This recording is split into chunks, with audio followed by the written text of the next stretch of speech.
But then we had BBL already qualify on in, and a surprise there, NRG getting the job done as we take a look at some of the Crunchyroll top reactions from yesterday. The players were popping off from behind the cameras and making sure all the action was hyped during Esports World Cup so far. I am very sad that we did not get any barks from Yampi, but I think that they were very dialed in. Yeah.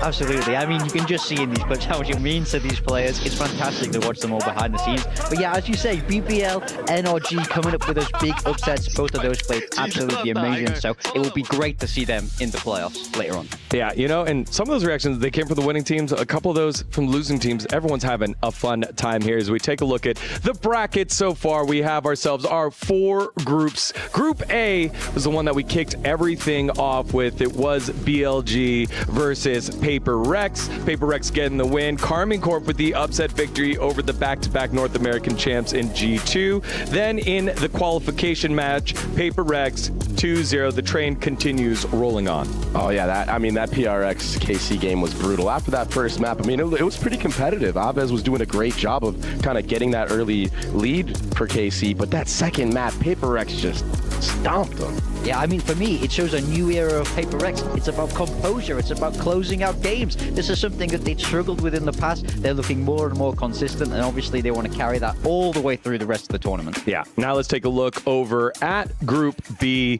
Again, another one where it's just so damn competitive when you take a look at all 4 squads in it, as it is XLG, the champs from China, falling to DRX. BBL with, surprise to some, not to them, victory over Sen City, and then a 2-0 shellacking over DRX. That means BBL has already qualified to the knockouts. XLG and Sentinels will play for the tournament lives today, and then DRX will await the winner tomorrow. Yeah, Group B for BBL, obviously. As I said, you know, not surprised to many of us. No, I'm really happy that happened. I'm kind of sad that we didn't get to see in this stream, but it was in the B stream, that DRX game. Because obviously, maybe if the day would have been a little bit shorter, we might have been able to watch both. But that is definitely a game that, after today, I'm going to go back and watch, because I want to see the form that BBL are coming in for those players. I want to see how convincing that win was. Yeah, I think it was a 14-12 and then 13-6. 13-6. Yeah, so a convincing one there for BBL as they qualified pretty comfortably through Group B. Now let's take a look at Group C. I'd like to dub that one the group of potential here, because all these squads have the potential to win the tournament. However, they got to reach it. RRQ taking care of business against Tech, and then NRG taking down Heretics, and then the surprise after that, baby bay, NRG 2-0 over RRQ. Yeah, I got to watch that one. Mata was popping off. The stuff that he was doing on Pearl with the Sheriff was just magical. I couldn't believe it myself. The only thing that makes me sad about NRG being the winners of this group is that they cannot go up against Fnatic, and I really wanted to see Crashes playing up against NRG. Like, that is, you know, I would have liked to see. But, you know, maybe further in the tournament, maybe for the semifinals. All right, let's take a look at our group of death, aptly named Group D, the group of champions here in 100 Thieves, who surprisingly pushed Fnatic to the brink in their opening round matchup. On the opposite side, Gen G took care swiftly of EDG, and then we saw it on the mainstream here. Fnatic started slow, came back, and a 2-0 over Pacific. Yeah, I mean, Group of Death plus 100 Thieves is crazy work from you, but they put up a serious fight. They played Fnatic very, very close, so I think that they still have a lot of potential, and of course, we saw Gen G start strong, but then struggle against Fnatic in that best of 3. They'll also be looking to bounce back and make it out of this group. Yeah, 100 Thieves EDG, that will be our match for today. As we take a look at the schedule that we have set up for you, 2 streams here, A stream and B stream. Here on the A stream, it'll be G2 versus Bilibili Gaming and EDG versus 100 Thieves. After that, both of them best of 3, so no more best of 1 shenanigans here, baby bay, for these squads with their tournament lives on the line. Yeah, and I think this is really important for G2 as well, because, I mean, a lot of players didn't even show up in that first game in the BO1, and that's what happens when you're playing a best of 1 for the first time. So now maybe we can see G2 put up more of a fight, because, I mean, you need to. Bilibili looked really good. I mean, I think that for the side of this first game, I think it's very important because we saw G2 playing on a Sunset that it is not a map that they really wanted to play. At least when we were back in Toronto, they, since the map pool change and everything, they just turned that into their permaban. And when I saw that that is the map that they ended up choosing, I think at the end it was like between Lotus and Sunset. Maybe they wanted to play with that little bit of the unknown since Leaf is not here and Shaq is playing with them. I want to see what they do today because Bilibili looked very good. Yeah, I also think that was a risky strategy for G2 in that best of 4 because they played against Common Corp, which are known for their wacky comps. Yesterday was no different. So, I do think that they actually had it a little bit tougher than it seemed like on paper. Now it's a best of 3. This is getting more towards G2's territory, but they need to get more familiar with that stand-in, and they need to be a lot cleaner than they were yesterday. Yeah, now before we got into the best of ones yesterday, we had a talent vote here on power rankings. And so these are our Aramco power rankings of Valorant at EWC coming on into it. They are listed in order from left to right, 1 to 16. And we had to just kind of condense it down. We've got Tech in there twice for some reason. Guys, this is everything that is wrong with democracy. Yeah, but this is what we have. Paper Rex and Fnatic, they split first place votes, but Paper Rex had more second place votes. Gen.G, Sen City, then Champs of Pacific, RRQ. When we take a look, and this was from all talent that were here in the English broadcast, how do we feel about this voting system here? Well, I mean, clearly Titans was a double long shot there because we had them sit there twice. So I think we were all agreeing on that one. It was going to be a long shot for them for sure. But I was surprised seeing like NRG down there and especially Hunter Thieves with the form that they were in. I don't think anybody did expect Hunter Thieves to play that well against Fnatic though. Yeah, and I think that for Tech, right, for Titan, I think that, they do not have the experience that others have. I think that they still are trying to make a name for themselves. And we saw it yesterday. All of the Chinese squads lost. They're in the brink of elimination, and they will have to fight today to overcome that situation. Yeah, also, I mean, there was plenty of regional bias there. All of us kind of sleeping on KC a little bit. Not Mitchman, by the way. He ranked KC #1 heading into this You're event. calling him out? Yeah, I mean, he's clearly a ball knower. He knows something that we don't, apparently. So I mean, Casey was still ranked 15th, but we do give the shout outs to Mitch, man. He did vote for the blue wall, and they did get the victory in their first win. I thought Casey higher than that. I mean, they averaged out to 15th with the first place vote and everything else after remove that. some masks here, like masks off, and just show face and actually say what we actually voted for. Everybody should do it. Well, you know where you don't have to say it, but you're going to show it is your tournament lives today because your key is on the line for your team. All these teams playing today have lost their first match, which means if they lose their next match, their key will get crushed in one of the coolest moments in all of esports. And for a deeper dive, let's send it on over to our interview. Hey, Victoria here. I'm joined once again by Ian Chambers, our stage host for Valorant. And because it is day 2, Ian, what does that mean? Yeah, that means that keys are going to get crushed today. It's elimination day, and winners get to crush the keys of the losers. So we have the machine right behind us. We were talking a bit about this yesterday. And Ian, do you want to talk us through this? Do you want to? Yeah, I mean, do you just want to show us? Well, look, Victoria, we've all taken L's in life, right? Yeah. And losses can be hard, but we just like to make them a little bit more painful. You know what I'm saying? So when you get knocked out, the team that knocked you out get to crush your key, and they have nothing but joy doing so. Guys, let's run it. Let's show them what goes down here. The sound itself is a little bit frightening, isn't it? It's like, ooh. I'm imagining this is Paper Thin's key right now. This is, like, I'm getting a lot of satisfaction just watching this happen. But you can see it's just about to hit the surface, and when it does, what you will witness is the key So excited. gradually just become curved and flattened like the dreams of our team that gets eliminated. Oh my goodness. That's incredible. This machine is massive, by the way. It's crazy. So these keys they were really heavy. It's solid. Very solid. So I think we've had key shatterings in the past. I was watching some of the past footage. So I hope we get some of that today for extra satisfaction. Absolutely. So I'm hoping at some point we'll get to have a look at the finished products. Guys, can we see the key? Can we get the key? Okay. They've got to wait until it's all safe because this is, it's a hazardous zone. Big things are happening here. Look what he has to do. He has to use a spanner to get that key It's stuck in out there. of the crusher. Look at the strength involved in this. And Victoria, and you watching at home, this is the painful result, and it's going to happen today. Oh my goodness. Well, the question is, which teams is this going to happen to? And that's crazy. All right, we're going to go back to the desk, and you guys are going to, tell me what you think.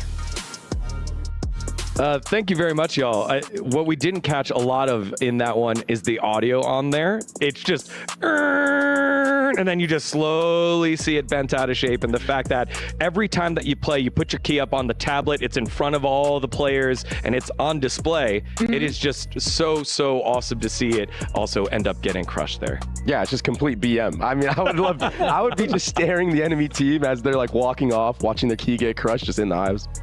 Well, first of all, that looks a little bit like my For You page with the press. And then the second thing I will say is that I kind of like the key better when it's like bent and it's crushed. I think like it looks super cool. For me personally, they should crush it again. Crush it once that way, turn it again. You know, right. like the Destroy cars it, when they're like compacted. Make it personal. That's what it needs to be. What do we need to do do you think there is a way that they would allow us to go and do it? Because I kind of feel like that there's power there. I need to power trip that. I think we might know a guy. Maybe can we get Kakuko over there to crush a key?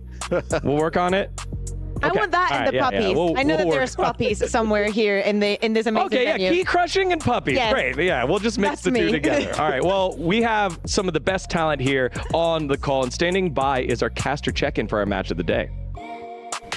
What's going on, guys? Achilleos here with Baby Bay, and we're standing up by last year's totem. We have every single winner from every single title at EWC engraved, as well as all of the losers' keys down here cast in resin. Yeah, I can't believe how many keys are here that got casted, and I cannot wait to see a key get broken today. There's plenty of teams that are here competing in various titles, even more in 2025, which that totem is going up as we speak, right behind this one.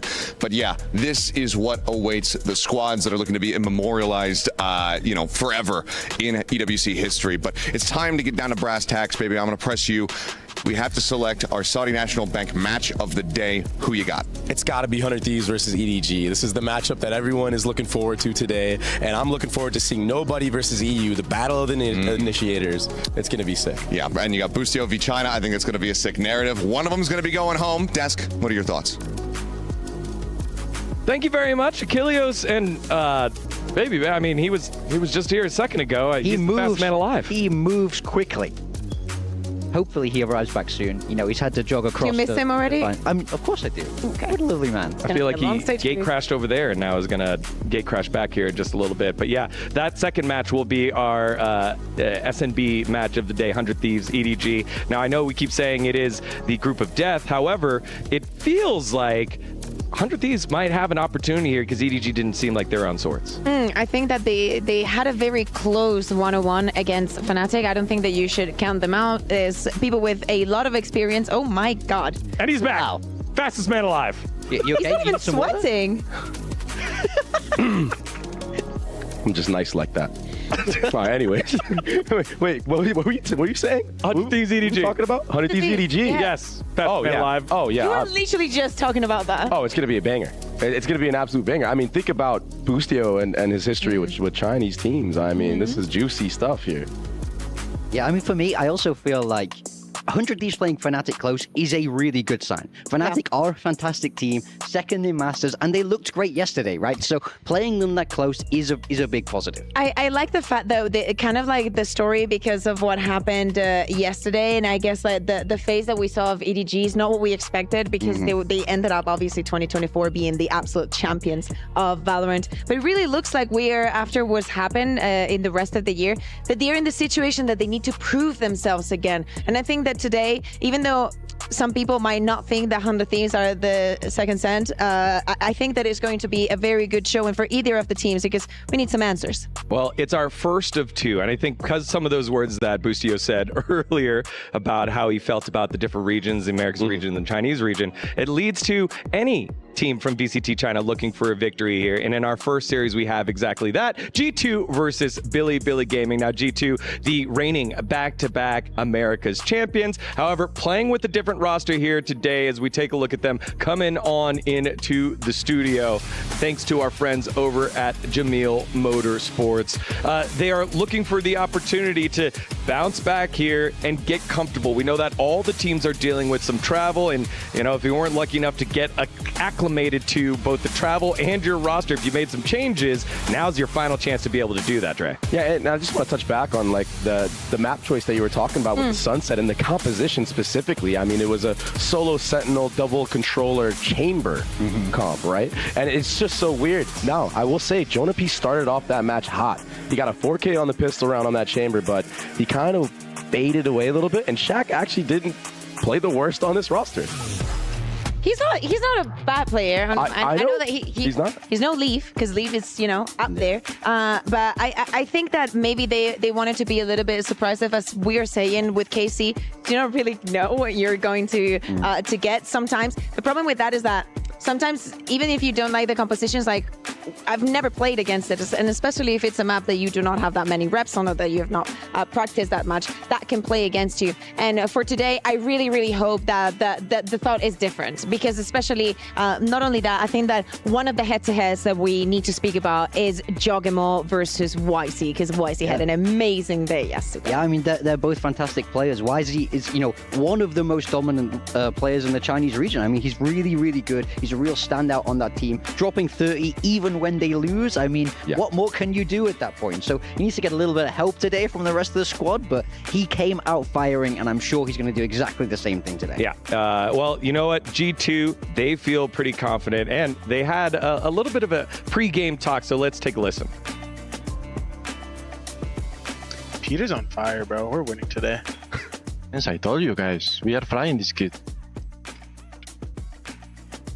I think that was from today, that in their warm-ups we were able to capture that, and so you could just hear the confidence that they felt ready to go. Peter's on fire. Get ready. Peter Shack. Peter Shack's by the on fire. way. The Shaq attack. Again, I heard that from the broadcast. I'm stealing it from them. Okay. Yeah. You're not going to You attribute decided to who it keep went that? to? I decided to keep that. Yeah, he is the Shaq attack in that server. All right, the Shack Attack and the rest of G2 are going to try to bounce back here against Bilibili Gaming as they make their arrival here on site at Riyadh. Thanks to our friends over at Jamil Motorsport. Need to make a deal? Go to Jamil. Thanks to our friends over at Jamil Motorsport. BLG looking to bounce back after their very, very close series, a triple overtime against Paper Rex, and it was a banger. What a great way to kick things off, and now they're looking to try and repeat the feat and get it done here over G2. Yeah, I mean, there's no harder draw heading into EWC than the reigning Masters champions. They couldn't have got more unlucky than they did, but I thought they put up a great fight. For a while, it looked like they were going to win that game. They were certainly ahead. They had everything they needed to close it out, but just not quite the composure. But once again, it's a similar story with 100 Thieves, as we previously spoke about. It's a very, very good showing, very good signs, and I think they'll be coming into today very confident against a little bit of a shaky G2. We had Davai here yesterday, and the same way that we were speaking about how for G2 maybe ending up in that sunset was a bit of of a risk. We could say the same for Bilibili going into a Lotus that is extremely comfortable for PaperX, but that is also a very conscious decision. I think that, and the score is a very good reflection of it. They knew what to expect.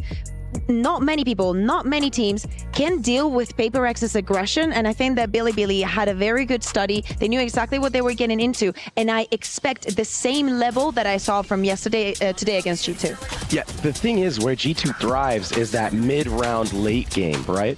And the way that Bilibili was approaching this type of this first matchup against PRX was very slow, right? Big time, we were watching it, and we were just like, wow, they're defaulting for like 30-40 seconds. Now, if you play like that against a team like G2, that's where G2 thrives. They live for that stuff, and I mean, people were giving them so much stuff for being the most boring team to watch, right? Yeah, no, I very much agree with you. I want to see them. No, you don't. Do you think they're the most boring team to watch? No. That is not true. I don't agree with that. I agree that Bilibili should speed up against G2. I think when the game slows down, that is when G2 are at their best. You're absolutely right. So I don't want to see Bilibili fall into the same trap. But I have to say, I like the confidence that they showed against Paper Rex, right? Taking it to Lotus, knowing that they're good there, going, we don't care, we can beat you there anyway. So I think they'll still be feeling good. But yeah, play a little bit faster for me. Yeah, it was very, very close.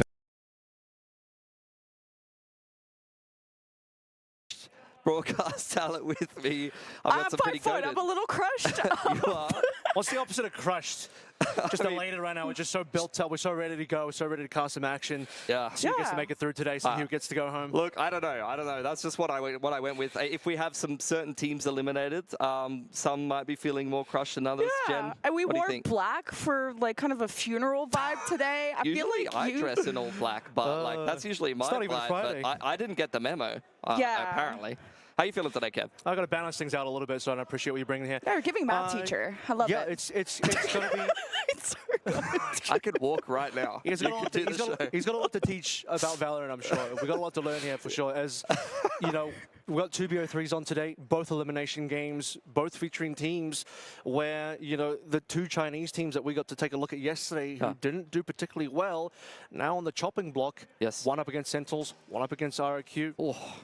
Those are really, really rough draws for some of the Chinese teams. They're going to have to step up pretty huge today. I do believe we have Zhilai in the lower bracket up against Sentinels, so that's going to be... Heretics and Titan, RIQ's on the other side. I mean, those are rough draws for both Titan as well as Zhilai. How are you feeling about those games today, Jen? Good. I think just all the regions, a lot of underdogs are rising up. I know we heard some whispers in different languages of, what, K-Corp winning against G2?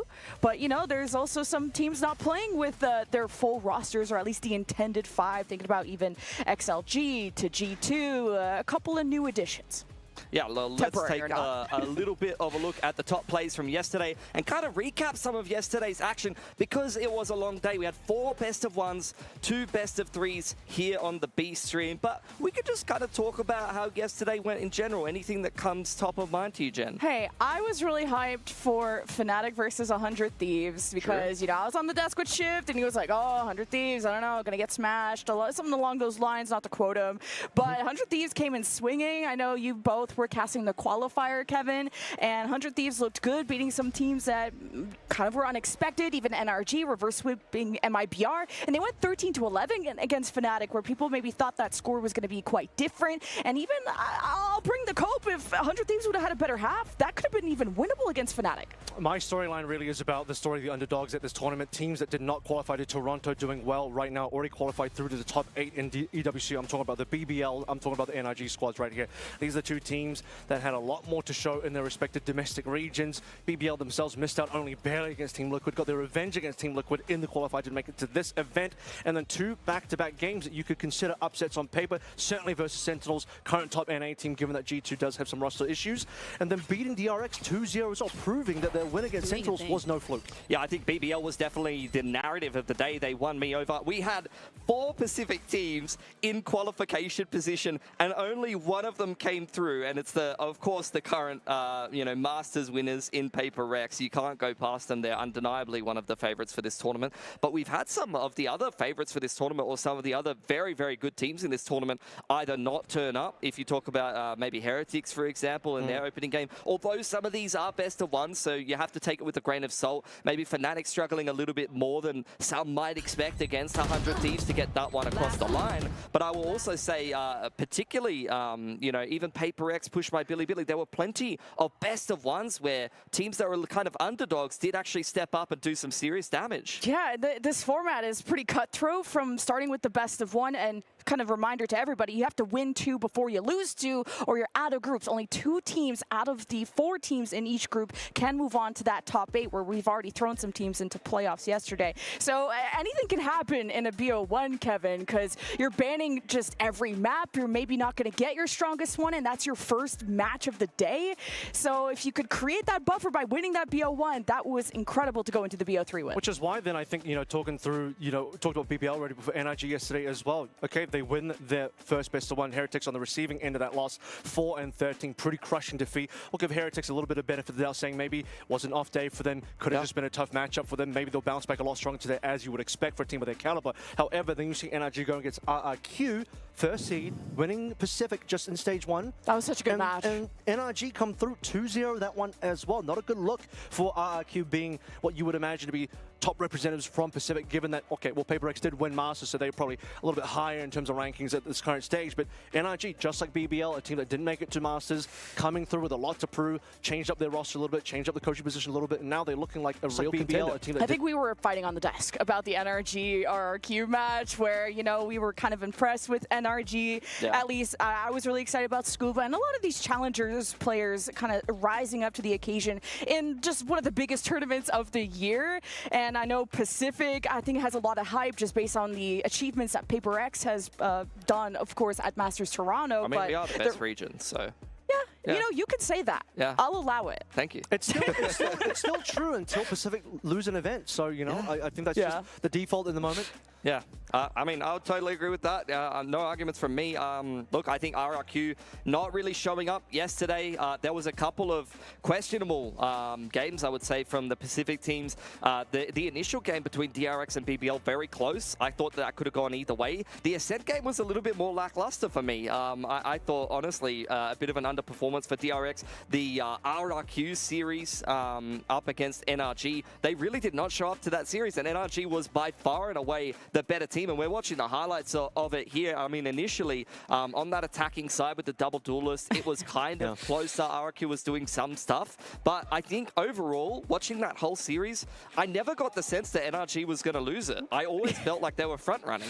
A lot of waylay, surprisingly, from that team. And, you know, we were like, okay, let Jemkin cook. One of the best players in the world. If he brings out the waylay, I'll respect it. I'll not hate it until it loses, and it eventually did. They took their BO1 with the solo waylay, and then when they went to the BO3, they had the double duelist, but then Jemkin went to the Yoru, Monyet went to the waylay, and eventually that got figured out. I like to call it the budget Jack, because I think Jed's just better. Also, this is a bit of a story. The rookies coming in as well. Very impressed with Scuba. Obviously, Mata, we see some good clips in here, and that very nice 4K clutch coming in one of the particular rounds. Very solid player overall, but it's about changing up this roster, bringing Bonka back in, having Scuba coming in as well. He looked good in the qualifiers. He's looking good yesterday. Will probably look good today as well, as one of those new players that people are saying, you know, this guy's been spending too much time in Tier 2. He's been ready for Tier 1 for a long time. Yeah. But it's also rookies on the other teams as well. DRX, we look at Flicker, really impressive opening debut. Yesterday was his debut game with the main DRX squad, and it's at an international stage against international competition. That is a tough position to be in as a brand new rookie coming into a top Pacific team, to be able to do that and not only win, but win top scoring, looking absolutely fantastic in terms of his own personal mechanics, and fitting where the team needs him to be as well as a very flexible player. Totally agree with you. I mean, I think Flicker surpassed expectations. There are a lot of great storylines for yesterday. We had a lot of great games, but at least for today, we've got some new matches on offer, and the SNB match of the day today that we picked is going to be Team Heretics up against Titan Esports Club. Jen, you did not agree with this. You were like, you guys are cooked. Me and Kev outvoted you. You preferred the first game, Sentinels versus Gilai. But let's touch on Heretics and Titan and why we picked this game. For me personally, I wanted it because I felt like this was going to be the closer match today. I don't know if you'd agree with that, Kev. I think so as well. Given how Heretics played yesterday, I think this is a Heretics squad that needs to do a lot of work overnight between yesterday's match and today. It was a pretty brutal loss versus Energy. Yes, we can say, oh, but it's just a BO1, but even though it's a BO1, that scoreline is not impressive. We've seen situations where it's just a BO1 narrative kind of works in some cases where it's a very close match. Fnatic nearly lost their BO1. That's what, like, that kind of, it's a BO1 narrative. I think that's where that kind of stands a little bit. But Fnatic is still a good enough team with fundamentals that they can break through and they can make that comeback happen. Well, or rather not a comeback, but just make sure they're solidified to make sure that they can beat 100 Thieves. But for Heretics, yeah, they kind of got rolled out by NRG, and Titan Esports didn't look too good yesterday either. Maybe I'm just really hyped about Heretics. I think that was just an off day. That's why I think I think that's going to be a more one-sided affair. I'm more about the narratives, okay? That's what just like casting's all about. We have the script. That's why we have our notebooks here. And Sentinels XLG, it's the rematch from Masters Toronto. And yes, Sentinels match up very well against Chinese teams. We saw that at that international, but they're right behind us and they're going to smack talk, and that's my match of the day. I do agree with that though. From a narrative sense, the Gilai Gaming versus Sentinels game probably is more important, given that it is the rematch. It is the fact that, you know, you have two very highly seeded teams, given Gilai Gaming is still first seed from China. It's just the fact that Gilai does come into this event without you know, their initiator player. They've been swapping that role in and out for a while now. Now have Havoya, the coach, standing in for that position, which just causes a little bit of problems, even though we did look at that game yesterday and said, okay, it's probably not his fault or anything. He played well enough. His own personal mechanics are there. He did play professionally even just a year ago, but it's still not the same as having like a dedicated player that is meant to be in that team, meant to be in that role, and also for the coach to be with the rest of the coaching staff doing the coaching role, which is going to be a lot more difficult to do if you're also playing at the same time. So I think given that sort of case, seeing where Shilai was yesterday and seeing Sentinels yesterday, despite losing, Sentinels are still looking like one of, if not the best NA team, despite NRG's resurgence. Sentinels, you just can't count them out. They're a very strong team. So I think this could be a one-sided series, which is why, given our little back and forth, the other series might be closer, which is why we thought that could be matches there instead. Yeah, XLG though, they picked to go up against Sentinels at Masters Toronto, thinking that it was going to be easy. They had a lot to say about Sentinels, and then Zelsis had a big bite back. He said, we own your region, defeating XLG, PLG, and Wolves. It was awesome to see out of the Sentinels, and Jean Cutie, the IGL, talked about from before Masters Bangkok to Toronto, they spent months and months trying to fix the problems that they had, build the synergy, and not dwell on mistakes. But XLG is a team that I think learned a lot from Toronto, and it's going to be hard to beat this team again. I want to see Raga step up today. You know, looking at XLG here, the team's all lined up in these shots that we see from the content, and this team, yeah, we can talk a lot about the fact that they do have a coach standing in for them, but beyond that, the rest of the game as well, I just didn't feel like that was the real XLG that we've seen previously, and they've had to move through from Ascension with YOU on the team, play through their entire stage with this guy, move to Masters, play with Midi, having no man join the roster, and then leaving the roster before we even get to this event. It's just been a very shaky team. Raga, we've seen great things from him in previous games. Didn't really show up yesterday at all on the Yoru. Very disappointing performance. Whereas for Sentinels, you look at that game that they played very close versus BBL, and that was when you start to really believe, okay, BBL is a team to look out for. Seeing what Levin was able to do up against Zekin, but at the same time, Sentinels nearly made the comeback and won that game anyway. I just want to say that XLG, as soon as they have a 5-man core that stays together for more than one event, this is going to be so exciting. I mean, I was hyped about No Man coming in, but now we're not going to see him. Havoya, you know, not his fault, but Raga also didn't pop off. It's a lot of eggs in the Raga basket. Yeah, Raga has to hard carry. I don't think this series is going to be particularly close, to be honest. It wasn't particularly close in Toronto. It was pretty cut and dry, straightforward series over there.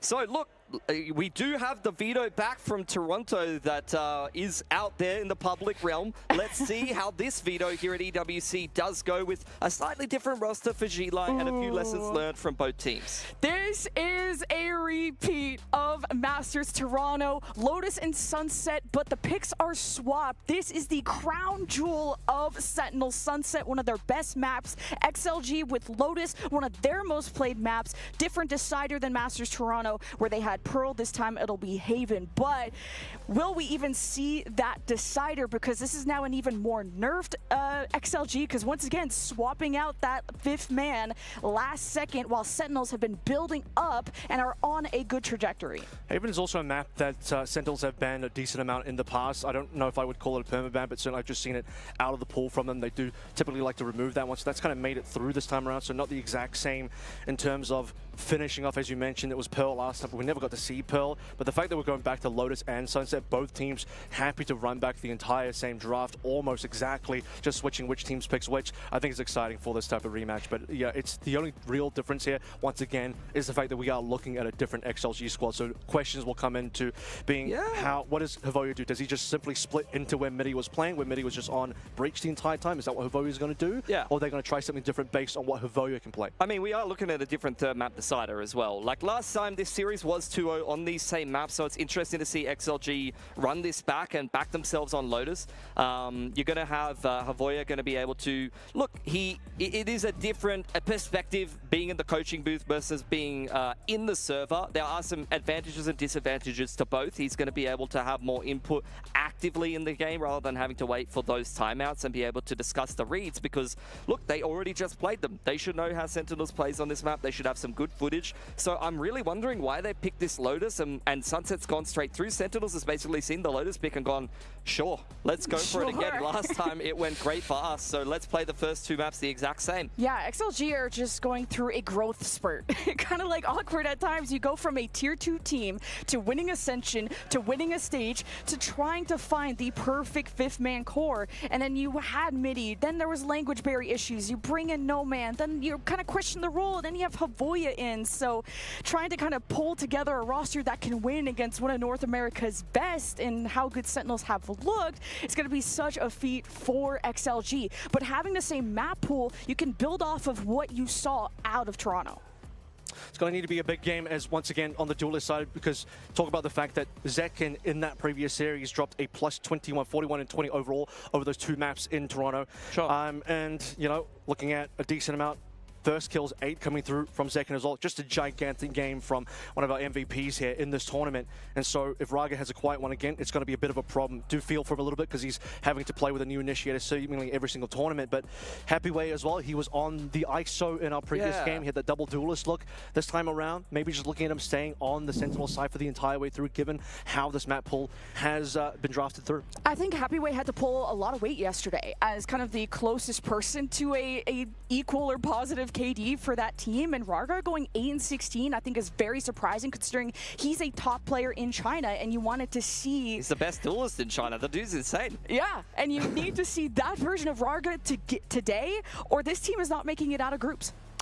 Totally agree with you. I think, look, this Lotus pick in particular, we're going to have to see why Gilai has picked this, Kev, because I'm looking at Sentinels. They're 4-0 in the last 4 on it, and over at Toronto, they played a Chinese team on it every single time there was a game against one, and they've won every single time quite concisely with the same comp. They're playing the most standard comp, the most flexible comp, where you can adapt quite easily to any kind of approach. So I want to see, does Gilai change things up? What is that going to look like? And I'm going to leave it to the casters to answer all of those questions. It's going to be Lemon, Kiwi, and Avril.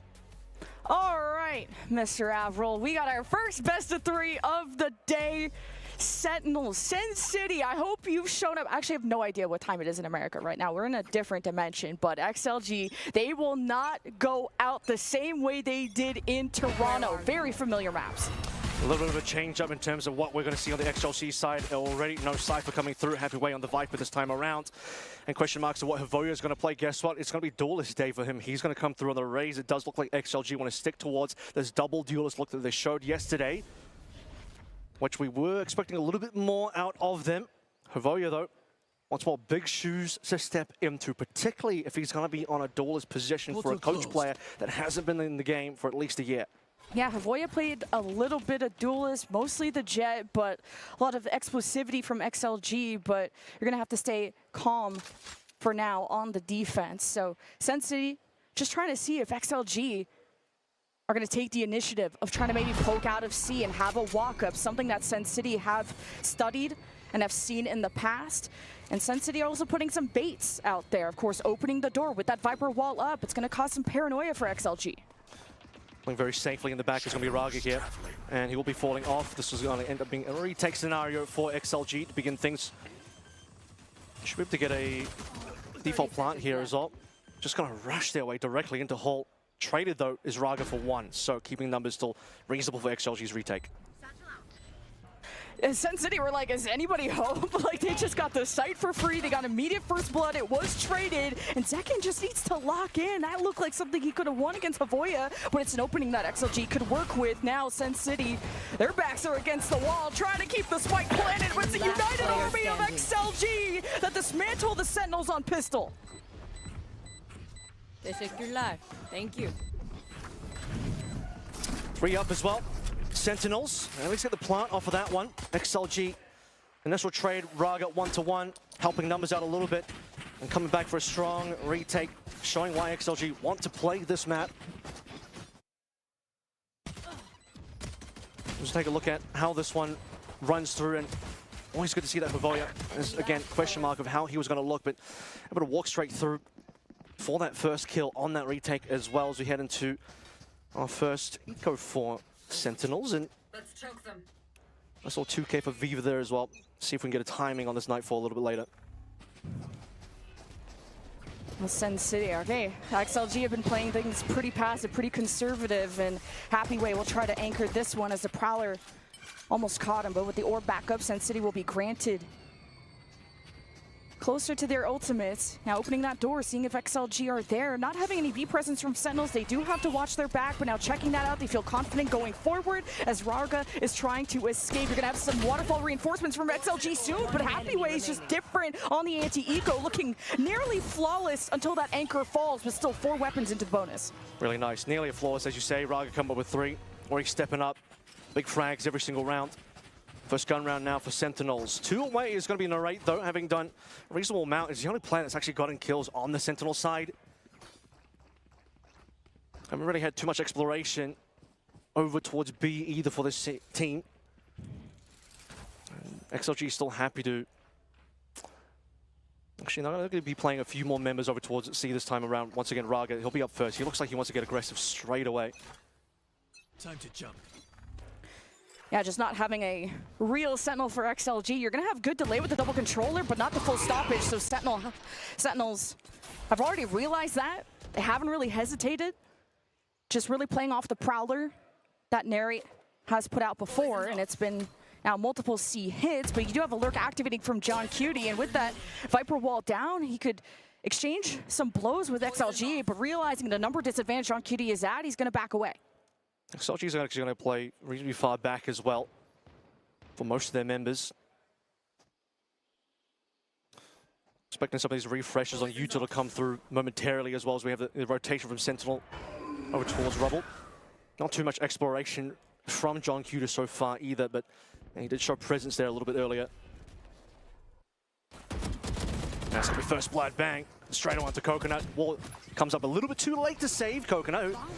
XLG were hoping we're going to be able to win that duel. Now straight through into tree, onto site, nobody's home. Yeah, this will be pretty easy for Sentinels, but it's the retake that you have to worry about for XLG. They're going to wait to be united while XLG still wait for their Viper, but you know, with the Sheriffs, it's fine. Now dropping down from the low ground soon, out the smokes dissipate. Zekin is front and center as the bodyguard, and John Cutie has the right lane. Now Raga will be next, and no utility to try and surprise Sentinels with. They just walk down one by one, and it'll be a Sentinels flawless very soon on their first rifle round. And that's going to be Nightfall earned by Narrate as well. Slowly played that one. XLG gave it a lot of space there. Sentinels. Late rotation over towards A. Early kill onto Coconut. A drop away a lot of the Omen utility, which would have been good for XLG, and then just a clean plant into flawless. Everything you'd want. Entire site for free. Let's see. Potentially a larger setup now for XLG on the A side of things. This one could get spicy right away.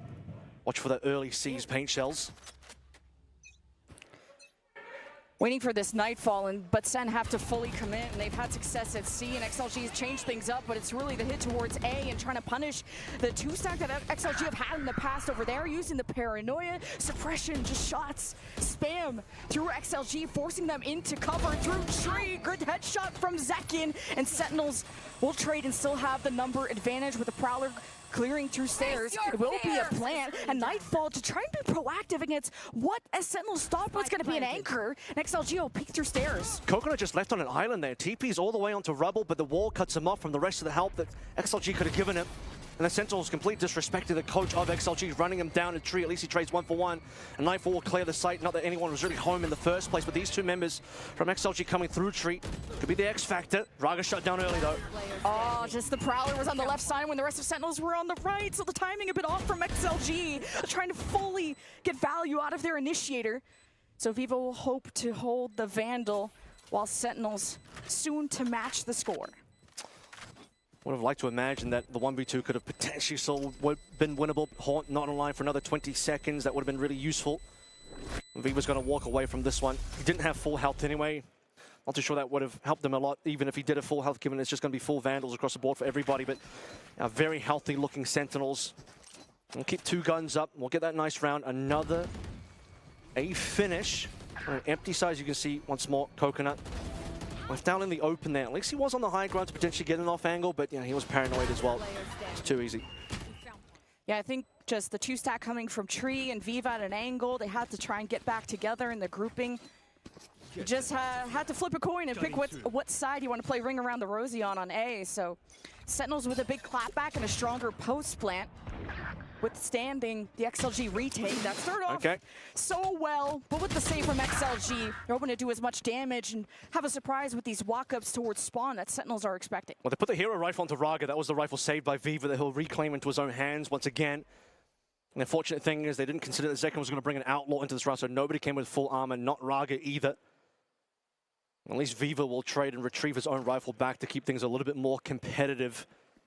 But we're not expecting much yet. Just seeing what kind of damage they can do to the Sentinels' economy before it's all said and done. And you know, once more, just looking at the players alive here, all within one-shot range for Zekken. He'll upgrade to the Vandal anyway, so...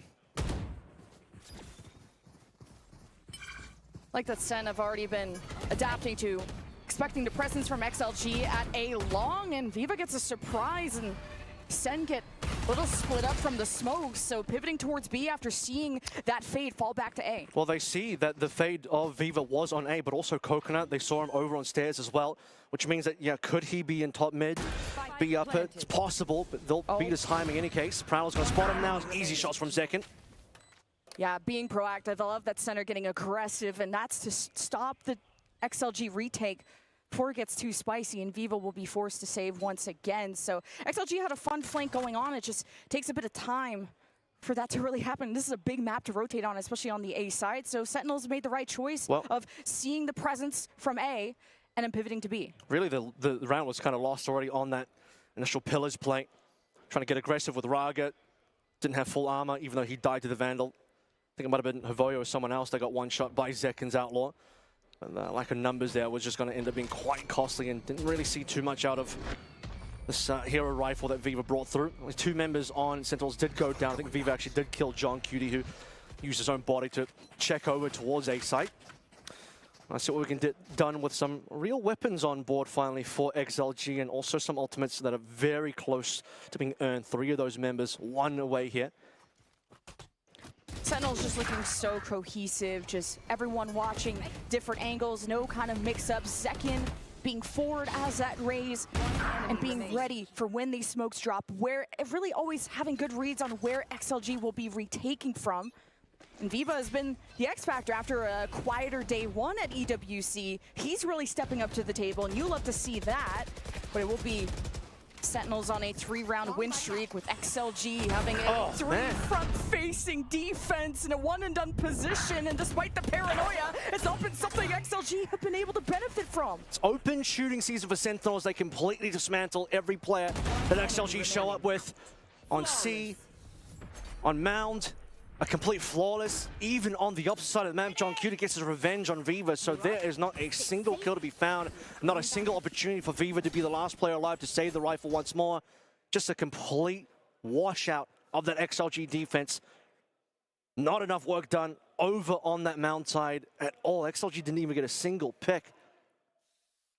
Hey, the saving grace would be, okay, if XLG save here, Sentinels use a bunch of their ultimates, it'd be great for XLG to kind of utilize, get rid of those resources and to try and mount a comeback later on, but I don't know if XLG want to use your ultimates. I don't think this would be a good round for it. Well, we have a couple upgrades here, grouped up, ready to go. From the A side, of course, expecting that John Cutie is always going to be defaulting in this position. That could be on for a potential free kill into upgrade. If they could catch a timing here, they'll just back themselves off. It'll be Happyweight solo on Mound, looking for a shot, but he didn't really bring. I think he had the Marshal here, but yeah, no shots. I just like the smokes from XLG. First in a lobby, of course, their Viper wall there too allows that Sentinels can't really scale up to A as confidently as they did before, especially around the rubble side. So now trying to explore the opposite side of the map, it is going to be just pivots back and forth from Sentinels to try and find that weaker side. Those are the 2 guns that Warbro and the Marshal and the Guardian are dropped. So now XLG basically have not really anything left to say in this particular round. Showstop would be the only tool. Expecting Sentinels to go up 5 pretty cleanly here. Just need to make sure that this is clean, and they'll be able to drop any members in silly situations. Coconut spotted, Coconut down. Yeah, Zekken's playing well, and he knows it too, and he's just satcheling up on the high ground like that. And against the save, you just want to farm XLG when you can. Out of the last 5 rounds that Sentinels have won, from 0 to 5, 2 of them have been flawless. So XLG really got to try and hit hard against this armor. Now, we expected Sentinels to be good today, and we talked about on the desk that this was probably going to be a one-sided game. It looks like it will be the case, at least until the possibility for XLG to do something a little bit more special comes through, but not looking like the case at the moment.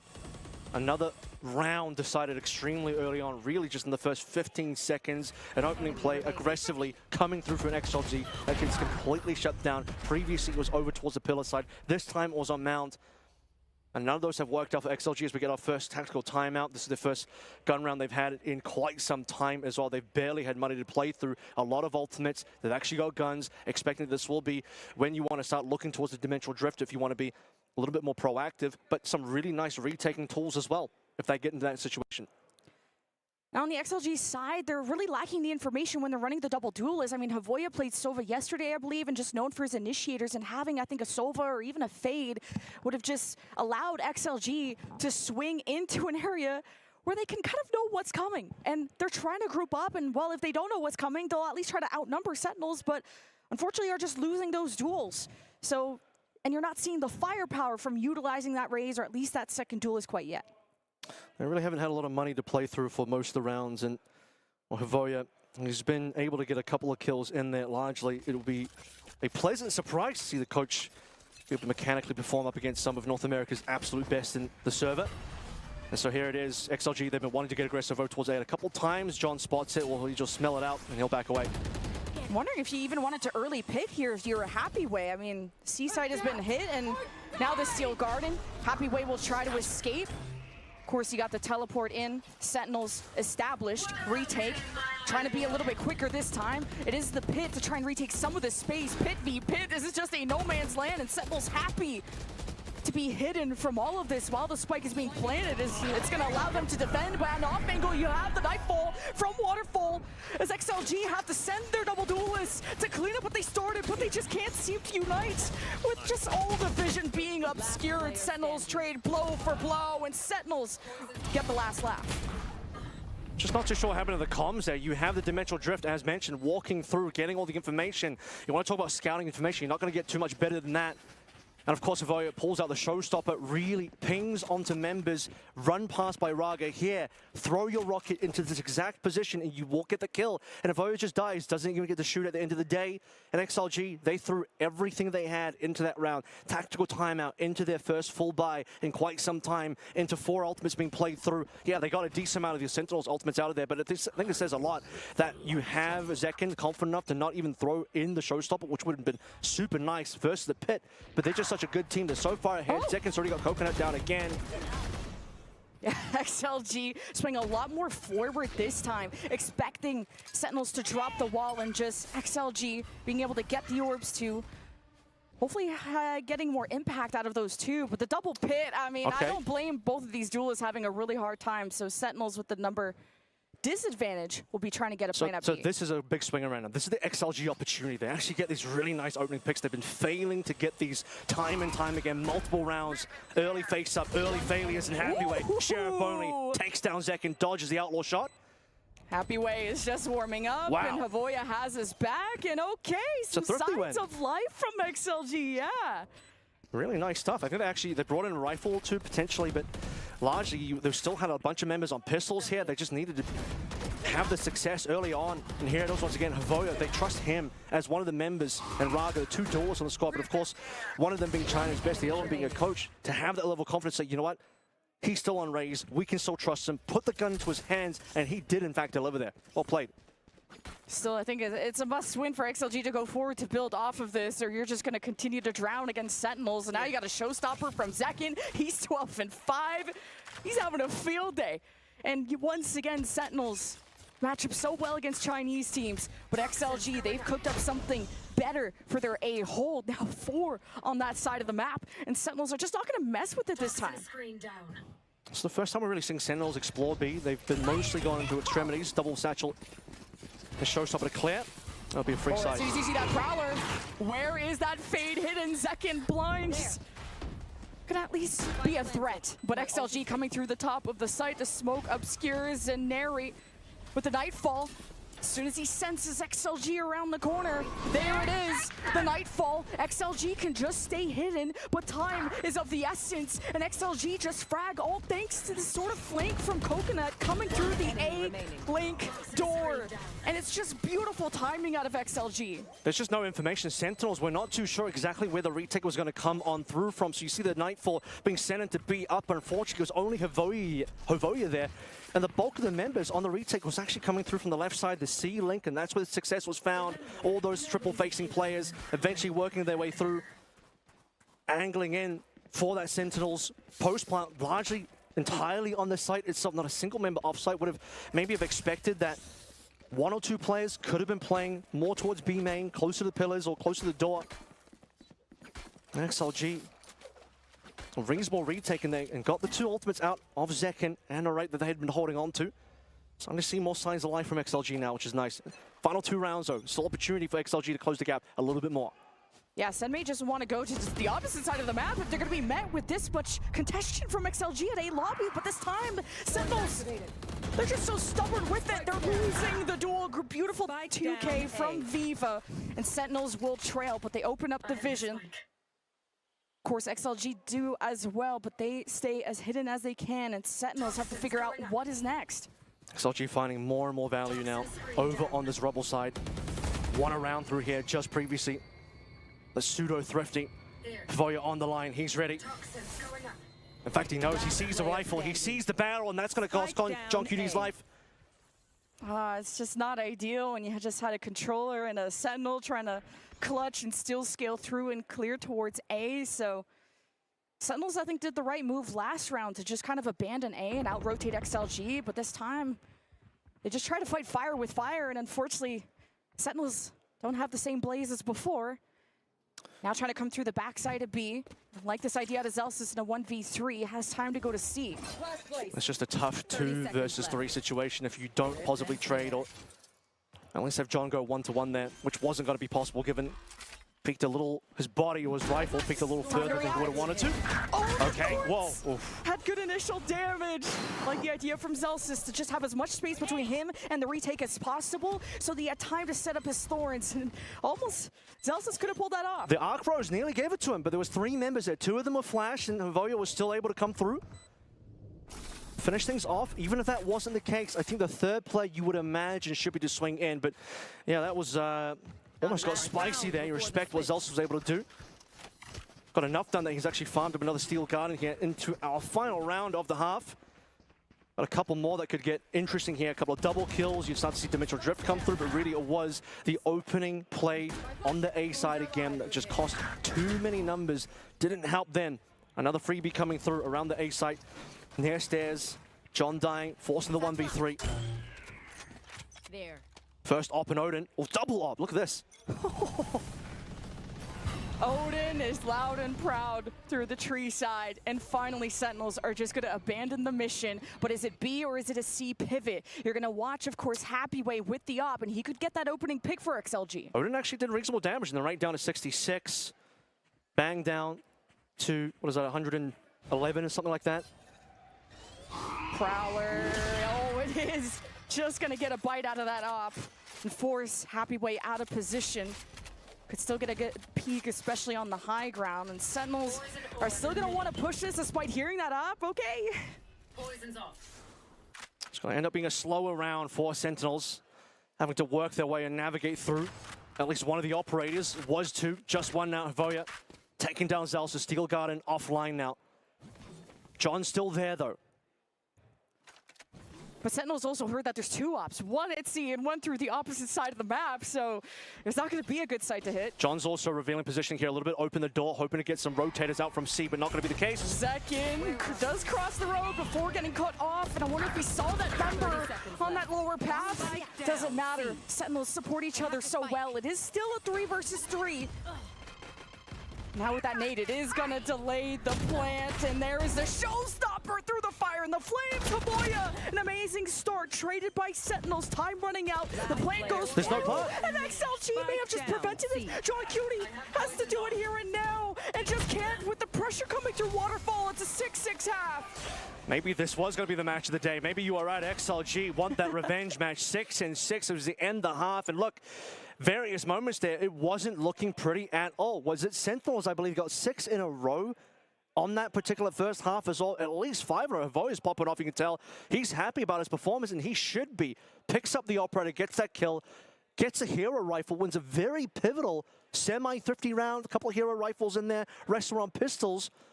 And Raga stepping aside a little bit, giving the limelight over to Coach Havoya on the other duelist in a surprising fashion. We kind of saw some of the mechanics were reasonably sharp yesterday from Havoya, but now up against NA's finest, up against Zekin and the rest, Zelsis, who's been very solid yesterday is included. Havoya is somehow on this race come through in a big way, and that is a huge surprise. Better late than never for Havoya. Definitely had a slower start, starting like 2-6, a big showstopper through the smoke, and now it's a real duel between him and Zekin, which I guess you wouldn't have expected to say. But XLG, you could tell just with how loud they're being behind us. These are just loud personalities. And Sentinels have to think through this halftime how they're going to try and withstand the double duelist of XLG now that they're going to be on offense. Might still have a playing career ahead of him if this continues, if this performance continues. Obviously, plenty of rounds in the middle there where it just looked completely over for XLG. Sen in full control. At least 5 rounds in a row to memory that they got, possibly even 6. But beyond that, you had that tactical timeout coming through from XLG into a full gun round, into a lot of ultimates, and it was a complete wipeout. They got nothing done. You're seeing these situations where the Viper's Pit on Viper's Pit post-plant, retake coming on through, just completely mismanaged ultimates in various cases, dimensional drift, Havoya not even getting to shoot his rocket down. But then a massive recovery from round 9 onwards, and really that round 9 was the double hero rifle round, and they suddenly win a lot of these opening duels on a rubble, which they were not winning previously, certainly were not winning on mound. And previously, XLG just depended so much on the I would say Raga carry, because Happyway, I think, has shown really good performances, but this is a well-rounded XLG where everyone is having their pop-off moments, from Viva and Havoya yesterday having quieter moments, to now everyone pretty much has 9 kills on that team. So Sentinels have to cook something up special for the pistols, and they won a lot of those pistol rounds against XLG in the past. But it was XLG that kicked off our first pistol. We'll see if they can do it again. Yeah, and thankfully they got those, because otherwise the scoreline would have been a lot more favored for Sentinels. You can only imagine how things would have been. See what happens with this 5-man look from XLG all the way through rubble. Quiet so far. No signs from Sentinels as they'll just walk through, door closed. No one going to go through that B-Link door from Sentinels. Kind of surprised they wouldn't want to try and cut off those rotations or have multiple angles, just trying to play this from front to back, and now Sentinel's trying to back away against the Prowler. But it is going to be Neri kind of by himself, not linking up with Zekin, but Zelsis is still punching hard against XLG, who have lost a lot of that real estate, and a lot of that manpower. It's all up to Happyway to keep stairs on lock, and it's traded 1-for-1, leaving Viva to do all the hard work, and while blinded, it's not going to be easy. He does stay safe against John Cutie, and Bang gets some damage into Bang, now trading back and forth. This is winnable for Viva! Bang chooses this moment carefully and takes it for Sentinels. Sole survivor again. Viva seems to usually be the one for XLG, still up when the rest of the team falls. What a fast rotate from Sentinels. You can see that Zelsis was solo on A for quite some time. That would have been nasty for him to face into 5 players from XLG, but very quickly start to see the rotations coming in. Zekin is there. Narate backs up Zelsis as well, and suddenly things start to swing in the favor for Sentinels, leaving it into a 2 versus 1, which should get spicy towards the end in a 1v1 that could have gone either way. The numbers still barely in advantage for Sentinels as they'll pick up the pistol. Denying that one away from XLG, who got the previous pistol.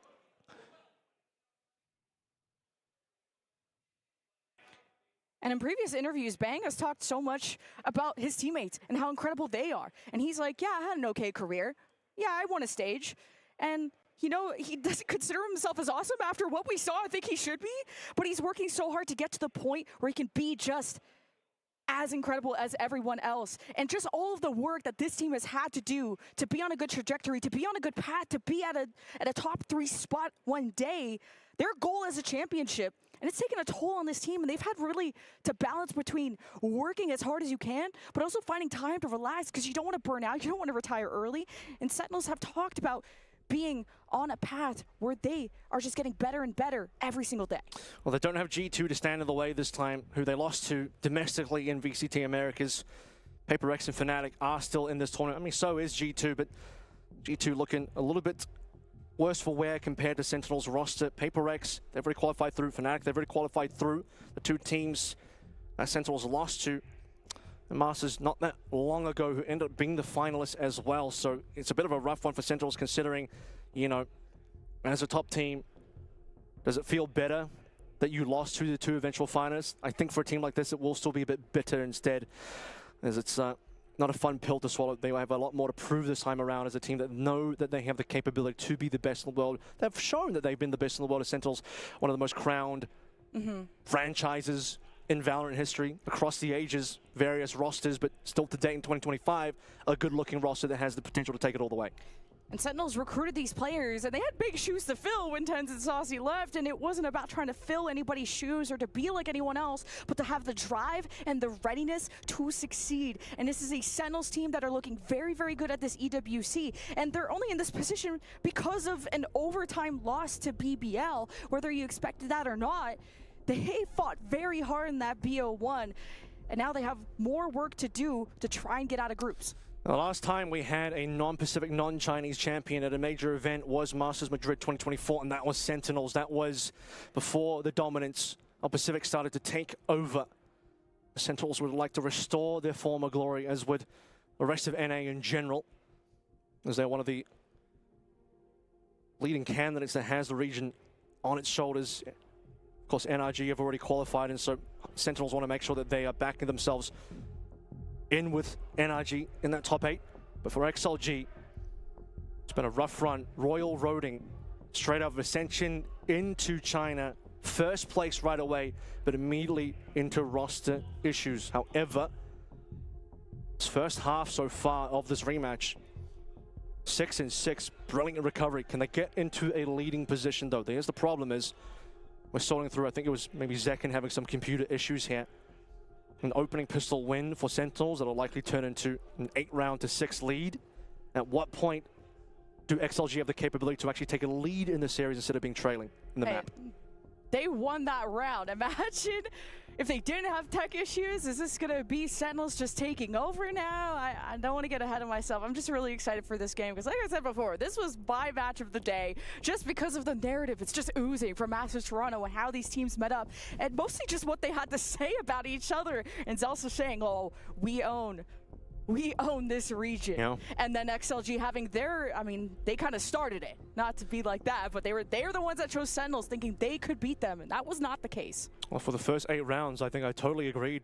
Sentinels owning Bilibili Gaming, but then the bounce back started to happen. We'll see just how much bounce back there can be, as no doubt here in anyone's mind that Bilibili should be the underdog up against Sentinels, but Sentinels have already tasted what it's like to lose to an underdog a little bit earlier in this tournament. Just yesterday, BBL unexpectedly took them down. I know the EMEA BBL believers were saying the whole time, this is the team that you have to look out for. We had some BBL believers even among the talent. And now I think people do believe, but also that was a winnable game for Sentinels. Sentinels could have been in the upper bracket instead. They could have been the ones yesterday to move through, potentially already qualifying in. Could have been the team to take down DRX, which BBL has done. So really setting the stage now for what can be possible. I think you just can't underestimate Chinese teams at all. Whether you, I know we could argue till the cows come home about which region is the best or whatever, but Wolves surprised us all at Masters Toronto. So you don't want to take day 1 too seriously. This is now what I'm really focusing on after you had a whole 24 hours or probably less. I don't know, the matches went really late yesterday, but you had a whole day to try and bounce back mentally, talk about what the mistakes were and what you're looking forward to today as you know what your matchup is. And you're in a best of 3 where you can maybe go towards more of those strengths and it's less fluky as a best of 1. So we really got to see everyone hit their peak form today. Well, both Bilibili and Sentinels ended their days fairly early yesterday, so they had more time than most to talk about what they needed to. Pretty sure Bilibili would have had plenty more to talk through given They have more to work through as a roster with the changes, but also they had a more rough game versus DRX that was not pretty at all.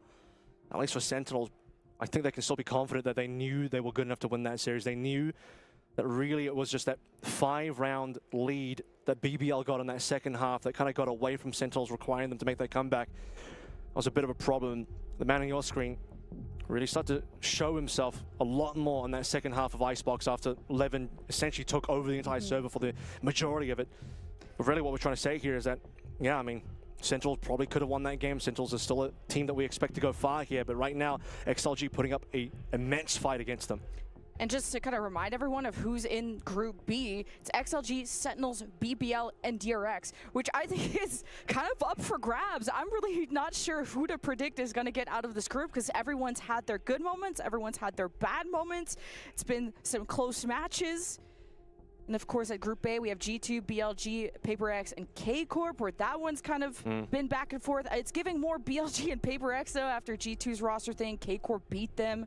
Group C is RQ, Heretics, NRG, Titans Esports Club. Let us know who you think is going to get out of each group. Of course, after this match, we're going to be featuring Heretics versus Titan Esports Club for an elimination match to see who's going to continue living on. And then the big group of death, Group D, Fnatic, Gen G, EDG, and 100 Thieves. So there's a bit of an update here on what's happening on the other stream because we are talking about some of the groups here. BLG versus G2. The G2 woes have continued here.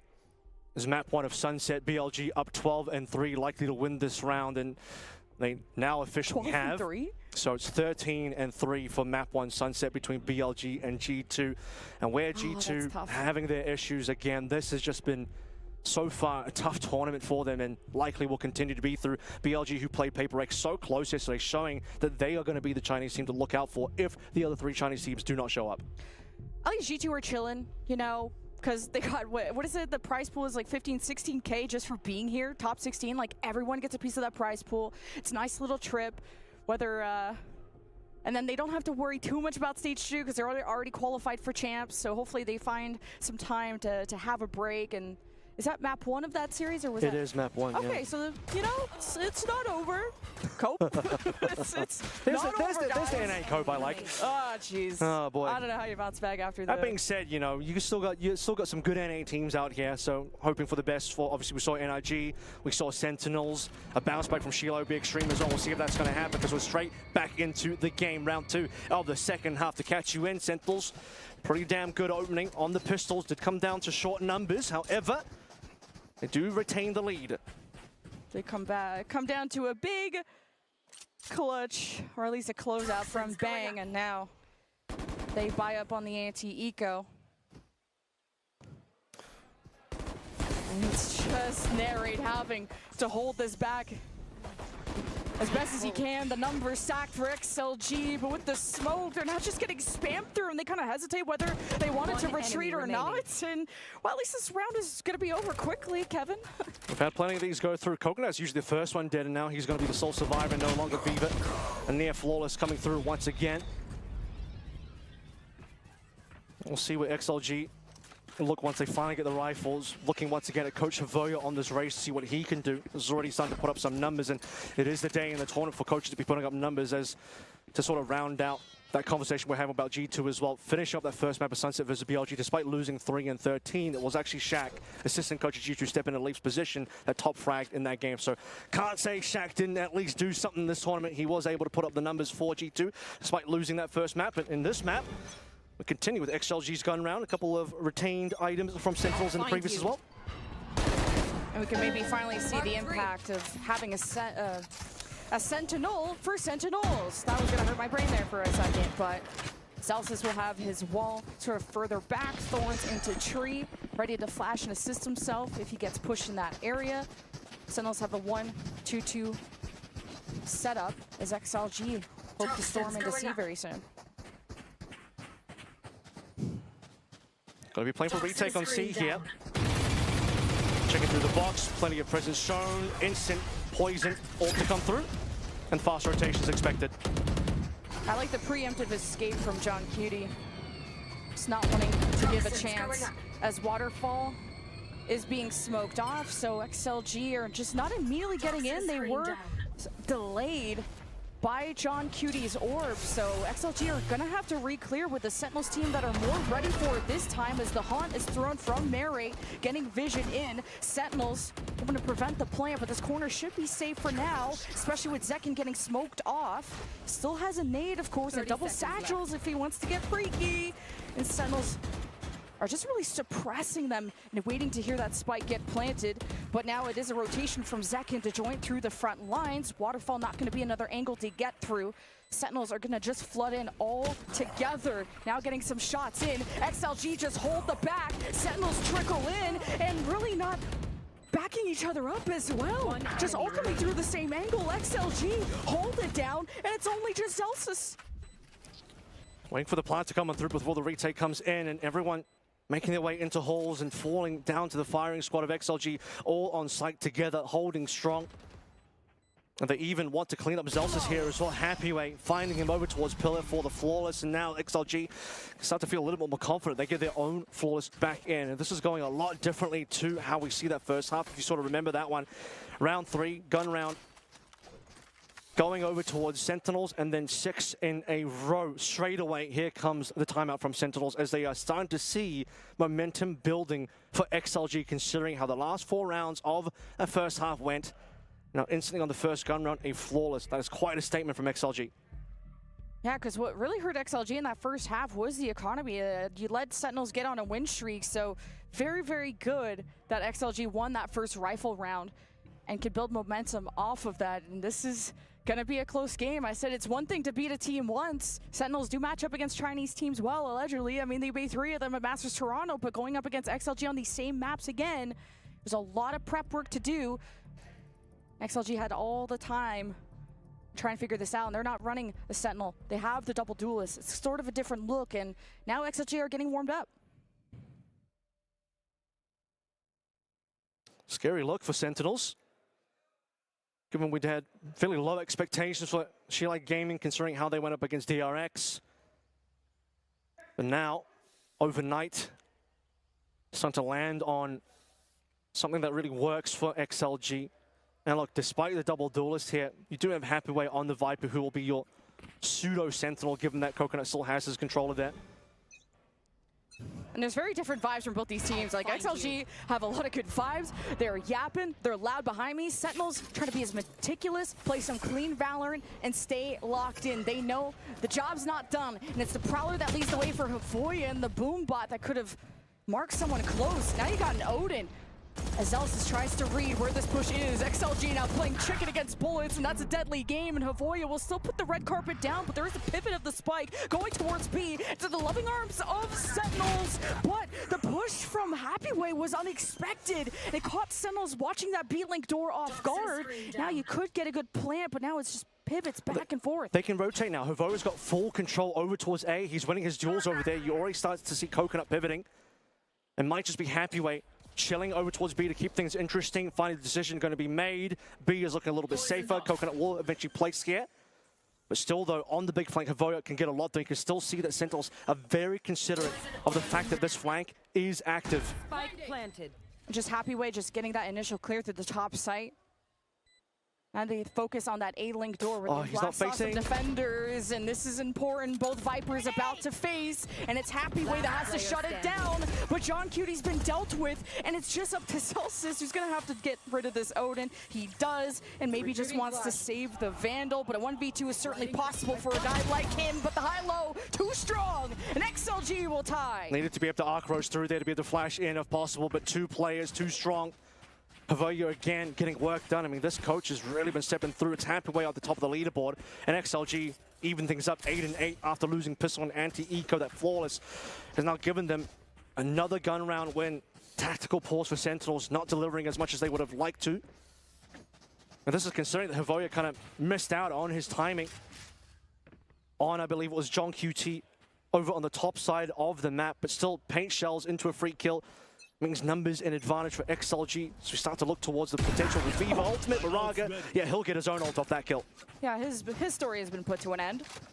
for now. XLG happy with that pick, as Sentinels will have to fill the gap that was left behind, and you got a 3-man walk up from Sentinels towards a lobby. Taking advantage, the one that has to hold us back is Rarga. Meanwhile, the rest of XLG will get the objective done, and Celsius will be called back. Of course, they just have pistols and this stinger from Bang. Gotta hope it does exactly that, but they're just not going to be running into Rarga until they clear through B. They're maybe going to go through that B-link door instead. That's all about timing between Celsius and the other two joining him very soon, but the spike is ticking. Now, the orb out of the way. Celsius hopes to make contact soon. It's taking way too long for Sentinels to rotate. Well, Endo just playing for exits here. Their weaponry is a little bit too low. Hard to flank anyway. They were considering going all the way through attacker spawn. Raga's got that one cut off, and will just be a little bit of exploration from Zels to see what he finds. We'll find a shot from Coconut, a little bit of assistance here from Happyway as well, as the round will end, and a couple players will walk into these last remaining members of Sentinels, and there'll be at least one gun. Bang should be able to walk away with this one easily. Going down with it, and the Vandal is always nice. A 3-round win streak from XLG, block by block. The comeback begins from a 2-6 deficit in favor, of course, Sentinels. XLG in the lead. And this is the power of the double duelists, especially Havoya, who is finally now at an equal KD after having a quieter Lotus at the beginning. Has really stepped up. He stepped up big. You started to see from round 9 onwards, there's been a lot of Havoya in the kill feed. Of course, everyone at XLG was kind of having a hard game. And those 6 rounds in a row that Sentinels got in the first half, and XLG speeding things up over towards the A side of things now. Could just be showing presence as they're waiting to see what Happyway can get done over in mid as well. Look at the long rotation. There's a lot of Sentinels members just kind of abandoning over on A and trying to meet Happyway instead. Cover going out. Who's next? Drifting. Dimensional drift, yeah. As now it's XLG, just good protocols, clearing the box with the Prowler, now converging into B, and it's Happyway through B main. You had the paranoia from Sentinels coming through the tree, and XLG are just sandwiched, and it's quite painful, and they have to pick a side to push through. XLG have their attention split, but it's about winning these individual duels if they can, and this time XLG have decided to go towards A. Getting the right read, they could outnumber Bang, and it'll be up to him now that the smoke dissipates. But not getting pushed quite yet. It's allowed Sentinels to push out of B. And XLG have taken too long to decide where to go. Well, they finally get Bang down. That allows them to finally get on top of A as well. Just got to check through a couple of decent corners, and then should be the plant. Planting for tree. The 3 alive on Sentinels is good. Steel Garden, that'll be the guns gone. Showstopper though. Havoya needs to show up here. Great Steel Garden. Havoya with a showstopper, and just unfortunate timing. Sentinels just sandwiched at multiple moments from B to A and not waiting for XLG. Sentinels bring the party to them, and it's just such a back and forth affair now. We'll be tied 9-9. There's a big kill from Zekin from mid, all the way onto Baby Door that started to whittle the numbers down from XLG. You could tell they wanted to lean over towards A. But just showing some presence on B, pulled rotators on towards B, and then those B members from Sentinels made the lives of XLG really difficult to play through. It was really not until Bang goes down that the opportunity opened up for XLG to walk on in. But also this mid play as well, Dimensional Drift coming on through, which largely was a bit of a fake, although they could still pivot the spike from A main over towards B, you would imagine. Raga was good for one there. Good setup also coming from Coconut on the Paranoia, but didn't get too much more after that. I want to see XLG be able to tempo up in those crucial moments. And learning exactly that when you send Havoya satcheling into Rubble, kind of trying to sell the fake, which you can do playing that double duelist, and you can play solo on that side and play off the showstopper. Hey, and it's good for Sentinels to get the one. The Nightfall will try to get the chase down on that Omen. With, of course, Narrate able to fire back with his own Nightfall here in a second. And he does. XLG now hesitate whether to go in. The Prowler is going to bite down on Happyway, who's isolated. At least he has a smoke to play off of, but it's not going to be a good spot with the Vulnerable and the Decay. But XLG just seems to shoot better. And Sentinels just have John Cutie while Zelsis is still rotating from A. Really good clutch out of XLG. Man, that was a really curious round coming on through. The initial Nightfall being ripped open from Viva. very low chance was going to catch anybody, hoping maybe somebody on site, but bang, easily just TPs, double TPs away from that one. So kind of weird from Viva. They were hoping to be able to catch the last member, but then the counter Nightfall comes on through and doesn't deliver enough for Sentinels at all. And I think you could just pit here to try and get this plant safer, and they're just baiting out these shots from Sentinels. And now the pit will go down to protect this. How Sentinels can approach this is going around the perimeter. Both of XLG tried to stay within, but Viva caught on the outside to prevent the retake from Sentinels. And now going from both angles, Happyway caught between a rock and a hard place, and it's John Cutie that'll get it in the end with the defuse, and Sentinels back in the lead. It's a close game though. It's been very tight so far, coming down to minimal numbers alive. Sentinels first hit double digits here. And that round, again, looking like it was going to go really poorly for Sentinels. After the Nightfalls are dissipated, it's the Sentinels members at the back of C. You can see the couple of blue X's in the top right corner of the C site going down as the guns get traded. Odin now once again online for the Sentinel side of things to see what kind of damage we get done. But this is the opening play here. Raga 1-for-1, and then massive double TP away. It comes down to Viper's pet, John Cutie getting a bit better of Happyway as we head into number 20 here. All right, easy spam through on a couple members that are already in position to take damage. Coconut's already ripped off. Look at the 20 HP. And just a ton of spam damage on his face. Yeah, it's just easy for a second with the lock-in, and there's not going to be a punish. And Sentinels just the back-to-back rounds where they're able to converge from multiple angles and have the time to rotate and surround XLG. And it's XLG that'll find themselves behind a duelist, but Havoya could lead that with just a showstopper. It's a little bit awkward to try and go through all these angles, all these corners, hoping to still get that ult off. See if Viva gets interested a little bit further on to test the smoke wall or test out the door as well. But as he falls off, it's Havoya first on site. Walking through, and he's going to be able to walk all the way nearly into spawn. 1 versus 1. Does he check the right corner? Nope. Not going to be able to get John Cutie down in time. Still XLG. Nice. Seeing if they can have any advantages. What is going to be the weaker site, the less defenders? You had ears from Viva hearing at least 2 defenders getting a win over at A. But XLG just don't want to waste any more time. It's up. Happyway versus Bang.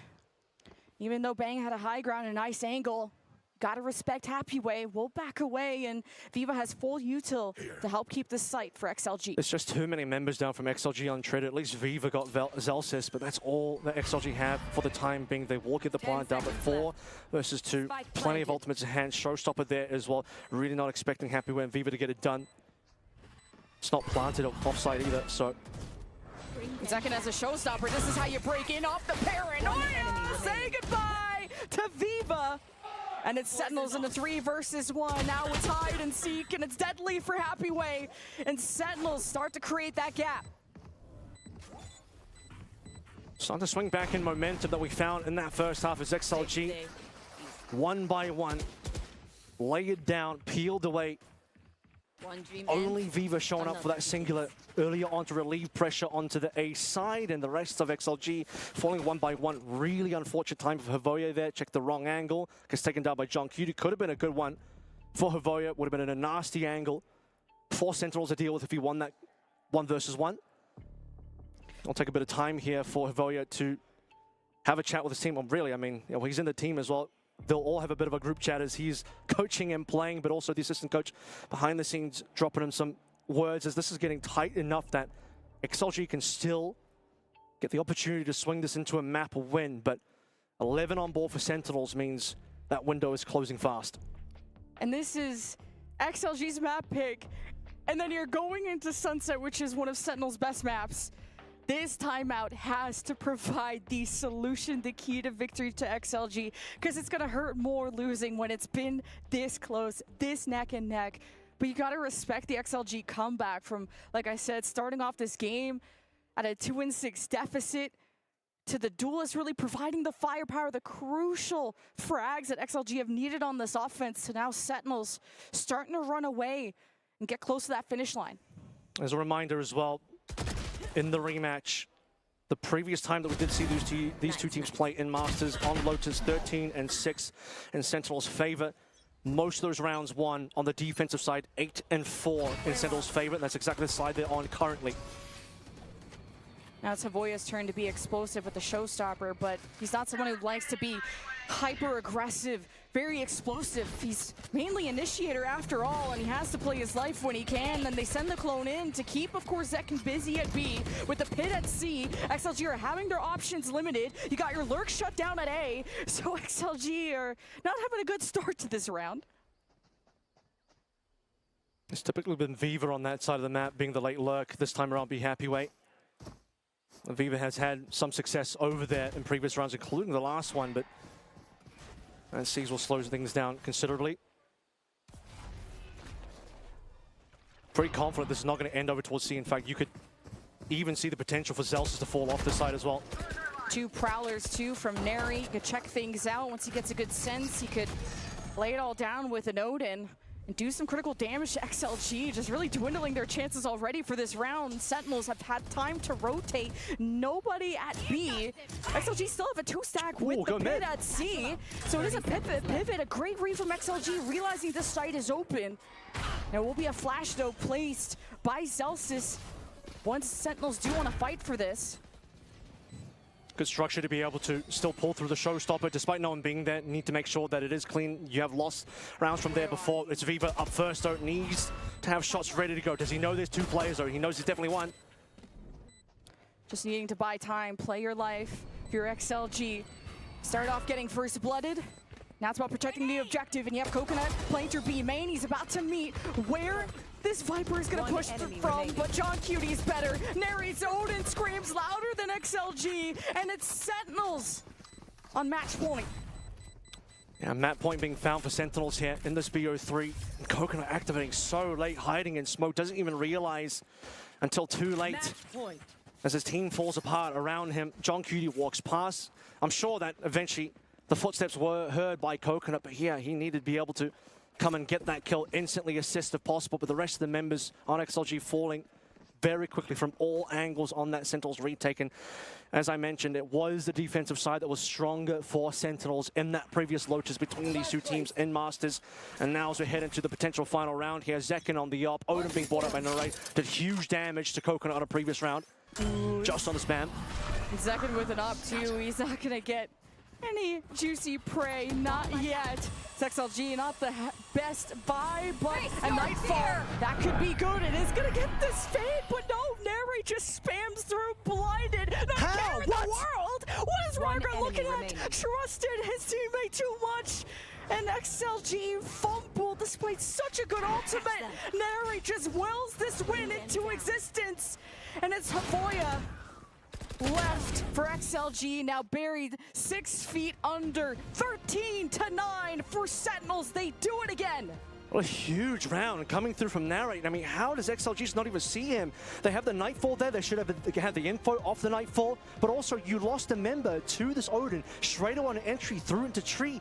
And 2 more members failed to get that trade. Like, that is a little sloppy coming through from XLG. And we looked at Sentinels coming in strong for this map. First half, mostly under control. Start to lose a bit of the momentum in the final 4 rounds the first half, but then on the defensive side, a couple of rounds going XLG, but largely it's all Sentinels all day, particularly in the final few rounds. And that last round, just a little too scrappy coming through from the side of XLG. Yeah, XLG, 1 map away from elimination here at the Esports World Cup. It's a lot of pressure to be under. Look, honestly, got to give credit where credit's due to Bilibili Gaming, though. They played a pretty good game of Lotus there. Look, first half felt like Sentinels was really front running it, but I was starting to feel a little bit once they moved over to their attacking side. I was liking the way that the Raze and the Yoru were bursting the sides quite well. I felt like they were quite in control of their attacking side, and I felt like Havoya, he did his role. He had a couple of moments there. He did well enough, and I think the team as a whole did well enough. And once again, I feel like I'm left asking for more from Raga, Jen.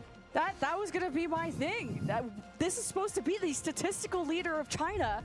And it's Havoya sort of who's had limited time on the duelist, who had to really step up to the plate to add some kind of fragging potential when you don't have as much utility playing the double duelist and you're not playing a Sentinel. So you weren't able to delay the Sentinel. You did delay, but you weren't able to stop Sentinels when they were on that offense. Still an extremely back and forth affair, but Sentinels just ran away with it at the end. Yeah, last couple of rounds, some good adjustments and some, you know, the kind of plays that you expect from Sentinels, Kev, you know, Zekken playing off angles, you know, these little things. Overall, the macro play is great, but I think a lot of the NA teams are great at some of the individuals being able to express themselves, being able to be a little bit more aggressive, and it really just felt like they were starting to adapt to the small little timings that you did get from XLG, the way that they were working the map, and those things were getting disrupted just enough to make a difference. That pistol clutch, by the way, that could have been a big difference maker as well. Like, I really think for XLG, you know, maybe I would say extra pistol win, although we went 1-1 in pistols, so fair's fair there,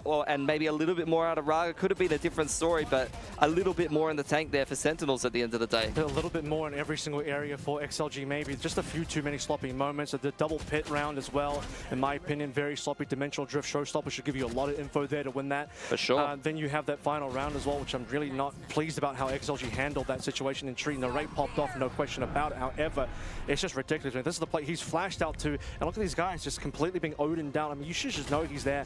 So a couple of those moments, a couple of those sloppy rounds, that ends up building momentum for Sentinels. And then no surprise that XLG, did they have some good looks? Yes. But when it really mattered, these are the types of rounds that will let them down.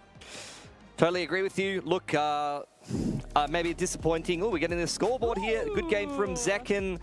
Look, very well-rounded performance from all of Sentinels there. For XLG, I mean, Happy Way has been the standout at this tournament. Raga, again, maybe not lifting his weight, going missing a little bit in a couple of important rounds, but overall, kind of a similar performance from most of XLG there, Jen. I think Zekken had such a strong first half. I mean, the Sentinels had 2 flawless rounds just in the first quarter, I guess, of the game. It was Zekken just really having to step up when they took the site. They needed just to be more forward. And Zekken built that confidence very, very quickly and was able to be the duelist to fear in this lobby. And you didn't have that from the 2 of the other side until Havoya. I mean, he started off like 2-6. I hate to keep reminding that, but I just want to speak to, in a glass half full kind of sense, of Havoya improved so fast when the rest of the team lacked. Yeah, I think, look, Zekken is just that kind of duelist that, like I said, on defense, though, it's got to be very frustrating to attack into him because you're trying to work your default, you're trying to run this, you know, protocols that you've run time and time again, and then he's just disrupting you, you're getting picked before you can even really get going, and you're playing every round from a disadvantage, Kev.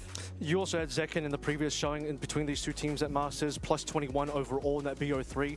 And look at this, look, 8 first kills for VALORANT Gaming, 8 first kills for Zekken. So he's done, he's taken as many first bloods as the entire enemy team, and really has been a bit of a difference maker. Those 8 first kills really only came through in those 4 rounds, 9 to 12 that you can see at the bottom of your screen there, because that's when XLG started to take a little bit more of that. Well, they took aggression early on also, but they just lost. The difference is they took the aggression over towards Rubble for those last 4 rounds and started to win those early duels, whittled down the numbers of Sentinels. That's largely where those first 8 came from, because otherwise, the rest of the map, that's where those plus 14s came from for Sentinels. And the Sentinels post-play actually lacked in that first quarter. XLG's like retakes were crazy. That's how you start off with the pistol, the anti-eco, but once the rifles and the good buy-ups came from Sentinels, you had Zekken, who, I mean, is going to play a lot better with a better weapon, and that's where those post-plants got a lot more solid out of Sentinels. I mean, that's a side effect of the kind of comp that XLG is playing at the end of the day. You do have a very bursty comp with the Raze Yoru. You can be retaking those sites with a lot of force. Can be quite hard to defend in the post-plant for the attackers. Look, that's Lotus done and dusted. That was XLG's pick. They opted to go straight back to what they played in Toronto. And to be honest, even with the coach stand-in, maybe a better foray, to be honest, this time around for XLG, but I don't know how optimistic I'm feeling about Sunset. Look, we'll touch on that in a little bit. The other thing that happened over there on the A stream, Bilibili 13-3 in G2. Oh, yeah, that is a schlappen. I said this, and speaking of slacking, he actually top front. No, but that's what I'm defending. I wasn't even trying to make that fun. Well, I am, because I want to bring it to the guy, because I know the fans are going to be like, yeah, well, they got a coach coach and obviously the assistant coach ain't going to do too much here. He actually top fragged on Cypher for that map, so he's putting up numbers at least. That makes it worse for me. We didn't get to watch the map, so we don't know what else happened, but at least on the numbers side, he held up. Look, if you want to watch that game, that is over on the A stream, and at least here on the B stream, we will take a break, but XLG one game away from getting eliminated and having their key crushed here in EWC. Don't go too far.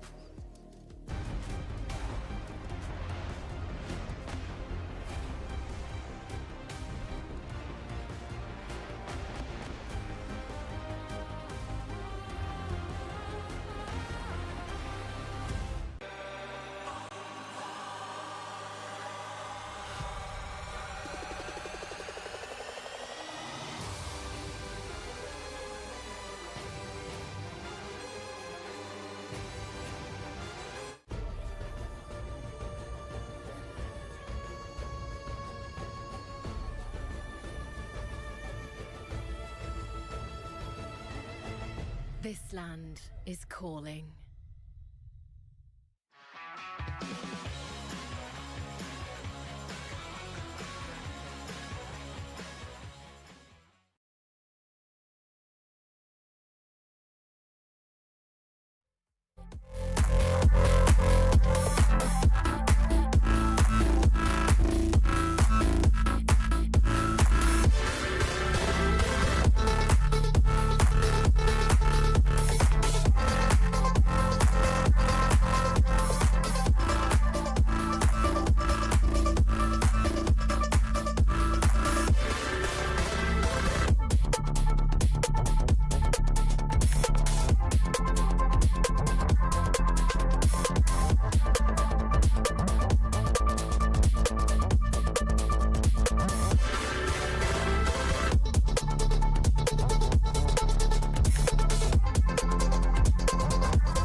Welcome back to the Esports World Cup 2025. We are dead in the middle of a series between XLG and Sentinels, and it's not looking too hot for XLG. I'm a little bit nervous heading into Sunset. The numbers are not looking too great, and Sentinels, they are pretty confident in this matchup, right? Yeah, 13-9.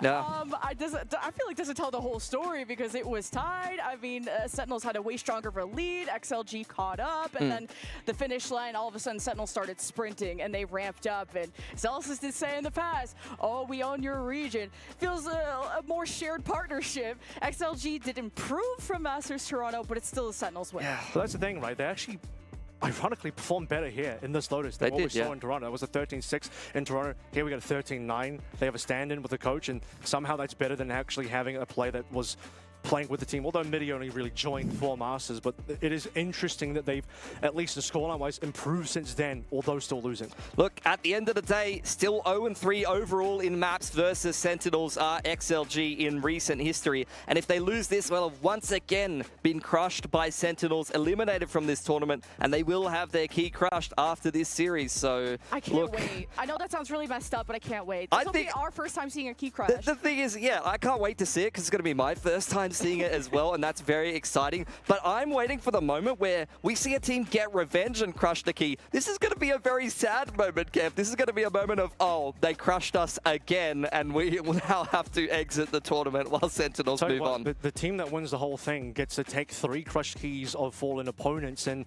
while some of the rivalries here would tell you that there will be definitely some teams willing to take the keys of various opponents that they beat, and maybe this one, I don't know if VALORANT Gaming have enough to win the entire event, but they'll definitely take Sentinels key if they can do that. Can you imagine if Sentinels, after beating all of the Chinese teams in Toronto, then put all of the crush keys of the Chinese team into their trophy here at EWC, and then instead of, I believe they have a quote that they put inside of the trophy.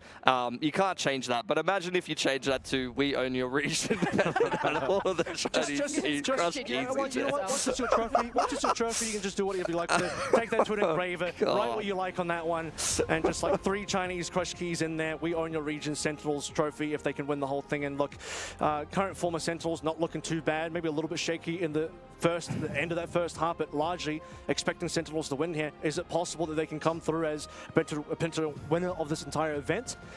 That is on the cards, but the competition is looking pretty rough. Well, not only the Sunset game that we saw over in Toronto, but overall the Sunset games that XLG have had in recent history, Jen, look pretty miserable. They have been getting slapped by everyone on this map, even the Chinese competition. You don't have to say all that. We can just have a bit of dementia and just forget all about that. No, we don't do that. And look, you're going to have to think a lot more about that because you are about to cast this game. It is Lemon, Kiwi, and Avril to bring you through all of the action here on Sunset. I'm stoked. Rarga versus Zekin. All on this map to see if XLG live on in this group. And as a Neon, you gotta be the fragging power behind this Chinese team. No changes for Sentinels compared to when they last played for XLG. Of course, having Havoya in, he'll be playing the Deadlock. A breach coming through. That was Midi's choice previously. Raga now on a Neon, expecting a lot more out of this position now, but it's Zekin up first. And Zekin down and first. He's down first. Yeah, what the heck? XLG, just great retaliation from Viva and Market, and he continues to slap around Sentinels who even try to come his way. Well, Sentinels will use that distraction of their fellow teammates' corpses to get the spike down, but that's all they're going to get this round. Another XLG pistol to kick off a map. Happy about Happy Way coming in large and in charge for opening round here. Pistol, once more, as mentioned. Split the pistols 1-on-1 on the previous map. A little bit deciding on who's going to end up taking that defuse and just accelerating Hathaway into a potential early Neural theft here. But we start out with Zekin down early, and when the star player of Center's gone, XLG start to take control. What a start from Happy Way. He's just had an incredible EWC, like not just kind of like, okay, it is the one BO1 map where he really popped off and carried, but bringing that into day 2, so important to have a strong Sentinel when you're often going to be maybe holding solo, although Viva was by his side in Market.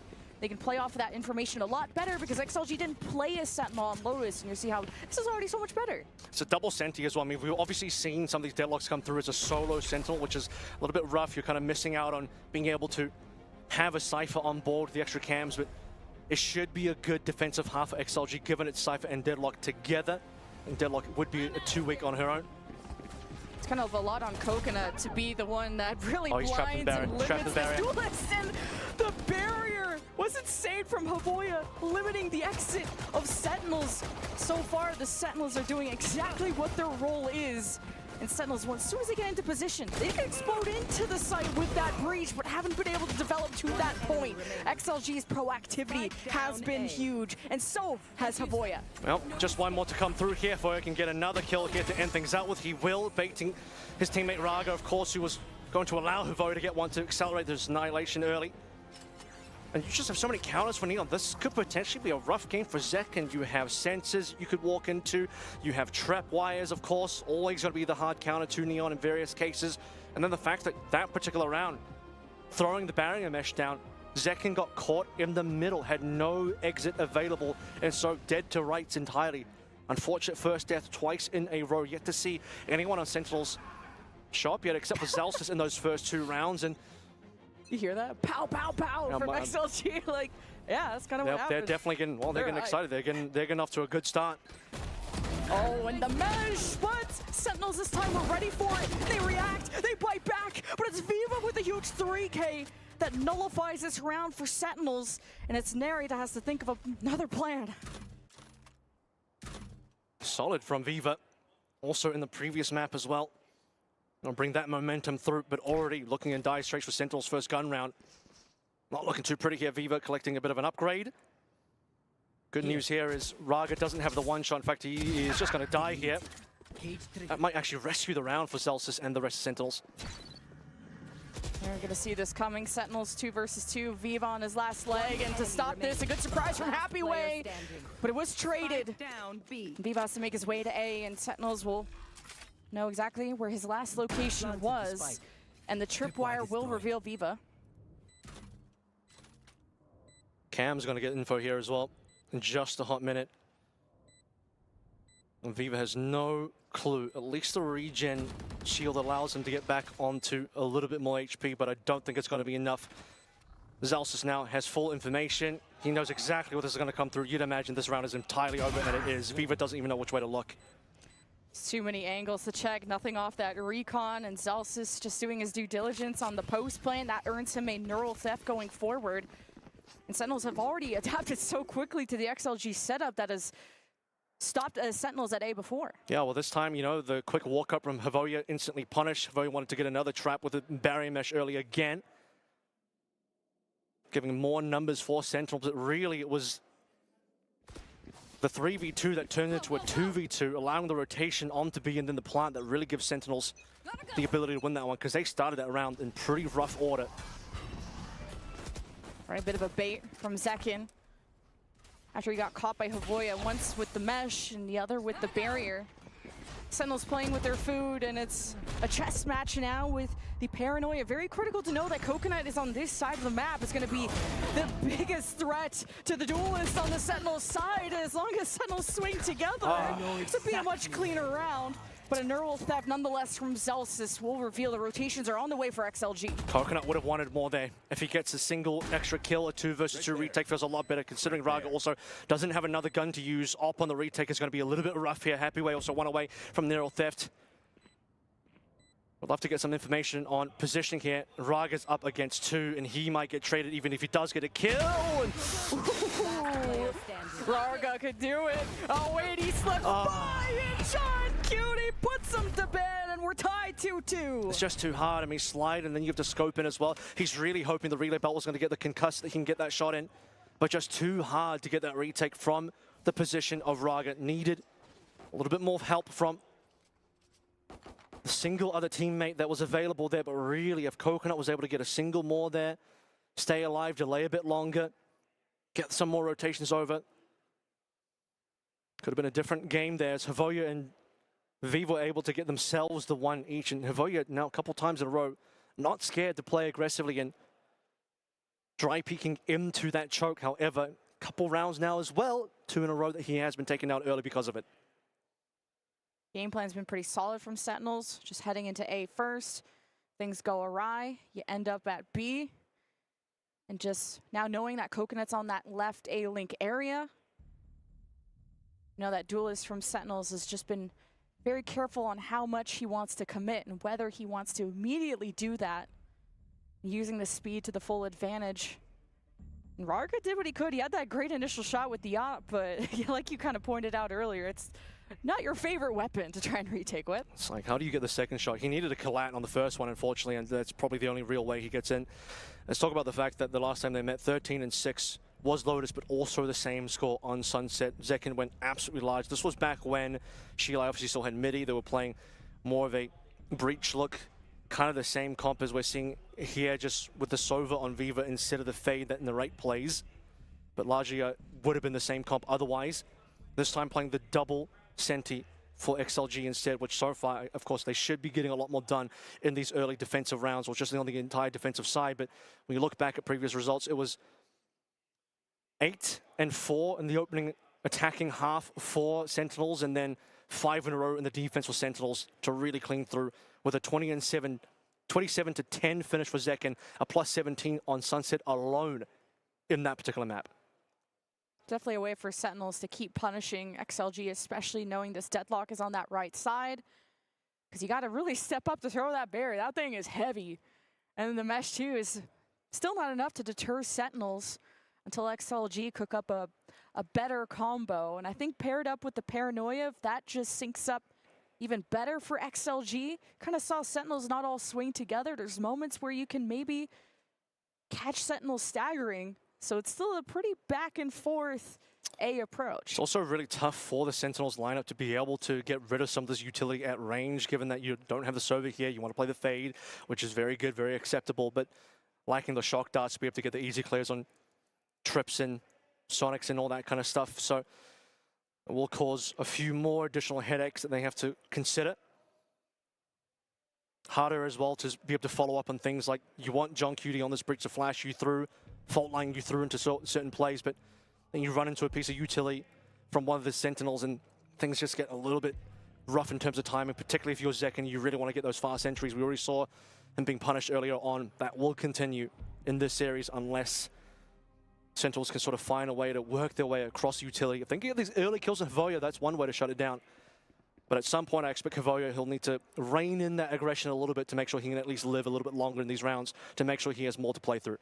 Yeah, because if you let Sentinels get close to the site, John Cutie's going to explode in with all the breach util, so XLG have to either play forward and prevent that take, or out of the sight and out of mind. Because it's not even just the fault lines and the flashes, it's Narrate as well, who's one away from the Nightfall. So fighting for that A orb is going to be quite important.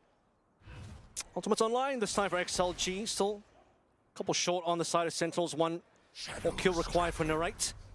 Or mid control to come on through. A lot of melee trading over towards A main. Not going to be the case this particular rounds. And the Prowler to just take a look that Havoya is not to be seen. In fact, a lot of Havoya's utility hasn't even been deployed yet. He's waiting. Oh, Coconut, come on! You had the heads up. It's in your name. You're all up there like a coconut. You just couldn't get that first blood, but it is just Instead, he got cracked open. Yeah, he got cracked for sure. An XLG on Sheriffs, that would have been the one surprise, something to get a rifle. I mean, I'm just hard coping at this point. Happy away, that is nice. Neural Death being invested too. XLG believe. I don't know if the rest of us do, because Narrate is pulling out shots like that to put the ball back into Sentinel's court. And Havoya is blinded. Right there. Or somebody was blinded, and Havoya is still kicking. I mean, this has been a lot of damage done. No matter which way you slice it, Happyway is showing up. He's had a couple of clean rounds so far, but Havoya isn't going to be the walkthrough at all. Bang, shut him down. He had the first. He'll take the last as well here. Bringing through 2 rifles, but I mean, yeah. Economy damage, you'll say that was a decent round for XLG despite losing, but Sentinels now starting to build a pretty good lead. And Havoya had a real chance at the 1 versus 2 because he picked up a rifle from mid, so still. He would need to play the Annihilation too, I think, and then maybe, yeah. Yeah, we're coming up with, hindsight 2020, but now it's 3 in a row for Sentinels, and then you got Nightfall. Could always, with how Sentinels have been pivoting back and forth, you could have that Omen be part of that with Bang, so now some mid patrolling. Also, Narrate got a couple of kills over on the B side A side last time as well, which was causing a few problems. Let's look over towards Market one more time though. That was where Coconut fell early. He's posted up, ready to control this break trip into mid. Havoya, he dropped off. Don't want that smoke. Oh, Second does not care. Wait, the Annihilation will I think still dies. be grabbed by that Annihilation, and Zelsis will have to avenge him. As now the spawn is open, and XLG get hit by a Nightfall. So there's so many problems that Happyway is facing, and he won't have to worry about them anymore.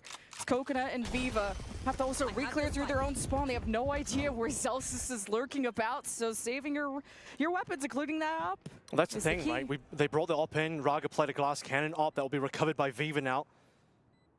The Sentinels feel like they have enough to chase here. Money's actually not too bad, so they're going to go for this one. If they take away the op, that'll be a very expensive loss for XLG. I mean, just losing these guns in general will be a very expensive loss. Zekin being the only death here that was due to the Annihilation from Havoya. Everything else going very wrong for XLG.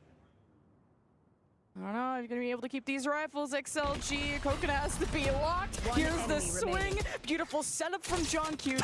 And now you're just watching your own win, and the op is dropped at least, and Sentinels are rich enough, so who cares? Zelsis will drop the selfie cam there just for fun, and then Sentinels, that's fine. The rest of the members will come in and clean up.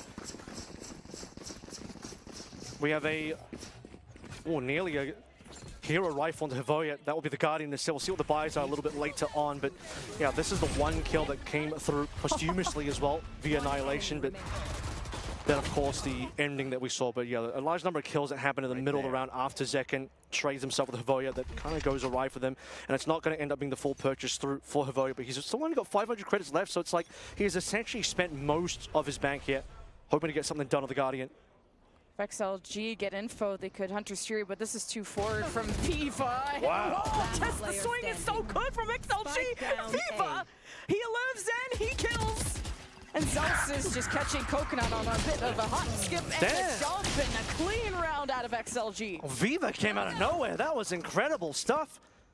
Didn't even really have what was that, a Bulldog as well? That is an extremely good one for XLG and a momentum stopper for Sentinels, and don't XLG need it. You wouldn't want from the XLG POV to see another 6 in a row from Sentinels in the opening half, and XLG shut it down early to keep this one nice and tight, one round between them. That could have gone so poorly, but this early aggression on A, a couple times it hasn't worked out, but when it has worked out, it's led to big round wins that will now swing things back momentum-wise potentially for XLG. It looks like this Hunter's Fury could just be used for the retake after all, especially when you have John Cutie or reading he has a Rolling Thunder. Go, go, go. Sentinels could get any site they want. And off the camera info that Zeus has provided, feel confident trying to push into Coconut, into Market. The last time they've read that he was there, but it's a different setup from XLG. You got the teleport from Bang to come assist, and the spike is down. The Hunter's Fury cuts Sentinels at the heel. And it's now Bang that has to work around after the ult, and he gets a surprise, but not enough manpower from Sentinels to muscle that round. Good looking flick coming through from Bang, but it's not going to be able to save himself from the secondary player from XLG. 2 in a row, complete market control. Sentinels want to get a lot more work done, but just quite couldn't get that through.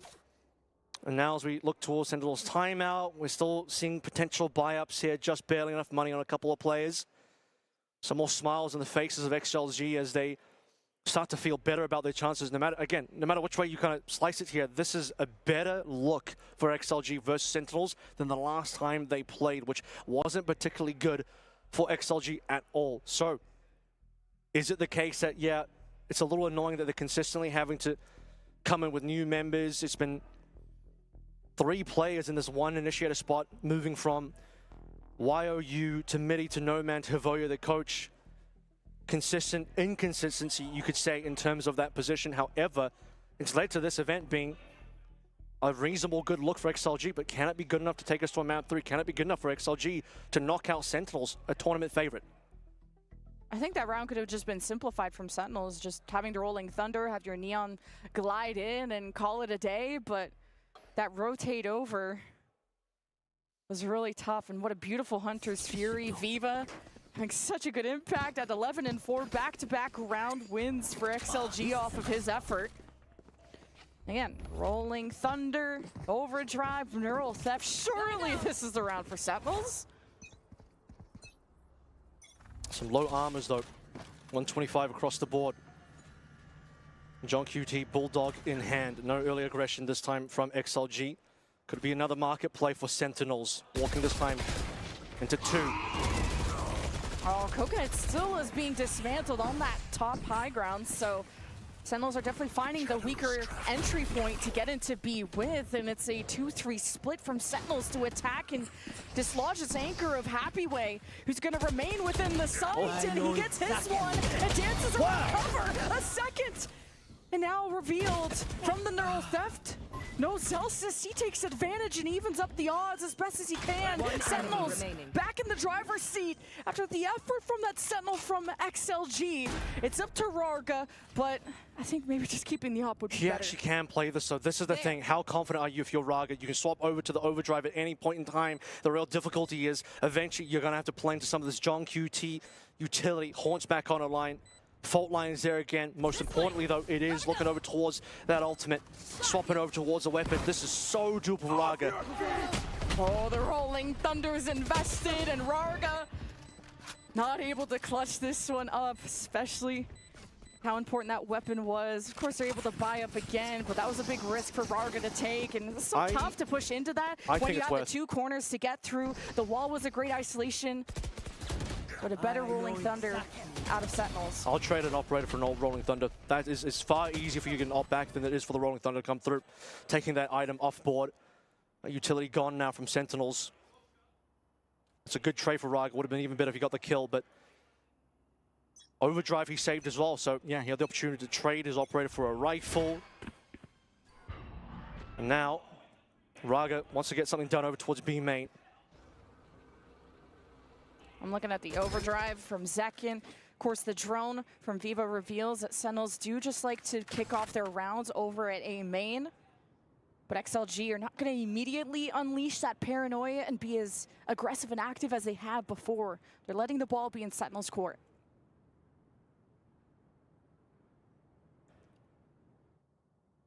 Sentinels are really curious to see if there's going to be early movements out of XLG, and we did at least see a couple members push down B. That's where the barrier mesh is going to be deployed late.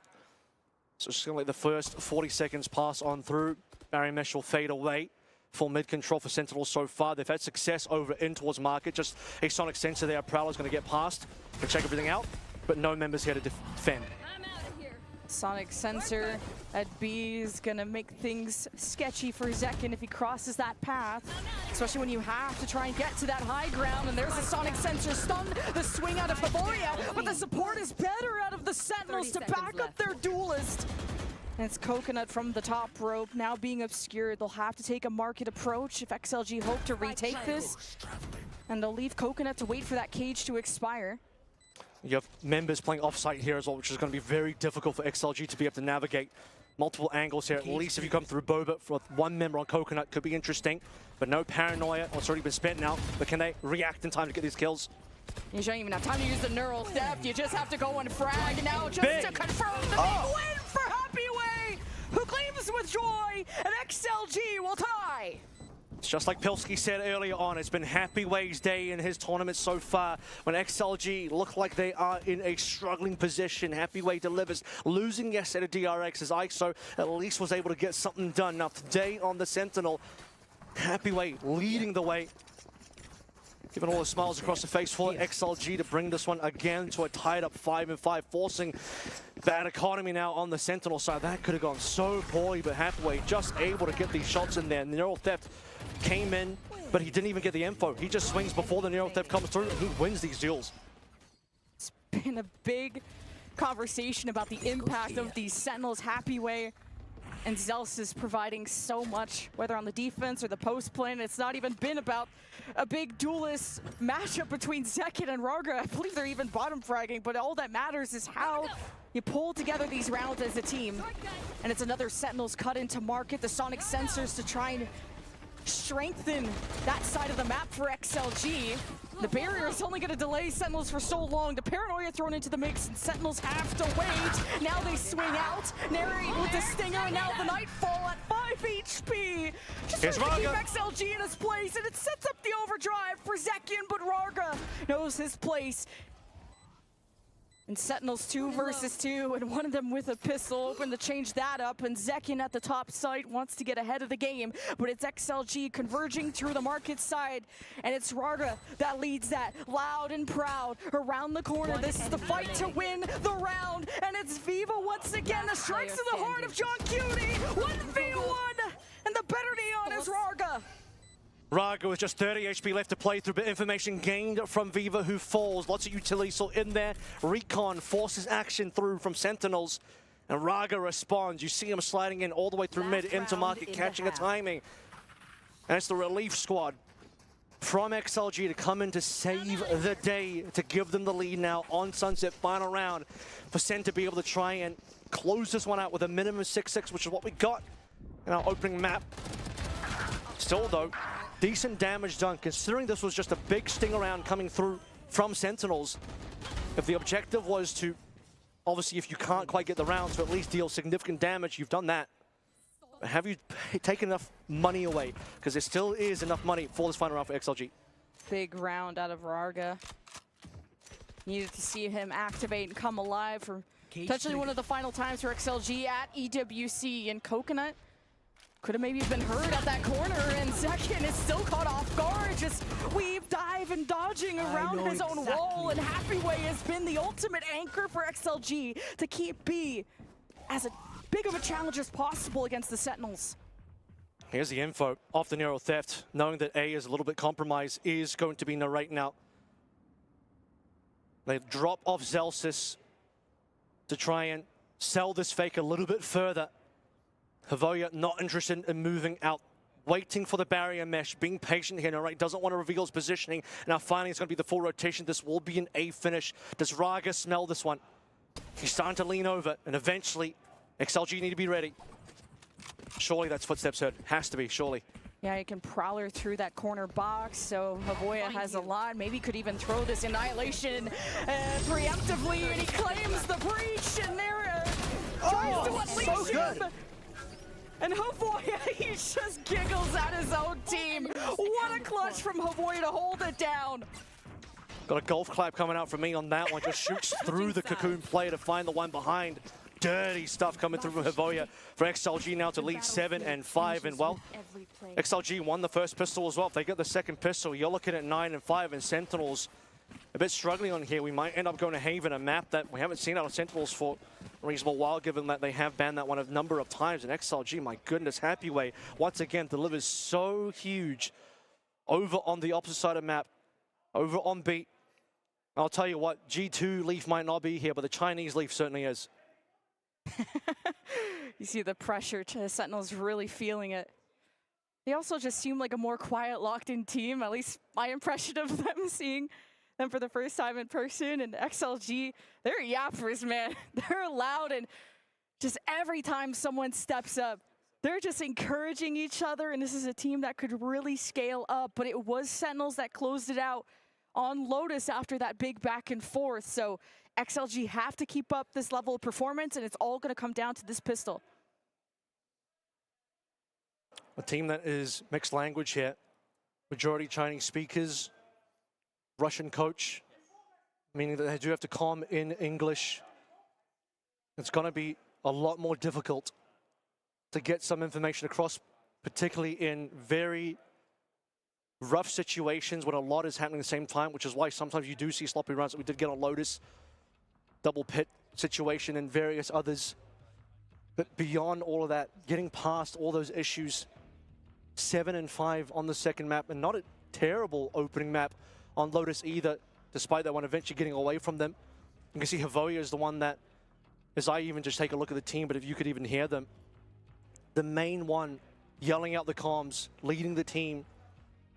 At this stage, I mean, he might even just be the IGL of the team. He's basically able to just relay all the coaching information he would have been able to give to the team during tack pauses and between games, all of that, but doing it live in the game itself. Sentinels are also just such a good team at being able to come back. Not that there's like they're at a major deficit, it is just 7-5, but Sentinels have such a good read on the game. They know how to download and adapt and do so quite quickly before the game gets away with them. That's how Lotus went Sentinels' way in the end. And they can expose those cracks in XLG and get in their heads. But now XLG know it's going to be a mental game, and they're trying to get themselves hyped up as best as possible, especially when there's a tech timeout. These moments are good for XLG, I'm not going to lie to you, because this is giving a lot of time for Havoya to, again, send the marching orders down. Of course, I'm not able to exactly hear what the comms are and exactly what the tactics are, but very easily you can see that he's able to just give so much info over, using a bit of time to explain things, again, in English comms to a Chinese team that would otherwise maybe take a bit more time to settle in. This is giving the opportunity for XLG to really come through and find their openings, find their advantages, and work together as a team, because that some of those team moments on Lotus was what let them down, but we can see they have the fragging power, we can see they have the talent, we can see that even if you have your coach in, if you can actually perform, that you don't have that normal downside of having a stand-in that's just going to get farmed and that's just going to get run over in a lot of these fights. Havoya's putting up numbers, and then on top of that, he's adding the comm structure, he's adding the leadership into the team that maybe the team didn't get enough of in previous showings with previous members in previous tournaments. It's starting to reveal itself into the 7-5 lead, which could definitely progress even further. Yeah, Sentinels have done a lot of maturing over the past couple of Masters and all the time they spent as a team since these new additions from last year. It's about, there's so much more to Valorant than obviously just shooting and being in the game. It's the aspect outside of it of not dwelling on the mistakes, no matter how stupid they are, no matter how silly they are. And this is a Sentinels team that beat down XLG pretty recently. And you go into this expecting the same result if you're on that team, and you're expecting much more of a challenge in an XLG that are starting to get real hyped up and looking real good, and it's not even coming from the duelist.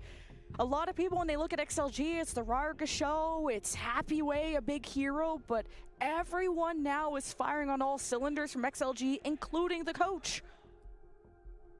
So again, previous meeting, 8-4 opening half at Toronto.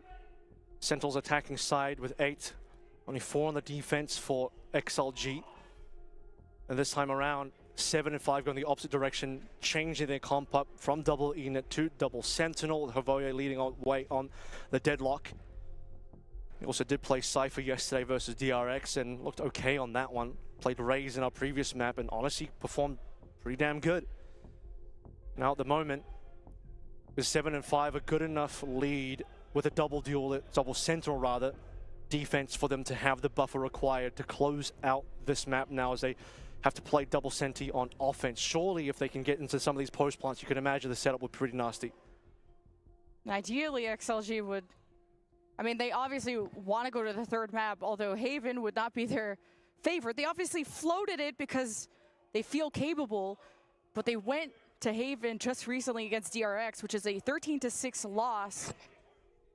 XLG, it wasn't a good showing, and it was the Yoru ISO, which everyone's pulling out all types of different comps and things they've especially cooked up for this international. And now you're starting to think about the factor of this tech pause and how it's really iced out the momentum of XLG. Here's a fun fact for you as well. In that previous Sunset game, it was Happy Way that top frag 18-17 despite losing 6-13 in the scoreline. Fun stat line here is also 5-1 in terms of first kills to first deaths in that last showing. So Happy Way on that Cypher performed immaculately despite losing on Sunset, and now he's winning Sunset, performing just as well, continuing that trend on that Sentinel defensive side. And yeah, he's kind of getting everything. He's getting late kills, winning difficult situations, also getting some first kills in there as well, although decent amount of first kills have also come through from other members like Heretics that we saw in a couple of those earlier rounds. Deadlock peeking through early, finding opportunities. I wonder if you guys can hear the Dota hype coming from the opposite stage. It's been funny to think about just all the different esports and who's been the loudest. And Valorant yesterday, Avril, I was getting jump scared by how much the players were screaming after every round. And it's been cool to just see all the esports kind of be together side by side over at this B stage. I don't know, all the games. The Dota players said, can the Valorant players pipe down a little bit? It's so loud that it's coming through the Dota comms apparently. So that's really funny. The neighbors now the neighbors they just want to farm their gold, you know, and they're hearing too much pop off from aces and clutches, and they're getting jump scared. Like, hey, I'm just here jungling at the moment. I don't know what's going on the other side of the stage. Well, I know one person that's farming, and that's Viva. I've been really proud of him today. Just stepping up as that Sova. Beautiful Hunter's Fury from the opposite sides of the map to just multi-kills holding down on the A side. Just these underdog players that have stepped up in the biggest moment. Hey, I love to see smiles on the Sentinel side. They were very much RBF, but I just call it locked in. But hey, at least the vibes are good despite whatever we're waiting for. There's a PC issue somewhere that needs to be sorted out. Don't think it's Zekin this time, but it is what it is. Last time it was Zekin.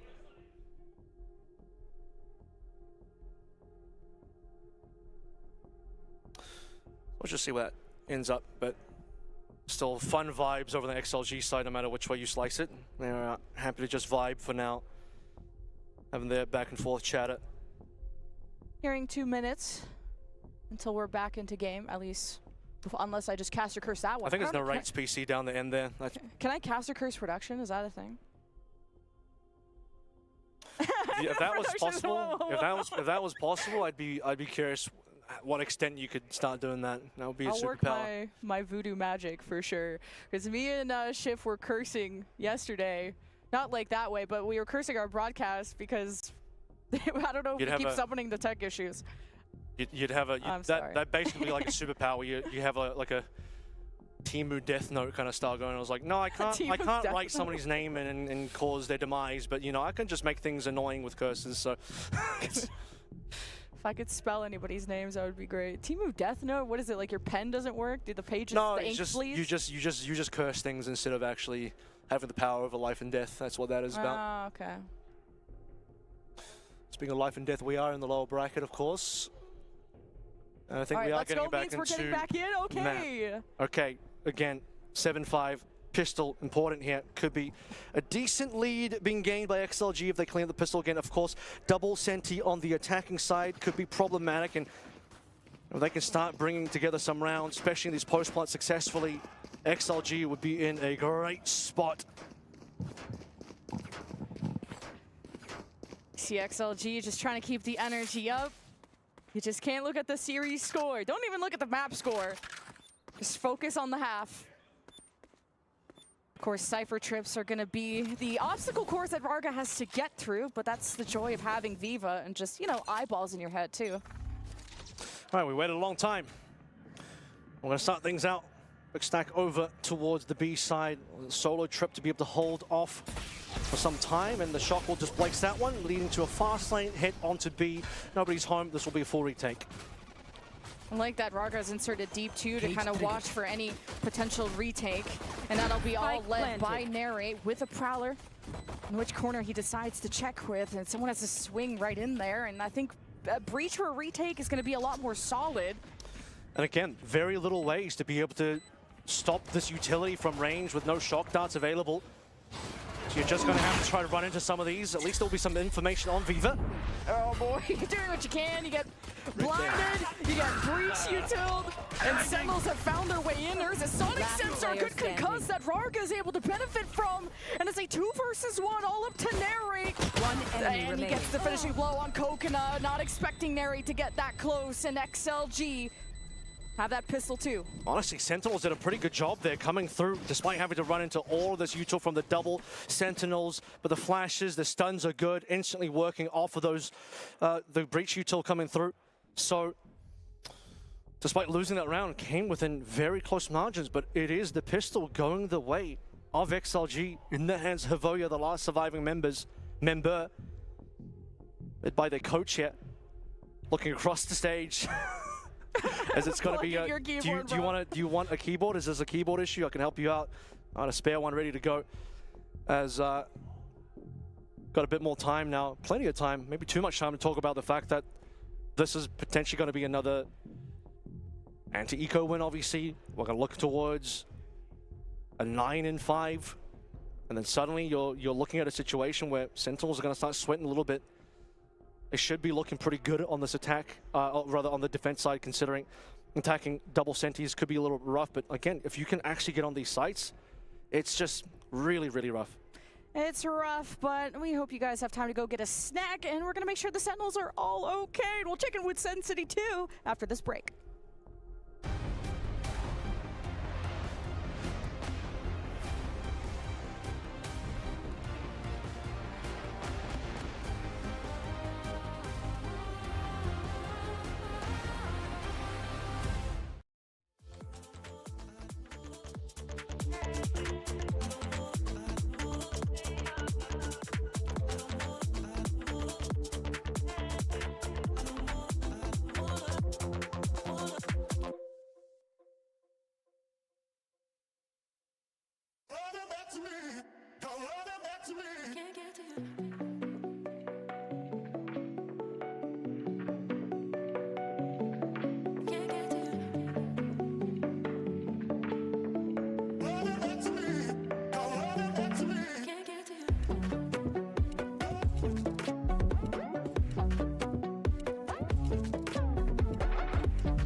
never meant to stay.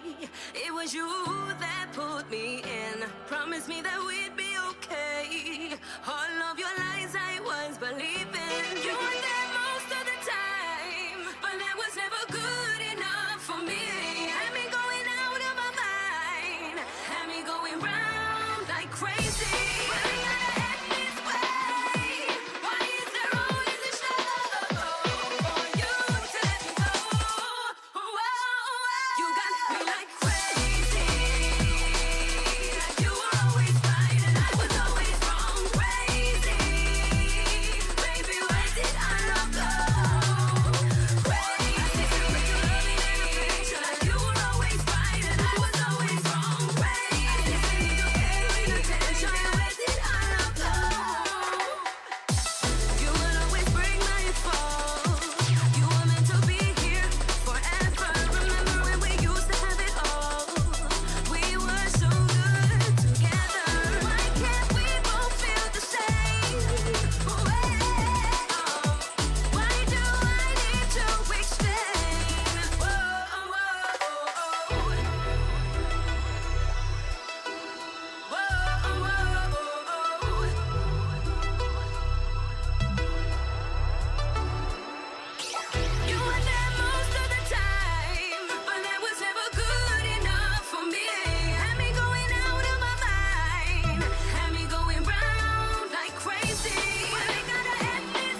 to the ground floor, and Bilibili narrowly regained the lead by 1.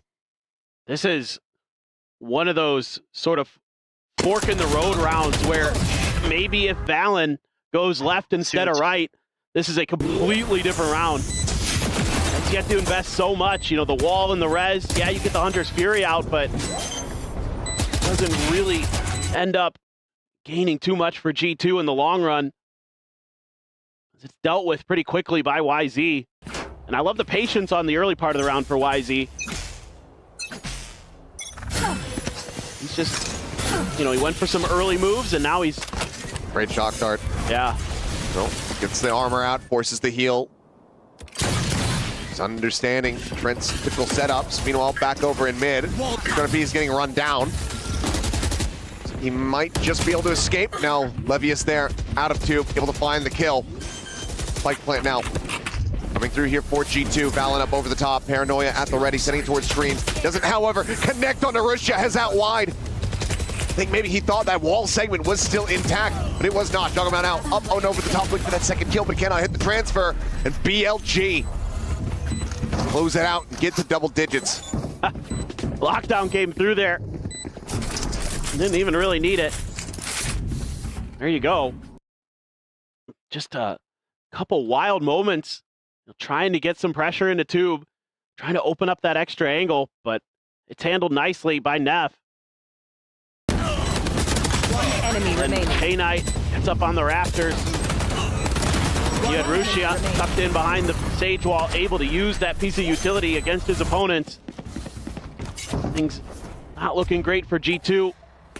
After it was tied, it's been 2 in a row. Maybe the most important round of the map here. Try to get themselves back into it. A buy round, a Hunter's Fury, 1 away from a lockdown, 1 away from a Viper's Pit. Alt cycles coming into G2's hands. It's BLG. This is a trap and a half.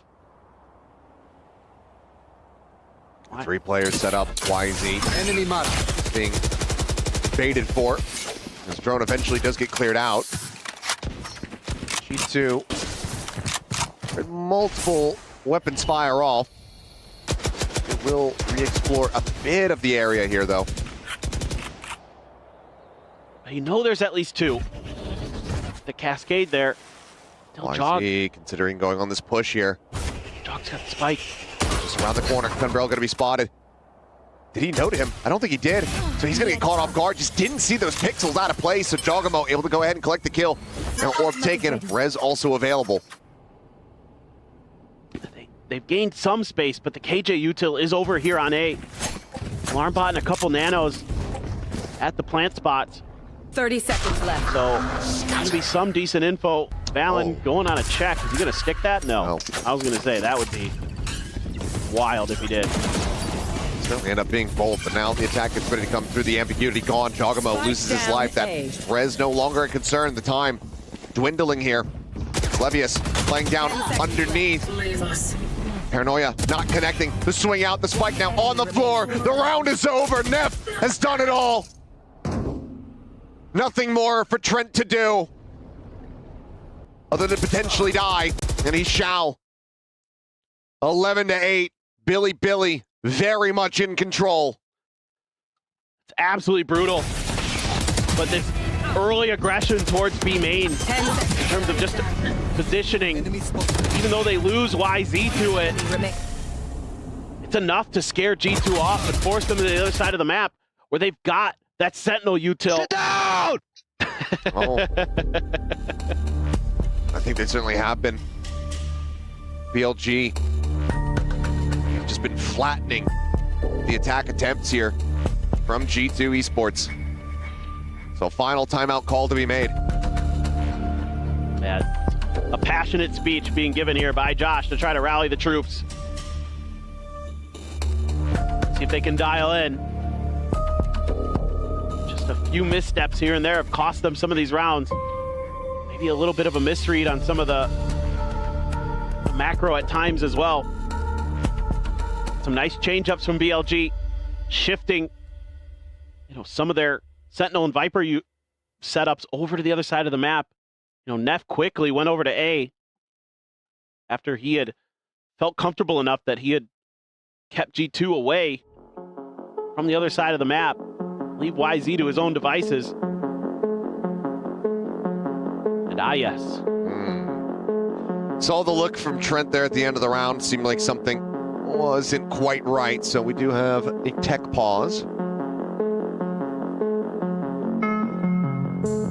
Things widely have been quite smooth here on the A stream, so hopefully nothing too severe.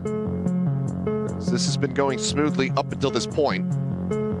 Fingers crossed. Hopefully it's just a quick one. Maybe a little device issue or something. Can get resolved pretty quickly.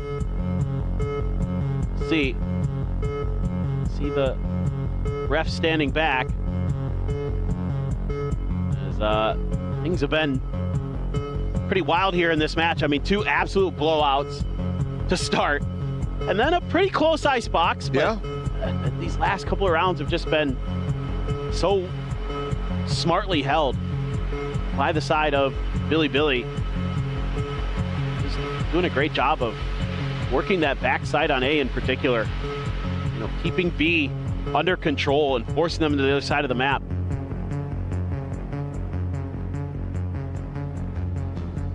And then making good reads. Something that was so impressive with BLG on Sunset, seemingly starting to come through here again, is it's only been 1 round in this half for G2. Countdown's going. Yeah, and it took until effectively their first buy round, given the force in the thrifty attempt. Right. Aim to see the rally back. Shock dart this time. Not going to be finding too much of anything there. God, they have so many ults. Love to find opportunities to use them. You should run. Sneak this weaker buy away. Used to lock down early. And K9 only halfway to that Hunter's Fury, so no real way to try to turn the tides of this one. Push out. They're going to get cleared. Neff wanting to try to keep that attention over towards him on this flank instead of forward onto the site. Pit now going to be invested. Some spam though, and Levius is able to find one. Shaq going to be taken down. Going to be answering back. Risha on the floor. The pit still intact. Strogamo has a res, but knows that it's going to be far too risky. You will not kill my... Sends it, but there's a pixel, and YZ, he collects. Ping revealed, counter spam is going to be there. Jonah P able to trade this one back, keeps him in with the advantage. Spike now to be planted, but it's in the hands of Trent. Would love to be the one playing back, holding that Hunter's Fury. 30 Push over to the top, Valen maybe with an opportunity, but it is just that stinger that he has. Positions, closes the gap a bit more. Paranoia sent, quick clear on the dart, no ping reveal, up and over the top. Goes K-Knight, but Trent will be able to go ahead and hold his own. Spike now being planted. It's a weapon swap, only has 8 bullets, and Neff will be able to find one more kill, but cannot bail them out, cannot clutch it. G2, the timeout works to get themselves around win. Yeah, just go to something simple, something reliable, lock down into Viper's pit to get the round through for G2. Good call off of the timeout. You will not kill This is where I thought, oh no, it might just all be for naught. Oh, nice reveal there. Set up Jonah P. The fact that Jonah P survives through all this, so huge to keep that pit up. And the running and gunning, and yeah, a little bit of frustration there from Bilibili's coaching staff. Clear the dart. Immediate response with the toxic screen, but bought a little bit of a rotation. Right here. Rushi originally over towards A. Just gonna clear that with the pistol. So far, Bilibili doesn't have a ton of info. That drone, though, should kind of start giving away things, though, especially that one. Deal on the one. YZ playing close here into the corner, and they suspect this fully. Tailwind now expiring. He's got to reposition, but it cannot. Valen will go ahead and collect one. Held at bay now as the reckoning comes through. G2 contained for the moment. The wall similarly does get raised. Neff still in position. That pit at the ready could send it if they suspect that this rotation is going to be started off. Looks like he wants to try to maybe play for a little bit of contact first before sending it. 30 Not going to go left. over towards green. It's going to be the cut into mid. Smoke out. Under tube approach. Turret now cleared. No real way for this pit to try to come into play. Good timing. Jonah P. Fighting back. Survives with 1 health. Spam through the wall. There's a swing out. Neff dealt with. Valen finds the kill and Rush's position noted. There's still so many angles that they need to check. Last player standing.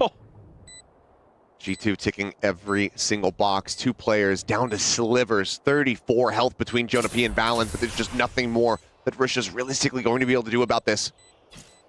This Valen is on the hunt, and he's going to have the jump. The headshot found. G2. 2 rounds now in a row. Just 1 separating them from tying this up. This is huge. Valen there to deal with YZ and grab the spike. They just pivot to the other side of the map. Have to respect it as BLG, but they get a little bit of a confirmation. Losing that battle up in kitchen to Jonah P with just that 1 HP. That's pretty brutal. You lost the Reckoning as well. That got invested early in the round as G2 was trying to scale into sights. You were able to bait out that big ultimate. So now it's going to be Bilibili's turn. Call a pause, try to figure out what they can do to stop this. And pointing at the map a bit there, trying to let his team know what they need to be looking for. I think there were some right ideas there for BLG. Just got outplayed. It's a little bit of a timing. G2 just enough ahead of the curve. The recon dart coming through a little bit late to scout out if they were still holding A main to look if it was going to be a double pump, look if it was going to be a fake. It was not. So now you have to think, okay, you're in cruise control. Billy, they are going to be on a weak bye. Bladestorm though for YZ, Rushia with the Vandal, Guardian for K-Knight, Stinger and a Sheriff respectively for Neff and Levius. Would be a thrifty if they could pull it off. K-Knight able to push forward to safety. Grabs the orb, backs away. 1 charge from a Hunter's Fury. Hit still being held onto. This round, it's even riskier, given that it's just that Stinger. Can do damage within the pit, but also very quickly get overwhelmed. Trying to come through. Neff just going to be backing away. Stops himself from being spotted, but cannot scale back forward. Rushia starting to push mid. Nobody here with him. He's still going to let it rip. Hit invested, but YZ taken down. Shaq winning that fight in mid, takes him down under tube. Spike planted. Now walled off. Dogamo just pre-firing it. Says, hey, let me help you with that. And finds the kill as well. This is devastating in multiple ways. G2 regaining control almost completely, as Russia not going to be snappy enough. The flank is there, and it's flawless as G2 tied up 11-11. Trent getting fired up. My oh my, and the pit invested there by Neff is just dismantled by G2. That Sage wall, so impactful again. Not only does it counter the Viper's pit so they can get the plant down, but he's then able to use it against his opponent. And that's got to feel good. That's a timeout for BLG. We do have a Hunter's Fury, so does Trent on the other side. Sending out some of that util early to clear those front positions, those forward areas, gain some map control. But on the other side, BLG has some map control of their own. They do. It's not leading to too much of anything at the moment. You still have Jonah P tucking back inside of the spawn. Not that he's really done this, but now he's going to be noted. Snake bite out to try to delay. Russia scaling forward in garage, but can they get the jump on him? Can they get this kill? A minor tag. Jonah P just tucked away. Challenges back in for the fight. Finds some more damage on the YZ, but cannot get that elimination. A shock darts here at Jogamo's feet. Absolutely tear him asunder. Valen going to take it down similarly, so now player advantage is going to be there, and the Hunter's Fury will connect. Spike does get planted. So the clock is ticking, but it's a 5v2. G2, if they can get up the match point off the back of this, likely be back breaking for BLG. The push forward, finds the first. Ends up splitting the difference.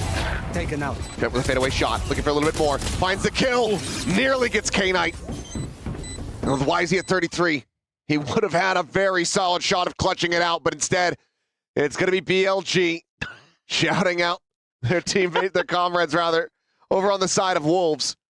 With a quick little stand up, but they find themselves now up to 12. Yeah, this time around, starting to recognize that G2 has been widely not contesting the front of B main too much. You know, they or if they do, they'll be very patient about it. And they're able to punish that, get that flank angle, and great util from K-Knight. The shock darts, really nice, and then the follow-up with the Hunter's Fury. Here you go. But the kills found, the lockdown available, but this Hunter's Fury has been in the back pocket of Trent. He's going to be one of the big primary targets for BLG. If they can find a kill on him, that ult goes off for free. Now, forced out of position, dodges the shock dart. Tell G2 have a very good idea of where that Viper is going to be positioned. Well, that's just to make sure that they're not going to be able to do that three-man setup at B main again.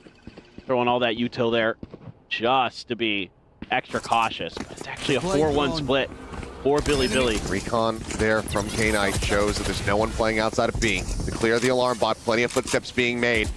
They should know. But this is where they're going to be at, and Chogamo has the read. We're going to be taken out, but they're responding fire from BLG. It's looking like it's far too much.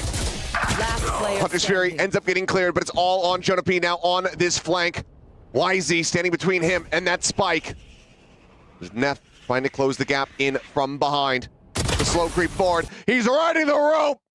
And BLG are riding off into the sunset as they keep themselves afloat here at EWC. What a comeback there. It looked like maybe G2 had found their stride, and a timeout eventually works its magic, and Bilibili continues on here at EWC 2025. We will be saying goodbye to G2, but what a fight they put up today. Tenacious, I think, is the best word to go with here for G2. Against the odds, missing one of their key players, one of the best players in the world in Leaf, and still being able to rally back. I think that taking a look at their opening set, that best of one played, it's hard to make judgments. We saw what they were capable of after having a bit more time on the stage, a bit more time with Jack. Yes, kind of bodied in the first map, but able to answer back in a big way and then play a very contentious map 3. So very solid credit to the efforts of G2. But unfortunately, this is where their road does end here at EWC. Their key shall be crushed in just a few scant moments here by one of the players from BLG. And after a very exhaustive map 3, I think that it's going to be very cathartic for them. Oh, for sure. And you got to hope that that's going to get the mental back up there for BLG. You had concerns after that blowout on Pearl that maybe they were just going to crumble once again, but they're able to rally. They're able to keep it together. Really nicely done by BLG here. Clutching up when they needed to, almost allowing for that window of G2 to steal it away at the very end, but found their footing. But now, let's go ahead and send it down to the stage where you have Ian Chambers standing by with YZ for the winner's interview. Thank you very much. I'm here with YZ, who has just put in a phenomenal performance. Of course, as you've said, it's always devastating when you've got a tournament of this magnitude to send teams home, but that is the nature of the beast. It is goodbye G2, and BLG continue their journey. It was a hard-fought loss to Paper Rex yesterday, but a very hard-fought victory here in a best-of-3. You must be delighted with that performance. VC 就是昨天你们惜败给了这个 PRX， 然后今天呢，你们却是就是成功的、精彩的险胜了这个 G2 战队。其实想问你，你现在感受怎么样？感受就是，其实 G2 就是打得很好吧，就哪怕他们的教练临时上场，然后他们也磨合得非常好，给了我们非常大的压力，然后也是很高兴最后我们能拿下这场比赛吧，就心里很开心。I feel great. G2 was a very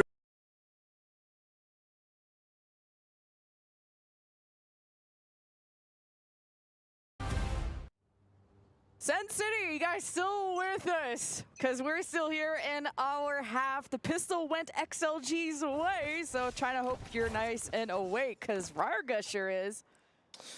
As a reminder, 8 and 5, first pistol of the half, going the way of XLG. They also won the previous 2 pistols on Lotus as well. I hope the plays are still warm because that was quite a lengthy one, but welcome back, of course. Sentinels still trailing by 3. This is an elimination game. Sentinels didn't win the previous map, and they'll need to look for a bit of a bounce back on this half to get that 2-0. Now it's about just locking in after that extended pause. Another factor to consider. Oh, the arm! That Faye just barely hanging on after Happyway got lucky, and even while stunned, he gets at least 1 for the road. And Happyway has been such an impactful play for XLG. It was just a fake. Of course, Happyway is a lurk over towards A. Just going to pull over plenty of members from Sen. However, that being the case, Marshall is going to be the upgrade over for Narrate. A post plant now set up with at least one of your Sentinels utility. It's going to be pretty tough to enter. You've lost second as well, your entry player. Got flashes from John Cutie, Narrate with nothing. Hope and a dream at 2 HP. I love this post plant, and this is going to be the beauty of XLG's double Sentinel. There only 1 remains, but Happyway did some initial work taking care of the big entry point of Sentinels being Zekin. This is the exit play coming through now. Zelsis looking for a few here. Stun to set him up. And will at least allow them to take the Havoya, but largely it's still XLG cleaning up strong here, retaining that rifle onto Raga as well. The Sentinels will have to just be happy to remove 2 players from XLG in that, but that's the 2 rounds that we had alluded to quite some time ago to put XLG 9-5 on this map, potentially taking us to a haven. This first rifle round from Sentinels is going to be everything, though, to have a chance to stay composed after the extended pause and to try and catch up a little bit to XLG having a strong second half and obviously a strong first half when it went 7-5 XLG's way. They got really, really hyped. So if anything, the pause kind of helps Sentinels keep XLG calmed down. Okay, that's a pretty rough beginning. Bang onto Viva, Zekin onto Raga. Both sides of the map finding success for Sentinels. There's also the lurk side being dealt with as well on A. Really, for XLG now, mid is where their advantage is, but 2 traps will be in the way for Havoya. And you kind of lose 2 important people to try and get through these choke points of the Sova, of Rarga, and the only chance is Coconut's Paranoia, and that just hasn't developed. This round was cooked from the start from these early peaks from Sentinels, so that first rifle round, huge for them, and to potentially be able to bring all 5 of them would be even better. Should be. Narrate on the angle, sees the shoulder. Team Ace coming through, everyone participated, and then of course we saw across the entire map, nothing from XLG really able to convert in that round at all. So Sentinels, good to be able to take their actual rifle round and bring it to a victory. XLG now. Let's see what they can buy up here. Coconut, by the way, is going to be 1 away from the Shadow's ultimate, 1 away from the Narrate as well as we head into the 4th round of the half. When I heard Sentinels try to get hype and bring that energy back, you look towards the IGL, the leadership of John Cutie, even Zelsis as a veteran on this team to kick back Sentinels into gear. Now Neri playing further back with the Haunt. That is going to get some information with a Paranoia that could have came out at a bang, or even just the breach. A lot of utility from the Sentinels side, but not utilizing it. XLG, they battle so well. When nothing affects them, but it's only Happyway left, and he's on the opposite side of the world, just lurking. XLG end up taking a big ol' L at the end. This has gone so poorly for XLG, but a 1 versus 2 Happyway has so far been the massive fragging power for the team. You can see the respect coming through. Sentinels want to make sure they can mark him, take him down, take no risks against Happyway, who's been sharp.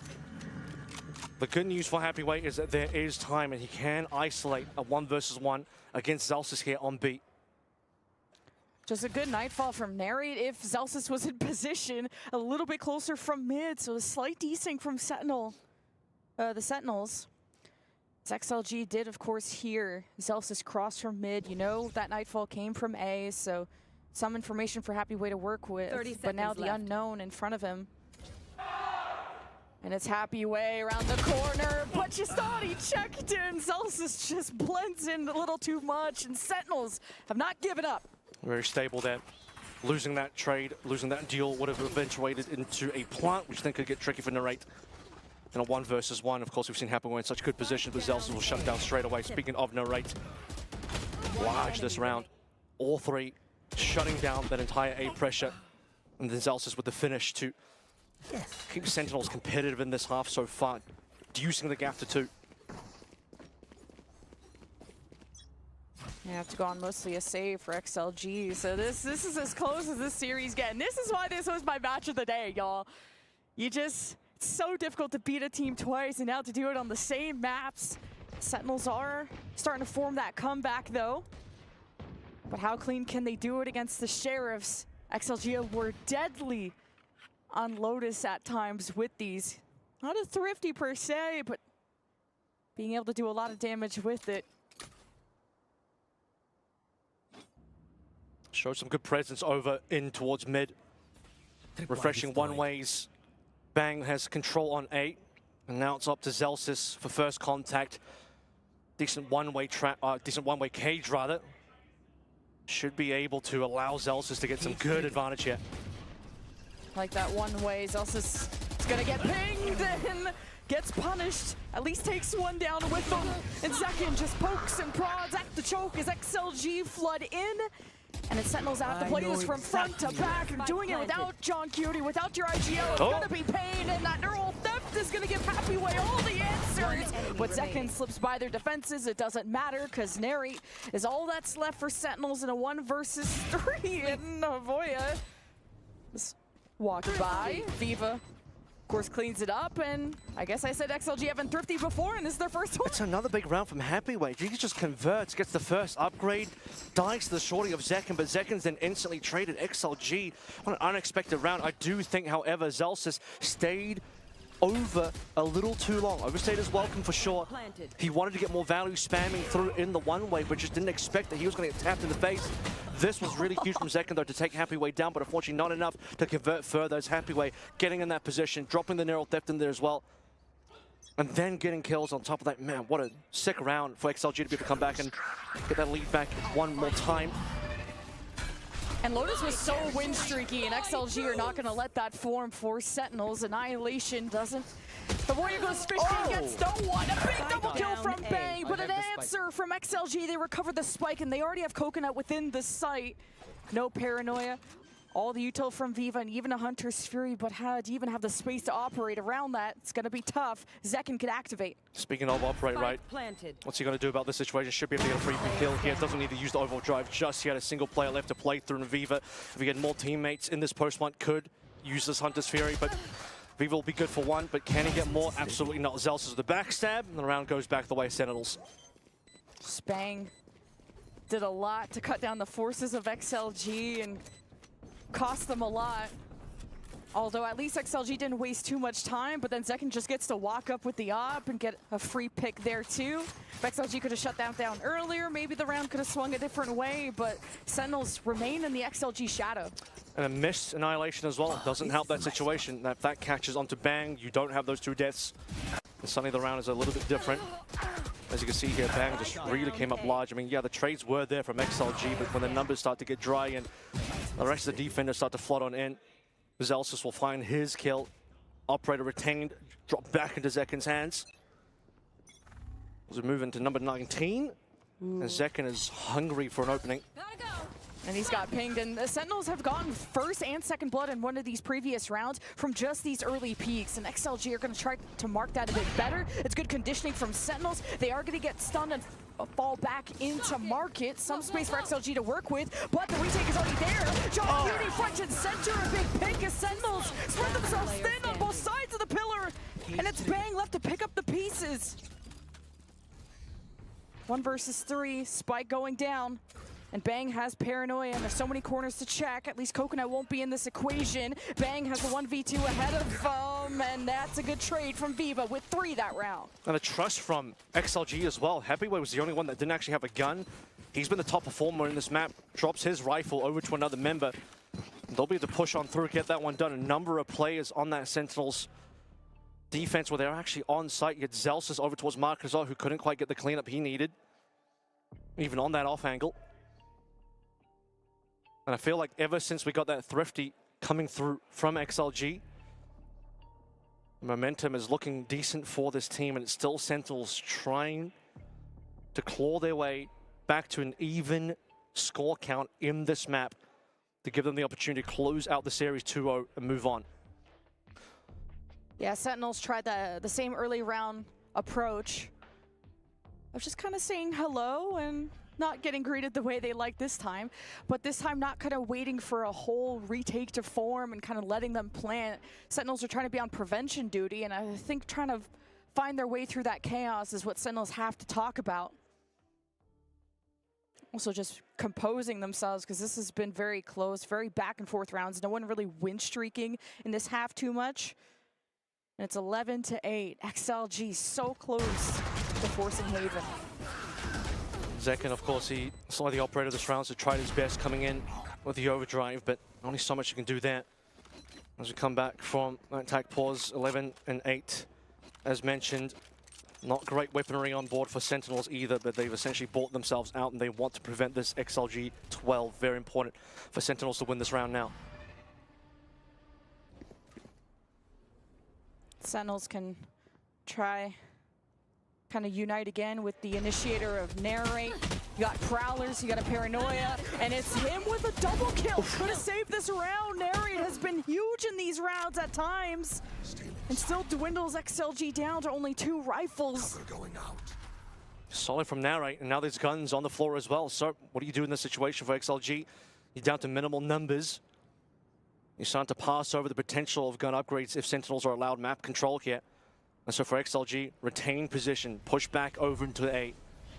Sensing that Bang is going to be nearby, but you called it. Narrate's been huge so far on this defensive side. Does Viva have what it takes to take down Bang here? Yeah, Bang makes first contact. John Cutie could swing. He has full util, one away from the Rolling Thunder. John Cutie up next. Viva's just quicker to the trigger. Look at that teamwork with him and Happy Way.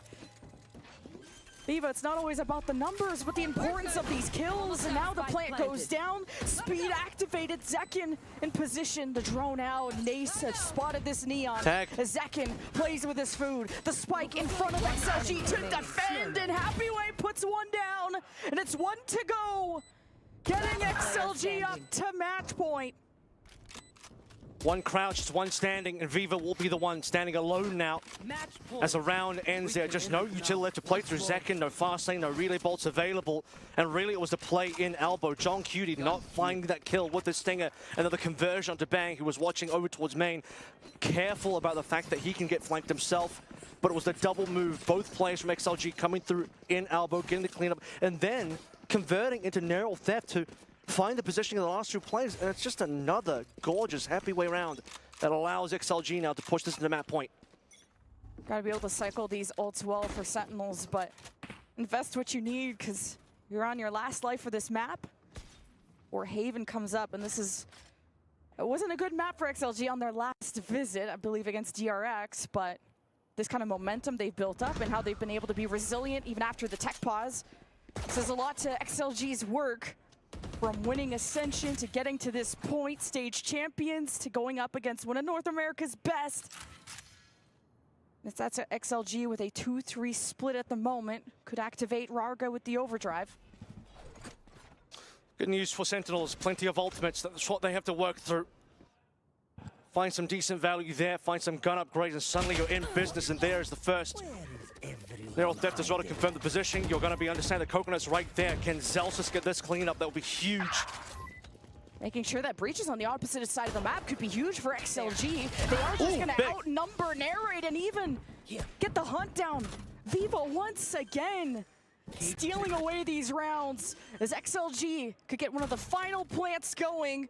As John Cutie with the Rolling Thunder is coming up for Sentinels. Yeah, can these 2 players on XLG do it again in these clutch scenarios? It would be insane for them to just consistently win. However, for Sentinels, they have the ultimates to play through. They have utility for Zekin as well, and he's got a gun. He slips and slides, and there's only one place XLG can win, but there's Lord away! Oh, it's joyous for XLG! They get themselves another chance, and it ends on Haven. I said this at the start, it's a happy day for Happy Way. Unreal 3K there. 2 versus 3. Can you call that one a clutch? I guess in some ways, absolutely. You had to play into a Rolling Thunder. You had to play into full util from Zekin as well, who, credit to Sentinels, played that round as well as they could. They got some gun upgrades. They took down 2 XLG members early, put the gun into the hands of their doors of Zekin to be able to carry in the late stages of the round. And still, XLG, I mean, what an unreal turnaround after losing Lotus to then get this cleanup more confidently and more comfortably as well. Yeah, more than that, I would say like a turnaround in terms of the expectations going into this map.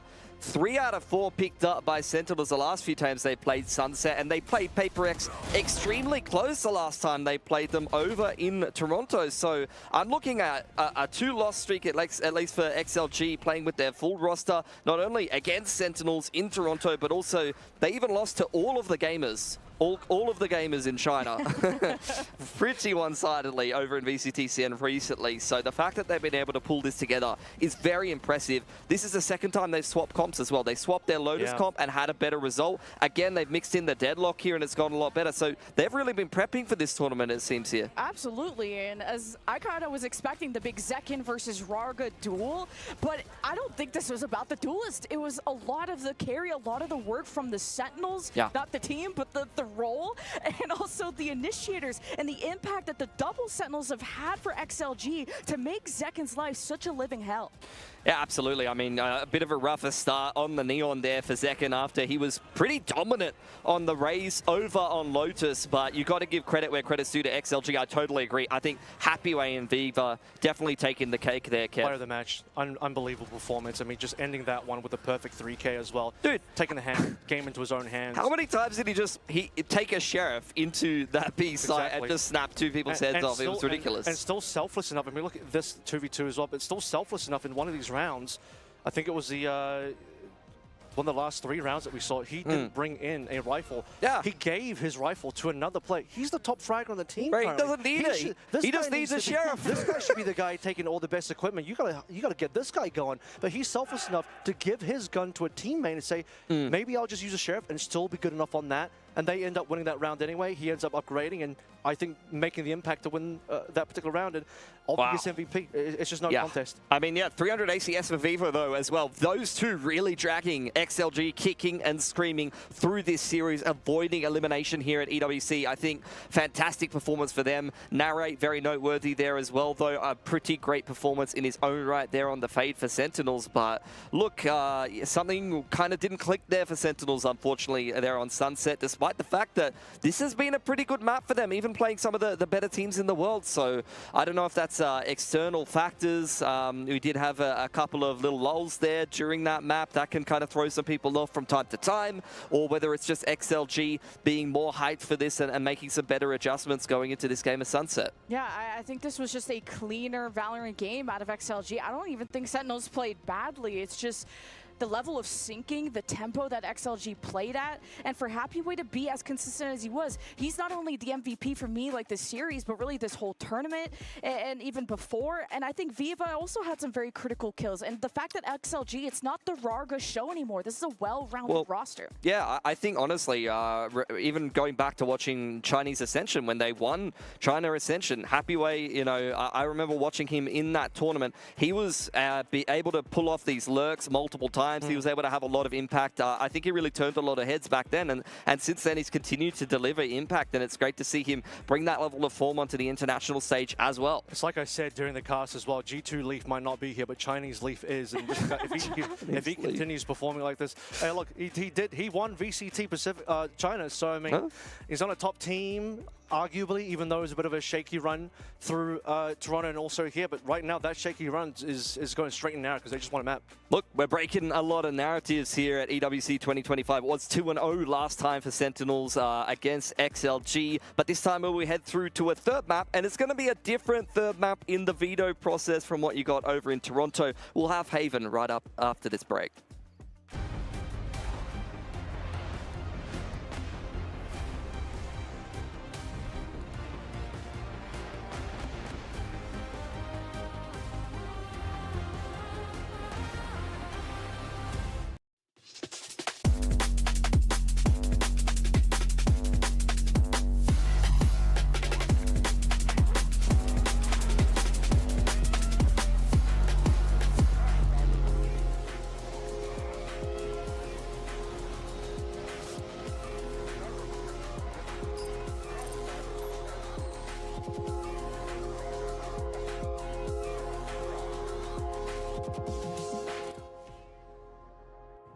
Both teams did the opposite of what we thought in their best of ones. 100 Thieves up against Fnatic. It felt like that was going to be a very one-sided match. Not the case. It was 13-11. On the opposite side, EDG against Pacific, it was 13-4 in one of the most lopsided best of ones we've had here so far. Yeah, I mean, we know Gen.G are a great team, right? But I think we all expected EDG to put up a lot more of a fight. I mean, I feel like Kang was barely there in that series. He is the flagship player of that organization. We expect big things from him. He cannot be as slow as he was against Gen.G because, you know, as we saw 100 Thieves put up a very great fight on Icebox, EDG, not so much on Icebox. Oh, do you think we're going to see that in the Veto also? Because both these teams showed that they're willing to play. I was actually going to say the same thing. I think we are going to see an Icebox in this BO3, but the cool thing about going out the way that EDG went out in that match is you didn't really get to show much. Yeah. So you can really like just come out with anything, come out swinging, and maybe catch 100 Thieves off guard. I'm sure they're going to want redemption after, I mean, just getting decimated. Yeah, similar to G2, a new player coming on in from the roster that we're so used to seeing be locked in for such a long time. ZJC, that man in the middle when we showed the rosters. He got one game over at VCT China and then is here. He's still getting his bearings on the stage, and I think when you're dealing with a new player like that, you want to give him rounds, and unfortunately 13-4, you didn't get too many rounds on stage, but now he enters here in his first best of 3 at Esports World Cup. Yeah, I mean, you need reps, right? And, you know, sometimes when teams make changes, a honeymoon period can exist. Sometimes everything clicks and it seems brilliant, but most of the time, kind of this is what happens. It takes a little bit of time to settle. You know, you got to calm those nerves. You got to get used to different voices in your headset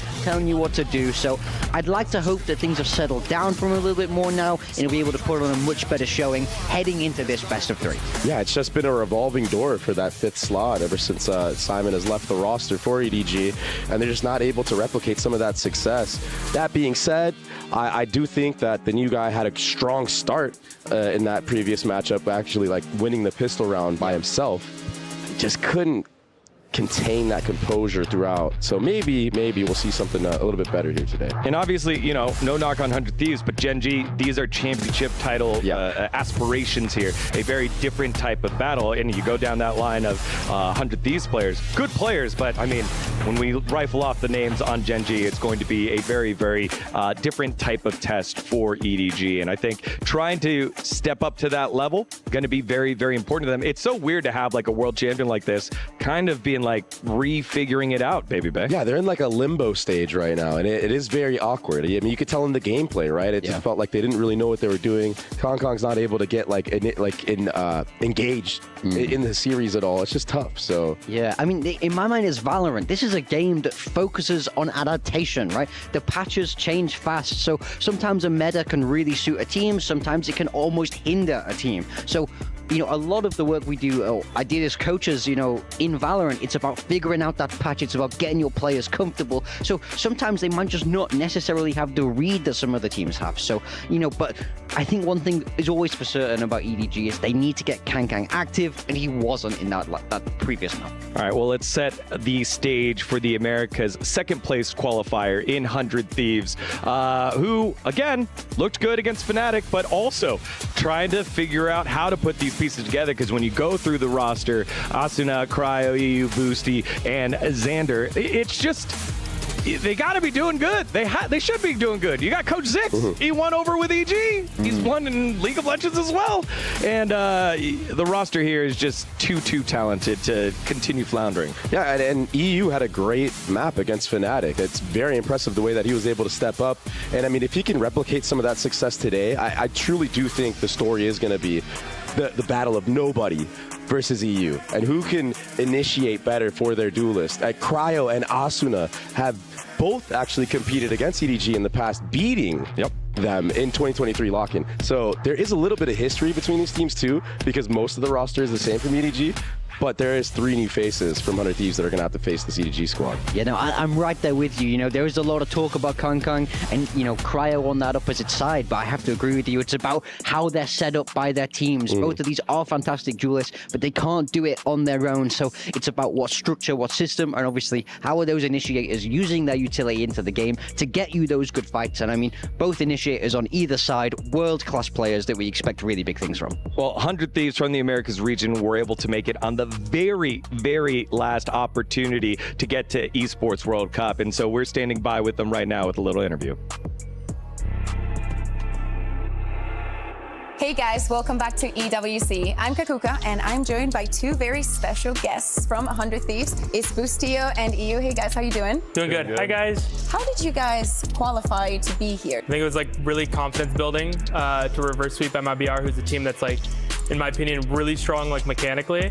It might not be like the strongest like strats wise or like calling wise, but like having like Verno, Aspas, Cortesia, like all of these players are super good mechanically, and to come back from like a 2-0 deficit is like pretty incredible. This may be the last little moment for Haven as Cryo cleaning everything up. Flawless round for 100 Thieves. What was the mood like after you were in that 0-2 situation where you're 1 map away from being out of contention to come into EWC? After we won Haven, I remember like we went out and the talk was definitely a lot different. Like losing the first 2 maps and then coming to, you know, just like the darkness of the compound and like the quiet. And then after you win the 3rd map and we like 13-3'd them or something, like going into that like that team huddle, that team talk is definitely a lot more exciting. Would you say that was the moment where you really thought we can reverse it, or was it another moment where you thought we're so winning this, you know, we're actually going to do it? Even though we went down like the first 2 maps, I saw that the other 3 maps were better maps for us and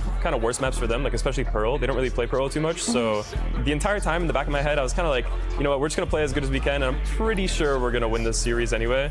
I don't know, call it like fake confidence or whatever you want, but we were definitely like— It worked. Yeah, it worked. Yeah, I think for me, I don't know, I don't think it was the last round, but it was on Pearl. Me and Asuna were knifing them through the wall on the B post plant. When we did that, that's when I knew like we were gonna win, like 100%, because for some reason— Can't lose after a moment like that. Yeah, you literally can't, because on 100 team, we have like the funniest rounds, like just like rounds that never happen in scrims. Like that moment has never happened in scrims, and we scrimmed that map probably like 50 hours in the last like month or something. So after we won that, I knew we were gonna win. 100 Thieves will reverse sweep for the 4th and final spot at the Esports World Cup. Thank you very much, guys, for this lovely interview. Best of luck in your first match, and thank you very much to everyone for watching. Thank you. Bye-bye. I don't think they need false confidence because Bustio, I don't know anyone else that has more confidence than Bustio, baby. Yeah, he's extremely confident, and you're going to need that going into this series because not only do you need to win this one, but then you're going up against Genji, right? And we got to talk about that because that is going to be a tough matchup for whoever wins this. You're going up against the reigning champs of Master Shanghai. Yeah, I mean, it's an absolute gauntlet, right? But it starts right here. You need to get that momentum. Both these teams only lost so far in this tournament, even if they were best of ones. This is where things have to turn around, or their keys will, in fact, be crushed, which nobody wants. All right, 40 seconds here. Who's going to be your standout player of this series? Let's start with you, Big Time. I think I have to say Kong. I think it has to be bounce back time. You know, he's a generational player, so I'm expecting a big step up from him. I'm going to go the other way. I'm going to say Cryo. I think, you know, he's going to want to replicate some of that success he had earlier in 2023. All right, 2 huge organizations here, not only in Valorant, but very similar to series number 1, to all of the Esports World Cup. We got to see the visceral nature of getting your key crushed. That's going to happen at the end of this series. It all starts on Haven in map number 1. Let's send it on over to the casters to get into the game.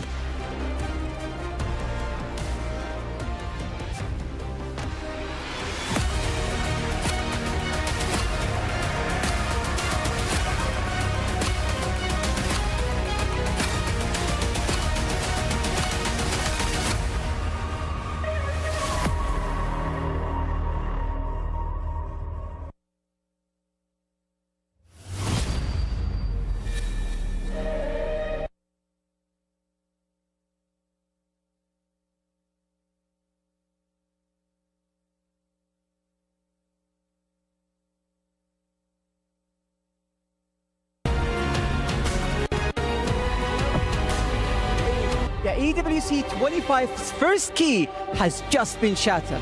G2 are now the first team to etch their name in EWC 25 history, not through victory, but through legacy in defeat. Yeah, of course you are watching Valorant at the Esports World Cup, and Fancy, you said they're shattered.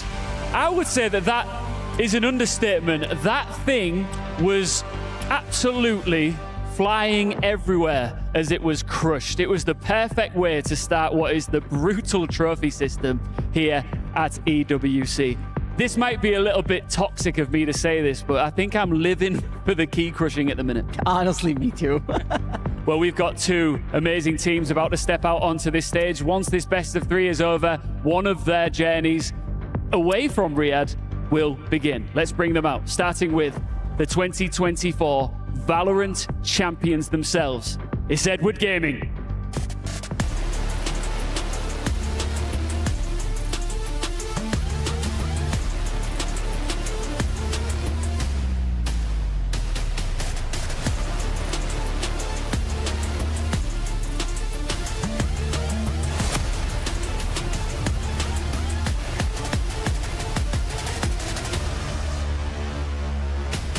They secured their EWC spot after a resilient qualifier run. Now one loss away from elimination. Can they stay alive? It's 100 Thieves.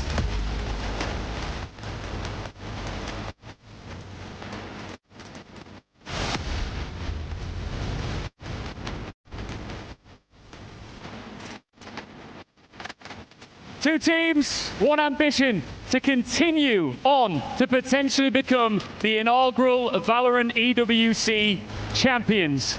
For the other team, their journey will come to an end. Who will it be? Let's find out. Well, it's almost time to crush another key, Tom. We'll see whether it's going to be EDG or 100 Thieves after this BO3. Excited to see what they can bring to the table, because it has to be said, for Edward Gaming, that opening game, 13-4 loss on Icebox, that was an underwhelming display here on the international stage, and I don't imagine 100 Thieves will face that same form of enemy here today.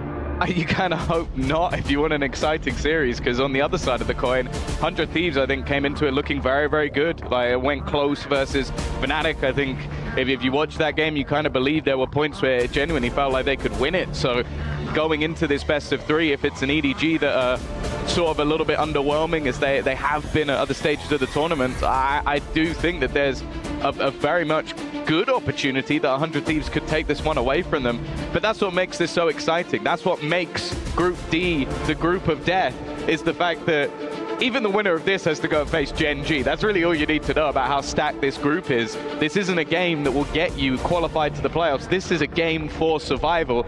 And it really feels like if both these teams were in other groups, we could be looking at a very different story. Now for EDG, of course, bringing in ZJC as like their new player, he's going to be slotting into the similar role of what we saw from Jenny in the past. But on the other side of things, actually Cryo picking up that Yoru. We saw him on the ISO before, so having a Yoru Neon, one of the most explosive Haven comps you're ever going to see, one that will revolve around that hyper-fixation on aggression, and they are kicking things off, I believe, on the defensive side. So how they're going to challenge for that map control, how they're going to get up in the faces of their opponents, is going to be exciting to see. But also for EDG, having that new player in the mix, who's only really played that singular week, of course, over in China, and then played a singular best of one here, you're going to have to adapt incredibly quickly if you're going to actually be able to sort of put up against this composition.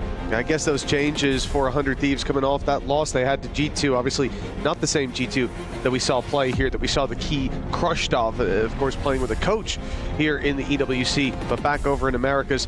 They had a loss, they change it up, and realistically, this is a map that throughout the entirety of the previous stage has been somewhere that 100 Thieves are very comfortable. They're always picking it if it's left open, and I imagine that means that EDG knew that they were going to be facing off against this. But that prep out the window as we see that little bit of a comp switch up. I think more towards normalcy as well. Although the ISO can be pretty impactful, the Yoru just so much more valuable for going into those backside dives.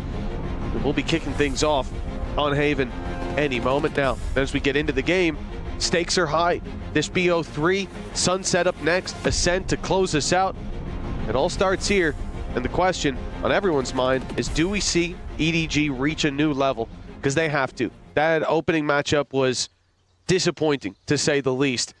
But if anything, it's unusual to see a team under-deliver 2 times in a row. I think that was a wake-up call. Oh yeah, I think it almost had to be. It's interesting for me that the swap from 100 Thieves, just because throughout the qualifier, we saw them playing with this composition and absolutely battered MIBR with it. So it's like, there's definitely been times where I think this has worked for them, but at the same time, I think that Yoru right now is such a sort of strong choice in terms of the agent pool, so I can't really say I'm overly surprised. I don't think it will change too much about how this composition is overall going to be played. Nonetheless, as you said, I think EDG, they're going to have the opportunity here to obviously set the tone in terms of the pacing. I think Haven has been a pretty comfortable map for them, and over at least the last couple of times they played it, it's been that defensive side where they've been strong, so kind of have to wait and see if they're going to be able to at least put up a decent showing here as they're starting out on that attack side. Well, kicking us off, it will be a I must wait a moment. Clear intention to take this towards the A site from EDG. They've left a trap on C for the push, but it is 5 players down through long. A direct attack. And Boostio, the one with the pressure on, but rotation's already in. Asuna here, dropped immediately, and another following up as 100 Thieves lose most players on the site. Cryo managing to fly under the radar at least, picks up one. The Paranoia delivered, gets him a second, but they're losing players second by second. Xander in for the double, leaves him in a 1v1. And a close bar with the HP low. It doesn't matter. ZJC able to take it across the line. Yeah, someone who came over, I believe, from Tyloo, and has definitely shown some promise in the past. Of course, you might be wondering, have I seen this guy before? It is the name change away from what was quite a few more letters thrown into the mix. It just slips my mind. I think Clinton had it down, so I'll wait for him to come back, and he'll be able to let you know of that one. But no, a strong showing in the pistol from him, and what I like to see as well is just the Kankan show already getting off to a good start. The fact that he's so aggressive in that pacing. I think especially on a map like this, if you can get him rolling, he's going to be a terrifying force. But the same could be said for Cryo. He still did some damage on the site. Of course, in the best of one stage, we were talking about the value of the pistols, and it doesn't change at least per map, but of course, a lot more of an opportunity to reset into the next if things don't go your way. On that 1-0 start, attack looking to repel towards the A site. Fortunately, Kankan's already been taken down. Cryo with the classic pick, but there's plenty of players a little bit further away, able to clean up some of those fights, able to deny any retrieval of weaponry. And 100 Thieves, well, they don't have much of a choice. Classics in hand. A situation where obviously we're not expecting a ton of damage, but anything from this point forward will stand to benefit them. Taking it nice and slow, of course, is that attacking side. Wary of pistols lurking around any corner, and for good reason. Xander almost getting one with the element of surprise. Yeah, luckily, got Smoggy to watch his back. For EU, getting out of the smoke shouldn't be easy. He's at least going to get the info of where these remaining players are, but it's nobody to clear out that final pick. A little bit dangerous in the early stages of the round, and some decent damage done, unfortunately, for the side of 100 Thieves. They keep all the weapons over. They're going to come in with 5 rifles for the next, of course, not quite in the Vandal and Phantom camp, so the buy for the defensive side will be that little bit better, but they're still going to have to be quite careful with the caliber of player that's on the other side. Yeah, this is really where the game will be a little bit meatier, I suppose. A solid start for EDG, a 2-0 up, but this round, quite a bit of promise. Okay. That's all right. Unfortunate way to lose a player off rip. He's just taking him down through the window. Okay, already one player down. That's going to be the Outlaw left on the floor as they trade off to take the Guardian. But still, 2 Guardians, 2 Bulldogs, and an A site mostly open. Decent chance. They've slowed it down, though. Yeah, and also they've reclaimed the space on the A site. I think 100 Thieves making a very good read early on of where they're likely to double back to with the map control that was lost. I do like that spam. It's one of the most common spams in the game, but with teams regularly wanting to go for these pacier B hits in round number 3, especially when you have weaker weapons, I think it's such a powerful initial play from EU, and well, it's about as free a kill as you're ever going to get. For now, though, after some initial presence towards that A side, they've managed to make it into C, where there is no resistance. It's a full retake setup for 100 Thieves, which, hey, I don't mind it. Look to use that extra personnel, but the plant is actually seemingly going to be that little bit more aggressive. They're planting for the spawn and looking to push it, but they are walking into pretty much all the defense. I'm out of here. This is a difficult scenario, and Asuna jumping and spraying. Still, it ends up remarkably close. A couple of picks from the side put it down to 2 alive on 100 Thieves. You know, considering, what was it, a 4v2, 5v2 at that point? And Asuna just goes, I'm going to jump in and start shooting around. I don't know what gave him that idea, but, well, if it works, it works. There's always, I feel like there's always been something like that when watching Asuna as well. Like, just where he'll go for these, like, you see him do something, and you're like, that doesn't make sense when watching anyone else play. What was that? Said JC, welcome to North America. You're in for a treat, but no, I think the hero of the round is still EU. Like, I think you can look at this squad, and obviously, historically, and even in regular times, like, Cryo has been an incredible player, but I think someone you always have to highlight is EU. They had a fantastic game yesterday versus Fnatic, even in defeat, and has brought a hell of a lot of value to this squad since joining. And that's the other thing, when you look at 100 Thieves, is like the caliber of these players. You're talking about champions winners, contenders as well, with the likes of Exet. Expectations are still pretty high, even if the success hasn't been there for a while.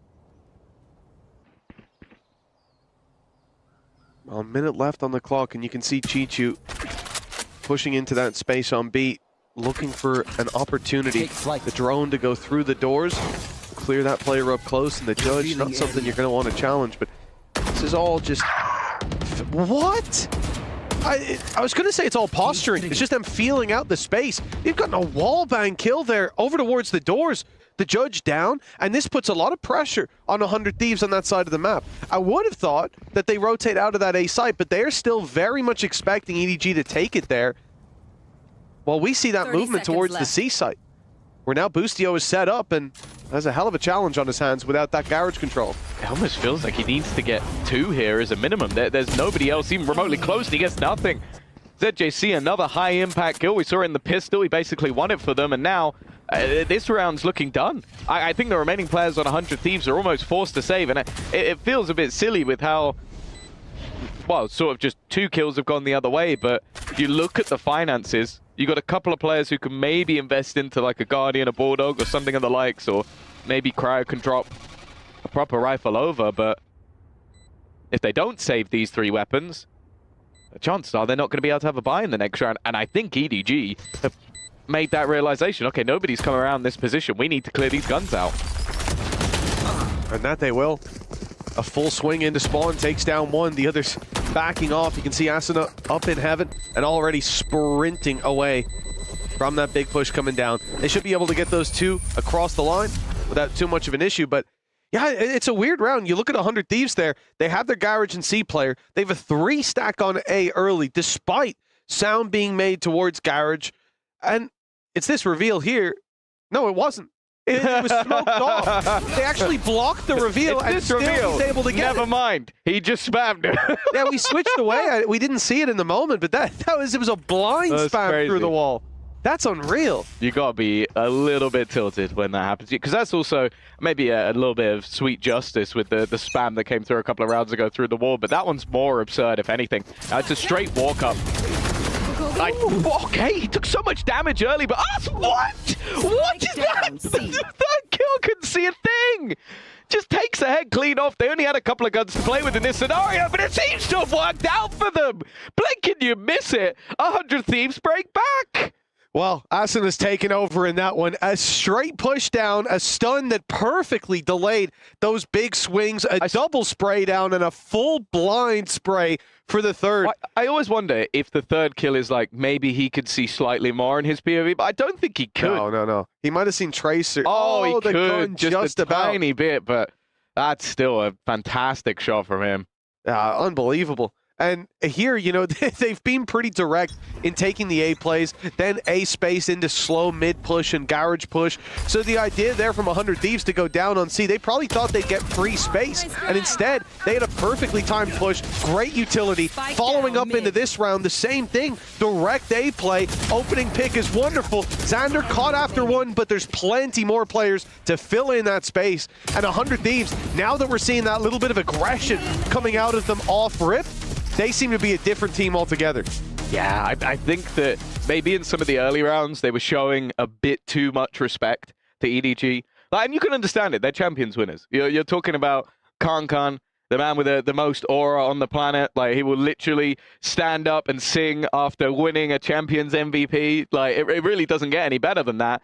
But I think with this composition, you almost have to show that little bit of extra disrespect. Like, I'm going to sprint down, I'm going to take these fights. And, well, the last couple of rounds to get confident. I will say, for me, very happy to see Boostio back on an international stage. Like, I just think that he has so much more flair than anyone else. I've seen this round before. Yeah, it's a little slower, a little more tempered. The paranoia primed and ready, fired through by Smoggy to try and delay. This time EDG a bit more ready. They hadn't put all their eggs in one basket with a big C long swing. They waited it out. And as a result, relatively even footing with that pick from Chichu. That's opened the B site. That's given info on Cryo as well, so no jump scare for him. And they'll go right back towards this C site, up against the U, who was their standout player in their opening matchup here at EWC. And you see why. Connecting two solid shots and leaving Chichu to pick up a 3K. There's a minute to do so, but they know exactly where he is. I like this as well. It gives them an opportunity to sort of group up and actually play this one together.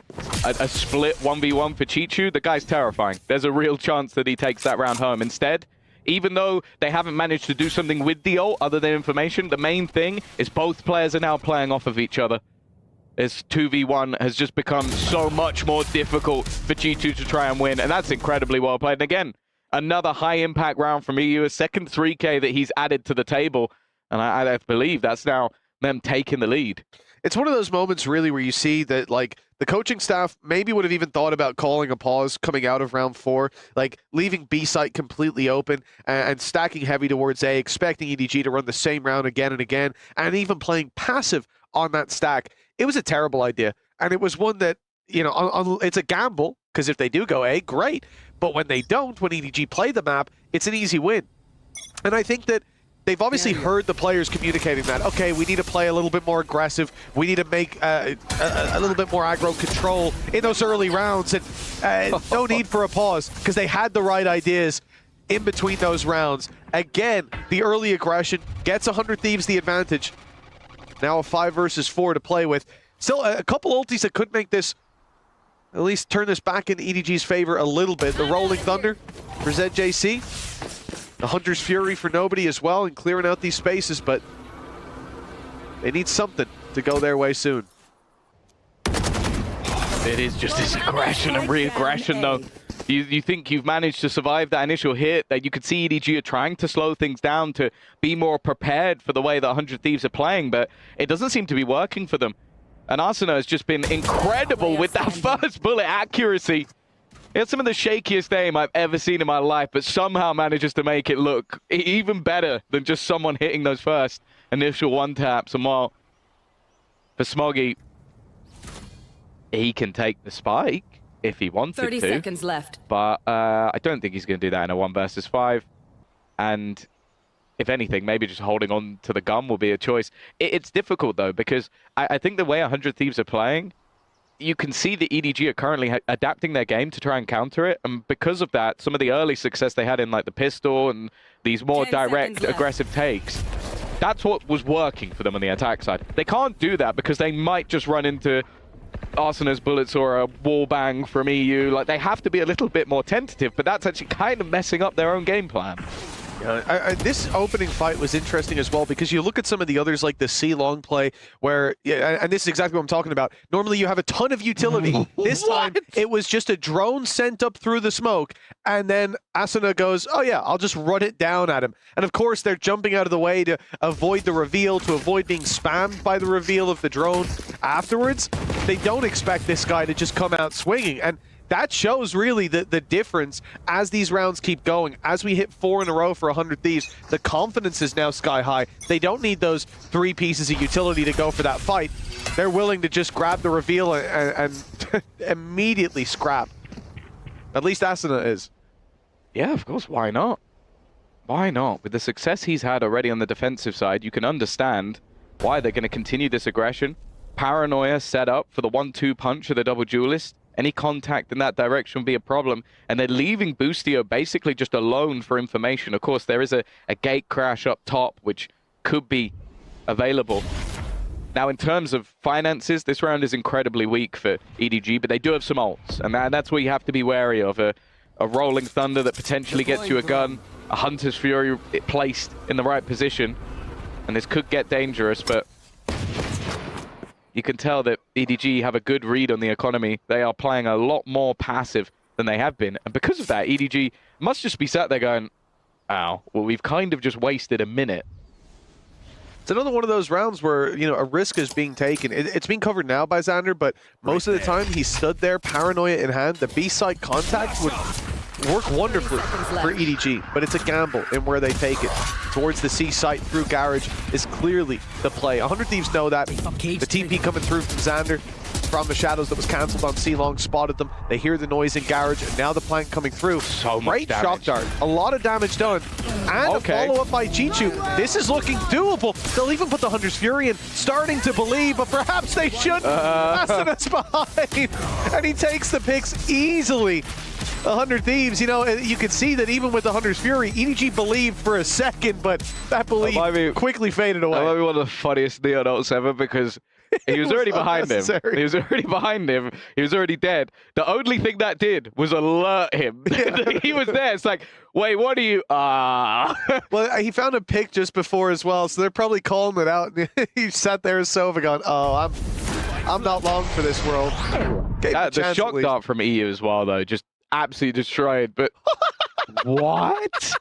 What? The ZJC one wasn't even a headshot. He didn't headshot him. Like that. He was low for the shock dart destroyed him, got him low, and then just like I feel like you could make a highlight reel of just straight BS kills from Arsenal alone in this map.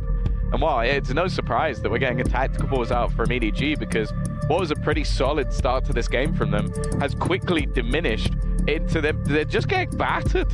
Like, there's not really been much to write home about. Like, the highlight of that round for them was Chichu getting 1 kill. And from then onwards, it was just them getting mowed down. Sure, they have weaker weapons, but as you mentioned, they put an ult into that round. They clearly invested at least a little bit to try and get something done. Now, as said, last time they played this map, it was the defensive side versus the likes of Titan and FPX that looked much better for them. But I'll be honest with you, the way things are going, I feel like it needs to be a complete change of pace for them to come back into this game, because Arsenal and EU are just frying. 12-5, 11-3. This is the scary thing as well. 100 Thieves obviously on form, but for EDG, very similar to what we saw in that previous game that they played. Oh, Hunter's Fury pick. Okay. Damage done as well. You know, EDG up against... They're destroying them. Like, this is a buy round. They're just running it down. They've already got a Hunter's Fury kill. They got a kill to the play. They're in spawn, Mitch. The EDG are cowering in spawn. Straight off a timeout as well. And what I'm saying, like, up against Genji, got wrecked in the same fashion. It was an early start that looked okay, and then a commanding lead, and it looked like they didn't have anything to say in those rounds from, what, round 3 onwards, essentially. Here, they get a 3-1 start. It's now 6-3. They're being dominated in almost every fight that 100 Thieves are going for, sometimes with utility, sometimes without. This time, a crossfire. Asuna gets ahead of it. And sure, a couple of picks come in, but look at how desperately low they are. Still 3 rifles on the other side. Still control of the map. Still got them boxed in with Boostio pushed up. This is like major deja vu for EDG. Oh, there's no way they expect Boostio to be here. And they're both within a shot or two. Okay, I don't know how he's not hit that one.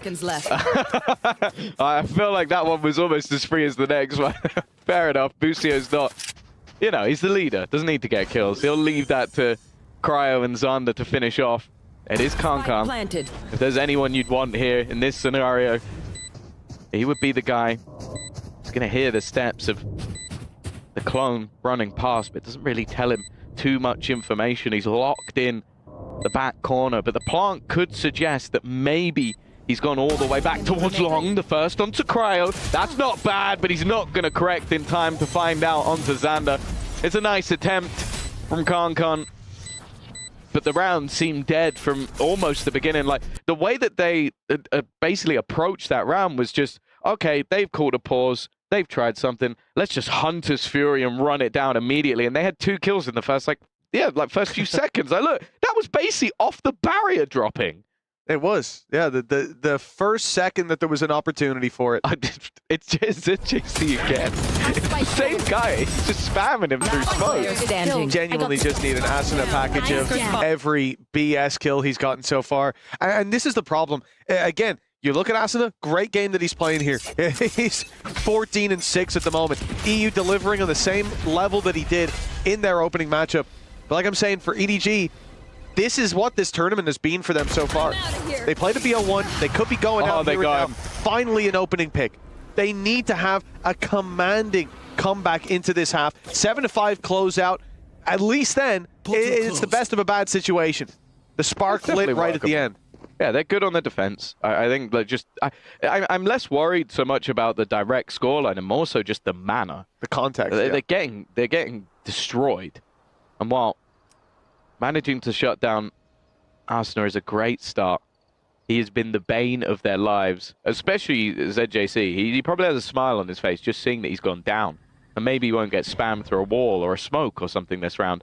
And while the gamble so far from 100 Thieves is not the right one, 3 players towards that A side of the map. Drone might give them the information that they need.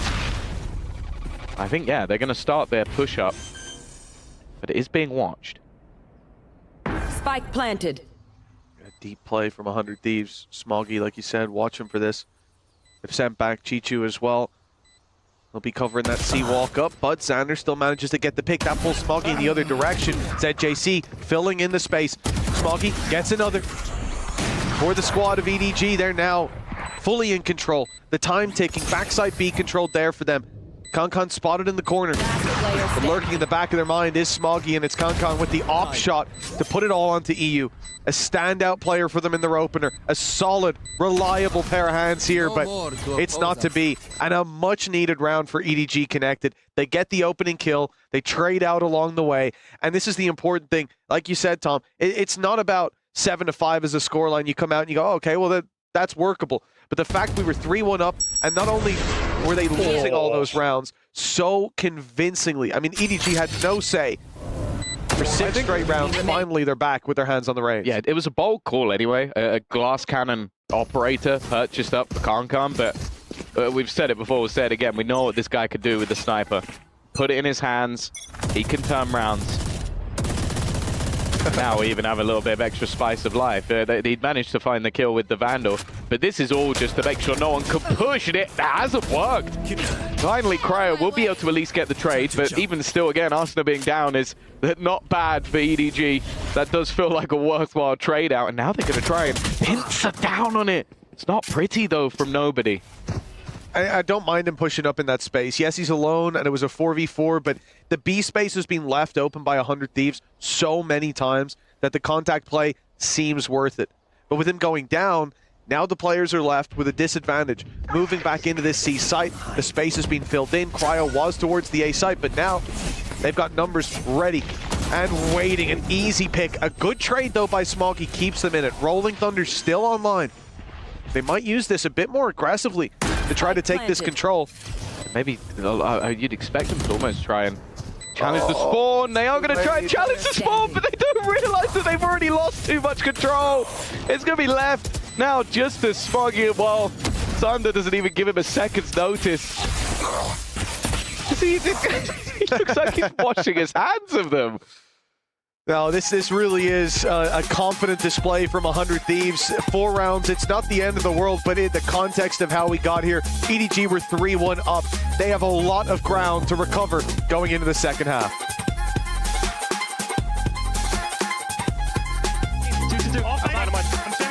One son. Together, go together. One more, 3. Wait, one from B. Front B, just stick. Hurt.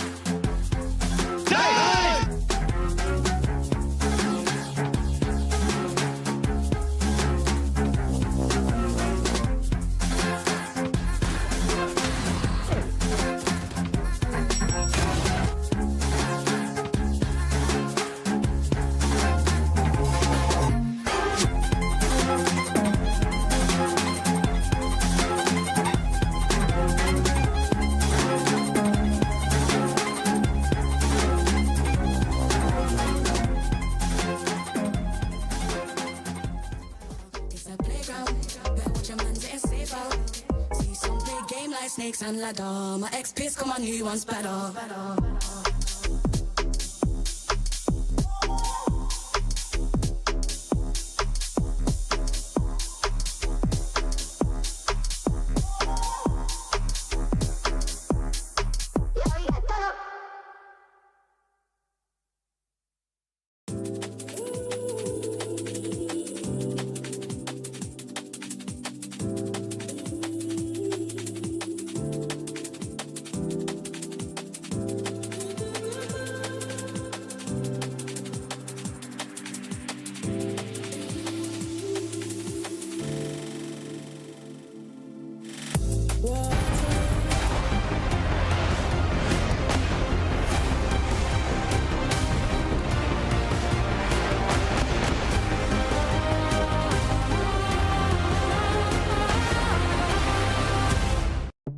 Back, folks. 8-4. 100 Thieves leading and certainly in momentum. 7 out of 8 of those final rounds as EDG are going to attempt to clamber back into this game. Defensive side at least, but looking at how aggressive Asuna was on the defense, I'm worried for what they're just about to come up against. Hey, win the pistol, get the operator in Kankan's hands, you got a game.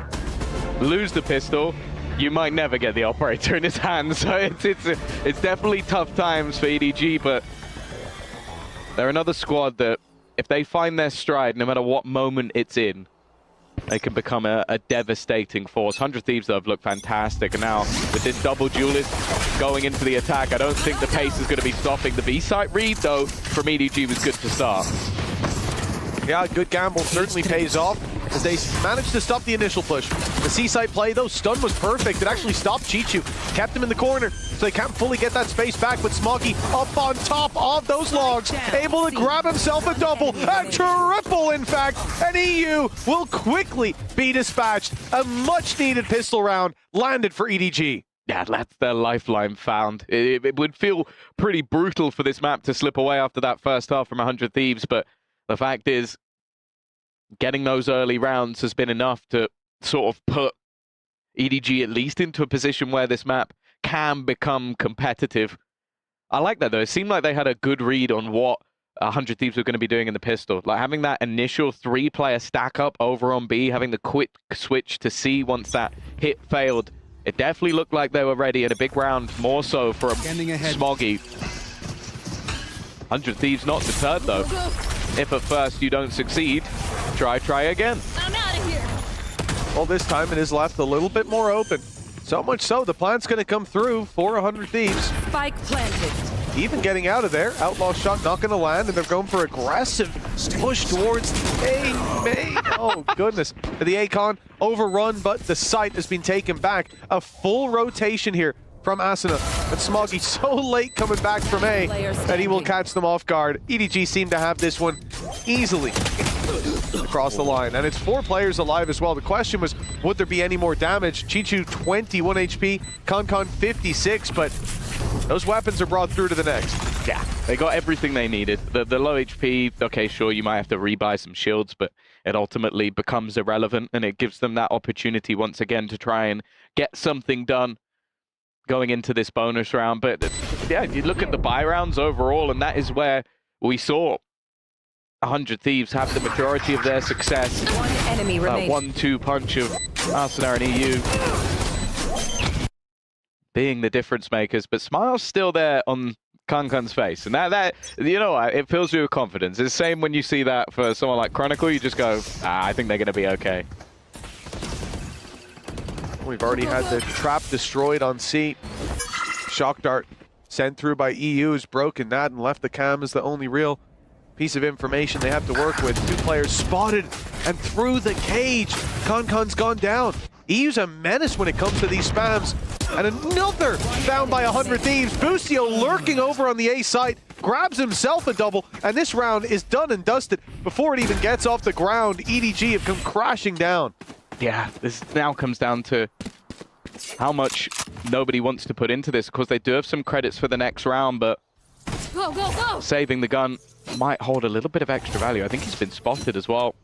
I'm out of here! They want to try and remove this gun, but also don't want to throw too many of their own away. So it kind of comes down to just being clever about it. I like the dart just coming over the top of the map. He's having to fall back, but I think with how much time, how many angles would need to be cleared, there's a good chance that nobody's going to be able to hold onto the gun. Yeah, by now, there's no chance, but another round for 100 Thieves. The question is this going to be right back to winning ways? The streak of rounds that they found in the previous basically locked EDG out of it. But this one's got to be frustrating. The lurk on A gets great value, but here it's all about spams. Okay, Cryo actually got a little bit of a glimpse of the player before taking him down through the smoke. And that prompted this full A push as they go for the rotate through their opponent's spawn. But Busio's there waiting for them. It's got to be frustrating, though, just the amount of times. Like, Asano's been hyper-aggressive. He's been supported by utility most of the time. EU has found so many kills through walls, through smokes, through just spams. The same shock dart fired through here, and it will be one trap down, but this time they've left one a bit more passive, attempting to punish that slide in. This also, they've just given up the site completely. You've got this super aggressive push through middle that just wasn't caught. Xander was not prepared for that sort of a swing. EDG trying to almost match the level of aggression we saw in the last half, but with a completely different set of abilities to back it up. And 100 Thieves would decide, okay, we don't want to get picked apart here. Let's group up, move around as a squad. At worst, we try and get a trade. At best, if we can find one of these players, maybe we can level things up. Going through the spawn is an interesting piece, though. They're just trying to avoid all the extra utility. The drone isn't going to find them. So as of right now, EDG are clueless to where they've gone, although Kankan has the right idea. Oh, just misses the timing on it. But now they know it's going to be an A-side play. A very unusual round. 4 players from the attack in spawn, 5 players from the defense, basically making a column over on Garage. You don't normally see map control like that. And 100 Thieves read it perfectly, even with that push up through mid. Not the initial one, but the second one, and how they were being held to wrap through spawn. On site now, Kankan wins that. Stunned up, but he's still good for the fight. And it all goes crumbling down for 100 Thieves. That win streak that we saw in the first half, not likely to be replicated here. EU will find nothing. And EDG, 5 players alive. It's a flawless round to put them 9-7. Yeah, I think the great thing there from EDG is you see what happens when they're actually able to set up. Because that was the main problem with that first half, is they were being bullied and battered and bruised before they even got to make their own set play. This one was a little bit slower from 100 Thieves, and because of that, you then get the setup retake. You get those extra supported pieces of utility, you get them moving as a unit, and that's where EDG play their best Valorant. A 7th round onto the board. Similarly to the last half, it's that 3-1 start, and that was where it all came crashing down. So seems like we are going to have ourselves maybe just a small moment. Kankan's already given the thumbs up, so I'm assuming this won't be long. It's a bold assumption, Tom. Hey, if Kankan's happy, I'm happy. Fair enough. All the other, everything else is broken, but just him. He's like, I'm good. I'm like, cool, let's go. I'm not biased. No, not at all. It's not shining through. Anything to see an American key crushed. I understand. We've already seen one of them today. I don't know if I can cope with the back-to-back. I can. It does seem I like make peace with that. It seems like Sen are doing all right on the other side, though. So correct. That's at least something. XOG have pushed them to a 3rd. No, I've actually just checked the score. Like, XOG might be coming back. Never mind. Never mind. It might be a very bad day for bad D. Yeah, bad D. A bad day for North America, but we'll see. 100 Thieves still in a good spot right now. And a 4-player stack up of that right side of the map. In fact, even Smoggy starting to rotate away from C. I guess they're sort of expecting that it's either going to be that fast-paced initial battle, and if it's not, well, then they might as well just play the retake, because they have got this one completely wrong. Yeah, I mean, they heard the cam get placed on A, that they heard a fake TP put in. That's about it off the top of my head. I don't know what 100 Thieves have done to fully sell that fake, but a free C site claim, a plan secured. Boostio taken out. In towards Garage. As EDG look to flood back in, they're already thinning the herd quite nicely. Cryo scans up to a triple, and it's a 2v1 now with nobody left alone. Cryo needing a 4K to take this across the line, and he's going to commit that TP. Making his way off the site, buying a little bit more time. The smoke fading, he's being caught, but that actually confirms that the defuse isn't underway. Just now getting the half. Nobody spotted as he gets right back on that defuse, and a 4-piece for Cryo puts 100 Thieves up to 10. Yeah, very well played from him. The thing is, you look at that initial setup, like it does feel like the retakes from EDG are very strong. Already managing to, I think it was Smoggy catching out Boostio, and then the quick swing from Kankan giving them that man advantage. But Cryo was just a force to be reckoned with, just making sure that nobody was getting back out from that connector, from the double doors, and then in the 1v1 at the end. Okay, it got a little dicey for a second where they doubted the smoke, but the second it came down to that tap, he was ready and raring to go. Operator in for Kankan. I mentioned it. It's always a difference maker on this defense, but he is in the wrong place at the wrong time in back-to-back rounds. Yeah, the A side's just been overrun again. Chichu, he's going back out. He's looking for the fight, and the information on the back of it, well worth it. The fact that he gets out of there without being punished is huge. Hunter's Fury put through, good tag, and the follow-up is there. Cryo down. EU left all alone. He's being flanked out, reads it, but can't land the shot. Well handled, and EDG, they're not letting this one slip without a fight. It feels like both teams had that sort of like switch flip in their head where they go, am I showing these guys too much respect? And I think that round from Chichu was exactly that. He goes, they may have the A site, but I'm going to swing and just take one of them out and get all of the information. So it allowed them to take that full mid control. They then did a lot alongside that sort of Hunter's Fury, and while the Arsena's swing out this time, it looks a little bit ridiculous when you watch it back. So much committed. I like that. Yeah, exactly as you said, Tom. Just Chichu going in deep for that pick, waiting then for Asuna to go pushing. I think he was 30 HP, and he manages to find a second. It's a great round from him. And I like to see EDG feeling that little bit more confident, because that was my fear. You know, losing to a team like 100 Thieves, or vice versa, going down to EDG, it's fine. But for EDG, that opening against Gen G, they got crushed. They looked deflated. And you don't want to see them, after that first half, I was worried we would, go out in that same fashion. Here, they've started to find their form again. A timeout called by 100 Thieves to correct that. But this is where it really does get scary for 100 Thieves. It's clear to see that this defensive side is definitely better for EDG. It's a lot more difficult for you to be disruptive, and they've started playing retake. They've started being more passive overall, like not taking these super aggressive fights unless they do it as a full squad. So 100 Thieves haven't been able to just catch a stray here and there or have their own defensive setups. This time at least, a little bit quicker towards middle, but just look at the purchase. That's all you... what? That's all you really needed to know. It's not all you need to know. What you need to know is somehow they got 2 opening picks with a Sheriff and a Classic, and now throwing in their ultimates to try and turn this round into a win. Well, they've got rifles to play with, or they did. Asuna's been dropped. That's the rifle on the floor. Soon to be recovered, perhaps. And it's Boostio to pick it on the way out, but he is immediately dealt with the Blade Storm of Kankan. Now the operator in play. And it's only a Classic spamming through. EU tries to get them from the side, but no chance. They did very well to find those opening picks, but when push comes to shove, EDG are the ones coming out on top.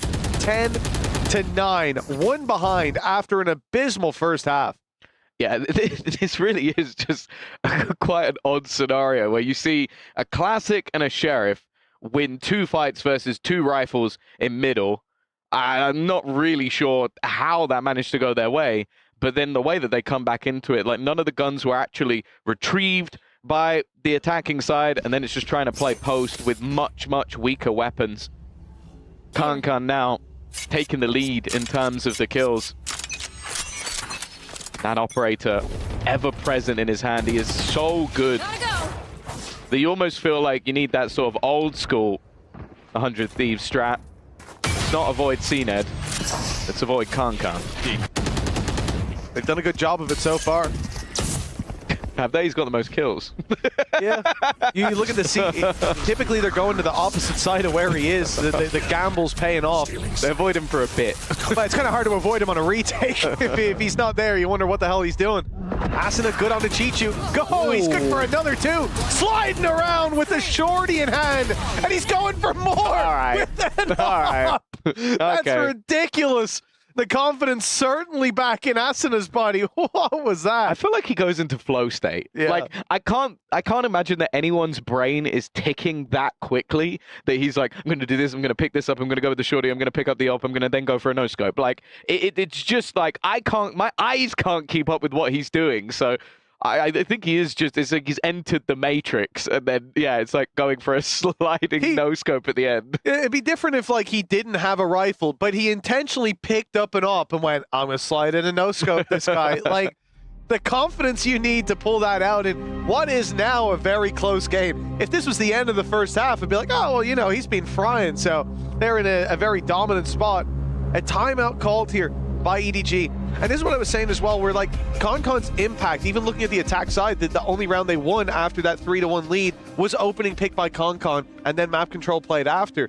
In terms of his defense, it's been very hard for him to find those opening picks because they've never gone to him initially. And I'm not sure if they somehow know where he is, but the gambles have paid off. I hope they don't know. We have bigger problems. But no, I think it has just been a bit of a gamble, maybe figuring out based on other utility where he's been set up. It could be that, but a lot of it does feel like he just takes an angle and then they just don't go that way. So it's going to leave them in a bit of an awkward spot. This is a nice spot for this round. The finance is definitely not the best for EDG, but I think they don't want to leave themselves out to dry. And yeah, Glass Cannon, that was how he got that 4th round in the previous half. Unfortunately, though, at least for now, it does seem like he's not in the right place again. Yeah, everybody else has got credits for the next. It's just Kankan on that op that doesn't, if things don't go their way, they'll be looking to save that. And the problem is, again, the op, the big investment is on the A side. No one is on the A side, with the exception of Boostio's being left behind to lurk out that space. But hold on. They took Garage, they looked for a C play, but now they come back in the other direction. Kankan waiting patiently, and he finds his reward. An opening pick, a second on the follow-up, a bold choice to continue trying to challenge. EU's got the spike. It would be brave. Indeed, he did end up swinging it after hearing the dash back. He'll creep up behind late. Asuna, EU, finding some. Boostio in there for a double. And now it's winnable for 100 Thieves. Kankan did what he could, but Chichu takes a double spray. Both headshots. We need that in the replay. I don't know how he got a double there. The round ended so fast, I was like, he can't have won. Because it shouldn't be... Oh, it's a 1v1 now. It shouldn't be possible, but no, he gets both headshots in the same spray. That's madness. Like, the way the round started, yeah, EDG probably should have won the round, but like... Oh my god, they even played it together. That's brutal. That's so brutal. Oh, this is a nice spot. What an unbelievable spray down. Kankan was sat there thinking, what more can I do, man? Double open and pick. Trying to carry them through, and in the end, they get there. Op saved, full economy, 11-10. That play right there just saved the game for EDG. That'll keep you up at night. That's what I'm going to say. That's a round that'll keep you up at night. If this round, this game, this map ends up going in the other direction. And while this time, they know where the Kankan op is, but I have a feeling that's by design. Yep, look at him. Look at him on the map. Immediately shoots 2 shots through the smoke and goes the other way because he's thinking, they're trying to avoid me. You could try and avoid Kankan, but he's in your head as well as you're in his. but it has been the difference maker. One sees there for the opening fight. One sees the one picking them off. They've been winning the rounds. And again, he'll be here. The first shot into a decoy. Now they know what they're facing. Asuna diving around. Cryo gets one, but immediately traded out. The Hunter's Fury chasing Concon, but it won't delete him. But nobody falls. The numbers are back to a 3v3. The flank watch by EU could pay off dividends, with Chichu sneaking his way past the cage active, but that gives away his spot. Concon from heaven, making it difficult. This is where EU needs to move, and he's heard the steps. He knows that Chichu's here. This should be an easy equalizer. Xander looking the right way, had all the info to play with, and we're down to a 2v2. Round that could end up deciding the map. Oh, it's the EU shot. I thought for a second that Concon had managed to make that work, but he hasn't. And now left on to Smoggy. A man known for those high impact moments, but EU has discovered him. He knows that there's two angles that he needs to clear. Smoggy trying to find that second player, and he's just not quick enough. Xander is going to get them to 12. A game that started in fairly dominant fashion, but has quickly turned into a banger. 12 and 10, one more needed. And I think that economy-wise, it's going to be a little bit more interesting. Be faster. For EDG in this round. I'm not sure they'll be able to get the op. Oh, it'll be a struggle, and what a blow that would be. Concon happy to even take it out glass cannon, and he's made all the difference with it. But yeah, look at that buy. It's miserable. Now, the ults are in their favor. That could buy them one extra round. That could get them into a better position to fight for this map, to fight for OT. I have retrieved the spike. Rolling Thunder and Hunter's Fury. But if it comes down to an opening duel with just the weapons in hand, they are not favored in the majority of those fights. The 100 Thieves, knowing that, obviously, they're just looking for a direct approach on C. Late play by Xander, watching the flank. Boostio, your designated planter. He slowed, though, for a moment.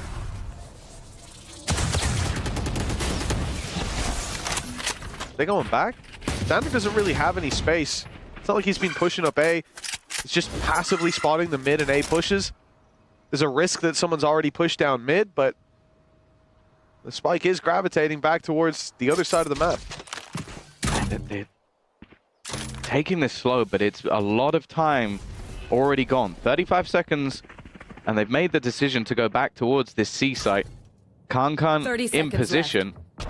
They're leaving this very, very late already. I think that's the Hunter's Fury going through. One player has made it in, and they have managed to, I believe, reveal that Chichu is on this corner. They know he's here, but he still wins the fight. 15 seconds, they've got to try and make that run, and in fact, they're going to go back towards the B site, right into the hands of Concon, who's just waiting for them and shutting them all down. 4 kills for Concon, but it really feels like 100 Thieves have kind of fumbled the bag there. Yeah, I'm not sure about the idea behind that round. You even see for a moment they wanted to go to the A site, and that was the right call. The site was wide open. A big gamble by EDG, sticking in position on C, thinking that they'll come back there eventually, and they did.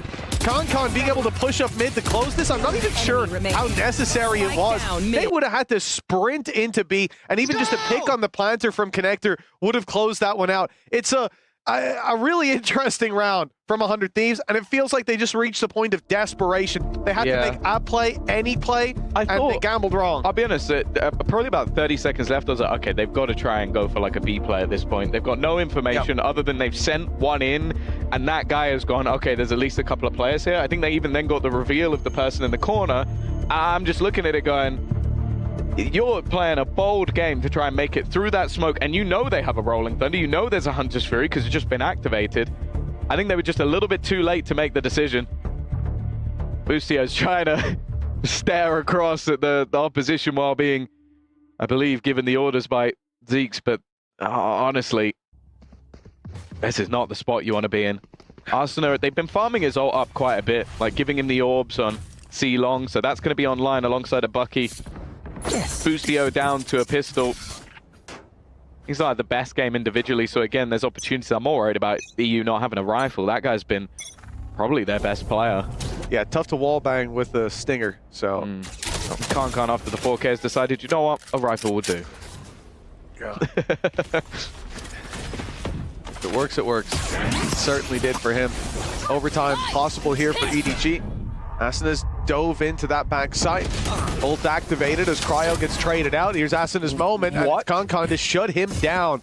An immediate reversal of the favor as 100 Thieves. Weaker weapons for the most part. A man disadvantage. A paranoia that catches all three players. That's an easy dive in as all the control should be taken back. Some still inside the smoke and they're caught running out of it. Too slow to follow up on that paranoia. 100 Thieves. They get their vision back, and they're right back to winning ways. 1-0. That round looked done.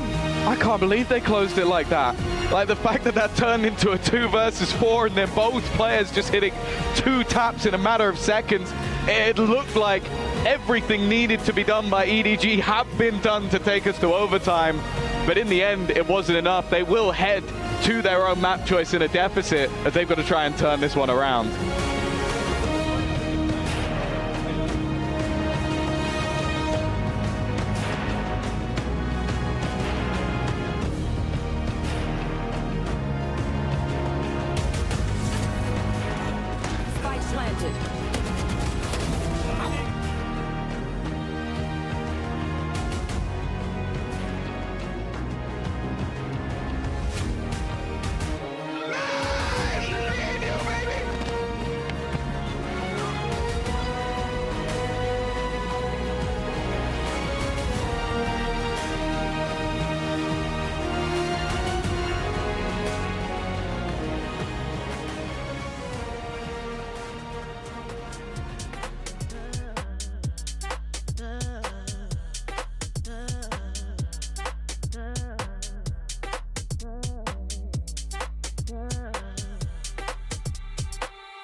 I stepped into a realm of wonders where the sun kisses the sea. 2 worlds inspired by each other. 2 worlds making one. This land is calling, Saudi Red Sea.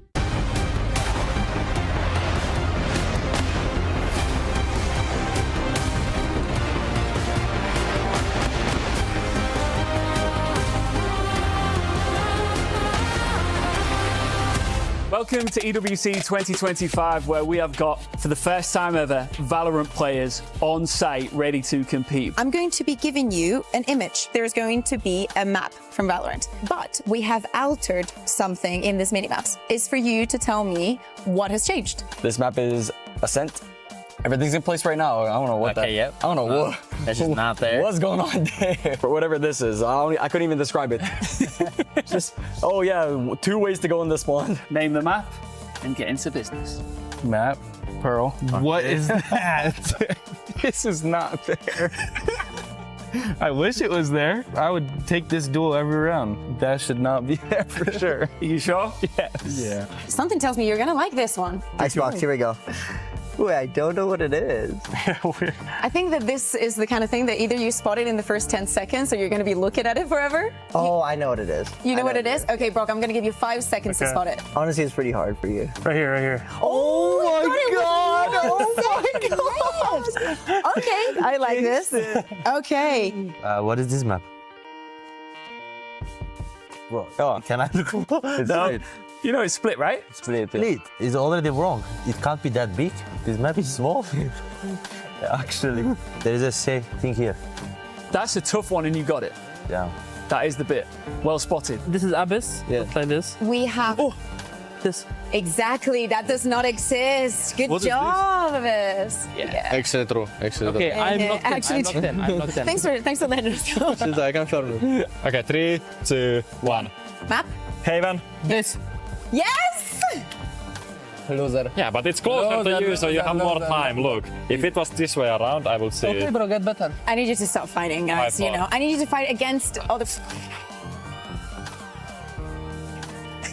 Okay, well, thank you very much, guys, for joining us today for this game. Definitely best of luck in your games, and thank you very much for watching. Thank you very much. Okay.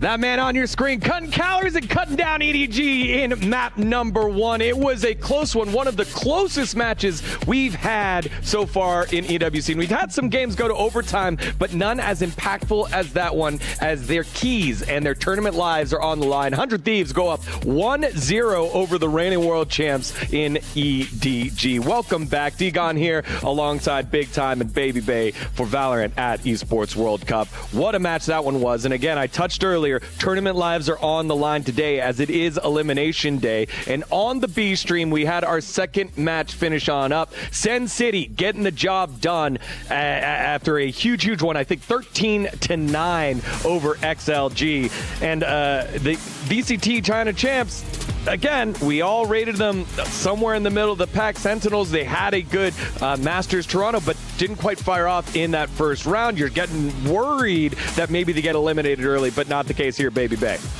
Yeah, and I mean, let's just talk about this man on the screen, though, for the time being, because Asuna just dominated in this matchup. It was very close, though. I felt like for a second, EDG were going to be able to bring this one all the way back off of the back of some great operator shots from Concon. Yeah, I mean, I was getting worried for 100 Thieves. Honestly, I really thought that comeback was on, even down to the very last round when I felt like it was EDG's and 100 Thieves snatch it out of nowhere, which is just insane from them, but a really well-deserved win. And like you say, Asuna really going crazy. This man has been on 100 Thieves for probably about as long as I've been alive, so he's born there. I think he'll die there, but he really exemplifies what it means to be 100 Thieves. Yeah, 100 Thieves, again, rolling pretty good here. Now, let's take a look at that update there from the Sentinels and XLG match, and it was a 13-9 Sentinels. After pauses and a pushback in map number 2 against XLG, they get over the hump. Yeah, I mean, the fact that this even goes 3 maps, I think is something that we all didn't expect. You know, XLG going in with a coach, you know, in this tournament. I mean, come on. But Sen do get the job done. They dodge a bullet.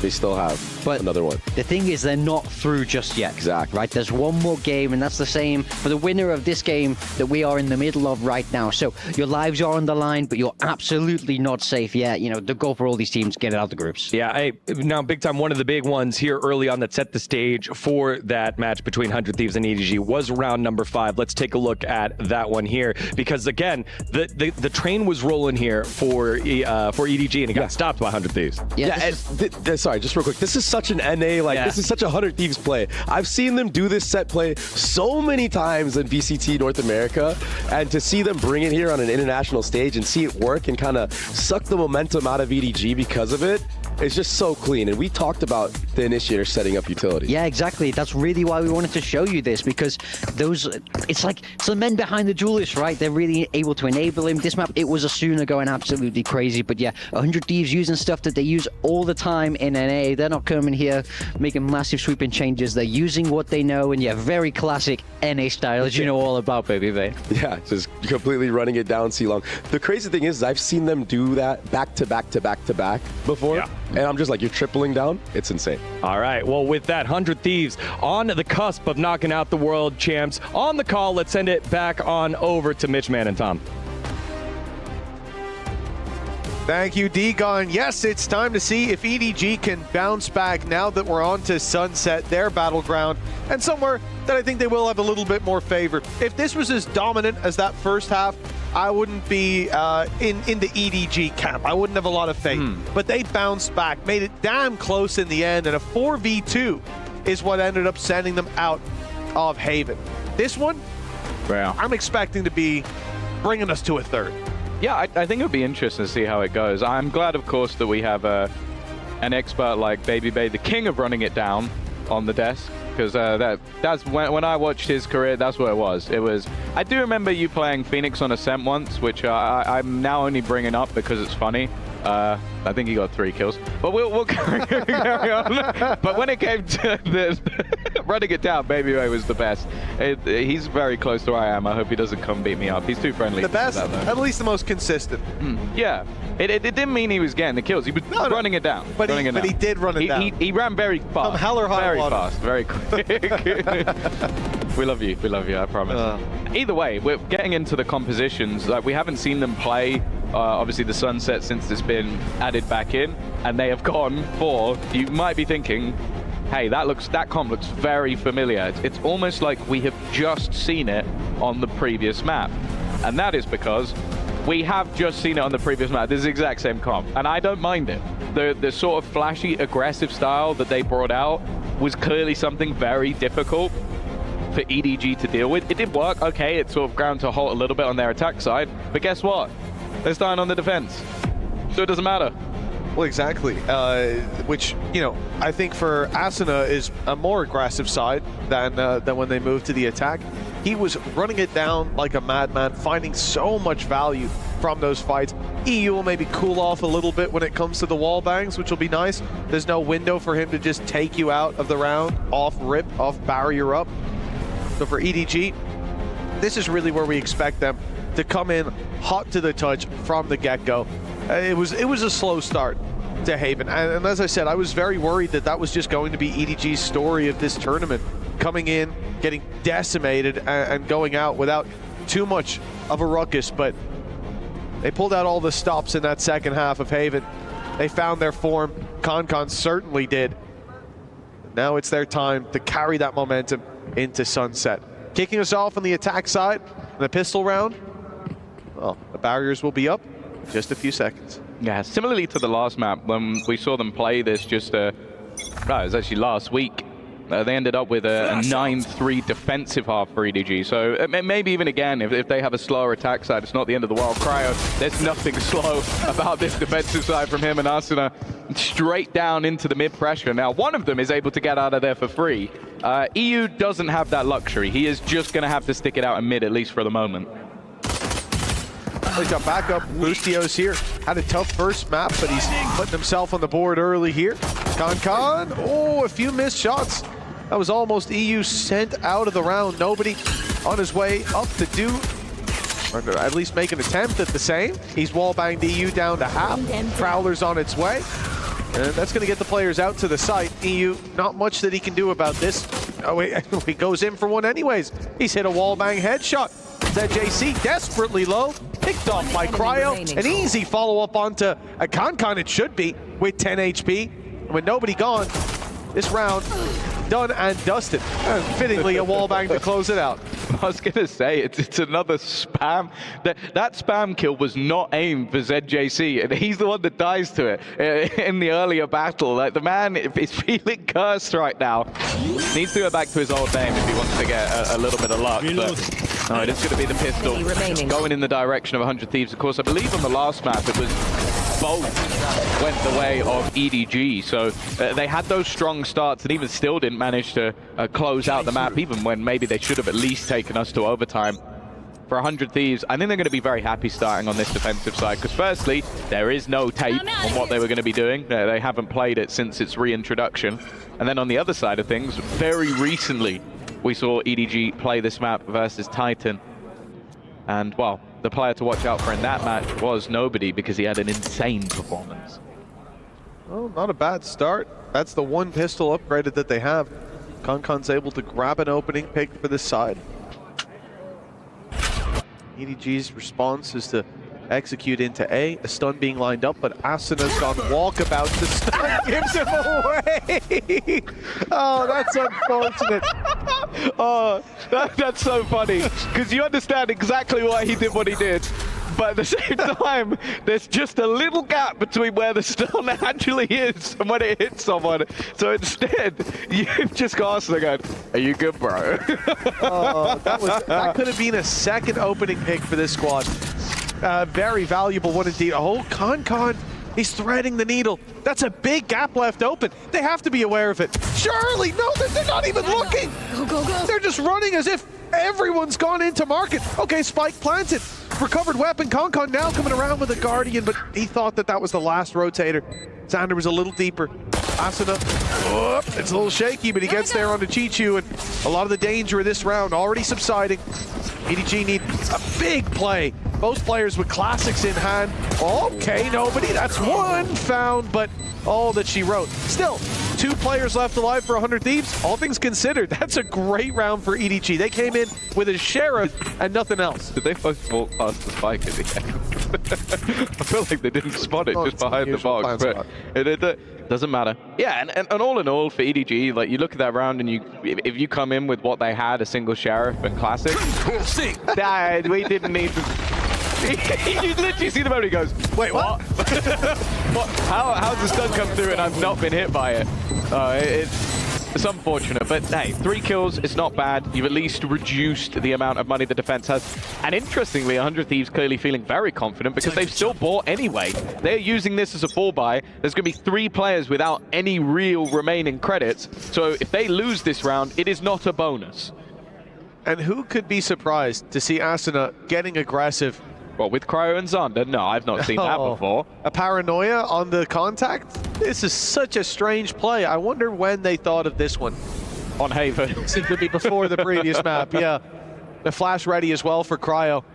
If Concon steps forward, this will be the end of him. Even with the... Oh, maybe not. Good flash. Stun goes out. Cryo's caught. He can't follow up. That's gone about as well as it could. 9 HP left on Concon, but it's enough. They've got the opening pick. They've dealt with that early aggression right off rip. And in the meantime, EU swung into mid and lost the battle versus Chichu. It's going to be re-aggression. That's the thing with this composition. You kind of need to get aggressive, and when it fails, the dominoes start to fall. Concon desperately low, so a trade onto him.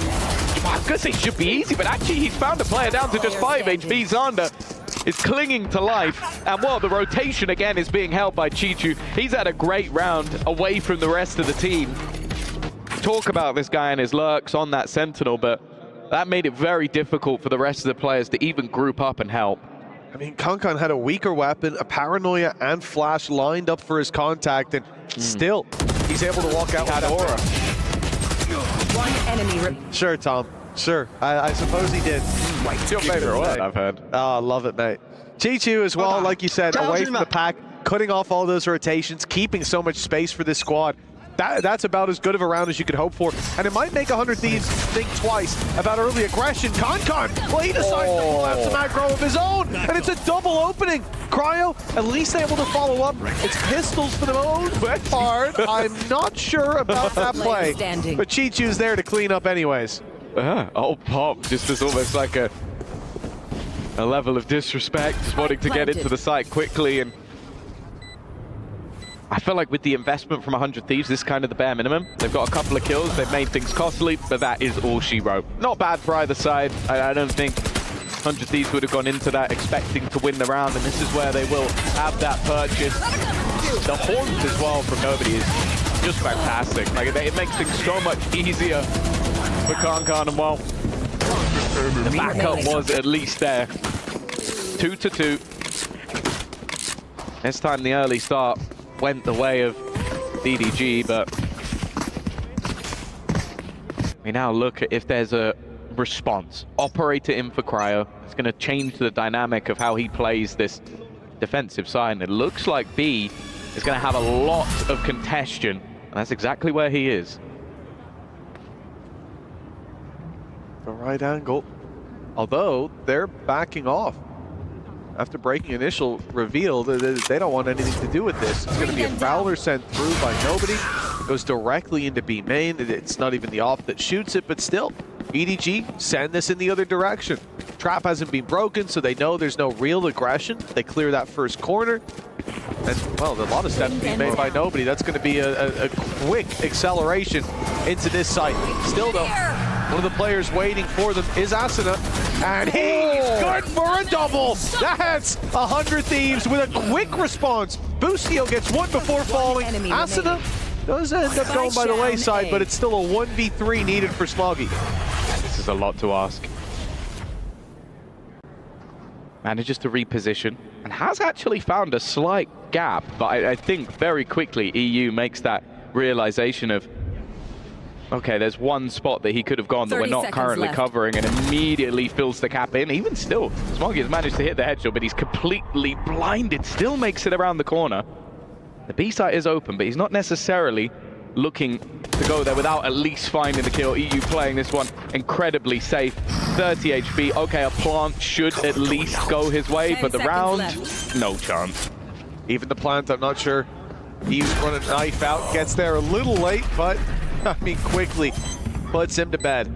Another round for 100 Thieves, and Asuna, definitely the player you look to. This is the reason they're able to find that. He shut down that split immediately, cut one head off the snake, and none really grew back. This is a lot of what has been the story of this game. Asuna in positions where you kind of expect maybe that he'll get one, maybe he'll do a little bit of damage, but he's been over-delivering in every position he finds himself in. And how good's your lip reading? Not good enough. Okay. Their fears betrayed them. You might have said, I got my one. Hop and play for Cryo. It's gone mid this time, but they're bypassing it yet again. EDG, direct play to A. No Asuna this time to hold on to control. Good reveal. Great reveal, in fact. Somehow Con still gets one. The spam takes down EU. And now Xander, oh, he's TP'd into the breach util. A shock for him for sure. Still manages to get one, but EDG have all the information. The player behind. Oh, okay. Both. Yeah, both players have that additional information. Nice shot from Boostio at least, but the remaining two have made it difficult. The IGL having to try and take this over the line, and he's managed to get rid of ZJC. Both players with knowledge of the other. Smoggy, health theorem will be there to close. A close round for either side, and a decent attempt coming out from Boostio in that remaining position, but it will be Smoggy to get it over the line. Another round for EDG, and I actually really like the call in that round. Like, you've gone for that aggressive A-side push, you get shut down immediately. They double down on it. You're not going to stack up that position twice. And well, their gamble pays off. It's all about that short fight. And the fact that Con goes diving into the smoke, even gets revealed, still finds one. and also gives the information away. There's another guy close. It's so easy to follow up on. Cage to deny some of that early aggression. Asuna jumped through it, but not able to really spot anyone out. EDG have just given up the control now, looking to move in the other direction. They see a push on A. They look for space on B. Holding for the mid crosses as well. There's not going to be any commitment from this side just yet. Knowing that they're up against these pistols and weaker weapons, they're expecting some form of aggression from 100 Thieves that they can catch off. That's why you're already seeing Kankan on the B side despite everyone else waiting outside A. The problem is, this is again, Asuna's contact gets a paranoia, this time from much closer. I'm out of here. And that slows down the play, but they don't get the pick they wanted on the back of it. Right read by EDG as well. Just leave at that point. 3 players pushed up. Surely the B side should be easier.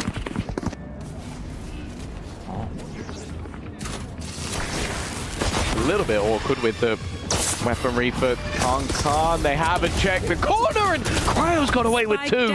It's a good thing that G2 manages to find that trade, or this could have got truly dangerous. But EU's also then thrown in a Hunter's Fury. A little bit too much distance between him and ZJC for that kill to come through. It was desperately close, but he at least tagged him up once, leaving the breach low. 45 HP. A rolling. Oh, a shock dart to the face!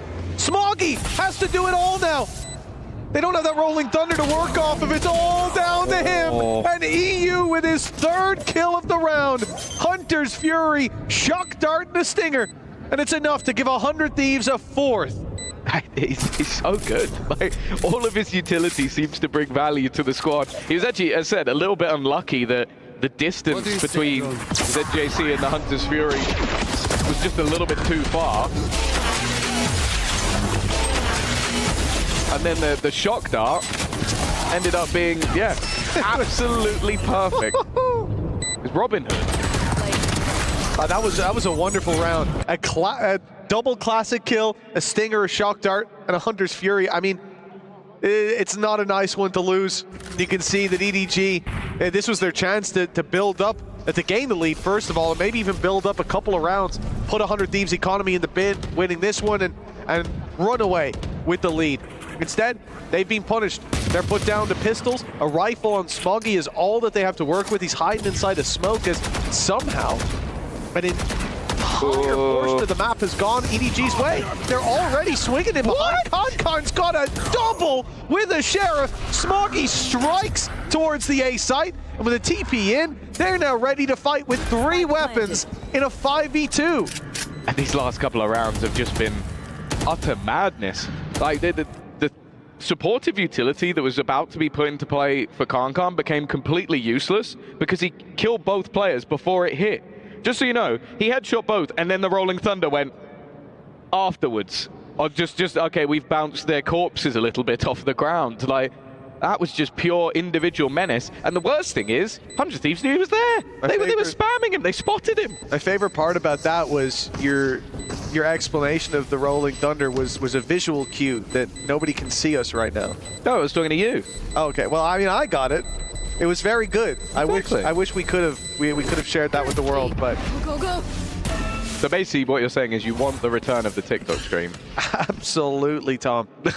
I mean, I'm doing all these dances for nothing right now. What's the point? 4-4. If anything, I'm seeing too much movement. Look at that, man. There goes the Rolling Thunder, see? Yeah, the movement. Yeah. I don't even like seeing it in the game, And Tom. then he did a handstand. Oh, look at him go. Oh, Tom, you're going crazy. Oh, God, if you guys could have seen that. He did a flip into a handstand. Unbelievable. Well, 4-4 and 100 Thieves call a timeout. They want to touch base with their coaching staff as, again, they had a very crazy round themselves where they had classic kills and not a lot to work around, but managed to win it. And then the exact same things just happened for their opponent, resetting everything. EDG had the chance to run away with it, and that chance is now theirs yet again. OT, I saw OT. Okay. Part of the play, part of the strat. Or maybe that was from the last map. He probably assumed, yeah, we're going OT. Oh, they won a 2v4. Yeah. Oh, never mind. Okay, cool. Yeah, it's a rough one because when you win an explosive round like that and then lose one back in response, it's like a lot of what you're going to be talking about is the mistakes, but realistically you kind of shouldn't have been in that position to begin with. So it's definitely been a fiery match, of course, for the side of 100 Thieves. You want to try and get this done in 2. You know that if EDG, they already got the momentum in the last map, and you could see that fire really starting to build within them. And now at least they spot the wall going up and don't opt to challenge. Of course, this purchase is a bit more of a bite to it with the sheriffs alongside the rifles. But they've already lost a lot of control, while that wasn't pretty. No, it was not enjoyable to look at. Poor Boostio. Having a tough run of it. Spike planted. Shots from Asuna, not landing anything in the flash, primed and ready for set. JC, Chichu picks up one, the deep push towards the spawn, working well. He's going to keep on going. Sheriff waiting for it. Cryo's only good for one. Chichu keeps on going for his triple. And then, of course, Con is there to close it out. EDG, a much more direct approach to this round, just blitzing the site. And I think maybe even a response to the fact that, you know, mid's been left so open, expecting the gap to now be elsewhere. Yeah, a lot of what they've been doing is just leaving Chichu around that position to just catch anybody trying to push around. This time, he's actually directly taken control of B main and then done the majority of the work for them. He's right at the top of the board alongside Kankan. Seeing those two in form is probably as scary as it gets for the 100 Thieves coaching staff, because they're a big part in their successful run at Champions. And well, Chichu, it's just disrespect now. He's taken what Arsenal was doing in the previous map and said, you know what, I'm in form right now. I'm going to try and fight you back. And well, I think he's seeing ghosts at this point, was expecting somebody to be around that corner. Oh, he stepped there. Xander knows that he's coming around that corner and he'll take him down. The jump up, poorly timed. Exact angle Xander was holding. Stun goes in. You can see Boostio caught towards the backside. Cryo comes in to support him. Looks for them around the left. Finds two. Smoggy eliminating Boostio. Puts a little more pressure on that backside, but Con running it down has just flipped the script with a triple kill. EDG, it looked like there was a bit of a bump in the road in the side take, but again, Con's the one to close it out. Yeah, he's just unbelievable. And Chichu as well, I just want to mention that cage that he put down. He's put that a number of times, and it's always been to deny aggression. This time he uses it for his own aggression. And up against Asuna, that's a little taste of his own medicine. I love just how much raw individual skill we have in this server. Like, you see that double. Oh, damn, okay. You see the double coming up from Cryo, you're like, okay, that was sick. And then 2 seconds later, you see Cargo go, okay, double, I'm getting 3. I also like the judge. It's like, come on, push the cage again. I'm going to judge this time. You're going to push my cage. And then it's like, he doesn't push. It's like, this judge is not that useful anymore. Yeah, Chichu's, I mean, they're going for the same strat they did on their low buy.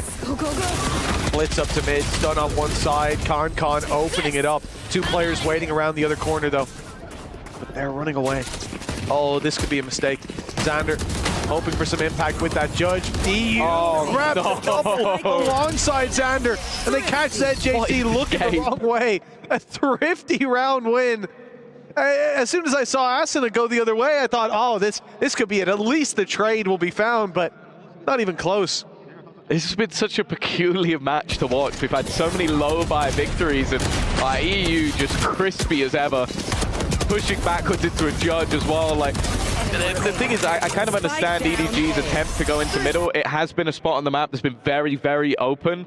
But the fact that they then end up in just the most horrific crossfire, yeah, I think that's how everybody's feeling after that round. Another low-buy victory. Thankfully for EDG, they still have the finances, and well, it's going to be the operator for Kankan in this round. My ult is ready. See if he can find the same success as he did on the previous map.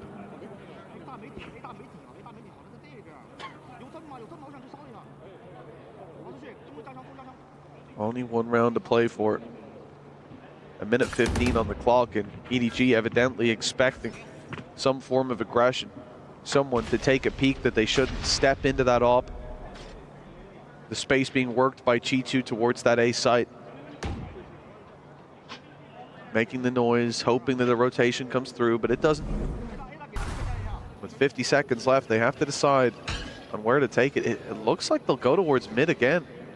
Just barely dodging that reveal. Xander not catching the steps across. He can't see the feet from where he is. The timing's been poor. So they've got this space to fight with, but 100 Thieves are giving up the space, not looking for the fight, and then grabbing the information on that player still outside of A. Cryo is going to go for it. Asuna ran in, but nobody just picked up both. A beautiful spray from him. And the ult as well. Finding no target. EU's in the same boat. The time is the main issue for EDG, but they managed to get into the site, find the opener onto Boostio, and then put themselves into the post spawn. Now we saw the 2v4 to end the last map. ZJC is walking backwards and well. He eventually gets the information that there is a player in behind. EU sneaking his way through the edge of the smoke, but he's just waiting for his teammate to come through. It's the usage of that paranoia. Shock darts doing damage. They are whittling away, but Kankan still survives at the back of the site with nobody alongside him. It is going to be EDG to go in with a lead on their map choice, but it was close. It absolutely was. The second half could be where EDG bring us to map 3. We'll find out if they've got it in them after the break.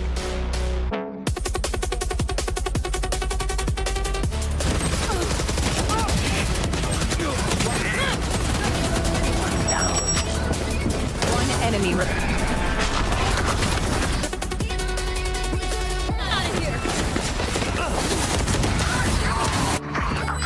One enemy remaining.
Well, 7-5, EDG leading after the first half and moving on to the defense where we've seen them before put up a lot of rounds. Up against Titan, it was a 9-3 half. Yeah. Definitely looking like this could be their map. Tom, we saw 100 Thieves though. They tapered off a little bit towards the end. It looked like there was a lot of control there for EDG. They were pushing and pulling the map very nicely.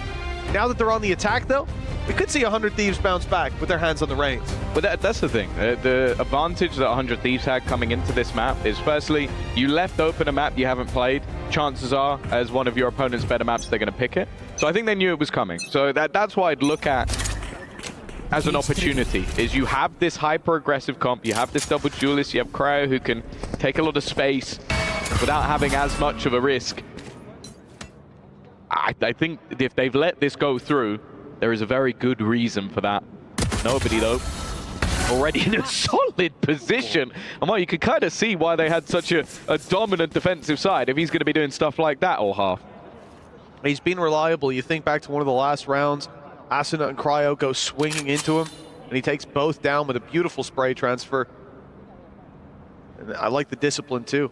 Here he finds a double and backs off. He's in spawn right now as they push down on mid as a response, completely surrounding these last players and leaving EU and Xander a 2 versus 5, very much winnable, but not when they stack up like that. Swinging in was Smoggy with 8 on the board now. EDG have their lead extended. But for 100 Thieves, like you said, they've got that double duelist. There's weaknesses to that on the defense.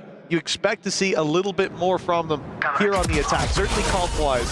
And in terms of preparation, for a map that you don't play a lot, I think you will be punished more on the defense in terms of your reactions, your rotations, and we definitely got to see that in the first half. Here could be a little bit more of comfort. Yeah, my only worry is that I think when you look back at the last map, which when you're running exactly the same comp you can, they sort of struggled when the element of surprise was lost, which is normally the case on the attack side. Like, you will expect players to run through a blitz, especially Neon has been a mainstay on this map for quite a while. 2 players have just immediately died in middle as well. Like, that was just maybe a jiggle peek. It didn't even look like they went that far. The remainder just trying to get in, and of course this is nothing invested. So even a kill here would be nice, especially when there's investment on every single play. Even ZJC has gone for a stinger, so they can at least drop a gun. It's not looking too likely. Oh, there you go. At least one. It will be the stinger that is gone in the end, but hey, the 4 rifles remain. Yeah, that's the main thing. A very little impact realistically, and a solid shutdown. A brave play on a round like this to go swinging into mid. We didn't get to see it on the screen, but here you go. There was no smoke down, nothing like that. Just a wild walk-up. One enemy remaining. That was spotted and dealt with immediately.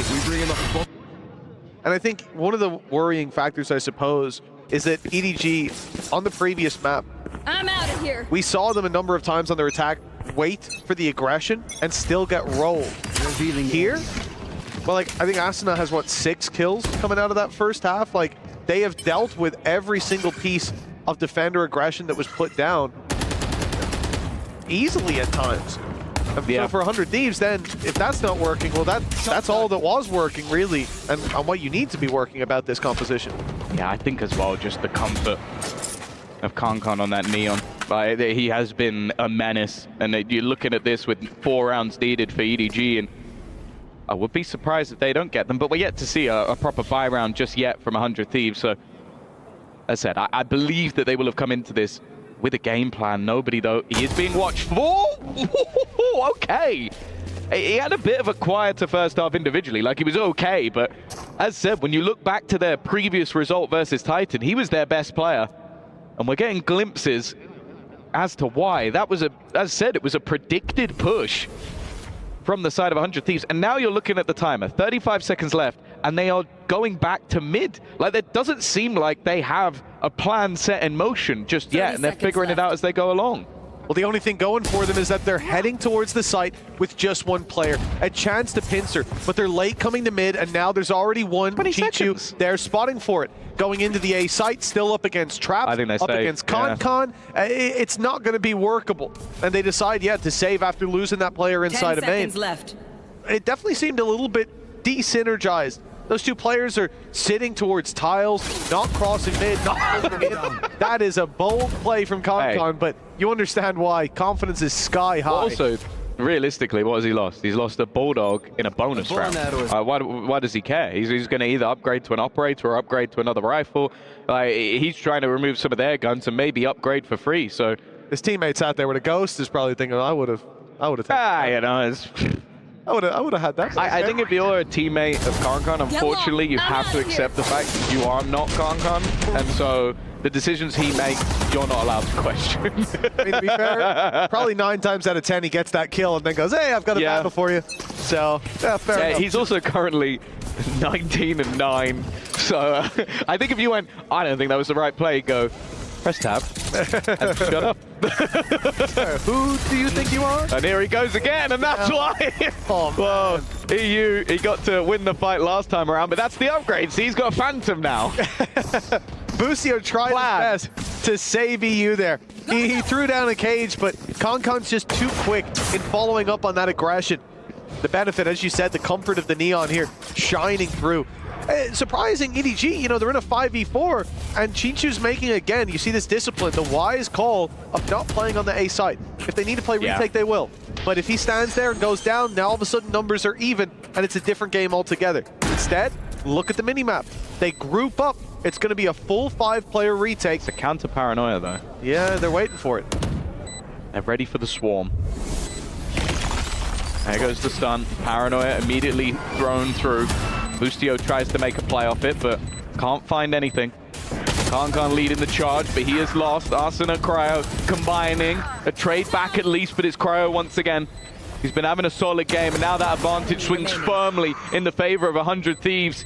It's going to be left all on to Chichu. Chances slim as the swing back from Cryo. It is a superb round from him individually. And considering they had some weaker weaponry after the last round and they lose the opening pick, that's an incredible recovery.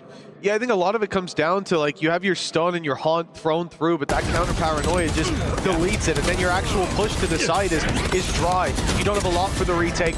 You're just swinging on in, and those picks being won out by Cryo, by Xander over towards short as well. Pivotal to keep this under their control. 100 Thieves, they win out in round 4 of this half after 3 in a row for EDG, but the big danger has now just come online. Kankan with an operator. You bet your ass he's playing aggressive. Straight down the mid. He spotted the barrel. Blood in the water.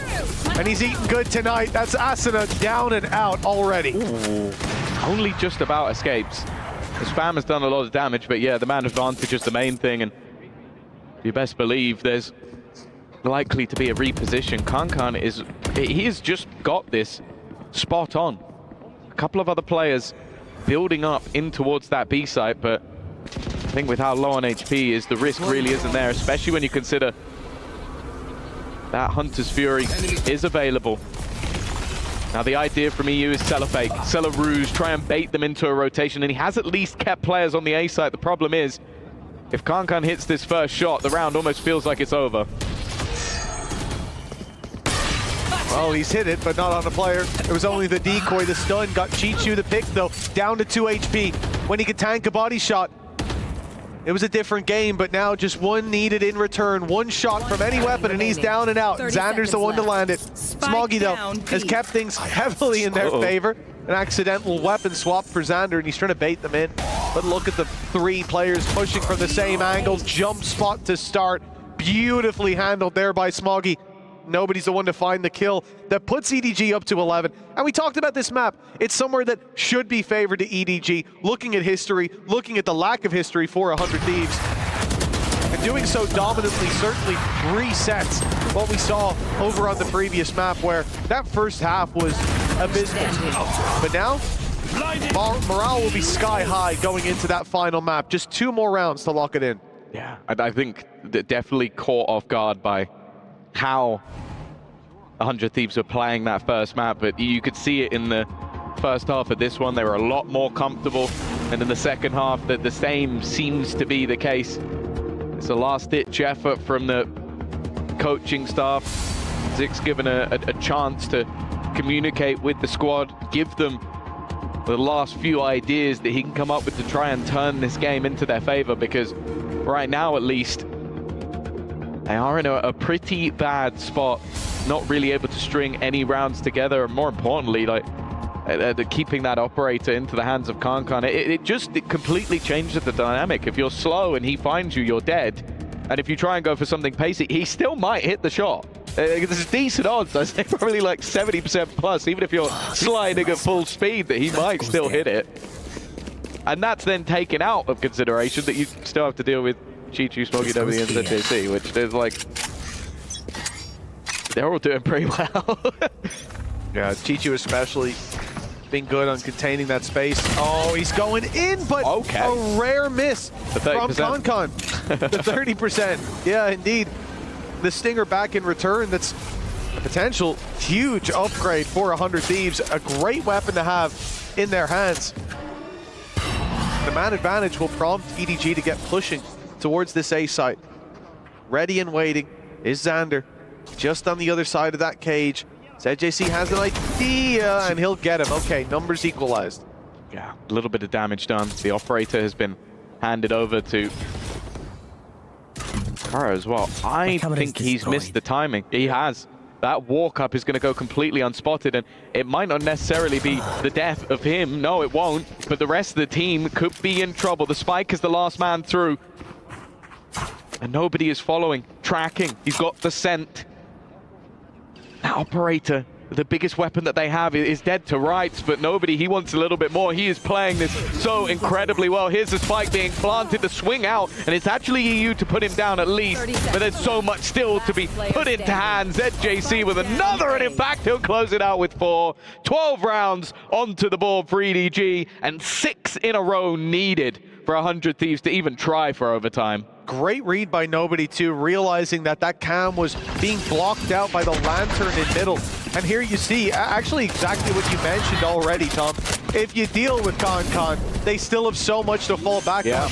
And Nobody's flank was great. ZJC though, he was the one taking it. A 4 take, great utility that pushed Asuna out from that plant spot. The cam had already spotted him. They were ready to take him down, but the utility got ahead of it. The spike left in spawn by 100 Thieves here. You can see it's just going to be contact play across the map. Yeah, I assume that will be Xander to collect. Does have the ultimate available. They're trying to bait Kankan in. That's the thing about Kankan. You think like, okay, he's just gone for that face in the same position. Surely he'll be a bit more passive. No! And Arsenal not expecting, but it was a bit of an off angle. That's already as bad of a start as you could have. You've lost one, a second gone as well. Now the spike has finally been reclaimed, but this is already feeling like too little too late. The TP at least puts a little bit of danger, but he's been seen. Yeah, the idea here, Nobody had already put Nightfall through. Didn't spot anyone. Gets past the first player, but now shot in the back. Okay. Xander and Cryo able to bring this back to even numbers. The timing. Oh, it's terrible for Cryo. He's picked off going into his ultimate. That should have been a free rotation. Information, droves of it. Smuggy. Oh, we're that even wasn't quite the TP he was looking for, but he was gone into the smoke. Spike in hand, picked up Chichu. Con hot on his tail, swinging around. They're both in utility, but Xander gets his weapon out just in time. That was dangerously close, but 100 Thieves, they get at least one more round. If he'd won that, that would have been the worst round I've seen in Valorant this tournament by far. Like, that Smoke and drone. Yeah, well, yeah, one player getting caught using their ultimate, one player get caught pushing, one player getting caught TPing, and almost 2 players being caught with utility. That was, wow, that was almost an absolute nightmare. Like, that was a split second between disaster. But hey, the 100 Thieves live to fight another day. 5 in a row needed. Operator still in hand for Kankan. Take flight. He's been battling for B main throughout the map so far. And although the Prowler doesn't get the information they want, after the drone is heard, they knew someone was there. Nobody has still just walked up, by the way. He has just taken that control for free. He's still going. He is still going. He's still going. Boostio's hiding at least behind the box, but he's going to be cleared. It's a free pick for Nobody. You know, not ideal to say the least. Chichu's got Asuna. Now we're down to a 4v3. Xander picks off another. Okay, that's Con dead. That's a big player out of the round. Nobody somehow backstabbing another before he's dropped. Gaps for 100 Thieves. And there's a second flanker coming up. ZJC's got a freebie, and that's the spike on the floor. 30 seconds. EU has an idea, and he's even shot him through the wall, straight to the dome. 30 seconds left. But Smoggy still drawing breath. 25 seconds left. And look, they're just playing the regroup. ZJC back with his teammate now. 20 seconds left for EU. Time running desperately low, and he still has to get past ZJC. He's already tagged up the other player. It's winnable. 12 seconds. He's got to run. He's got to be fast, and he's got his knife out as he goes through the smoke. Smoggy's inside already, waiting for him to step on in. EDG, they bought a 3rd map in this series and done so dominantly. Yeah, it was a solid performance from them. You saw some life in the likes of Xander, who definitely put up a decent performance individually, and there was some competitive runs, some messy ones at that. But for EDG, they are not going to care. Scoreline is leveled, and there's still another to come.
Picture impossible. Lenovo Legion.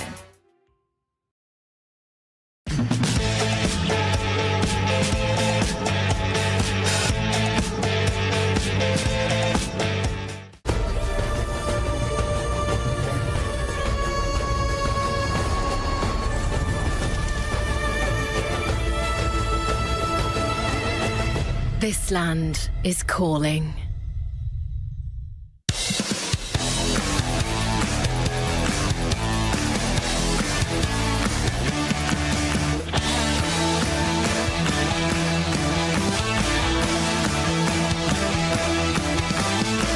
Do you know what club championship points are? And do you feel any pressure to perform and get those points? I think it might be harder for Sentinels because there are like organizations that have like 20 games and we don't have much. I think it's Valorant, Apex, StarCraft.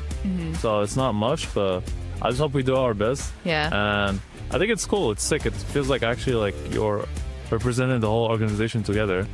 It's more about organization, obviously. For me, again, if it's like it's a club pick. Obviously, I want to help them to secure some more points, to perform better, but it's also a part of me, like, just like treating this tournament as like a normal tournament, as playing it the way I played it before.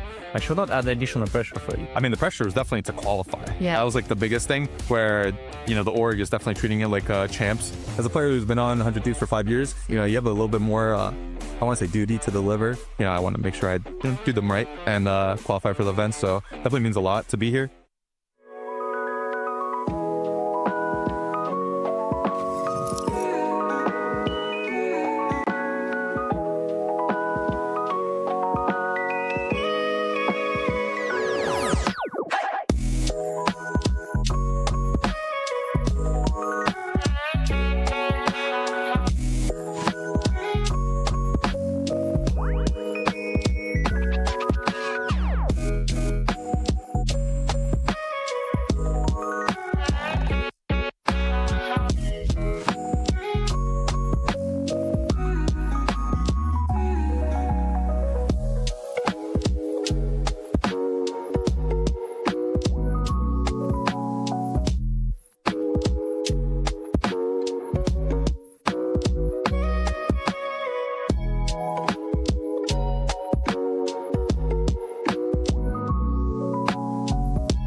Kong and the rest of EDG finally woke on up and were able to go the distance here and get themselves a victory to push us to a decisive map number 3 against 100 Thieves. It is elimination day, so one of these teams will be going home, and more importantly, getting their Esports World Cup key crush. Stegon here alongside Big Time and Baby Bay, and again, it was close at times. We're starting to see the light between both these squads, but it's all about who can come up big in those final moments, Big Time. Yeah, I like this map pick overall as well, I have to say, for EDG. This is a map 100 Thieves have not been great on, struggled all last year, so I like that they took it in that direction, but more importantly, I like that Kong's awake. I mean, I felt like they were shooting, I felt like they had free reign over the map, which is what this team thrives on. This is what they need, right?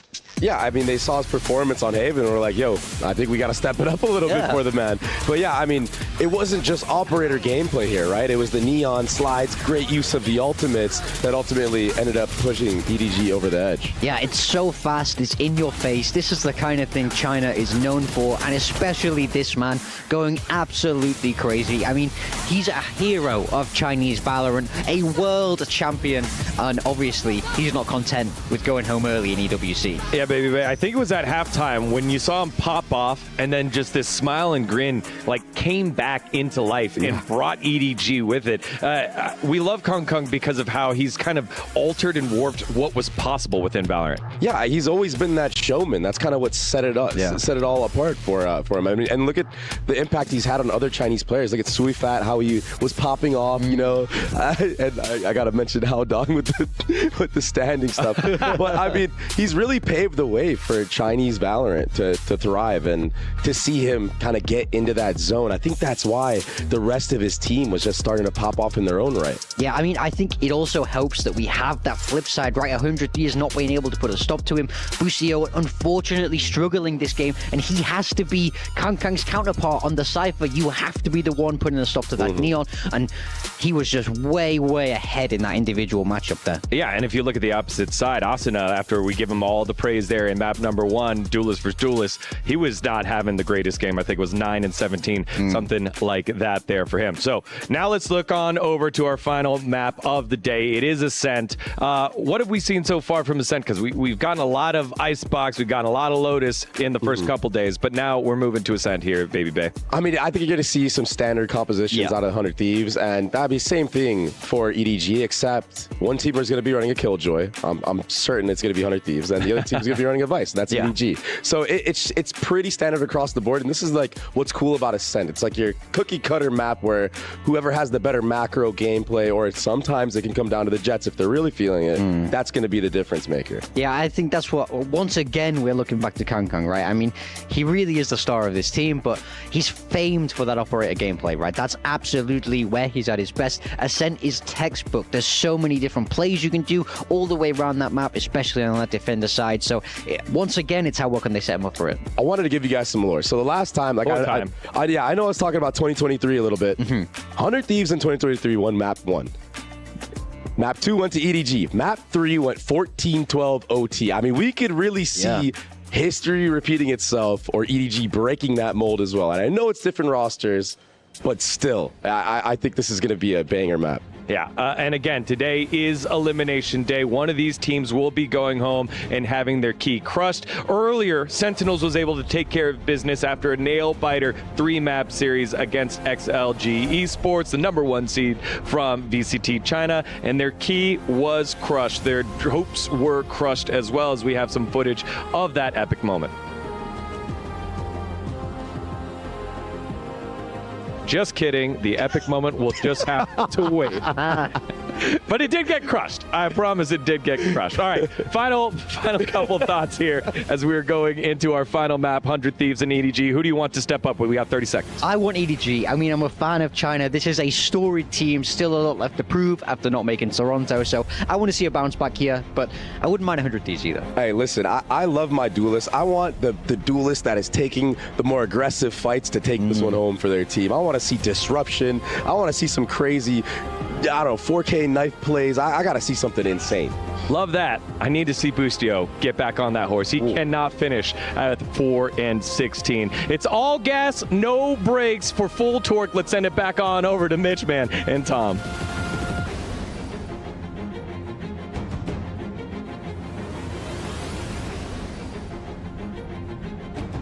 Thank you very much, Degon, and our wonderful analyst desk. You guys are looking great out there today, just like EDG were in that previous map, shutting down a lot of the things that were working for 100 Thieves in the previous. You look at Asuna and getting aggressive early on. It dominated over on Haven. EDG had such a problem on their attack side dealing with it.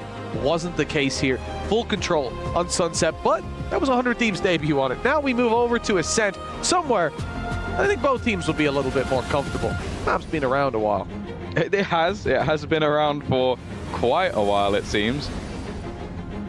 And I'm looking forward to what we're going to see here. Of course, the standard jet battle could be the more interesting of the two. Of course, a lot of sort of standardized compositions that have come in, but we did see Chichu at least, I believe last time he played, lean more into the Vice, which I have enjoyed at least seeing a little bit of play of Vice on this map. I think it was Chronicle, right? It was playing it the other day.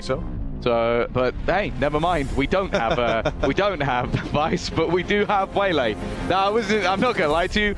I wasn't expecting that. I think the only player that really springs to mind playing the Waylay, or at least that I remember casting, was Miniboo, and it wasn't great. I'll be honest with you. It didn't get, like, at least the slow, when he was throwing the slow, that was kind of cool, but it didn't have that much success. Well, it worked once, actually. Correct me if I'm wrong, for the viewers at home, like, Waylay is going to be a little bit different than when we saw Miniboo playing her. The faster pull-out time for the weapons, the stun, I think radius is bigger as well. And this will be somewhere that, I guess, Kankan could thrive.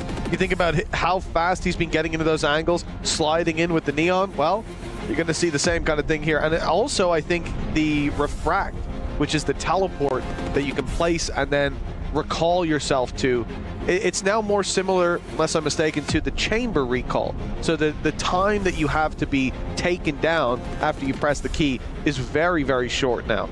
So your invulnerability starts much earlier. I think for EDG, it's an interesting look. And hell, I'm certainly behind it. If Kankan can be activated, I mean, he has been here the entire series. The first map was a struggle. They got there 13-11 in the end. Obviously, EDG lost that map, but it was a hell of a climb back. And I think coming into this one, my eyes are on Asuna, who was shut down a lot in the previous, Cryo, who did decent, and on the Jet, we expect to be putting up numbers. But Kankan, no matter what happens, I think he will.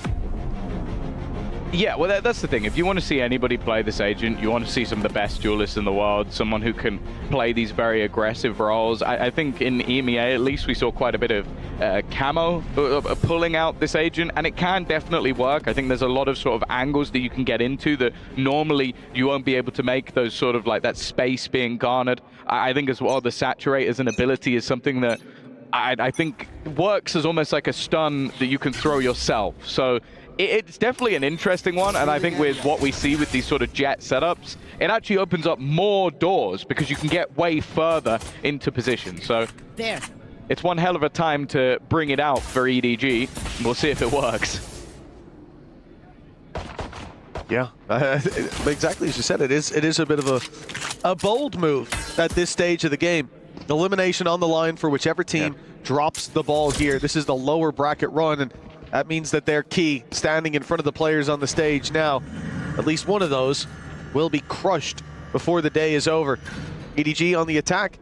The B site under pressure. Smoke flash already down, and here he goes. Kankan on his way, and Boostio's caught him. Yeah, the opener. The Smoggy immediately there with the trade. In fact, Boostio's gone down alongside, and Chichu just waiting. Those mid-lurks on Sunset were a real problem for the side of 100 Thieves, and it seems like that is going to be a repetitive theme for them. With him just holding that ground. Arsena now on a slightly more passive agent of the KO. Nice couple of shots to start, but there are so many more to find and so little time to try and do it. He's hit another dink. It's a nice amount of headshots, unfortunately only rewarded with a singular kill. And back to winning ways, it is EDG with the first under their belt. Yeah, Chichu's been having a wonderful performance. I think you look on the other side, this is a really rough series for Boostio. I think on Haven, 0-4 in opening duels. I think the previous map, 4 duels at all that went his way. Like, he has been shut down, and by contrast, the map control that they've had on the attack side because of Chichu, the punishment on some of those rotations, the defensive solo side holds, he has been leading the way, at least in some of the rounds. Overall, it has been Kankan, but no one's surprised by that. He's first of the other players. Exactly, yeah. To be honest, that's always something I feel with EDG. I think that at least, again, in the champs run, that Chichu sort of got his flowers. Like people, you realize how good this guy actually is, but it's always going to be difficult when the guy who's most of the time just doing these crazy aggressive rounds, winning them, gets MVP and sings a song. Like, you're not gonna be you're not gonna stand out more than that guy. Also has some of the most poetic lines I've ever heard, and stood up and did the sniper. Like, he's the cool guy, that's all I could say. And well, he started off this round with a bang as well. We've seen them take quite a bit of damage in some of these rounds, so I'm sure EDG would love a clean one. I guess who's waiting for that rotation play? It is, of course, Chichu. Nobody's coming in to help him out. might be needed for the trade. Cryo on just 9 HP. Recovered a rifle, but he is not long for this world. Okay. Does get another before falling. But That's one rifle lost. It is 1 lost, 3 carried forward though. Not going to be the end of the world, and that is the key that's under threat in the 100 Thieves camp. Yeah, at least dropping 1 means that maybe they're not going to come in with all 5 rifles for the next round, so... Or they'll have to gamble it. Either way, it's definitely better than nothing. Yeah, of course, for both of these squads, they are the clubs that are also fighting for that massive prize pool that could contribute to all of the other esports as well, so... becoming one of the first teams to get your key crush and not earning the points that will help to that leaderboard is not something that either of these teams will want, but also they're both gunning for their own trophy. Xander, what a start he's had in this round. That's absolute destruction.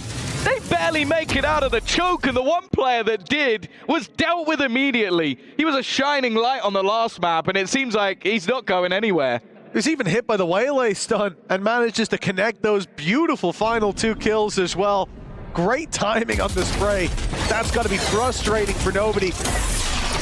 Kankan not quite able to convert that pickup, hoping his teammates would at least find him, but coming out of that smoke, well, they didn't make it very far. 100 Thieves, there's the vibe check. They're looking good. Operator in play for Cryo as well, and that could definitely be where things take a turn for the better for this squad. He's going straight in for this mid aggression.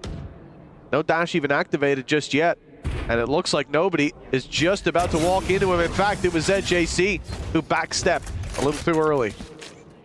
Didn't have the information over middle.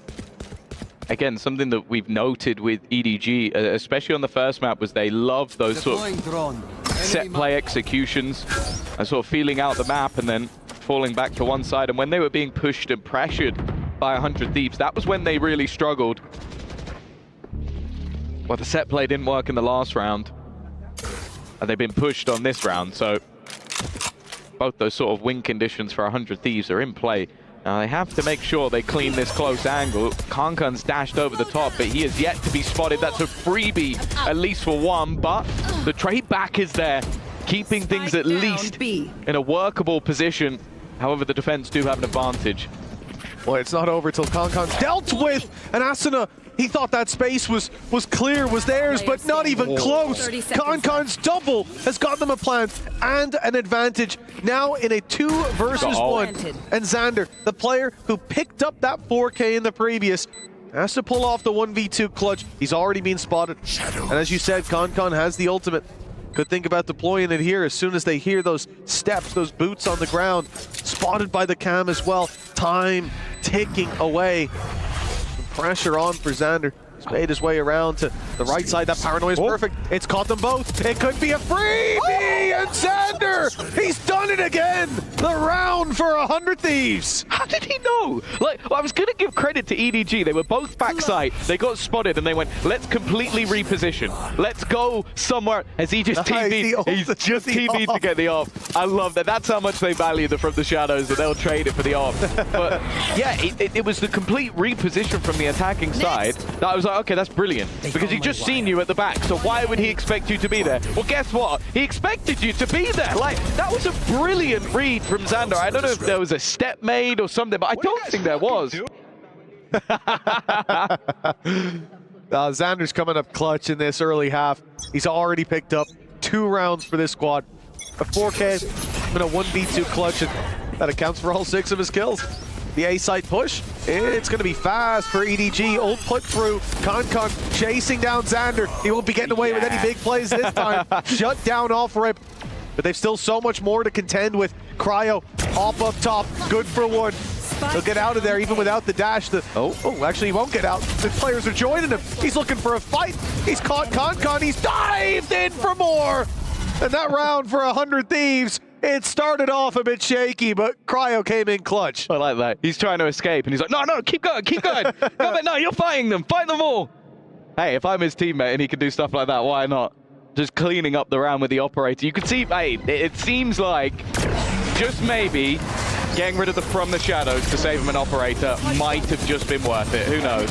Potentially. I mean, too early to say, Tom. Yeah, he got 33% of the kills with the shorty, so if anything, he only needed the pistol. Exactly. who knows what he would have done with the judge, for example. That is true. Could have saved the game with a 4-piece. Well, 100 Thieves now 3-2 up. EDG, they started out well. Big plays by Xander, the operator in the hands of Cryo. Change the course of this map, perhaps even this series. Cryo going in aggressive, and it's Con waiting for them both. That has put a pin in 100 Thieves early fights. He is going in for more. It's a big mistake. They are spoon-feeding Con all the kills he needs, and now he's got it off. That they will live to regret giving him. I'll be honest with you. You look at this match so far and you go, oh, yeah, Kankan's really good on the waylay. I don't think there's been a single piece of utility that he's used that's been successful. I think he's just out-fragging everyone. Like, that was 3 kills that he got from them peeking him. That was nothing to do with, he threw the really cool slow or the dash. Like, of course it helps him take space, but it's just Kankan. I think he could be playing a jet and it would make no difference. It is attack side ascent. He's ended up dropping the op as well. Just going to keep the rifle for the next. And I 100% agree with you, Tom. I think the only impact we saw from that specific utility, aside from the ult that was used to push into the site, fair enough. But even then, the guy he killed wasn't hit by it. Yeah, exactly. I mean, I guess it forced him to reposition. It made him move. Yeah, but the only real impact was that it got him killed on the dive into the A site where he decided to throw the stun rather than take the fight. So, realistically, it's only been a disadvantage for him. The guy is just cracked. 3-3. We're tied up here, and I'm expecting it to keep going this way. A back and forth affair. But if they keep pushing into Con, it might not be. He was gifted 3. I see, look, technically he could have escaped there. That's why he swung. He didn't, but he could have done. Well, they're having a great time. You can understand why. 3-3. We mentioned it before, like this map, especially for the 100 Thieves, last couple of times they played it, heavy defensive side success. Back in a flash. For EDG, they've proven, at least versus Titan, they could have great attack sides, but historically, again, it's that defensive side. Immediately, they have thrown in the Hunter Shuri. EU has managed to dodge that completely. I don't know how. It looked like it was going straight into the back of the site, but he hasn't taken a lick of damage, and instead, it's actually Cryo to find the first. But guess who's there to trade? And what, Chichi just goes running at his opponents. Blink and you miss it. It's all down to 1, and well, it's a nice try, but you didn't get the raid boss. Started to believe in the ace there, forgot Kankan was still alive. That's my bad. A little bit of a misread. His 3-piece matches up to Cryo's, but the numbers keep on increasing on the EDG side of the scoreboard. This is a close angle, I'll tell you that. I like his glasses. Oh, I didn't catch that the first time around. Nicely done by Cryo. The op didn't even play that much of a role. It's becoming expensive as well. That economy constantly being pushed to the brink, and I think coming into the next, it should be somewhere they're struggling, right? Potential eco for them. EDG running away with this early half. Well, you know as well that when it comes to like doing our flood, we need to like. Well, when it comes to doing their flood, they need to, and I think that's really what we've been missing here. Yeah. Couldn't agree more. It is going to be a tactical pause. 400 Thieves. But yeah, what I was going to say is when you look at Kankan, like, I think that he is someone coming into this event. You can see how pumped up he is. Like we're in that sort of elimination stage. The early stages of the tournament, especially for a team like EDG, they still had relative success at the first international. But I think you look at this guy right now and you go, this is a guy who didn't make the last international. I think that was the first one that EDG could have made that they didn't, because obviously before China wasn't within the way of getting to those international events. But he does not want to lose. Like now that he's back at an international, obviously they'll gun for champions as well, but he seems so pumped up in every single round. And well, of course, for EDG, the pressure is on. They have a nation at their back, one that was very proud when they took champions home, but of course they're gunning for more. Towards the A site we go. Pistols in play, but Cryo's in the right spot to get Smoggy on the TP. Concon makes up for it with a quick pick, and nobody cheats you. Well, they follow suit. It's all pistols. The rifle recovered by EU, but he doesn't get much more than the one. And so Boostio is left all alone, spotted out by Concon as he tries to retrieve a weapon. And it's an immediate punish on 100 Thieves. But like we said, that was a low buy. That was the pistols. This is a round that EDG earned with their previous. Now's the real challenge. 2 ults. Like, they immediately pop both of them. I do think part of that is just respect for 100 Thieves, because 100 Thieves have been so good at the low buys. Like, their pistols, shotguns, like, ult rounds have been disgusting. So I think that was just a moment where EDG went, look, if we use null command and then the convergence path, they're not winning the round. They have no utility, and they should be set. Now, I'll be honest, I don't think the convergence path hit anyone again. But we'll ignore that, because it's fine when Concon can build it up every 3 rounds. It did force a player to move, who then got a kill. So, yeah. Peekaboo. There we go. He spotted the info. 100 Fury goes through. Good connection. And Concon down early. A very valuable pick. A scalp taken, who's almost got as many kills as the rest of his team combined. Nobody down and out. Damage done to ZJC and Smoggy with the Hunter's Fury. 100 Thieves, they have a big advantage to play with. Only thing is, they've rotated heavy to the A site. Based on what we're seeing here, EDG may still walk into them. It's been the one player you really haven't wanted to face off against on this 100 Thieves side over the last couple of maps. Having an incredibly impressive performance. Getting a little bit dangerous, though. Back to a 2v2. I have the spike. He's going to be able to get out of there and retrieve the spike. Now, they have already cleared the majority of middle. The B site's being looked upon, and it seems like they already have... Well, they definitely have all the information, because you don't run through a site like this if you don't. Yeah, Chichu got all that space for them. Spike planted. EU and Cryo have to retake op in hand for Cryo. In terms of utility to break back through, they don't have their drone, probably have to wait for the reveal to come on. That's just come on now. So they've at least got that to move towards the site. That's Chichu stood in this alleyway waiting for the peek. If EU can find this, they've got a good chance. He's at least avoided the danger at the start. Reveal pops, and here goes Cryo, but they're ready. Each fight taken and each fight won. EDG, they bounce back. Again, that start of the round was perfect for 100 Thieves. They came crumbling down, and that's a lot of momentum, a lot of wind in the sails of EDG. Yeah, they seem to do very well when it comes to playing around that Hunter's Fury with the setup. But yeah, I feel like that was the turnaround moment. Just Smoggy being able to find that pick, secures control of the spike at that, and then is able to just rotate into the B site that the lurk of Chichu has already found. We've been highlighting a lot the impact of Concon, but his wingman has been Chichu. Just those late lurks, catching rotations, making sure that any attempt to support whichever site they decide to hit. Okay. Obviously, it's only a pistol for Cryo, but I don't think about what gun he had there. He didn't get a second to breathe. I think, again, looking at that previous, you just have to highlight that, you know, Boostio, he's getting diffed by Chichu when it comes to those late round lurk-ups. Chichu's having all the impact in the world, and right there, losing Boostio, losing all that utility on the B site, that's what gave them an easy route in and an easy plant. The man who was standing up to start this series out is being sat down a little bit. I love that. Concon gets in, uses the util to stun them up, and then TP's right back out. He's got info. He knows one was playing up close. Xander's already been dealt with. EU trades, places, classic out. It's a brave play, and nobody punishes. Doubles up as well.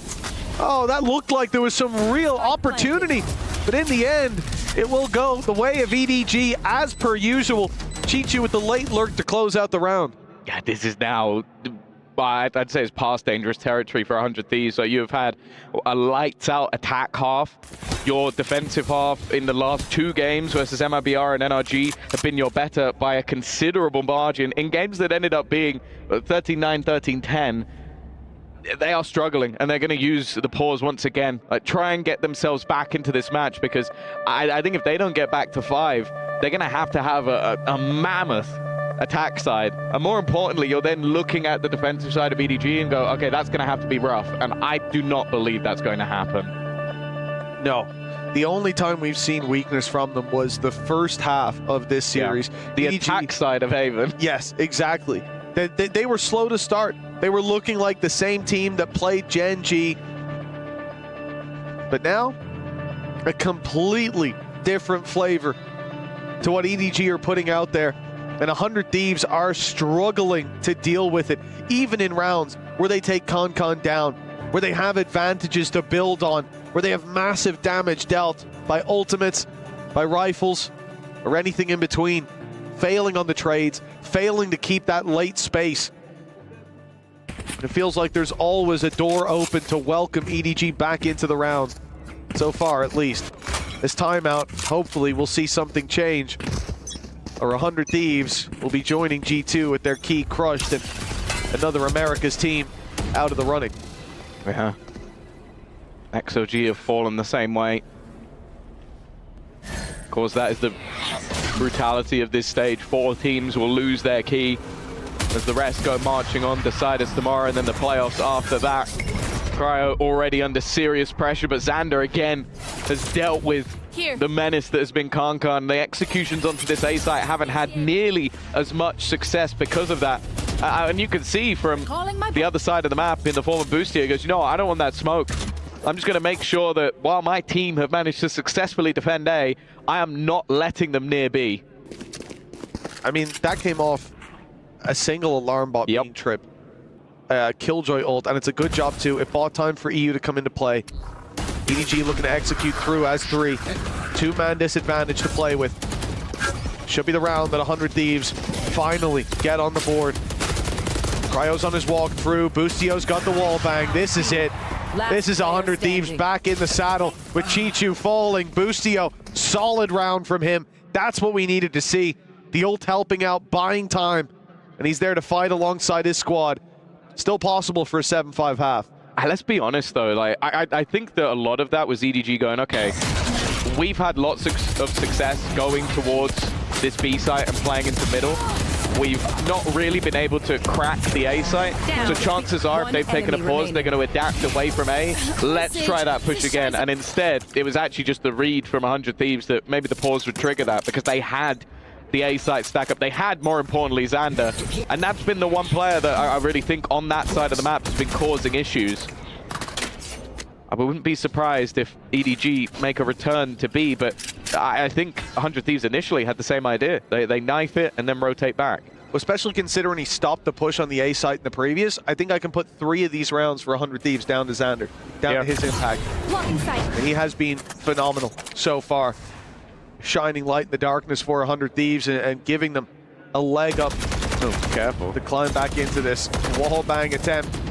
As long as it's not EU on the other side, you've got a chance at least. It looks like EDG spreading the net. I mean, they are looking for contact absolutely anywhere. The late game play will be to group up and pressure what has been that weakness towards the B site. Hitting the brick, back in a flash. Concon already looking to put the pressure on. He's been using this a lot for information. Asuna tries to counter and succeeds. An impactful double that at least gives a little bit of room for Boostio to play with.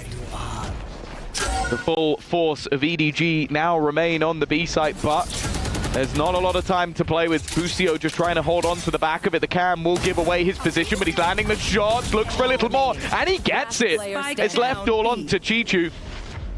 That 1 versus 1.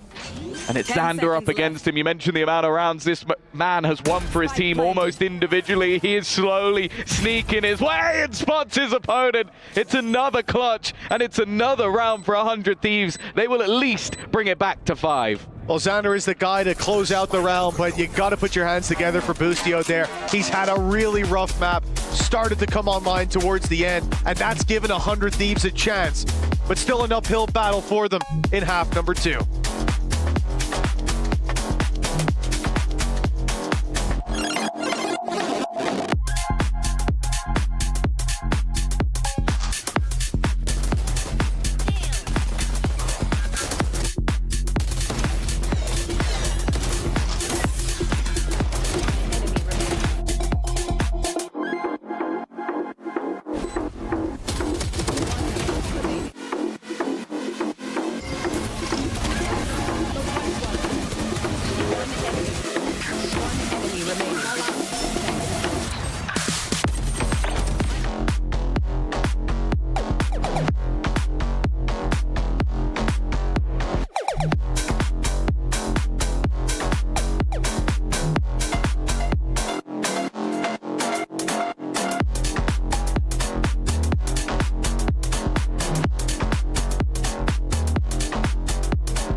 Well, 2 rounds in it, 100 Thieves, they climbed back into the game to close out that previous half with 2 rounds. Now, for EDG though, it's the defensive side. Con had a great first half, but it's Chichu who ends up leading the charge 15-6. We've praised him all game for some of those late lurks. Now we'll see a solo site holds, and honestly, that's not the guy I want to be pushing into. Yeah, and also on the other side of things, EU, a staple of the first couple of maps, is definitely having a rougher time. The fact is, though, it's not too late for a turnaround. One team will march on to the decider in Group D, the Group of Death, however, will claim its first victim and its first key. For these two partner organizations, that is not what they will be looking for. Khan already the point of contact, but they know he's here. Oh, he's not going anywhere. Swings back into the angle and takes down Xander. Smoggy with the paranoia ready, buys a little bit more time, and they're worried about that short crunch. This is a much more direct play from 100 Thieves. A pistol here to put them right back into the game. Level things up, and I like that they're not just going to dive into that A site. The rotations have already come in, but they'll have to contend with nobody, having pushed all the way through B. Just like Sunset all over again. Like, he was just taking ridiculous amounts of control. Yeah. And a lot of it did feel like, as you said, like, the lack of, well, for better word, Chichu, it was because they didn't have that same impact on the lurk. The thing is, though, they're actually going to go splitting back in the other direction. So he hasn't been able to see almost anything, but it has still left multiple players to defend. There's that JC close the door. They know he's up close. Dealing with him still costs another player. It's keeping numbers even. Smoggy blinded up. They'll make their way towards the site. Chichu swings. Smoggy does too, but they both fall at the hands of Boostio. A sliver of health left for him, and nobody in the 1 versus 1. Shock dart is good. It's tagged him up heavy and hard. 25 HP, and the reveal gives nobody all the information.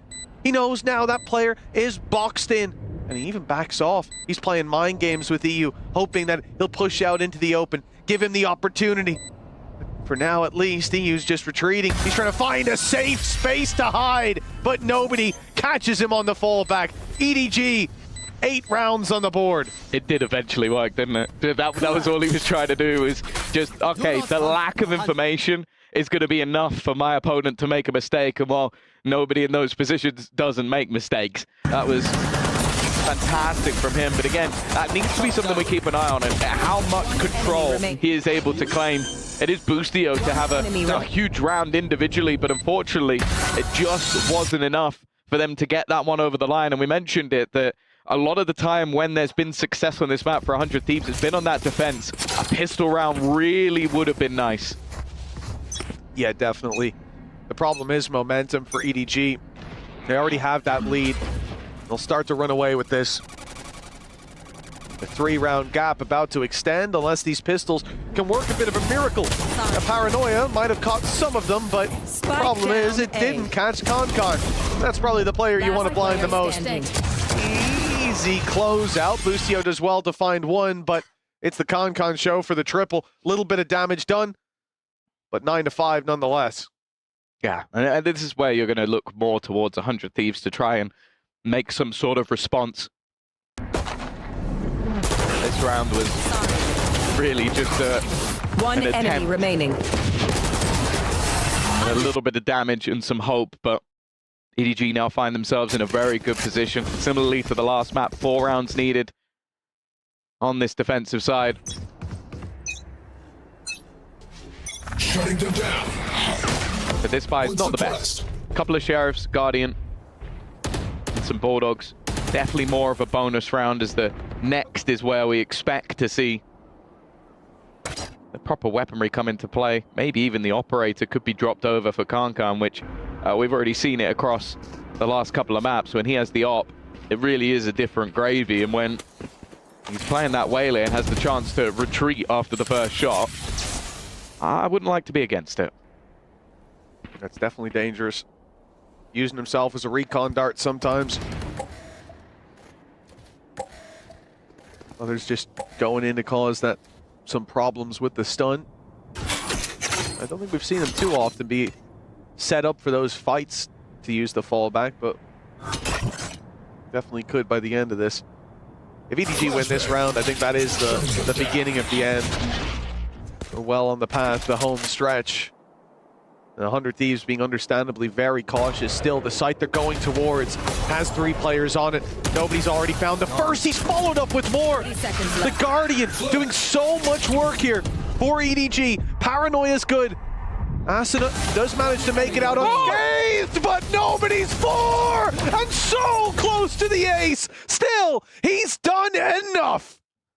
They had 2 Bulldogs, 1 Guardian and pistols, and the 1 Guardian probably should have got the ace, I'll be honest. I think the last kill was the easiest of the lot, but the game can be a cruel mistress sometimes. Just immediate couple of openers. That was already bad enough for the 100 Thieves, but this may have just been the nail in the coffin. So clean with that Guardian. And while, yeah, it's a good round, but desperately close. Their key is looking shiny, but more importantly, it's looking safe. Yeah, it certainly is. The Crusher is calling out to the 100 Thieves key. 5-10. EDG on double the rounds and 100 Thieves on an eco.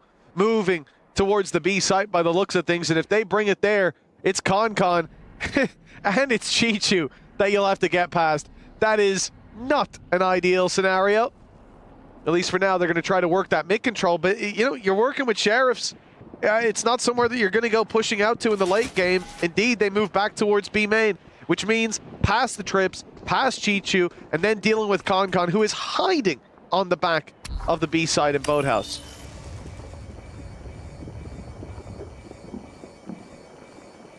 Getting ready. What will be an incredibly difficult take. You look at the weaponry that's available, and it stinks. Maybe the Hunter's Fury can pad the gap a little bit, but it's just whether or not he decides to spam it directly into the backside. It has been utilized. Chichu's gone down, but there is a second threat that they need to deal with, and the Hunter's Fury hasn't connected, at least just yet. Repositioned slightly, but still in this back corner, and still just going crazy with this rifle. He has bought the time for the support to come in, and while once EU finally makes it here after the Hunter's Fury, he has got no friends left. We are down to just 1 thief, and he will be dealt with as well. I like that attempt from Con too, trying to use the refract to dodge the Hunter's Fury. He still gets hit by it, but the quick reposition grabs him one more. The stun not even needed. Nobody was quickly flooding back in. You see it here. He picks up an easy double, knowing there's a player in that corner. The 1 pick that they found, not even nearly enough, and that's the problem. They didn't know going in there that, you know, the 2 strongest players here on this map for EDG so far were the 2 they were trying to get past. And now it all comes down to this, a rifle round that the last chance for 100 Thieves to start the comeback that they need. 6 rounds behind their opposition. EDG just needing 2 with all credits on the line for the attackers. He's going. Oh, they have got to be so careful. They've definitely spotted him, and of course that means the escape. Okay. But instead it's Cryo to at least be able to find a couple back. Give them the man advantage for this round. He's one off a Blade Storm. Kangan's going to go for it again. This time he doesn't have the utility to keep him safe, and well, eventually will go down, but nobody is still available. And now going to look to double back in towards this B side. Timing's going to be everything. There's a chance that nobody could catch him instead. Hearing the TP across, maybe a little bit wary that that could have been an attempt to bait him. Instead, he might actually just get himself the 1v1s. It seems like Boostio will get into position. Yeah, they're lined up nicely now on Boostio's contact. Xander will swing. The reactions needed for nobody to get away with this, or Surreal. Reveal goes out. Oh, it was so close. But Xander, always reliable for 100 Thieves. He'll lock in the 6th round. So many more needed, though. Yes. Like, every single time I've seen one of their players in a clutch scenario, and probably Xander on the other side, there's a level of belief. Well, you can see that level of belief from Kankan. The fact that he's just running dry through smokes to try and end this game as quickly as possible. Maybe it will be their undoing, but I have a feeling eventually, one of those times it will work. 5 rounds the difference. Get out of my way! A mammoth attack side needed from 100 Thieves, something we haven't seen from them throughout this EWC, including the qualifiers on this map. Cryo gonna have himself the Blade Storm. Ever present, ever dangerous. They are pushing into what is the weaker site as of now, if you can call it that, with Chichu and nobody in close proximity. You should run. Well, that should at least save them a bit of bother. Chichu forced out of this site as the lockdown stands strong. The dash in Cryo clears all the space, and a plant can now be found on the back of the site. But in the meantime, hello? He's just taken Xander down through the wall. Looking for a little more, tagged up heavy at least. But the players using the smoke to get on out. EDG flooding back towards the switch and landing themselves a few. Nobody with two keeps the advantage in their favor. Concon has ultimate, and it's going to be put through. Cryo forced into the open. He gets a free kill. And ZJC with it all to do, but it's only one. Asuna, he knows where he is. The nade is good. Ooh, he's just gotten past it though. And ZJC's not ready for that. A three-piece from Asuna. An 11-7 as a result. 4 rounds between them. And the problem here is, though, Tom, these rounds are becoming incredibly close, and it feels like EDG are always just one shot away from putting 12 on the board. Solid opener. One enemy remaining. But I really like the re-aggression. I think they had that realization that the convergence path was coming, and with that site being so tight, there's really not a lot of places you can stand where you won't get stunned. So they played ahead of it, gave them the only chance they had, and while Arsenal took that chance with both hands, they still are yet to break the bank of EDG, but the next round will do it. That would get them within just 2 from a game that was looking done. A round victory here might just ignite the fire of 100 Thieves and put the reigning champions at risk.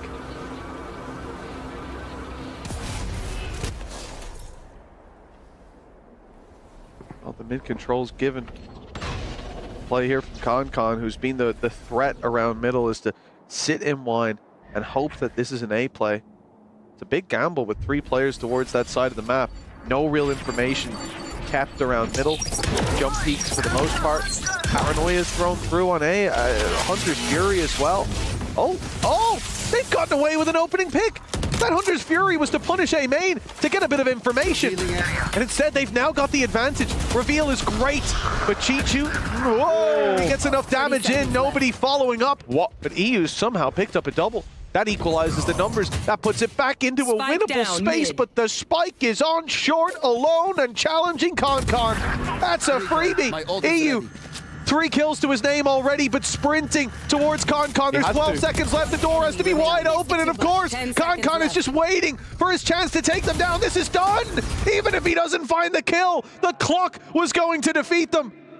That is a big mistake to give Concon the spike like that. Well, it was initially just bad luck. Like, the player that got hit by the Hunter's Fury had the spike. So then when the rest of the team went for their play into B, I don't know, I think Mavin Xander went to collect it. Went, okay, well, we've seen that a player's gone down on the B site. Let's try and go in the other direction. And just walks into the best player in the server. Like, it's unlucky, but it's one that was kind of caused by just the chaos that was created by EDG. 25-11, by the way. Any doubt? I don't know who's doubting at this point. Fools. But this guy is back in form. Hunter's Fury and Arsena's Stinger, but it's a very quick trade back. That advantage was barely felt. At the beginning of the end, it seems Xander does well. Damage done to ZJC too. I mean, this could come back into their favor with a TP to the other side of the map. EU lurking up on mid, but he's been tagged heavy. The shock doesn't soften up Chichu enough. He survives on 3 HP. They've got the bodies. And fighting in is and he wins that somehow! Asuna! They're both low. He needs a plant. They are both low. And it's a Stinger that he's got. The perfect weapon to quickly clean them up. And those sprays, close as they may be, not close enough. Asuna still drawing breath. They'll push this together though. Oh, even if they do, that might end up playing in his favor. A single burst from that Stinger could be enough to take them down. He's in the corner, but of course, they're so low, they're not going to spam it. They're never going to spam it. He's running across. Asuna takes them both. They are keeping themselves alive by the skin of their teeth. And hit with 4 kills off the back of a Stinger. That is madness. That's a couple of really big rounds from Asuna, keeping them alive.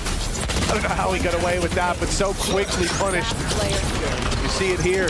This was the start of it. This was the end. A beautiful swing, perfectly timed. And if Chichu wasn't 3 HP there, that's a completely different game.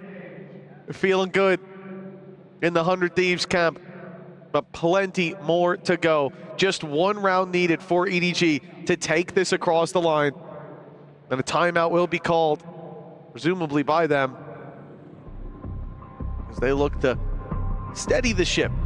100 Thieves have been decent at stringing these rounds together. But again, they've all been so close. Yeah. The rounds they win are nail biters. The rounds EDG win are dominant. It's definitely felt that way. EDG have been in the driver's seat, but it's safe to say that the 100 Thieves are not going down easy. They are kicking and screaming and taking rounds at the closest margins. Think about it, we mentioned that probably 3 or 4 rounds came down to Xander, be it with a 1v1 or 1v2. I think it was multiple spray downs on the solo A site hold. Now Asuna alongside Cryo have been there. Boostio's had his rounds. Like, this team have proven that, okay, they may not have made it to the internationals in a while, but they definitely can still swing with the best of them. Losing 13-11 to Fnatic in that first matchup. The team in the final of Masters Toronto now facing off against EDG.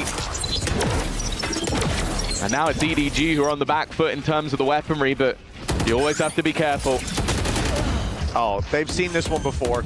Chichu playing with his util. The second player deep on site being Concon. 100 Thieves knew what they were facing. Well handled. The post plant up against pistols. A rifle in the hands of Smoggy. A rifle not in the hands of Smoggy anymore. It's gone to Chichu, but and maybe they can hope for a bit of damage, a few old Dorbs farmed, but that is all that they will get. EDG, they finally faced off against a dominant round from 100 Thieves as the North American side continues their climb back into this, and overtime needed. But it's not that far away. No, we thought we were going to get an overtime on map number 1 as EDG had to make a similar climb. 100 Thieves have definitely found their footing. A 4-round streak at the start of this half and then a 4-1 in response. They need to max out at 5 in a row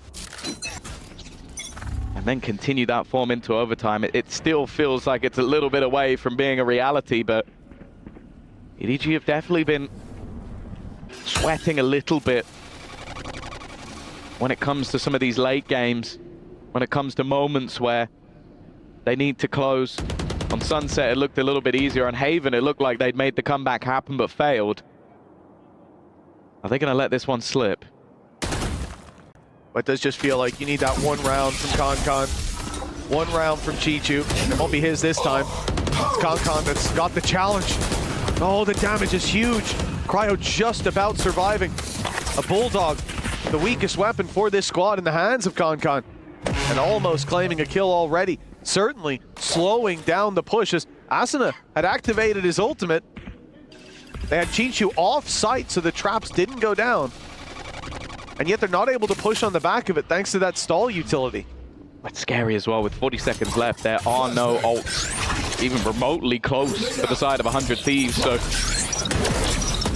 whereas a single kill for Concon would put that Converger's path back online. He's going to make the move across and actually spot them on the corner. That's quite a lot of information for the team, but he's going to be the one under pressure. And he doesn't get the job done. In fact, it's Cryo and EU spamming through the smoke once again. Who could have guessed it? And with 3 players, an attempted retake just doesn't seem like a plausible good outcome for the side of EDG. They're going to have to say 100 Thieves are continuing this streak. They will be at double digits. They will be at 10. Just 2 away now. It has been a really impressive climb back from this squad who previously couldn't put a dominant round on the board. Now they're stringing them together. For EDG, saving these weapons, definitely the priority, and well, it seems like they'll get away with it. EU is the real hunter here, as his ultimate implies. For that attacking side, more of the same. They need these rounds to continue in relatively dominant form because they've won those clutches. They've been ahead, but because of that, the game's been on a knife's edge a number of times. Coming into this round with the saved weapons, the weapons carried forward, it gives them a chance to get a really strong buy. Con, light shields, and the big gun. This is where things could take a turn for the worse for 100 Thieves. Well, you know how much faith they have in this man when nobody, the second top fragger, not on his team, on the server, has taken no shields in order to get that man an op. And honestly, I 100% agree with the decision. It was 5-11 at one point in this game. We now sit with a difference of just 2 for 100 Thieves. A victory here would be big problems economically for EDG and potentially give us an overtime that could send the 2024 champions out of the tournament in dead last. Kankan, though, stands between them, but again, he's gone down first. Cryo has dealt with him 2 rounds in a row, and what was a heavy investment into the superstar has come up with nothing. Nobody wishing he had those shields now. The fight seems to be coming Chichu's way. They'll be caught by the trap, but nothing comes of it. Chichu knows, though, that these players are getting close. Both cages up. He's built a wall, an area to defend, but they're about to go down, and he only grabs the one. Smoggy is in there with a double though, emerging from heaven, the savior of EDG in this round. EU, a sliver of health, and nobody, he can even end it with that shock dart he had primed in his bow. For EU, this needs to be an unbelievable clutch, and it is unbelievable as EDG take it across the line with a chance for revenge against Gen G. They continue their lower bracket run, and the key of 100 Thieves, despite one hell of a well-fought series, will soon be crushed. It has to feel like a brutal defeat. They came into this tournament in the group of death, and I think you looked at that group of death and went, okay, you've got 2 teams that performed well at the last Masters, the other is a Champions winner, and then you got 100 Thieves. A team with like relative expectations, but realistically they outperformed them. They gave everyone they played a run for their money. They could have taken down Fnatic, and they very nearly could have taken down EDG, but when it mattered most, this team dug deep. And there is a reason why we call them champions. There is a reason why we still believe they could run it all the way back. Of course, their next matchup is likely to be even tougher, one that they fell to before. But even still, that was a hell of a game, going tooth and nail all the distance, and honestly, the resilience that this 100 Thieves squad showed. I'm excited to see them come back for Americas, because I think that most teams should be watching them and be a little bit worried. For EDG, we were worried when we started this out. Their game against Gen G was a dominant loss, 13-4, and they looked quiet starting this series. Almost bounced back on map number 1, but closed it with a 2-1. And now they're primed for revenge with Gen G, their next opponent, to fight for a spot in playoffs. One of the players who drew our eye, who even gave up his shields for Con in the final round, was nobody, and he is standing by on the stage with Fancy. Thank you very much, gentlemen. We are here back on stage after an amazing series. It was very close. I have nobody with me from Team EDG for a quick interview. My first question to you, after you guys missed on Toronto, how important is this win for the team's confidence? 我想问你，因为你们今年一年有很多你们战队经历了很多起伏嘛，然后从多伦多到现在，你们这次的胜利对你们整体战队的信心有什么样的影响？我觉得全年有起伏算是很正常的吧，我们去年起伏更大，然后这一场的话算是给我们后面的第2赛段跟冠军赛打了个基础吧，就是来增加信心的。 I think, you know, it has been a tumultuous year for us, but this win has pretty much laid the foundation for us to be able to continue this, hopefully a streak of victories all the way to the championships. Well, fantastic. But I also want to ask, what adjustments did you guys make after dropping the first map? Because that was very, very close. 就是这场，因为你们是相当于是让1追2嘛，当时你们第一场输给这个100D之后呢，你们当时战队做出了哪些调整呢？ 我们当时输掉第一场，我们说的是比昨天打得好一点，感觉还不错，应该后面拿下了。 Even though we lost the first round, our team's response was, you know what? At least we played much better than yesterday, and we are only going to. I mean, we've hit rock bottom. We've only got upwards to go, so it'll just get better and better, and we'll definitely win it. That's fantastic. Well, since you won this match and it's an elimination match, you get a chance to go to that crushing machine and crush your opponent's key. Would you like the opportunity? 现在你们既然获得了这次胜利，你有这个机会，到这个钥匙的碾碎机面前去碾碎对手的这个钥匙，请问你想这么做吗？我觉得来到了这里，这个 EWC 的特色我必须要体验一下。I mean, this is the specialty of the Esports World Cup, so if I'm here, I'm definitely going to do this. So that definitely yes. Absolutely amazing. Perfect. So please come with me to the crushing machine, because this is what all of EWC is about. Winning your opponent's key and crushing it yourself. So we will let you enjoy this moment. 这边把这个按，把这个。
That's crazy pressure out of Heretics, but how long can they really keep this up for? Because this KO don't have a dash the way that the Jet does. Of course, you're not even running a duelist, so, well, you just get to escape the old-fashioned way, and Tech are being patient. We'll see if that pays off. Well, up and over goes the Jet. Lucas for one on the trade, but Rien's just getting the job done on the low ground. It's good for 3 before eventually being shut down. Boo, last one, standing now in the 1v2, rotating from the other site. This should be a post plant. Just comes down to where do you want to set it up if you're Tech. The Heretics had some good cutoffs. As soon as you saw that dash pass, they cut off the reinforcements, and there's some duels on the front line. Tech still stands, but for how long? Wait a minute, Boo. The 1 versus 2, now make it only 1. And it's against that star duelist. T-Virus has been on one today.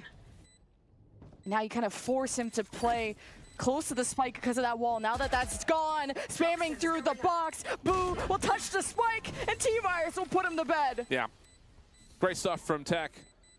You know, it is interesting, I think, to kind of see the decision. We haven't really talked about this in the compositions, but for Heretics to not play a Jet here does allow, you know, Luke to kind of have free reign over the high ground, which is why I think you're seeing Miniboo like teleporting up top over towards the backside of A. You have the same thing kind of occurring with the KO playing up on 410 like that. Like, you have to find ways if you're Heretics to make sure that T-Virus is not up there for free, but at the same rate, you don't have the same manipulation of space, especially with the speed that a Jet normally would. So it does require you to, you know, find success with your utility or win your first 1v1. Neither really happened there for Heretics outside of Rienz, who does a nice job down low. Hunter sure going to get called in. Just trying to create something here if you're Rienz. Blindly over towards Closet with Heretics, not really playing forward on B this time. But with that clearance, Boo will step up, and the rest of the numbers of Heretics will stack on towards A. Kind of a YOLO type of Hunter's Fury, especially when you didn't get anything off the Woot knife that early, but A side is popular, and so is Woot after a shot like that, and Rians has been holding it down for A, and wait a minute, thrifty opportunity, and Abo is dead too. What a round for Heretics. Absolute momentum changer right there. And as much as Rien's ult doesn't find anything, it also confirms no information is good information. If you're not connecting with anybody over towards Closet, over towards Green, even over towards the backside of that alleyway to spawn, you should know that Tech not showing much pressure towards B with any utility is stacked up at A. So you get yourself into a position. The Guardian sings a bit of a song, the Sheriffs follow up, and Heretics stall off the hit nicely, largely off of the utility from Boo there. So great stuff with that toxic screen. And a big flip of the eco now as Titans have to go onto their eco. Tech on the approach. Okay, Outlaw there. Let's go somewhere else. That's not fun. Both Recon and Knife being used too from the initiators of Heretics to check out A. Lurk not being sussed out there yet. Tech take their time to clear. It's just this is a uphill battle right now for Tech. Losing on your execute of Luke's jet is pretty big. It's a casual flash over the top as a response to the Owl drone being sent. Lucas, does he see anything? No, doesn't get over the top, so. Shock darts just kind of picking away at this. 50 seconds to play, and Tech have to try to force something, and the play is going to be up towards mid. Good catch from the observing team here as Benji is avidly watching it, and able to find one. Trade is decent, but again, that's just classics. You're trying to get the weapon, and there's someone there to guard it. A little bit more punishing than you would expect, but largely comfortable here for Heretics to get to a 9-9 count. Drive-through window with the drive-by afterwards. 30 seconds left. B Heretics evening things up now, 9-9 apiece. I'll take myself out, he says. No real win streak from either team. And now we'll take a timeout to figure out these ultimates. Hunter's Fury and Pit for Tech. Hunter's Fury, I think. Well, we'll take a look once again. But yeah, 2 ults for Titans going forward. Yeah, in some of the difficulty right now for Titans has been kind of the same thing that Heretics are facing. Like, how do we get the defense to feel a little bit more uneasy on really the A side in particular? Because we've often seen Heretics after the first 30 seconds kind of go by, they get the Viper up to Green for at least position to shoulder and catch information, if not maybe play a little bit forward through that closer to Closet. And so you can triple stack onto A. And when in a world where you don't have a jet, trying to be able to throw things like recon darts and knives and flashes really helps that defense stay solid, because you're essentially trying to resist Luke's ability to flash and dash into zone right. So yeah, that little bit of like recon utility that you would normally try to feel out a team with is really being restrictive right now for Titan. So into this next full purchase with ultimates available, I think the goal has to be, let's try to catch Team Heretics a bit more off guard and not just allow them to, you know, get these early picks or early information gathering to allow them to triple stack on A. And just great reads from Heretics to just always catch every rotation, every pivot, every second thought. Tech have had still a very even series for Icebox. As Tech now can scale off their Viper wall. Of course, there is always that secondary option, as it looks like Abo's going to go Lurk 2, 1 away from the lockdown.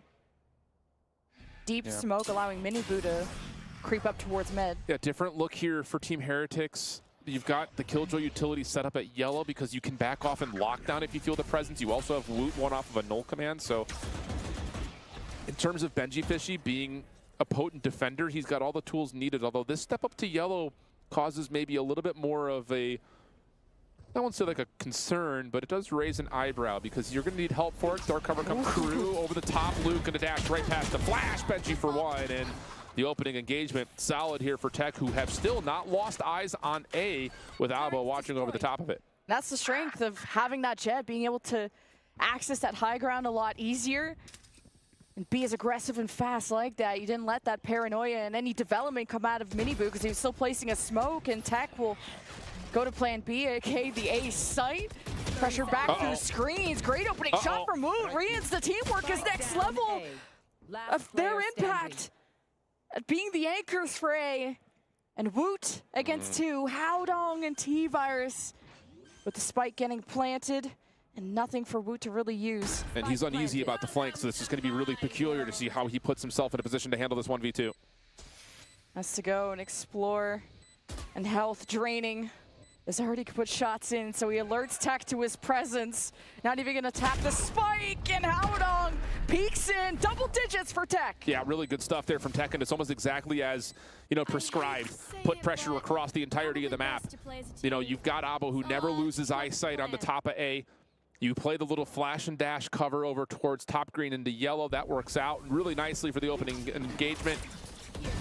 Yes, there's a trade that comes through, but again, in that picture, you never lose sight of A, but more importantly, you also had Howdong, who was making sure the defense was kept honest on the rotation back through mid as well. So again, really good off the post timeout play to stretch the defense, contest them across every angle of the map, and not just play them, you know, 5v5 or 5v4 or 4v3, like on top of one particular site. So really love that a lot in terms of Titan's evaluation of what's going wrong and how they can best counter it. Technical Esports Club. 10-9. It just builds tension, guys. Does it? The only tension I'm feeling is in my lower back right now. I see you doing yoga over there. That's just stretching. I'm old. Prod, hey, I got you to admit it twice today. I'm owning it today. We're going to start doing yoga classes, Prod. Show us on cam. Hit the, what's it, the Iron Man pose? What is that? What, T-pose?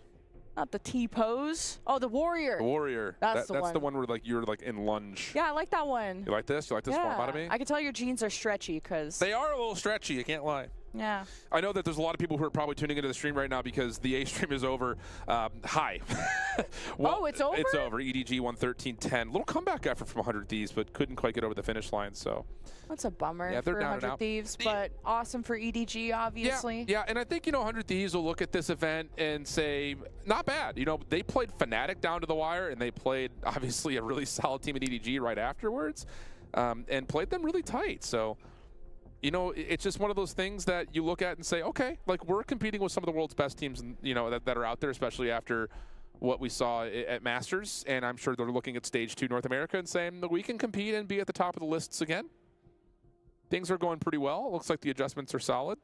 We've had some keys get crushed. Yeah, of course, if you guys go to EWC_extra question Is that what mark? they're doing that?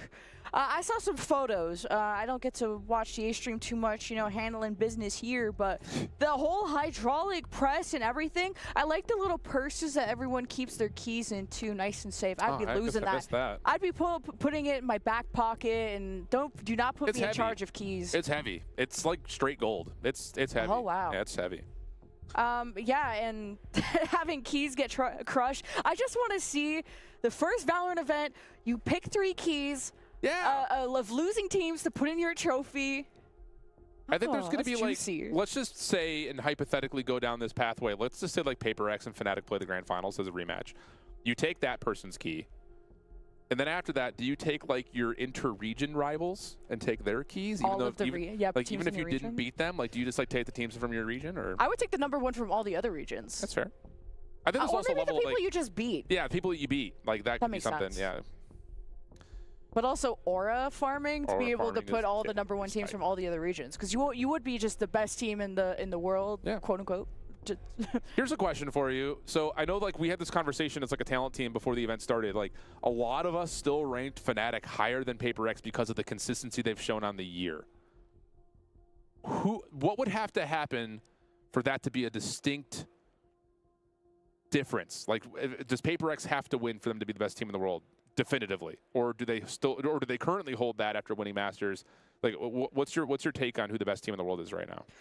That's so tough, because I really just want to be on the Paper X. I'm very Paper X pilled. That's fair. They won the Masters, and I think the winning team should be considered the best team. But it makes for a great comeback story of Fnatic, who really beat themselves up and thought that was winnable. And if they were to go and win this event, I mean, the esports narratives write themselves. That's fair. I think there's also a level of like, we talked a lot about how Group A was like super soft. And Paper X struggled versus Bilibili, down 10-4, ended up winning it in double overtime. But then they dealt with Carmine Core pretty quickly, like 2-0. So, you know, I don't think there's a lot of weight flown around towards the caliber of opponent that they've played to this point. What if this is the event for NRG? Can I just throw that out there? They look really good. They're currently, based on like map differential and round count differential, they're currently the best team at the event. Just Mata is so sick. That whole team is North America's hope. Sentinels have to face DRX, so we'll see. That's gonna be a banger, tomorrow. by the way. I'm pumped for that one. That's a banger. We'll see tomorrow. Maybe I don't know who we have to beat up to get that on the B stream, but I think it would be, right? Because I don't know. KC, Bilibili. I just work here. I just work here. No, I bet they sauced DRX Sentinels to main, because that's some aura farming match right there. And we're not gonna. And kind of what I like about this format is you get like if you won early, you got more breaks. To kind of de-stress and figure out your next move, watch the tape on everyone else. Yeah, sure. Heck yeah. Who do you like between Gen G and EDG? I'm pretty EDG pilled. I'm pilled on a lot of things, apparently. I keep saying that. But I can hear that. They already had, they had a 13-4 win already. It's a rematch. Gen G had a 13-4 win, I'm saying. But. Oh, and then they have ZJC, who I thought was going to lose some aura after changing that name. Kong. Oh, Kong. Who was the guy who changed his name? ZMJ? Oh, no, ZJC did change his name. Yeah, you're right. ZMJCKK 52 exclamation point tilde key. Yeah, one of the Z's changed their name. ZJC did. Yeah, okay. Yeah, changing your name. We kind of wanted our lives to be a living hell about at least player name pronunciations. Yeah, for real. There's a couple of tough ones at the event for sure. Kind of tallying what's happening at the moment on stage. Looks like the issue is on the side of TEC. There is quite a huddle of referee black shirts around their stage, but they're starting to disperse. We really should. You know, that's a heck of a way of motoring off. One by one they go. I heard game is ready, so any second now. Famous last word. This is the youngest and oldest you're ever going to be. Live in the moment. Well, no, it's the youngest I'll ever be. You always get older. You never get younger, right? Youngest and oldest. Wait, is that right? Now you're making me think too hard. This is the youngest. Wait. This right now is the youngest you'll ever be. Yeah. And now you're not. Now you're the youngest again. Yeah. Because you never get younger. Yeah. Well. Uh-oh, Mitch is coming back up. That's not a good sign. Mitch, are you the youngest and the oldest you'll ever be? No. He's just laughing. If he were to die tomorrow, in the next second, he's the oldest he'd ever be. Oh, your mic's up. What's up? Hi, guy. What was the question? Are you the youngest and oldest you'll ever be? Jen just said you're the youngest and oldest you'll ever be right now. It's like, it's the youngest I'll ever be. The youngest? It's not the oldest. Huh? Because you're constantly getting older, right? Yeah. Like every second you're getting older. Yeah, I'm aware. That's kind of like how it's like I feel the mind impending twister. doom. Yeah, it's the mind twister. It's kind of like saying like there's no such thing as a unused mirror. A mirror is always used. There's no such thing as a non-used mirror. Oh. You know? That's All true. right. Thanks for the insight, Mitch. Thanks, we'll Mitch. see you at our next Tech Pause if you want to hang around and talk about concepts of time with us. We were talking about concepts of yoga, too. I'm about to warrior pose on whatever is causing these technical issues, but Tech, 10 to 9. Can they stay in The lockdown at the ready for Heretics just comes down to the timing of at which point would you like to use that, knowing that a Hunter's Fury and a lockdown is available at the same rate for TEC. Coco is one off of a no command of his own. So what I'm trying to get at is this could be a very, very cinematic round. I love that for Valorant. 2-3 setup. Heretics, the ball is in your court. Pawns in place. Love this. Ooh, the walk up from Mini Boo and Woot. Rien's going to allow himself to be seen off of that. And a forward dart cover to keep the pressure on to Tech if they do want to go over towards A. But they've gotten a correct feel for this, saying, you don't need to deal with that. Let's just head back over and scout out B. Now keep in mind, Benji Fishy has all of his utility to block off any early play towards yellow. If that starts to get triggered, he has the ability of lockdowning and getting out of there to allow his defenders to get back over and reset. Hunter's Fury, lockdown. Use it to enter or use it for the post plan. I would say post is looking pretty good unless Benji's got something up his sleeve, and you always can fight fire with fire, lockdown with lockdown. We already had 2 pits. What about second lockdown? Keep in mind you can deny the offensive post plant lockdown with a well-timed null command of your own, so watch that long wrap back through mid at the moment. And the Hunter's Fury too. At a distance, Lucas is going to keep himself safe. And here is Heretics cutting through B-Link. The smoke's in place. The trap separates and fires from the rest. The first lockdown, I believe, from Benji, and then the other. Okay, and now all the cards are on the table as Tech hopes to protect the spike, and a beautiful 3K from Haldong seals the deal for Tech. That is absolutely brilliant, especially just, again, the knowledge and the wherewithal of Avo to sit here and say, okay, we've gotten about half of this plant gone. Time is going to be an issue here for Heretics. We haven't seen the lockdown yet. You know that Benji Fishy's close by. You know, more importantly, that Woot is rotating off of A. So you call in the lockdown right before the KO gets there. Never allows Benji Fishy to get his down, to deny the plant, let alone the post-plant setup. And Tech, that's a massive round advantage getting late into this first map.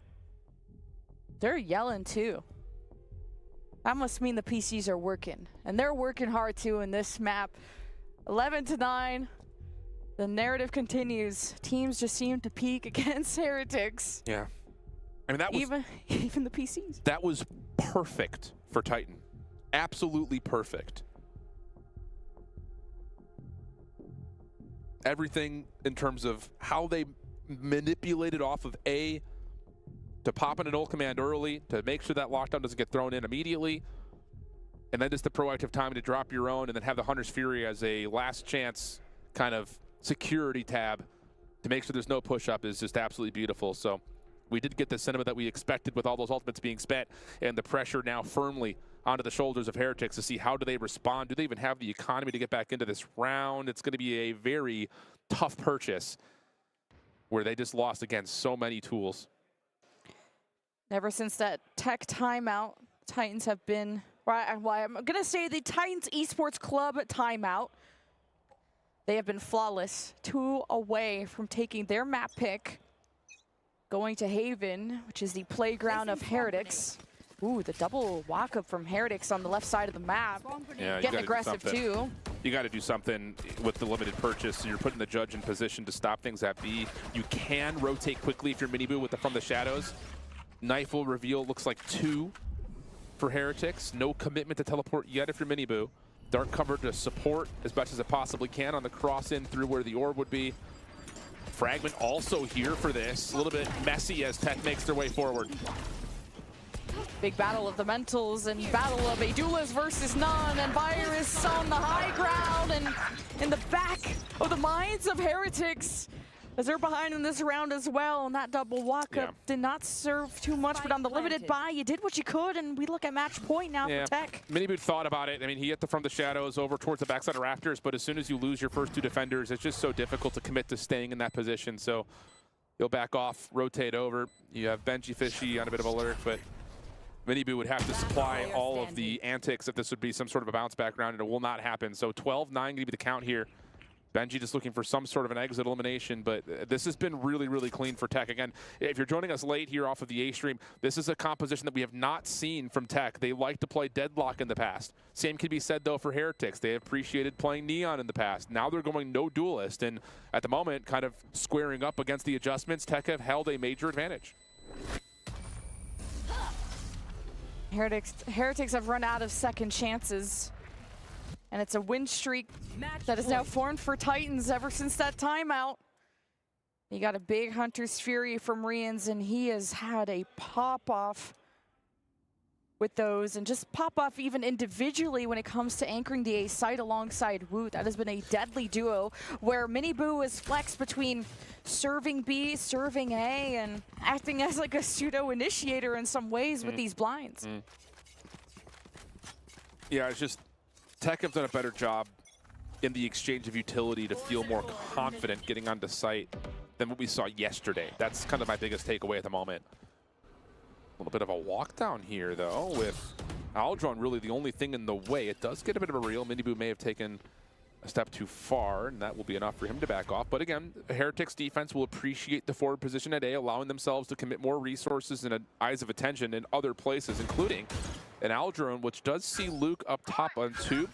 Hunter's Fury, bold, but does connect the first, doesn't get the full elimination, doesn't need to. Woot gets the kill, last shot for Rien to make sure no one's playing through A, and that will make sure that Minibu feels pretty confident staying up top on ropes. That's tough. That Hunter's Fury just clipped the shoelaces of T-Virus as they thought he had enough height on it. And Tech have their lurk insert at A that can maybe wrap around, and despite all the space that Tech had made at B, they're swapping. Yeah, the thing about this, though, is they don't know that Minibu is still playing up top here. So they're sitting here saying Lucas has cleared out all of A. He gets shut down. And with 38 seconds, you kind of have to commit. And Minibu's completely unnoticed. Hi, how are you? Easy follow-up in with no more action. And that knife not revealing anything. The defense will quickly rotate back over to see if they can help out Boo on the other side of the map, who's in a 1v2 by himself at the moment. Yeah, that's a decision that's going to haunt Tech. Just that indecision it's not the first time we've seen that out of Tech. And 1 versus 4. Heretics are still in this. They'll get to double digits at an arm's reach of Tech. Taodong is taken care of. And Heretics get to still keep 4 of those guns, which is important considering how broke they kind of are. Yeah, and I don't know if I classify that round as indecision for Tech. I think it's just kind of unlucky, you know, that you got this really far forward play from Lucas, just getting quickly to the backside of A, but never tallies that in that opening exchange of utility that Minibu had played this far forward. We had not seen this yet, so it's a bit unfortunate. I think the most impressive part about that, and whether it's a little bit of that Spidey sense tingling or not, it's that Heretics actually do get the kill onto Lucas before he can make a play behind the defensive rotation, and that makes that round so much easier. But yeah, Tech are just trying to stretch the map in a different way. With Luke up towards mid, trying to pull the focus for Heretics. That doesn't really fully work out. And then, yeah, just 2 ships in the night that ends up favoring Heretics as you jump in around 23 with a Viper's Pit blocking green. Well, at least your decision can be certain this time for Tech going towards A when B is all pitted off. So it's T-Virus that has to lay the groundwork down.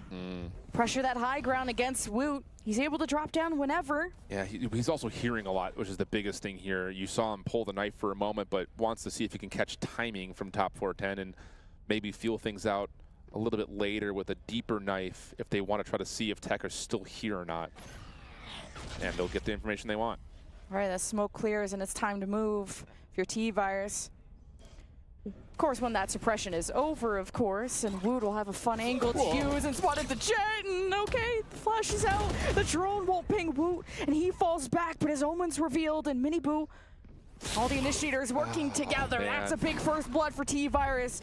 Dodges a paranoia, won't be able to dash in, and Heretics hold the wall. Follow-up knife, though, for the offense reveals both. So you just have to try to find a way to execute and break down this setup. Reveal is out.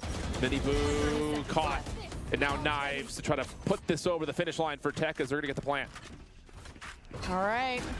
Heretics have to save themselves here. And they still have rotations from Boo from the other side of the map. And Heretics only have so much time they can kill. Abo has been pinged. The shock bolt doesn't get damaged, but it is trying to force some movement.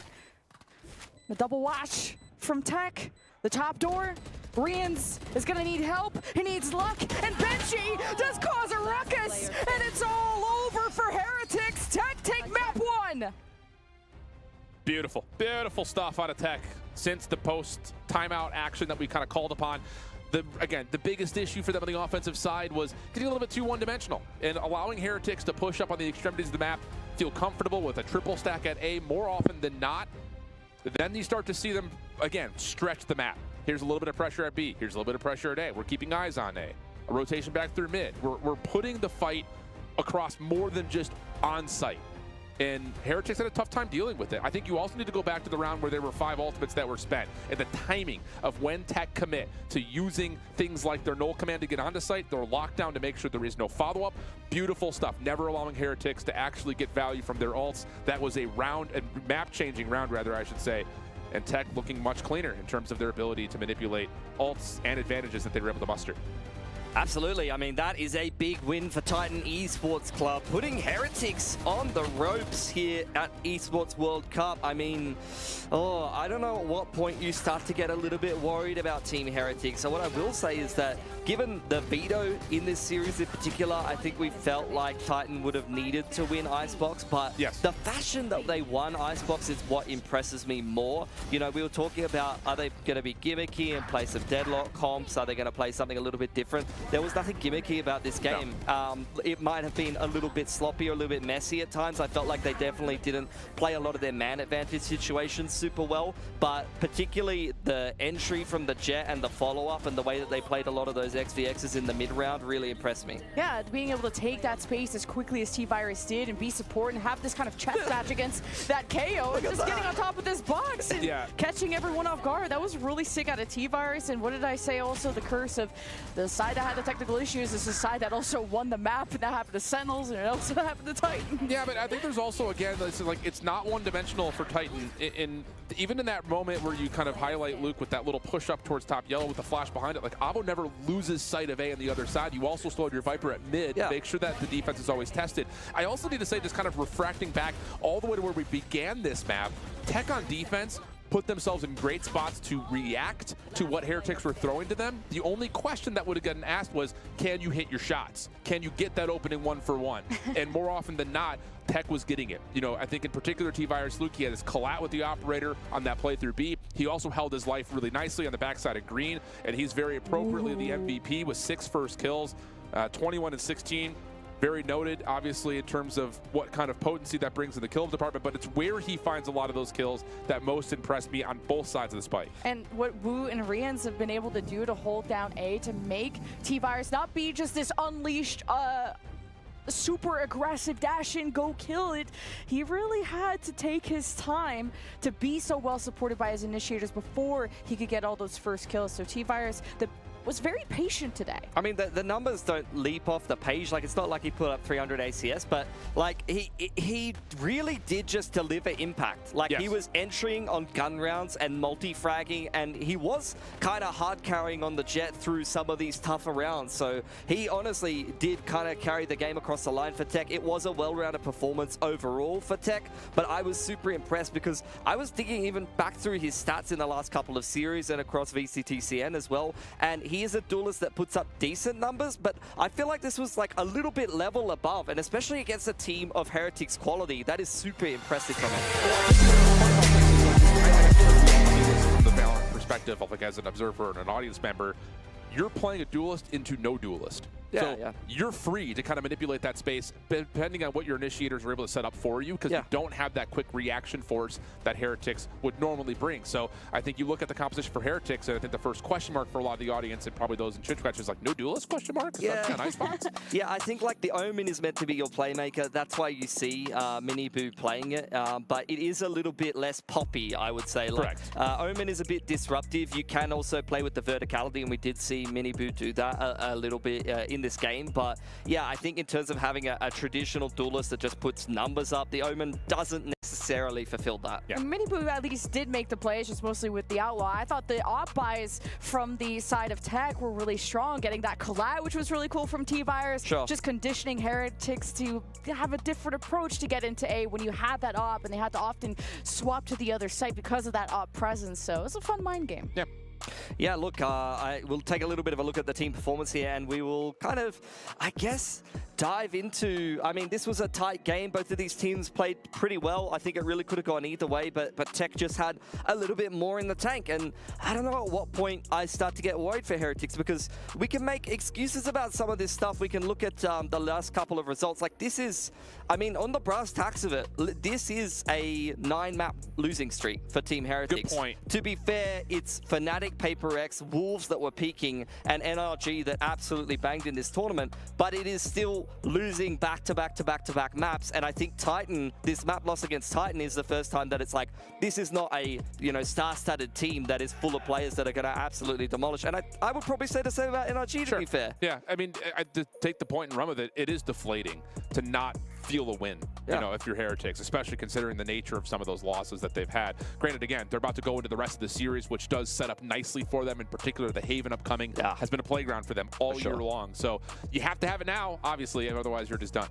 Yeah, look, honestly, I think Team Heretics, they should be feeling relatively confident with Haven and Sunset coming up. These are very, very good maps for them, Jen, so I could definitely see the reverse sweep coming together, but you can hear how pumped Titan are. They really want to get this dub today. Yeah, and I think that's the bounce back even from our last series that we casted. This is where Heretics can kind of talk to their coach and fix up the mistakes that they did. It was a very close map, but it's the mental, that loss streak. Can you come back? EMEA says yes. Look, we've already had some pretty big surprises so far at the Esports World Cup here for Valorant. I definitely think that Heretics getting eliminated here would be very surprising, but I have faith that they'll be able to recover on Haven in particular. Let's see if that ends up coming into reality right after this short break.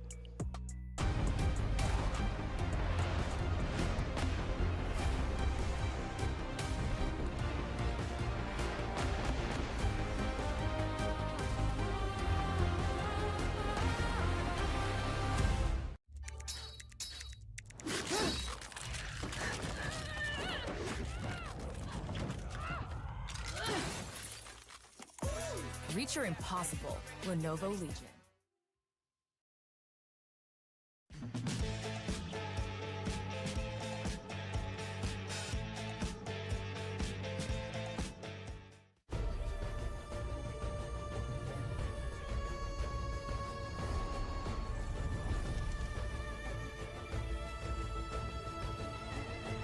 This land is calling.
Welcome back to the Esports World Cup Valorant. We're here in the group stage elimination match between Titan Esports Club and Team Heretics. And Titan Esports Club did get themselves a dub. They're up 1-0, winning Icebox here. This will be the first time they've taken a dub over an international squad. These guys have just been in China grinding, Jen, and now they have the opportunity to do the funny thing. The club is popping. Okay, I want to join the Titan Esports Club. That sounds great. TAC ended up winning that, but still 13-10. We go to Haven. That's Heretics Playground. It'll be a big neon matchup, I think, at least for the Titan side. But the ISO Yoru. Thank you. Let me finish. Let me finish. I heard neon matchup, and I was just like, well, neon. Okay, anyway. Double duelist for the side of Heretics, but hey, a big game out of T-Virus. Oh, for sure. Absolutely. But I'll tell you what, I've seen a few Benji Fishy games on Haven. He was already on point on Icebox, and I think that's going to be pretty bloody scary if you're Titan Esports Club going into Haven. What I will say, though, is I was taking a little bit of a look through their history on this map, and although their big win over Bilibili regionally was against an academy team, some of these Chinese like mid-season, off-season events, they do field some academy teams, so you have to take that with a grain of salt. But they have played Wolves, EDG, some pretty decent teams on Haven, and they're not getting blown out. Like, they are getting their reps regionally on Haven. I'm keen to see if they can push them or even maybe even try to get an upset here. That was with Tejo meta, though. So we have not seen this Titan Esports Club team play it kind of post that patch. Yes. And there's a level, I think, of that's going to manipulate what they'd probably choose altogether.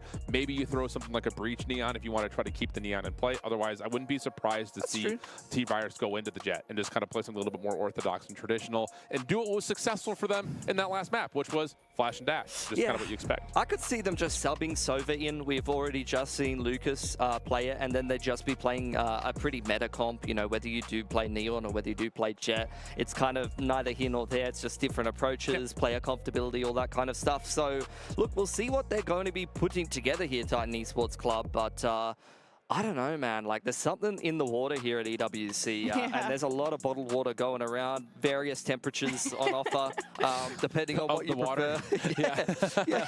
I want to see things heat up, especially for someone like Coco, because if you are going to bring in that breach, it's such a big responsibility to set up and link up with your Neon and just have the perfect tempo for that. And when I casted him on Sunset on that breach, it wasn't the most cohesive looking Titans Esports club, but that was in that first best of one, and this is a whole different team like on day 2. We could see them change things up as well. I mean, there's a lot of teams where they've had almost 2 months to change things up going into this event, going from regional competition, because we've obviously had Toronto in the break. Not all of these teams did attend Toronto, so when their regional competitions did wrap up, you know, they've had a little bit of a break.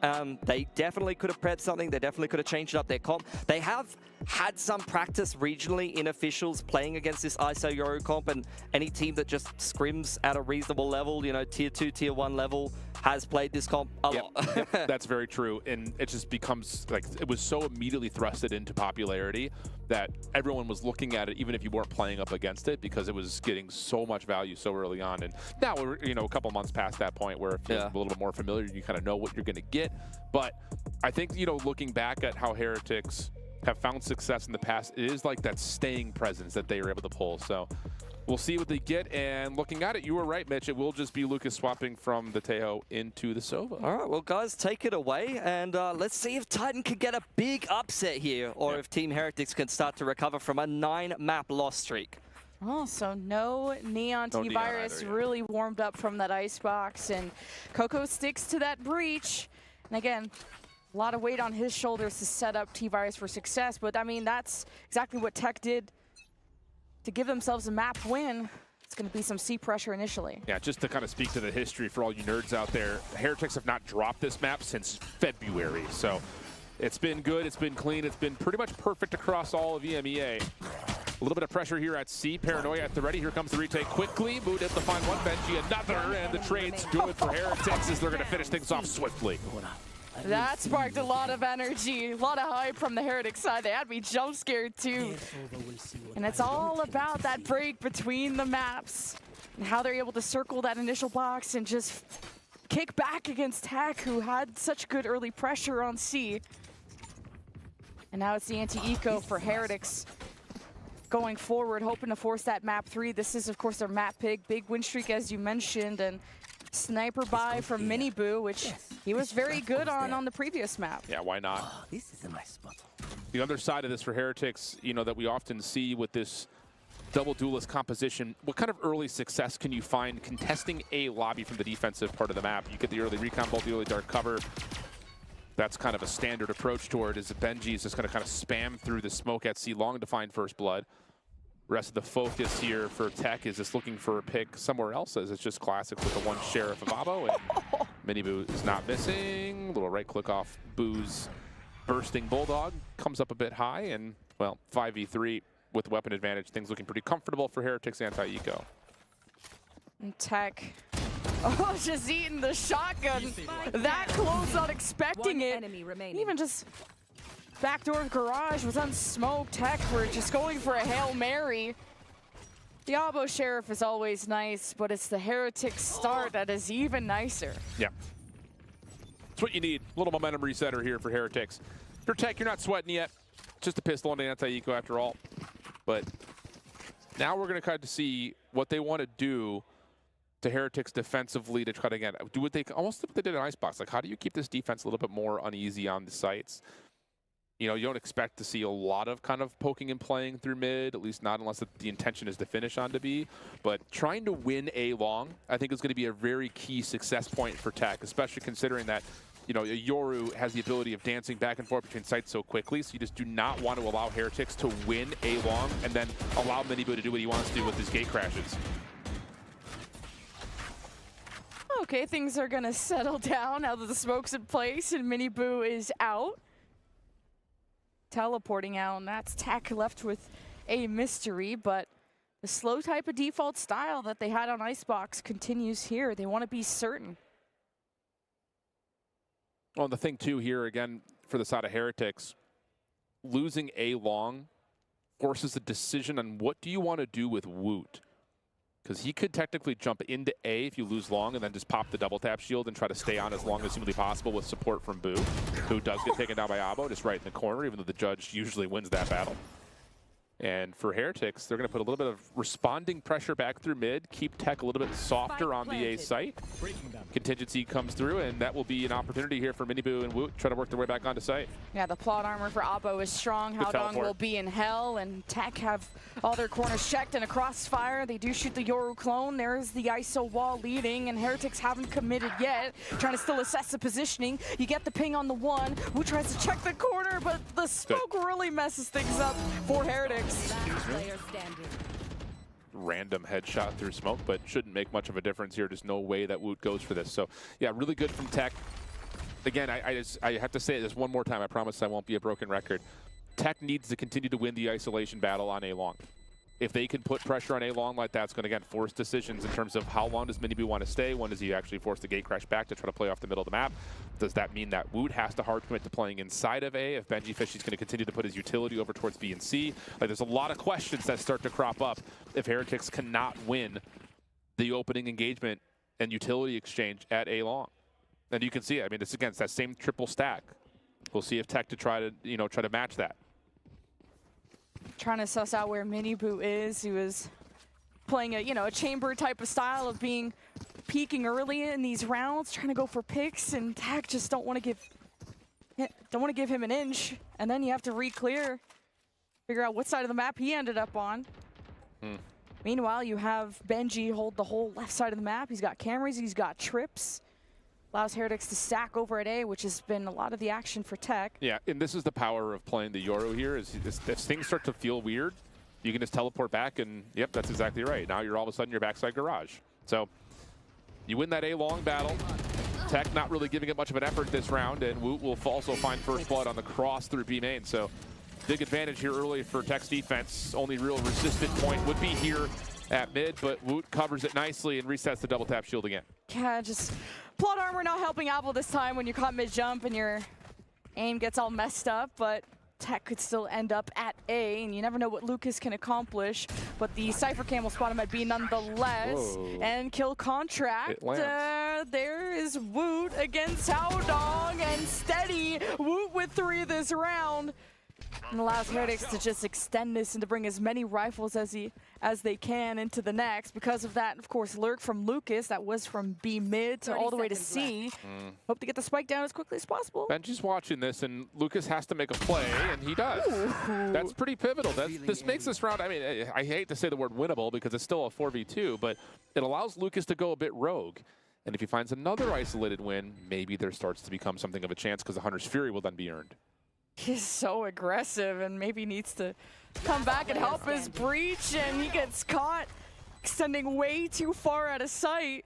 And now this has really cooked this round for Coco unless he gets fun timing on the flank, but he's kind of loud with it. Now hearing members on the spike and on the other side of the site, and the defuse is going to be held, and Heretics go to 3. Yep, and I get it there in terms of what the opening setup is for Titan. You're trying to kind of make some noise, create some distraction at mid, because you're choosing not to play through A-Long off the get-go when the barriers drop, but you get caught, and that first blood just completely foils how that playbook was trying to be built up to, kind of stretch the defense out a little bit more.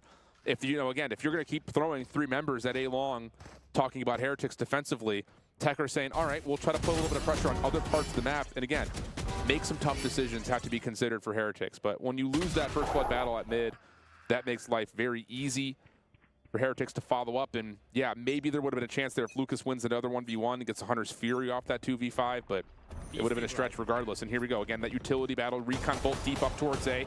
Luke already into sewer, and you have a direct cover for the offense, blocking off that pit play. So again, Tech really putting a lot of resource management into making sure they're keeping the focus for Heretics a little bit further back on the A site. And T-Virus being much of a distraction as he can. A lot of util being thrown his way on top of the paranoia, and he's about to get chased down, and he'll keep Heretics busy while the rest of Tech make headway towards planting at B.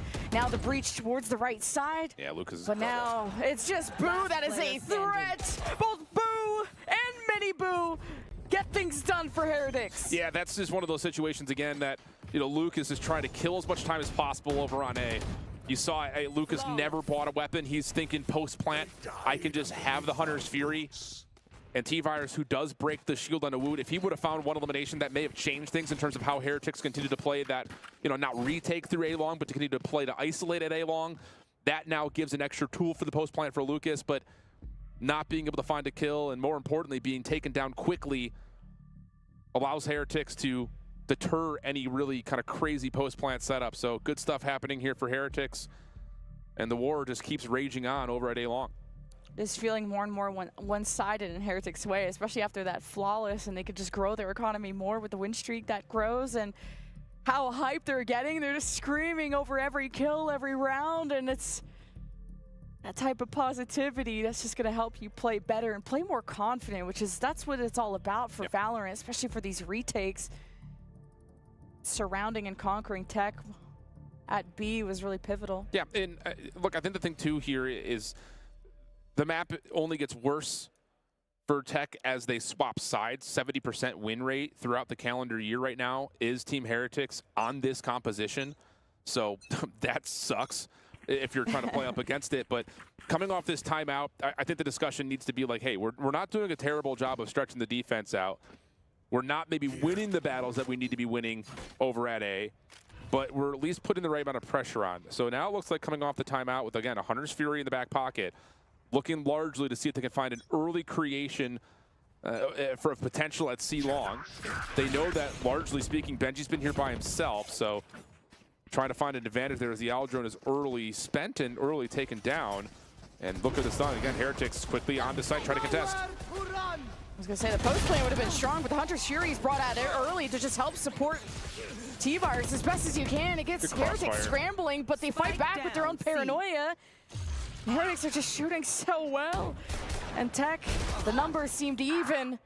And going blow for blow, it's now a 2 versus 2, and Lucas tries to carve through the left side, but with Boo standing in his path, won't be dissuaded by the Yoru clone, and it's Lucas that clutches. It's a hell of a hold from Tech on the site. Hunter's Fury was perfectly utilized by Lucas. As soon as you get T-Virus up on top of the box at C, yes, him getting the opening is great, but more importantly, you get the ping. You push off another defender on the crossfire. Miniboo does what he can to stop the play on the site, but everything that unfolds in that choke point is not nasty enough to stop Titan from getting on. And then eventually, again, you kind of see the separation of space here. Once you know there's a player backside site, Lucas deals with the player off the cross on Garage, and then, yeah, a quick finish. As you also saw Haodong just trying to put a little pressure on the opposite side of the map as we get quickly into an A hit, at least towards Long. Haodong is going to keep it, Unreal. but could not sneak up on Boo. One Omen still remains in the paranoia throne, just in case Tech were hoping to follow up with their Omen. Seed Orb is grabbed, and another decision will be made from Tech as the Abo is gone too. So this round's not looking too good for Tech. Yeah, I wouldn't be surprised to see Titan back off of this and see if they can get the C-Long Orb for Coco. But Neural Theft will be spent. That will reveal, of course, that everyone is still playing up towards A, which is enough for Miniboo to step up with the operator and make sure there is no exit, forcing Tech to have to commit onto A. Now Tech have to watch their back, and big info advantage for Heretics. Numbers 2. Let's see what Miniboo can cook with the op, and he's not even gonna get out of that small room, hoping to escape through the window, and he doesn't even have to teleport still, so Tech chasing it down. Second one for Miniboo. It's hunting season, but Coco cracks him like an egg. The op is dropped in Coco in a 1 versus 4. He does have the Rolling Thunder, but not likely you'd assume he pulls that here unless he gets a couple of kills randomly, which almost had a chance at re-ends. Shock Dart will land to chunk out some of the damage from Shield. Benji drops, and then over the top Woot finishes things off. So 5-2 the count, and another moment where it's just, you see how it's supposed to develop. You're trying to put very aggressive pressure down A-Long, see if maybe Haodong can sneak behind from the shadows, but it gets picked up beautifully at topside heaven as this hit through sewer starts to develop, maybe a little bit slower than you'd expect. And then, yeah, just do not allow an exit to happen. Miniboo connects and puts the round well and truly out of question. Yeah, Heretics take all the right steps initially and even have just great reactions to what Tech throw at them, whether it's the Omen ult, as you pointed out, or just the Neural Theft was such a huge advantage for Heretics as the mid-rounding came in from Tech. Now the knives are out for Lucas, or Interesting. Luke. Hold on, this is an interesting crossfire. We haven't seen this yet from Heretics, and it works out beautifully. Absolutely beautiful. Spike down A. Once again, Heretics cooking things up with these first bloods, and Tech keep having to pull a rabbit out of their hat to salvage these rounds. And with the spike being down, Heretics are gonna drone and still see that it's down. A paranoia, the aftershock to try and buy some space for Coco.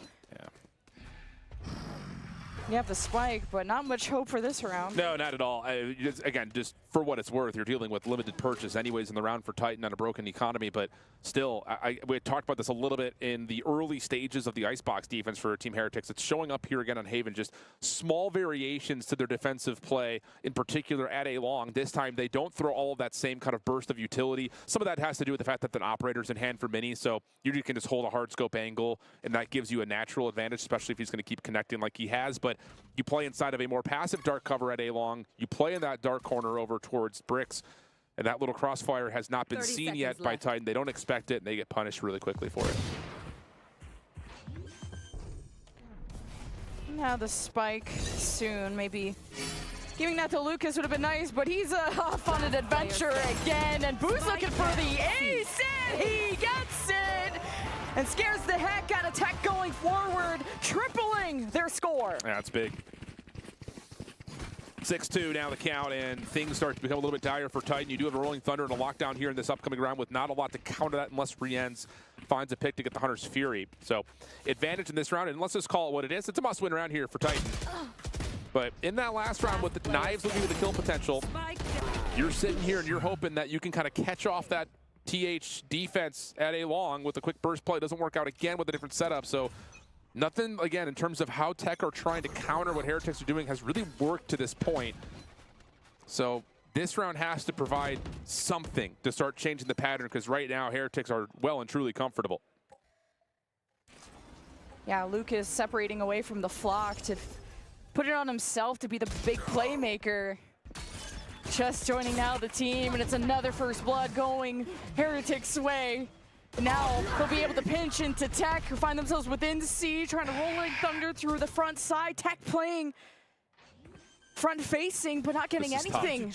This is tough because you know C-Long is not in your hands, so you have to play up through Garage, which you also have not really fully cleared out yet. This is, again, a little shaky in terms of the ground that Tech are playing the post plant off of, but you do have a lurk starting to develop here, at least for a moment. Abo does get taken down. T-Virus is low, tries to catch Rienz with the bow out, and will. So now the only play available for Heretics is to try to hit this back from C-Long.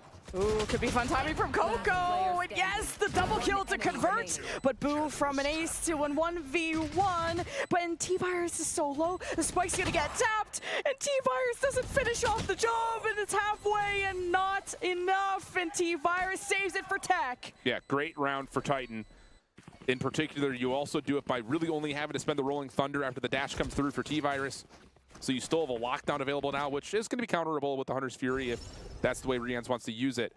But initially, you start to look at how this sets up with the Op and Cypher walkdown. You're thinking, uh-oh, this design play towards C has now become super difficult with C-Long no longer being there for your post plant. But the most important elimination for me in that round is taking care of Woot on that corner by the defender spawn towards C entry. Allows Tech to find a little bit more footing and a little bit more real estate. Early Hunter's Fury, that's over towards the backside of C-Long, and it connects for a first blood. Virus is in trouble. He'll drop to Benji. And Tech have seen this opening execute go completely wrong. It's not the first time or the last time Rienz is just gonna open up the round with these Hunter's Fury, and just a beautiful part of the map to do it at. Just a tight choke point. And you saw T-Virus just trying to dash past it, and not much you could do when you're separated away and isolated from the team. So just been Heretics outplaying them. So many first bloods back to back. I don't want to call it too early. It's just giving sunset vibes. Well, the thing is, like, the decision making is fine. It's just the execution's being met with just too much resistance. Heretics are not foiling at all on their setups. I mean, again, it kind of starts, you know, to kind of give a bit of a synopsis to how this map had gone in the first quarter of it. It's that battle towards A long, and, you know, I don't want to say that Titan gave up on it too soon, but they kind of did. And when you deal with an ISO that has the ability to kind of freely roam as they see fit, it just makes that agent that much more potent with the ability to throw things out like contingency and walls and things of the nature. Like right here, Abo's suppressed. Coco's weak, trying to get into sight. Sound Trigger on the Cyber Cage. Lockdown's here, but honestly, for Heretics, they just don't give a toot. They don't care about that lockdown, and it's just too simple. Things got hectic at the end, especially just coming through Garage and just screaming at each other on the other side of the post. So Tech are going to do their best, but I just feel like Heretics have a better clutch factor right now with people able to put up these multi-kills and really muscle these rounds together. And it's not that Tech aren't trying, like they have Lucas adventuring around, but it's solo efforts. And I think the thing is, kind of going back to what we said in Icebox and where Heretics had found success on defense, is they're able to commit another member into sight. They're not allowing even post-plant setups to come through at all. Like outside of the first full purchase that Tech had plus the follow-up, they haven't even gotten a spike plant. So, you know, Heretics are just able to reinforce the site so damn well. And a lot of that is off of the early success they found in some First Blood battles, but more importantly, it's just off of the fact that they're not being tested across the map. And finally, we get something for Titan to write home about, a First Blood on this eco round that allows an outlaw to be picked up for Luke, but even that's not going to feel like it's win condition, so you got to find more than just that one. Right there. Well, at least the aim was tested. Such a great shot from Haodong before Miniboo could even teleport out, but all that map control you're giving the Heretics, they're starting to take advantage of. And Lucas just can't keep up. Neural Theft should be sealing this round for Heretics, and that'll be 8-3. That's just too easy, honestly speaking. But again, it's just down to the simple fact that it's a, you know, quick purchase round. Pardon you, I said contingency on that undercut. And I think the thing too is, like, again, time has run out on this half here for Titan. Obviously, that's easy to call. They're doing the same. That's some couch level color commentary for you. But I think the thing too is just, when you start to like build a game plan like off of that timeout where it's just like, we're not finding success at A long, do we just abandon that and try for something else? And you don't find success there either, you just kind of lose all grip of what's happening on the map. And outside of First Blood engagements, you also have just had, simply put, Heretics looking super resistant to anything and everything that Titan have thrown. Just kind of as an example point, you see Titan try to play for a quick burst play onto A, 2-2 split from Sewer and Long. Plus, you get a teleport from the shadows up top at Heaven, and all of that gets met with resistance. It gets dealt with quickly. Similar situation in terms of trying to set something up with a little bit of a split hit over towards C using Garage, but you lose your one defender, or offensive player rather, on a post-plant defense that's supposed to be set for C long. That changes things completely. So it's just all the things that Titan are trying to develop and design are just being flat out beat.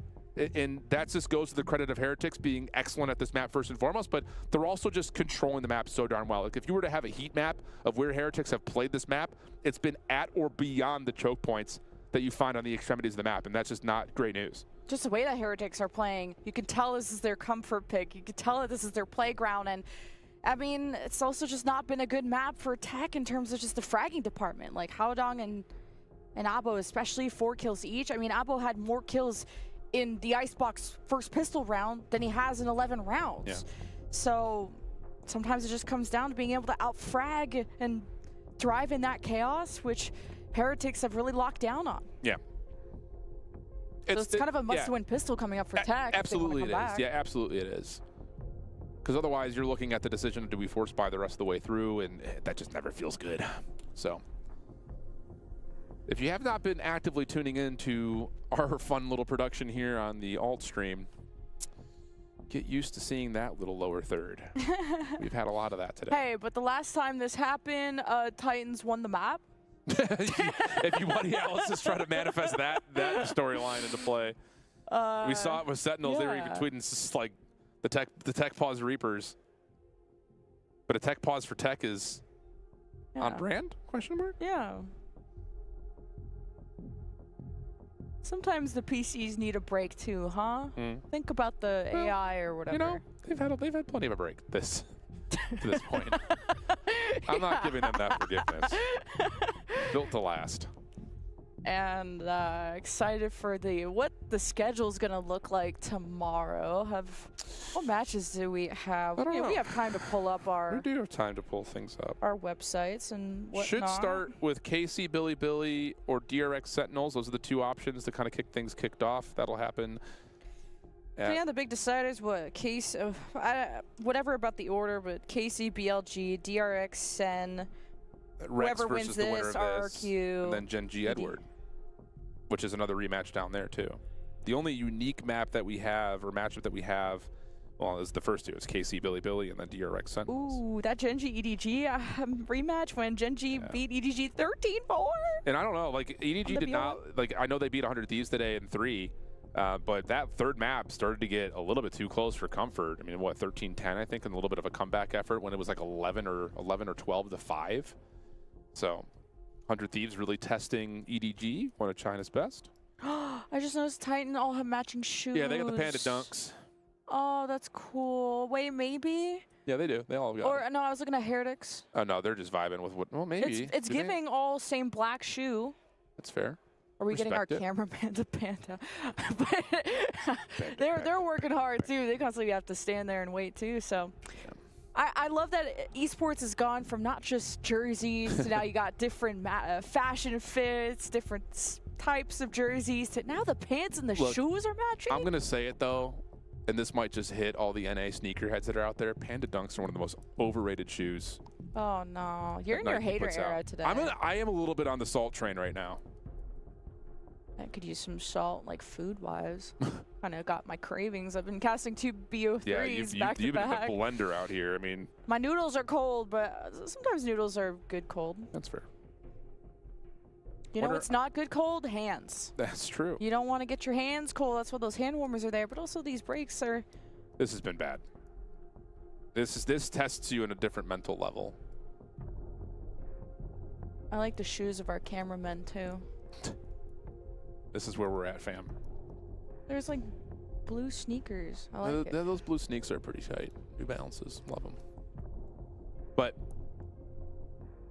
how are you guys doing out there in Chatland? Chatland. Finesse, how are you doing, bud? I know Finesse is probably still watching. He's been up since like 5 in the morning. That guy is grinding. Good for him. You know what? Good for you. You know what? Good for you, Finesse. Get that back, King. We love you. We miss you. Let's see what time it is on the west coast of the U.S. It is 9 a.m. Good morning. Oish. East Coast, noon. Happy lunch. Giving you more time to go warm that thing back A up. little afternoon delight. Be Wow. delighted to see... Oh, let's do this. Oh. Teams that are still available and around. Let's just go through it. Okay. KC Bilibili, who gets out of Group A with Paper X? I mean, do you want me to be controversial and bold? I want you to be who you are. I mean, BLG obviously make it out. Obviously, it's kind of crazy. Not really. I mean, actually. That should be pretty straightforward, I think. That's what you're going with? You want BLG? You're going Bilibili? Yeah, KC, I mean, I think looked good against G2, but that's a nerf G2. Yeah. So, Did are you that- on the same wavelength? Yeah, I'm on the same wavelength. I think Bilibili get out of that. I like to be bold, but not that bold. Does that match what your predictions were for Group A in terms of who gets out at the beginning of the event? Did you have those two? Because I personally... Maybe, I mean, we all thought G2 before that. Leaf happened. Even with the coach situation, though, I still thought G2 was going to get out. Oh, yeah, you did think they could 4v5. Yeah, I had quote-unquote. them as my 8th in the power rankings. Look, Group B, I didn't really know. Group B was kind of a hodgepodge. I mean, I think everyone was expecting Sentinels, but then afterwards, like BBL DRX, I thought was going to be kind of a absolute even match, like kind of a headbutt match. But honestly, seeing how Sentinels have played so far and how they struggle a little bit versus XLG, and DRX looked really good versus XLG, like talking about like common opponent litmus test. Yeah. That one's going to be saucy. I didn't expect, like, I think for me, I had Sentinels and DRX exiting, but that was before they announced Flicker was playing instead of Estrella. But I think Flicker's looked really good. That's an absolute upgrade for DRX. I think BBL has really impressed, but I think, you know, my predictions initially were that Sentinels and DRX would get out. So I'm going to stick with who I had winning that group initially. I think Sentinels win that matchup. Ooh, I love seeing headsets on. Also love to see who would come out of this group. It's NRG, RRQ, Heretics, Titan, where RRQ faces the winner of this. And, I mean, they would look forward to seeing Tech again when they beat them down 13-6. So I don't think RRQ would be upset at either of these two teams, excuse me. I think RRQ looks pretty darn good this weekend. I keep feeling that's so weird. To not have weekend, I know. Esports is so weekend based. Fnatic, EDG, Gen G, 100 Thieves. I mean, I think everyone was. I think everyone had Fnatic their concerns. Out. Yeah. Who do you have between Gen G and EDG? You favor the Gen G edge that they were able to already show us, or do you think Gen G looked really good against EDG? Yeah, they did. I thought EDG was going to be China's strongest hope, and well, the 100 Thieves win is cool, but it went to 3, and 100 Thieves. They were right there, man. They almost surprised Fnatic. I mean, everyone looked at what Group D was going to be. It was going to be the Group of Death. Do you think it lived up to that expectation? Do you think Group D ended up being the Group of Death? You're so literal. Hey, I think it was cool to see Fnatic just kind of play that close to 100 Thieves, and feels like they have a lot of expectations on them to go on and win the event. And Paper X having a good time too on their end. I would pay, well, I was going to say an ungodly amount, but not actually. I'd pay a minimal amount of money to see a rematch between Fnatic and Paper X here. Like $3? Yeah, probably $3. I'm excited for the opening ceremony. We got Posty. Man, we didn't even get tickets for that. I think we could sneak in. We could look official. Fair. Well, let's go and try and steal tickets. We're going to go and throw it to a quick break. When we get back, we're going to have audio.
never meant to stay. It was you that put me in. Promised me that we'd be okay. All of your lies I was believing. You were there most of the time, but that was never good enough for me. Had me going out of my mind, had me going round like crazy. Why you gotta act this way? Why is there always a struggle for you to let me go? You got me like crazy. Like you were always right and I was always wrong.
much for bearing with us, y'all. Happy lunch. You are now part of the elite club of Valorant lovers. That's a vibe right there. Have stuck through one of the longest series of all time, but it's going to build up to a giga banger. I think we're going to map 3. We're going map 3. I didn't, like, unless the side swap really... I'm trying to reverse cursor, you know? Yeah, unless Titan, like, come back in, win this 4th, and then just win the pistol and dominate. Stop it, dude. Tell me your favorite sound. Don't say Valorant. Favorite, like, sound in the world? Like, what would make you happy right now to hear? Like, I love birds. Do you have any particular bird sound that you enjoy? The ones that don't wake me up in the morning, but That's like... tough. That's a lot of them. I know. They do be yapping. They do be yapping. Yeah. I would say, I don't know if I have a favorite sound. I am a huge fan of the smell of fresh cut grass. That's the most dad thing you've ever said. It's pretty dad-like. It's actually really funny because you know how like there's like a running joke, like after you turn 30, you pick up one of 3 things. You either have a fascinating like itch for like gardening or lawn care, you start smoking meats, or you start playing golf. Baking goes kind of crazy. Baking's a good one. I think you could sub out smoking meats for baking if you're you know. In my house, you're not allowed to cook like really good smelling food, especially bacon, if I'm casting. If I smell food while I'm casting, I will crash out. Because like, what do you mean? Yeah. Everyone's enjoying food, and I enjoy my job. I love my job, but man, food is up there for another favorite. Big fan of food. Big fan of food. What's your favorite food of all time? Big chicken parm fan, honestly. Oh yeah, we did talk about food. It doesn't miss. Like you have to make a really bad chicken parm for it to be really bad. Like because you have to mess up the tomato sauce, because that can be kind of easy to do. That or like you know like the chicken parm from like a Sbarro or something like that. You know, where it's just like not chicken and it's like overbreaded and like deep fried, like pass. What's the best food to have as a leftover? Pizza. That's kind of true. Once I discovered air fryers, it was kind of over. That's facts, dude. Reheating pizza in the air fryer is a cheat. Yeah. Cheat. I had to kind of suffer through a microwave through many years until technology caught up to your wants and needs. Yeah, it's like 2020, whatever it was at the time. Yeah. Supposed to have flying ships, and I was still using a microwave. I mean, technically, we've had flying ships since like the 1920s when we invented the airplane, but yeah. That's like a luxury thing. They have not made getting a plane very cheap. I want to hit FNS's watch party with some trivia. I want to see if anyone knows this. What year was the Orville brothers' first flight? I don't know off the top of my head, but I think it's like 1908. Oh my god. Are we playing Valorant? Holy cow, guys. There's some Valorant for at least this round. I'm here for that. Last round of the half, by the way. So at least we'll have the halftime. Make sure the fires are out. But Team Irish trying to start some fire over at B.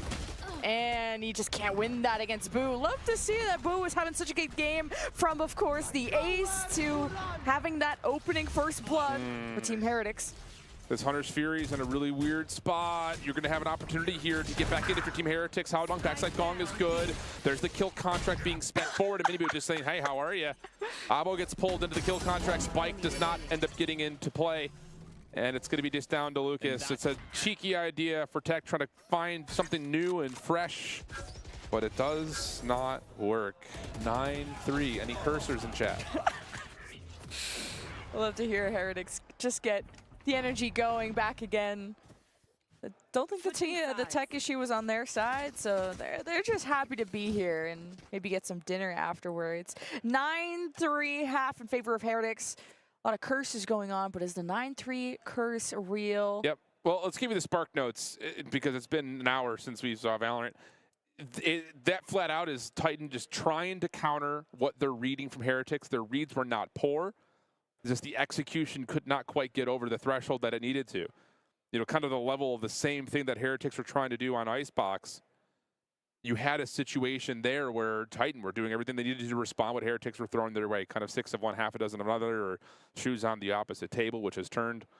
something of that nature, depending on which cliche and phrase you prefer. But that, again, I'm not upset. I think about how Titan played the half in terms of their adjustments from like a gameplay standpoint or game plan standpoint, but Heretics are just so damn good at this map. Like they're like no one's really beaten them on this map this year, except for like a very early iteration of EMEA Stage 1. It was like 13-10 or something with like against Foot. Yeah, like Tech won their map pick of Icebox, but the lead changed as much as my socks do. Like it was just, you didn't know who was going to come out of that Icebox. So Tech happy with that one, but this is the best Heretics map.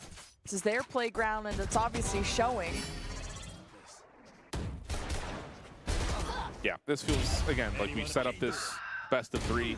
We said that Titan had to win map number 1 on Icebox just due to the fact that this has been such a strong map for Heretics. The follow-up on Sunset is another one of those that you look at and say Heretics have some favor built into the recency bias, but Titan did play this map yesterday, and they would have had time to go back and kind of get themselves polished up on what went wrong. So we'll see, as it looks pretty inevitable that we are about to very quickly get to that map 3 affair. Important pistol. Heretics took the first one. Both teams exchanged pistols on Icebox. And if Tech want a chance to somehow pull a sweep together, which would be very unexpected, it would take a must-win pistol here. Yeah, I won't say it start and ends with the pistol, but it definitely starts with it. Yeah. And the problem here, again, is like playing up against ISO Yoru can be very, very difficult just in terms of how you slow down the pace and tempo of when the hit does develop, which at the moment is looking like it's going to go for an initial poke at B. Crossfire set up on the way, and actually T-Fire is just spamming through the smoke. That'll work out. Double tap comes in late, and it gets broken. Ooh. So nice stuff there from Luke.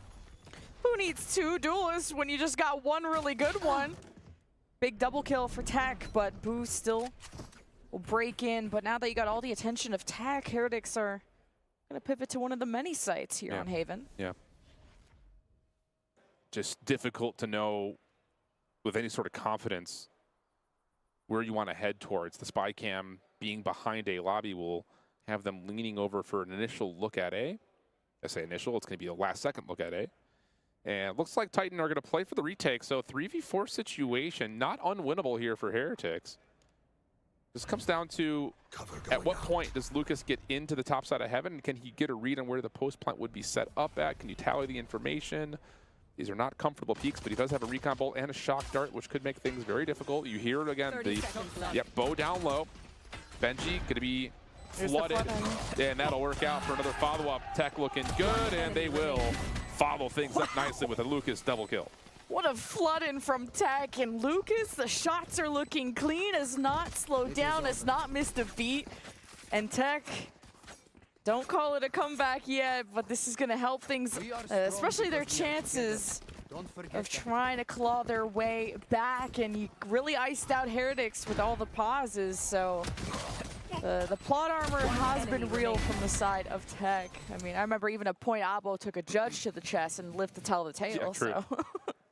I will say as well, just kind of who do you want to look out for in terms of this second half for Titan? I'm really keeping my eyes on Abo, who's going to have to juggle a lot, especially if they find themselves as the solo island defender against the double duelist, which gets a pretty guaranteed walk down with things like contingency double tap and Yoru flashes. So Abo's the player for me to watch, who's been so good for Titan, having a bit of a slower start here. Many will be able to find first blood. That's in the backside of B, so that opens up a different route here for Heretics on what is just the solo Sheriff and Classics. Does bode well for Heretics. Now bringing pistols to C long. It's going to be pinged by the turret.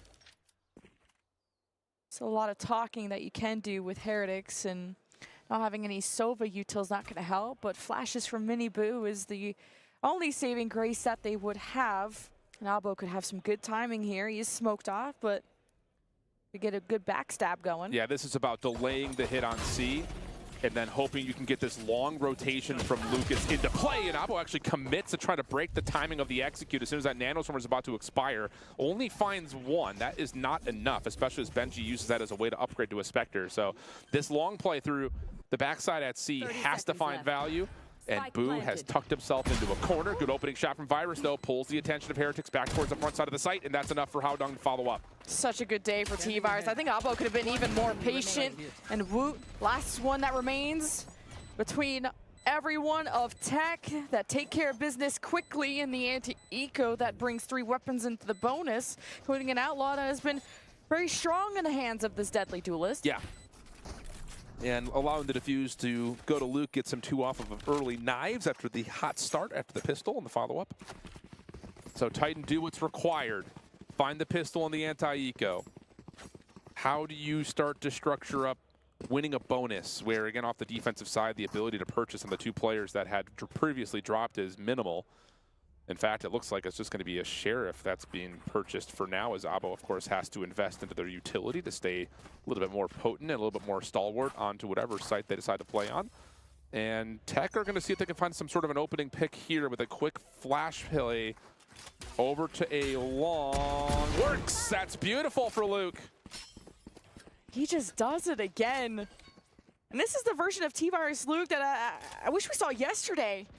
Now it puts you in an elimination match, but one last chance, and Tech are in full swing and full motion, because a lot of the first bloods, I feel like in the first half, went Heretics' way, and we'll break down the stats later on, of course, but Tech are willing to swing into existence if they can, and Heretics just can't withstand.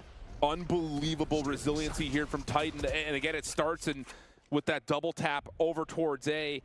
You get that first blood, it allows you to stack up somewhere else, and that place is here at Garage with an SMG, a little bit of team fire coming through off the connector. You now have a 5v3, and honestly, the options here for Heretics are limited to largely either a rogue play from Boo or trying to force something into B where you don't really have good clearance utility. And as I start to break it down, Boo does drop, and the door has largely shut here on Heretics. Huge opportunity here for the bonus to come through and Titan to bring this game back to tight. Right here. Saving the 2 rifles is going to be good for Heretics, but this will be 3 rounds in a row for Tech, and the eco that gets ever so larger. Knives going into the next, and buy-ups coming up too. Great second half for Tech, and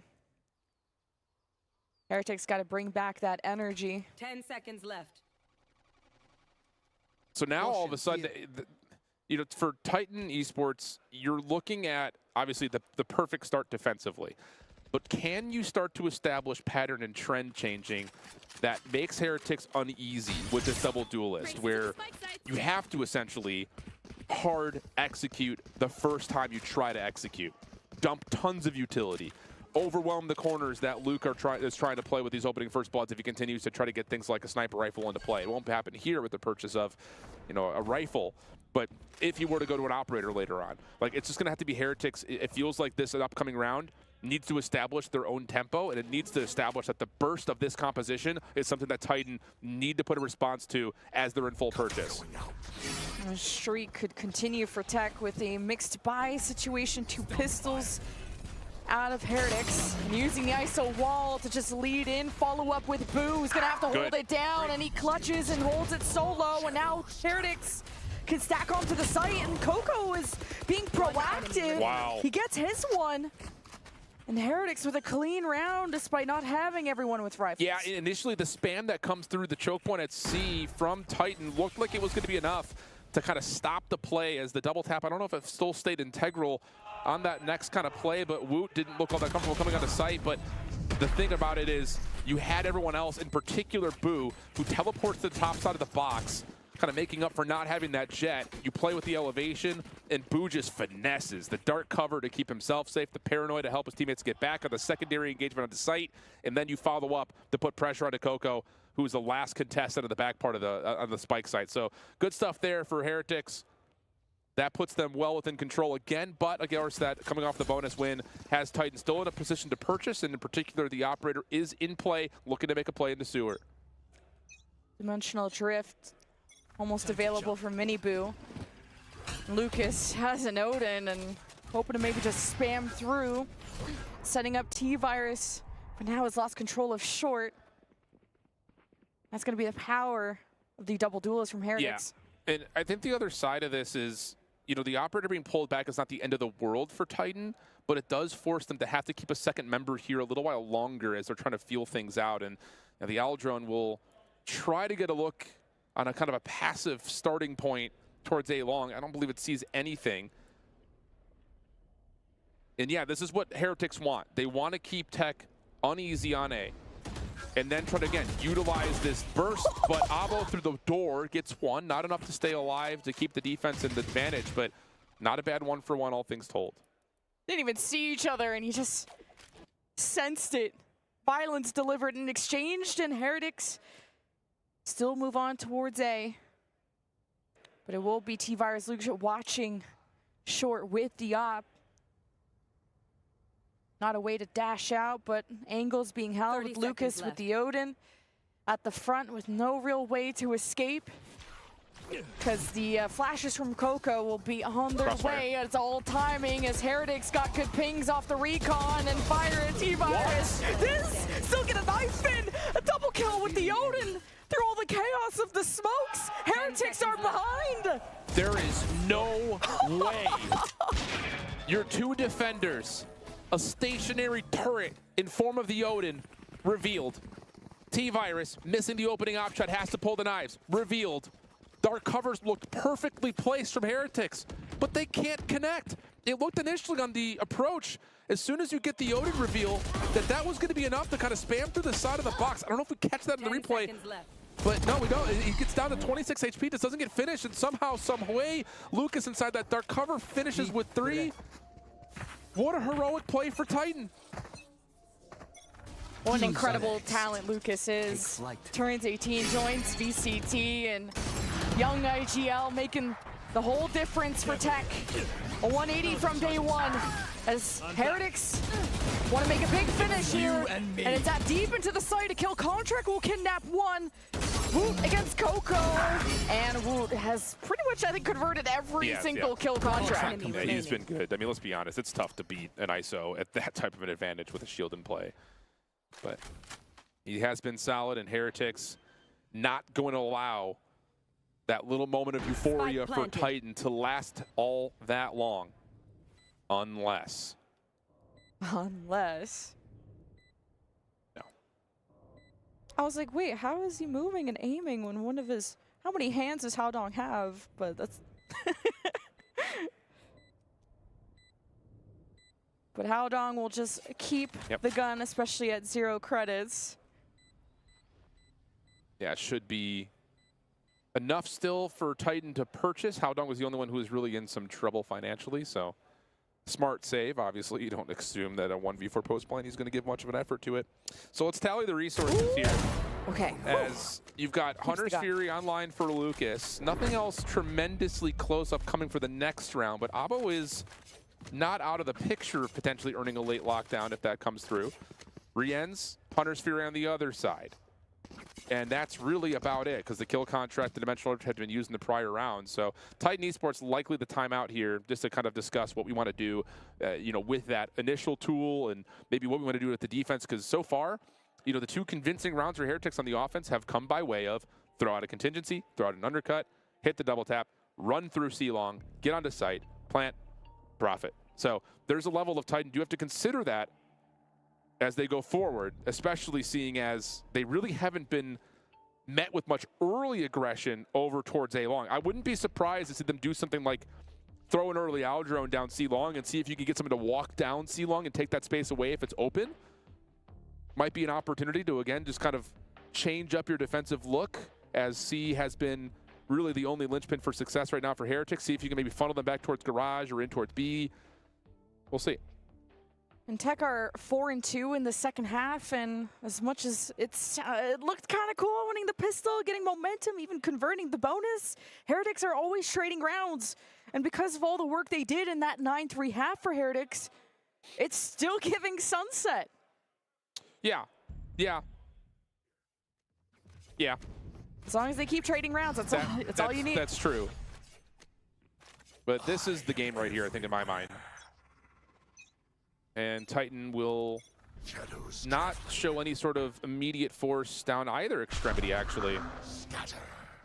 From the shadows, we've seen Boo stick this before. This time not going to happen, but that little bit of a hit towards Heaven plus the decoy maybe has Tech leaning a little bit towards A, but here comes that walk down. Nanostorm placed on the corner will slow this up just a touch. Hunter's Fury for the offense, trying to cut this back. Also the reset coming through for the defense. Ooh, if you can dodge a wrench, you can dodge a Hunter's Fury perhaps, and good suppression from Tech, but the numbers in Heretics' favor, but Howdong with the big double could convert this for Tech. And the spike is down, and Rians has to reunite with Mini Boos coming through double doors. Droning up to play from safety now. They know they have spike. That's the big key here. So Heretics have to find a way to sneak on into sight. Good reveal into Howdong deep, but the response for Lucas clears the front side of the site. Now it's just down to Rians. Oh, Lucas, he's such a hero when you need him the most for Tech. And luck and main character energy on his side, and Rians can't clutch, and Tech live on within now 3 rounds of Heretics. That was a beautiful small adjustment to how Titan we're going to try to guard on C. You put the Nanostorm a little bit tighter onto the corner. It doesn't block the entirety of the choke point, but it does stop the offense from getting over towards Garage Link. But more importantly, it's Lucas who waits and responds as soon as Heretics pop their Hunter's Fury. And maybe he didn't find any eliminations, but I'll tell you what, that thing packed a hell of a punch.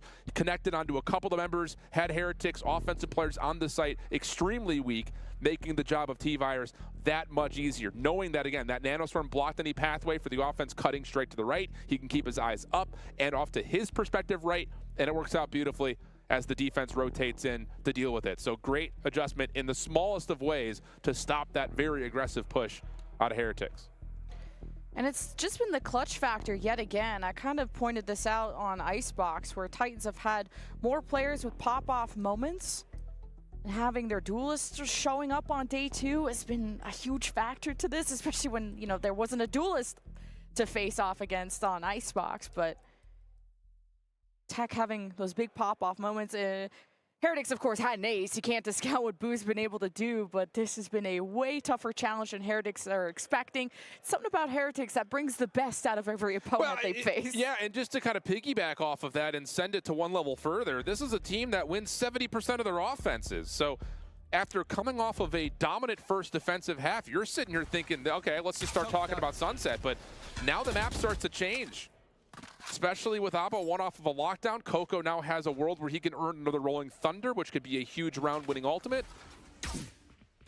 And if you win this round, if you're Titan, you've broken the bank accounts of Heretics. This is a crucial round in the scheme of things. Howdong staying a little bit longer. Does he step up through the contingency? He does. So this threat at B has been dealt with. And look at the difference of the setup. The Nanostorm system now set up largely for Garage with a quick play with the Judge for Abo. Meanwhile, Aldrone's going to find a little bit of intel here with a triple stack of defenders for Titan. They are set up perfectly.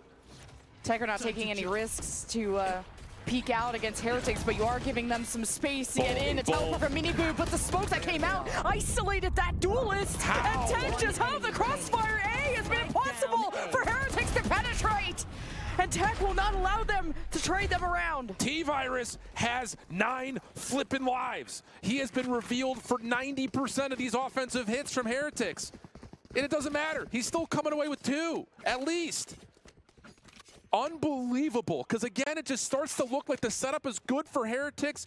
You throw a little bit of a flash in, and then you gate crash onto site if you're Mini Boo, but there's a small delay. And I don't know if you caught it, but an aftershock cuts off the choke point. So Heretics can't fully get in, but you have a chance to send a late recon dart into the site, and it does exactly what it's intended to do, but doesn't make a difference. Luke is a cat with 9 lives, and he's used about 7 of them to this point. My favorite part was the T-Virus smokes. Oh man, how to break apart the Heretics core is everything. And now a first blood for Tech, but it was a save for Heretics. Is it a fake comeback or not? Believers gotta rise up for China. XLG gone, but Tech is still here. The only thing you gotta keep your eye on right now is, can there be enough noise created for Mini Boo to actually utilize this position deep over towards Garage? That makes life a little bit easier, because now you know for a fact that Titan's defense is split. Never mind, not anymore, it's not. And if you're Heretics, I think you got to run. You got to burst onto this site knowing that the defense is still a little bit further away, but they're going to take their time. They will get a plant, but Titan will be right behind them trying to play for the 4v3 retake. At least seeing that drone inspires Heretics pedal to the metal, but no smoke covering heaven. Yeah. Gives Tech now the upper hand to get a lockdown and some vision up, and Heretics try to escape. Yeah, cross your T's, dot your I's here. Don't drop anything here if you're Titan. Okay, Benji, that was sick, but Tech still had the ults, the weaponry, and carry 3 into the next. So Tech within 1.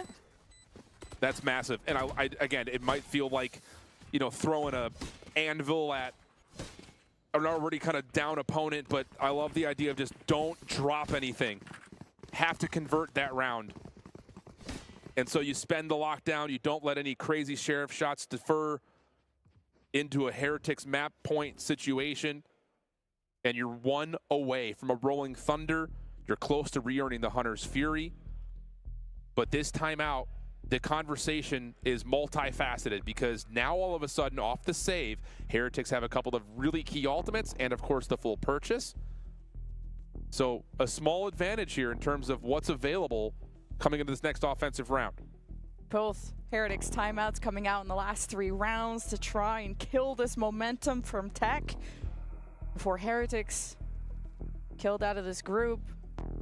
And it's just not obviously what you expected to happen in this series. I mean, this whole day was giving 4-0, and then we kind of got 6 mappers, or at least what the setup seemed to be after a 9-3 half for Heretics. And this Tech comeback is insane. Their defense on Hay is just so well timed on how they're able to isolate the smokes that are causing a chaos that Heretics can't find themselves out of. Yeah. What an affair this has been. Because any avid enjoyers of EMEA Valorant would say Heretics up 8-4 at the half. Oh, they win, especially with offense coming up. But Titan is fighting back and fighting back with some major resistance. Double tap's been popped open here for Heretics, trying to get some early aggression through Sewer. How Dong. Oh, he breaks the shield and finds the headshot on top of that. Paranoia to cut off the choke point, and Heretics don't even have a chance to get the kill contract in. And this round may be moot. How many first bloods from Tech over at this A side? These anchors, just untouchable. You had Coco into the mix. Feels like Heretics have to pivot, but they don't have a lurk. They'd have to re-clear. They'd have to take the time to do so. And Abo is on the flank, but there's trips that'll get in his way. So Heretics have to focus on one thing, and that's to win this round. Work off the info they can, and it's the exchange. But Lucas and Coco do all the work, and it's Boo left to pick up all the pieces and the spike. Whoa, I don't know if we need that. Yeah, I was going to say, we got a fault line. I don't think we need to commit the Rolling Thunder for this, but no, it looks like they are going to just, again, try to get this to an 11-11 count. Boo teleports away safely, wins the first 1v1 with Coco. No, not going to happen. And it's 11-11. Make a wish. Coco, that was so important. And I wanted him to show up on the breach. When he wasn't as explosive on the Sunset and the BO1, he found the confidence. He's a younger player. As Tech, really the puzzle pieces that have built such a strong core against one of EMEA's best, that have the potential to send them out of this bracket. And they're energized 4 in a row. Both Heretics timeouts are out. No more timeouts to figure this out. It's do or die. Yeah, but you're on a half buy, but dimensional drift, kill contract could potentially get yourself an advantage here, because Woot has the hero rifle, has to win the battle though! Oh no! Aba wins the first! Now it's just down to what Heretics can do by flooding onto the site. Was a 4 versus 4 neural theft for Benji, and the aftershock won't be forcing Heretics back. They're still going to be up front. Tech think maybe they have space to play with. Coco fragged up close, and Abo at least trades, and he stepped up to the plate. And up next, it's Benji with the stinger. Rians tries to get the objective done, and Tech are going to allow it. He's going to get the Hunter's Fury off that, though, Jen. This could be big if he can get back to C long if he wants to try to play for that as a post-plant security tool. One enemy remaining. They were insecure about Garage. A 2 versus 1. Rians backs away. Locus has done it again. Unbelievable composure from Titan. And it just, honestly, we talked about it. Woot has been so good in the kill contract. Hasn't even looked shaky at any given moment in time. And you get the perfect target, you get the killjoy out of the picture. But then for the first time, it gets windy inside the ethereal battleground. And Abo punishes, Titans stay on site. And now all of a sudden, you've got a chance to close this thing out. You've got knives available. You got full weapon purchase. You've got 3 regenerative armors that you're battling up against. Everything's starting to trend in favor of Titan off of now 5 in a row. Shakiness in the Heretics camp. It's come down to the wire, these 2v2s, and Woot tries to make the space off the wall, the shock bolts. Doesn't hit the shield. Now a Hunter's Fury on the offense, the red carpet, laid in blood, it's first blood, but Coco double kill? What? Again, revealed and damage, it doesn't make a damn difference, 3v2. They're gonna reset, okay. Have to take a breath here. And the thing about it is you're looking at Booth from the shadows thinking, was there maybe a chance for him to teleport to C? But I don't know if they know that Abo had already gotten onto site at A, so everything has to come to a momentary pause. Cool the jets. Titan gonna hold hands through mid, and they may make contact here, Jen. And it all comes down to this, and Heretics have to lock in, and with at least the power of friendship, they just gotta focus on also getting this round and the spike planted. And Haodong and Abo, previous teammates from EDG, on Tech, looking to make the biggest upset at EWC happen. From underdogs to top dogs, it's 30 Tech seconds left. on the other side of a smoke. Dark cover replaced. On the other side of the odds as well. That's Heretics. The spike is dropped. It's all up to Rians. Oh, and he gets it. Okay, he gets Abo. It's the ultimate showdown. And Haodong, couple seconds left. Around it locks. Heretics. OT. Wow. What else could you possibly want out of this map? And just finally a pop-off moment, and you can just see the sweat off the brow of Team Heretics. A 9-map losing streak on their bread and butter. Have not dropped this map since February. And even that loss was a 13-10. And they've gone through the gauntlet of playing all of Europe's best here on this map. But Titan have something a little bit special. Do what need to be done to get us back to a clean slate here in OT. Titans were able to play close to EDG at EVO on this map, so this is definitely been the Heretics show when it comes to, like you said, the stats of how well they've done on this map, but this is not how well you do on this map, but how you do and against a completely different environment, against the peaking Titans, but against a Heretics that will not give up. So now we need to start going back over where the problem spots were for both these two teams, on especially the offensive side. For Titan, not able to execute to the level of what their game plan was starting to amount to. Again, the attempts, the modifications, the adjustments that they were making to try to beat this Heretics defensive setup were not bad. It just came down to they weren't able to find the kills they needed to get over the threshold. A lot of that being resulted into just giving away this A-long setup. And based on where this alarm bot is placed, it looks like Titan are not even going to bother with lobby whatsoever. Maybe just a quick peek towards sewer, but nothing too crazy. Are they going to try to surprise Heretics with just a random burst play towards C? We did not see that much, but that spy cam in the tight corner, the trap wire deep onto site, would counteract that pretty darn nicely if this is eventually a burst play onto C. The walk down from Heretics just to sell that fake gets the attention of Tech, but then that Yoru TP's the other side of the map to help support, to just be at the ready for the Tech execute. What does Haodong want to do with his first dark cover? Do you want to try to throw some force over to A-long? See if you can move the defense around a touch. Are you going to save everything? Owl drone sent over towards Garage. and towards B main, simultaneously speaking. Nanostorm in the corner. Do they have the idea that someone's playing close and tight on the door? This could be massive. But no, Ava doesn't predict it. Miniboo will have first blood, and that shuts down the play towards Garage. And now all of a sudden, if you're Tech, you kind of have to go back over to A, where Boo has been seen. Stealing sight. Miniboo just wanted to go for the safer play. I thought he was going to maybe think about flashing out if Tech were going to keep trying to hit B. Now it's a paranoia leading Tech into an A hit. The recon gets the attention of Tech. Heretics have limited info. Tech get deeper into sight. This ISO is everything. Woot with a big double. Ria's anchors for Heretics. And it's Lucas against the world.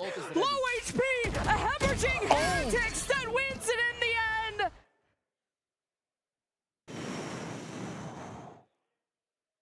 The play to the shorty is cojones central.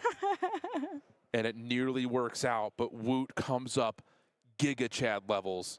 The ISO just resetting the shield, saying so cemented on the site, and clutching up in the final 1v1 where it looked like for a moment Lucas may just get a lineup to win the round right there.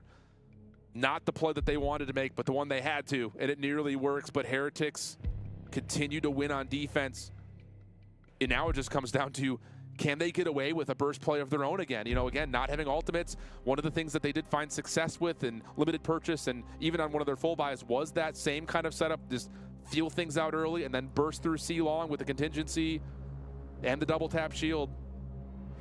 But we've also seen Titan modify their Killjoy setup to deal with that same play. So again, it just feels like we're hidden with heavy hands right now. Absolutely.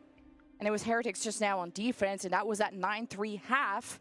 Definitely the stronger side for them. But not only that, just breaking the 5-round win streak for Tech, just about that momentum. Be able to cement yourself and stabilize your own team. Now Heretics 1 round away from getting into Sunset. Whether it's a fake comeback or not, Tech really ramped things up towards the end. Holy cow, they've traded round after round for so long. Could have just closed it out. If it wasn't for that last 1v1 to send us into OT. Here we go. Luke, we have not seen a walk down through grass yet. And he's playing just inside this dark cover. Haven't seen this before. Both of them! Virus gets both. That's before you see the double tap come through. Not able to survive to the follow-up, but job done. No duelist. The Heretics have any hope after that? And trying to defend B with the limited numbers. How do you pivot out of here when you have to re-clear? You stay. You've got a spy camp set up to watch Garage. And you've got now 1 off of 100's Fury for re-ends, but you don't have the ability to immediately exit. You need to stay on site here.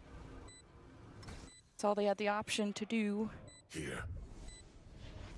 Coco's got no fault line yet, but does have both flashes. They're going to wait for that fault line to come through, and if they can combine it with something like a recon dart, it could be massive. Good push out, extends the play, and scales a little bit deeper for this post plant. Really great effort from Rians. And now he's already cleared the left side. And now from main, the Hunter's Fury to surprise. And the diffuser is killed to deny Tech to go to Sunset. Win. Oh my goodness. What a deflating finish for Titan. It looked like they had everything going for them. T-Virus plays in a spot that had not been seen yet, and he picks the perfect time to do it. Getting the opening to duelist 3v5 situation, essentially with everything that you would possibly want if you're Titan. The fault line was on the way back up. Maybe the recon dart was close. You get both flashes, but Heretics make the split-second decision to push out a C-Link, trade out the breach, come back to the play where the only option for retake was back through mid-grass. And as soon as that kill comes out and Hunter's Fury is earned, everything else goes the way of Heretics, finally breaking that red carpet worth of map losses in a row. Mitch, I've been on the edge of my seat standing up at times, and in OT, a map 3, this has been such a fun group to watch. Absolutely. I mean, Titan really putting Team Heretics through their paces there, but that is what class and experience brings to the server. They're able to keep themselves alive here, push us through to a map 3, barely, narrowly surviving an elimination from a team that hasn't really competed internationally, hasn't got a win against an international opponent yet in Titan. And I was sitting there with Heretics' manager, and I can say he's probably got a little bit less hair after that game. Yeah, or a couple more grays, one of the two.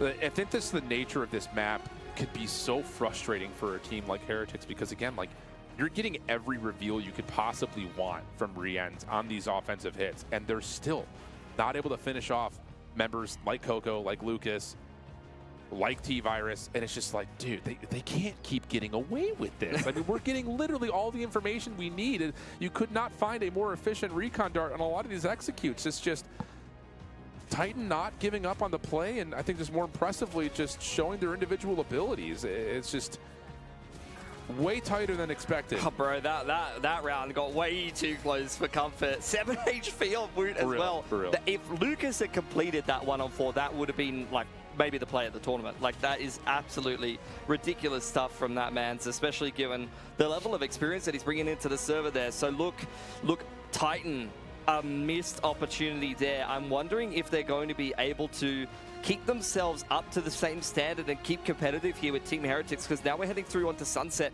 This was the stock standard staple map for Heretics last year in their runs on so many international events. This was a very, very good map for them. It's a very comfortable ground to be going on heading through the end of this series. But at the same time, looking at Haven on paper shift, I was thinking to myself, this should be a cut and dry game too, and Tech said absolutely not. No, and it comes from the unexpected members of the team. I mean, so far on their run to this point, it's been a lot of Abo, who's been at top of the leaderboard, or T-Virus, who's provided a lot of, I think, openings and some of the moments that have allowed Titan to kind of get back into rounds. But this time it is all Lucas, and a lot of that in heroic fashion. Where on the other side, like, you just, again, the difficulty with double duelists comes down to slowing it down. And as much as Tech were able to do that, especially from the defensive side, they still allowed Woot to pop off. I mean, 22 and 14 is no slouch stat line by any stretch of the imagination. So again, the clutch factor for Titan is what keeps them in this game, and more impressively gets them all the way to an overtime. But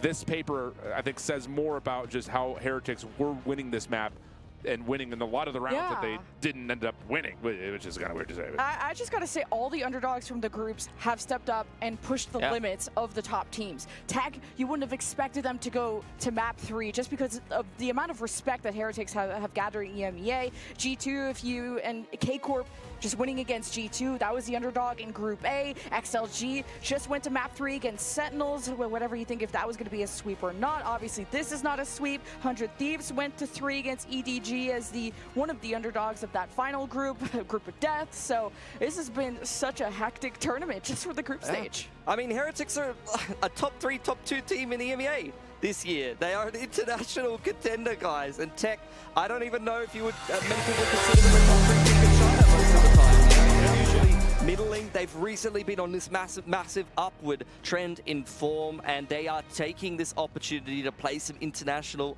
opportunity, and they are bloody running with it, man. Yeah, dude, absolutely. And I think there's a level, like, you kind of reflect back on with the results from their group stage, and it looked like they were just kind of slow to pick up the Tejo meta a touch. Yes. And then they figure it out. They get to qualify here for EWC, and then all of a sudden the patch changes. And it's just like, okay, can you step back in and put together compositions with a playbook that makes sense against the top teams in the world? So far, they've said, yes, we can. And especially just to see which teams were overly dependent on Tejo and what they were going to look like, what was their backup plan on initiators. Absolutely, and it's been cool to see the adaptations. Yeah, for sure. I think, at least for Haven, I don't think Tejo was always the choice. Like, some teams still did prefer the Sova, and I think you can slot it in there. And that's what we got from Tech. However, Tech will need to step up their Sunset because their opening game against RRQ did not go so well. And as I said before, Heretics invented a very nice playbook on this map last year. So let's see what we're going to get from the final map. It will be an elimination game, 1 map of Sunset to decide who will move on to the qualification match here in EWC.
Welcome back to the Esports World Cup 2025 Valorant group stage. We are going to play a best of one here on Sunset to decide who will go on to the qualification game and who will be eliminated here from EWC. Now, the last time we saw Sunset from Tech was in the opening group stage game here against RRQ. It was a little underwhelming. Last time we saw Heretics play Sunset was a little thing. I don't know if you guys have heard of it.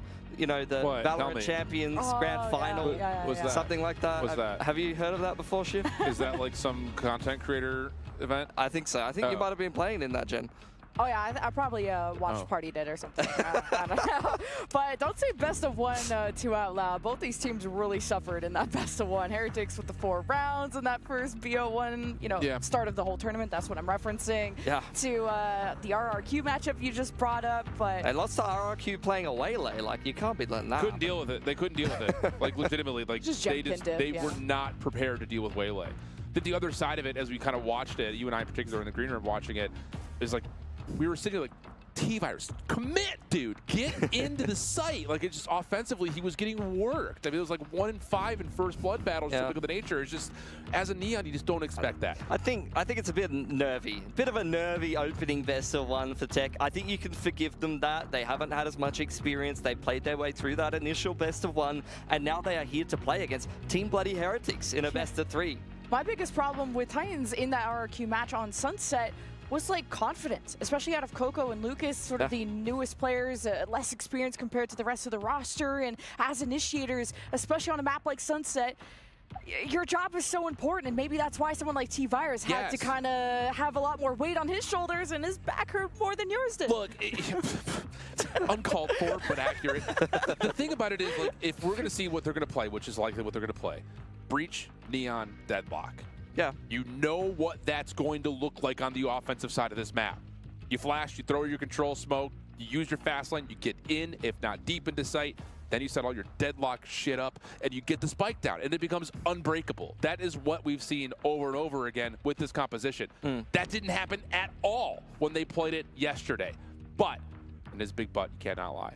They have a chance to mod review that, chance to fix that up, and I'm expecting them to come out more polished. Yeah, look, Team Heretics will have had that footage though, and it's been a long time since Team Heretics have had a foray onto Sunset. Look, towards the later end of last year, it was a bit more hit and miss in terms of the results. I mean, at least the Champs Grand Final, EDG slapped them on Sunset, and I was thinking that was going to be a great map for them. But if you look further back and you look at like EMEA Stage 1, Shanghai, that's when I was copying Heretics' playbook on Sunset. They were dominating on that map against some very, very good teams, and they were not close games. They're like 13-5s, 13-7s against world-class opposition. So Heretics know how to play this map very, very well, and it hasn't been seen for a long time. I don't know if they're going to go back to that old style. It still works. Yeah, like in this current meta, that style definitely can still work for them.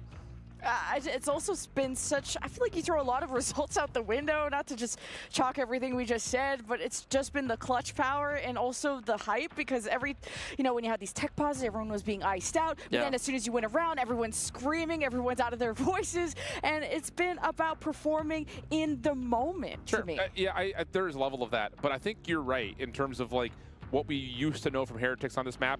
Have not played it in this calendar year, and that makes me believe that they just didn't like playing Taeho here. Yeah, potentially. I don't...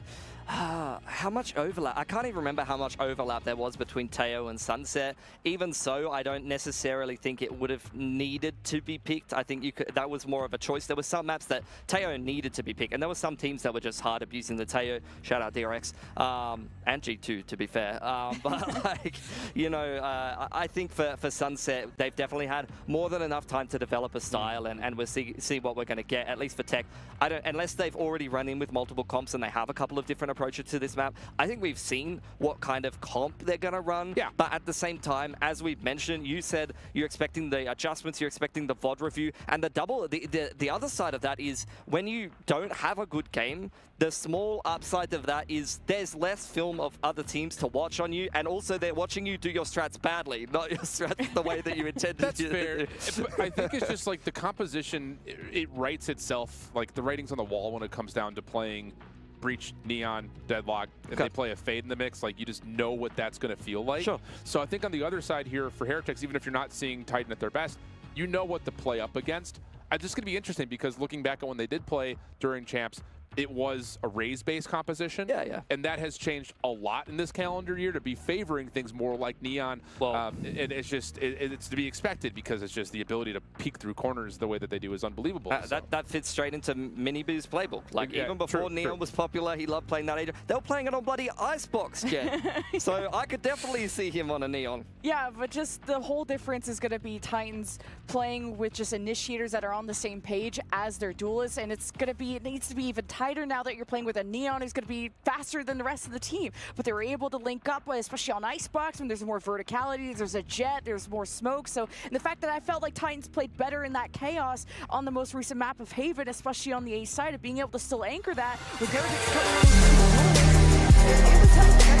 Titans can still dance against Heretics. This should be a banger. I think that, you know, I expect Titan to play better. I expect T-Virus to play with more confidence. I expect them to be a little bit more gut check in terms of what calls they make in the mid-round. On the other side, I expect Heretics to be prepared in terms of dealing with this composition. Just comes down to how efficient is it going to be, how effective is it going to be, because we have not seen them play this map in this calendar year. Look, past EWC elimination, of course, which will be on the line, I think overarching storylines for Tech, first big win over an international opponent and one of Team Heretics' caliber would be just another example of a team coming out of VCTCN and swinging at some good international opponents, punching above their weight, and once again proving that there's more to the Chinese region than just EDG, which is well established at this point. Every other international event, you get a VCTCN representative doing damage. And for Team Heretics, look, you look at some of the losses recently. Great teams they've been losing to. Sure. Then they get dropped by NRG in a BO1. That's a head scratcher, but you say, it's a BO1. Now we're here against Tech.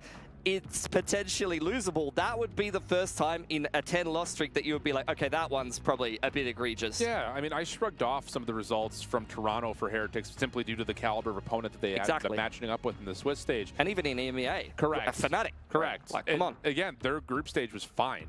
More than fine. They beat Fnatic in the group stage. It's very good.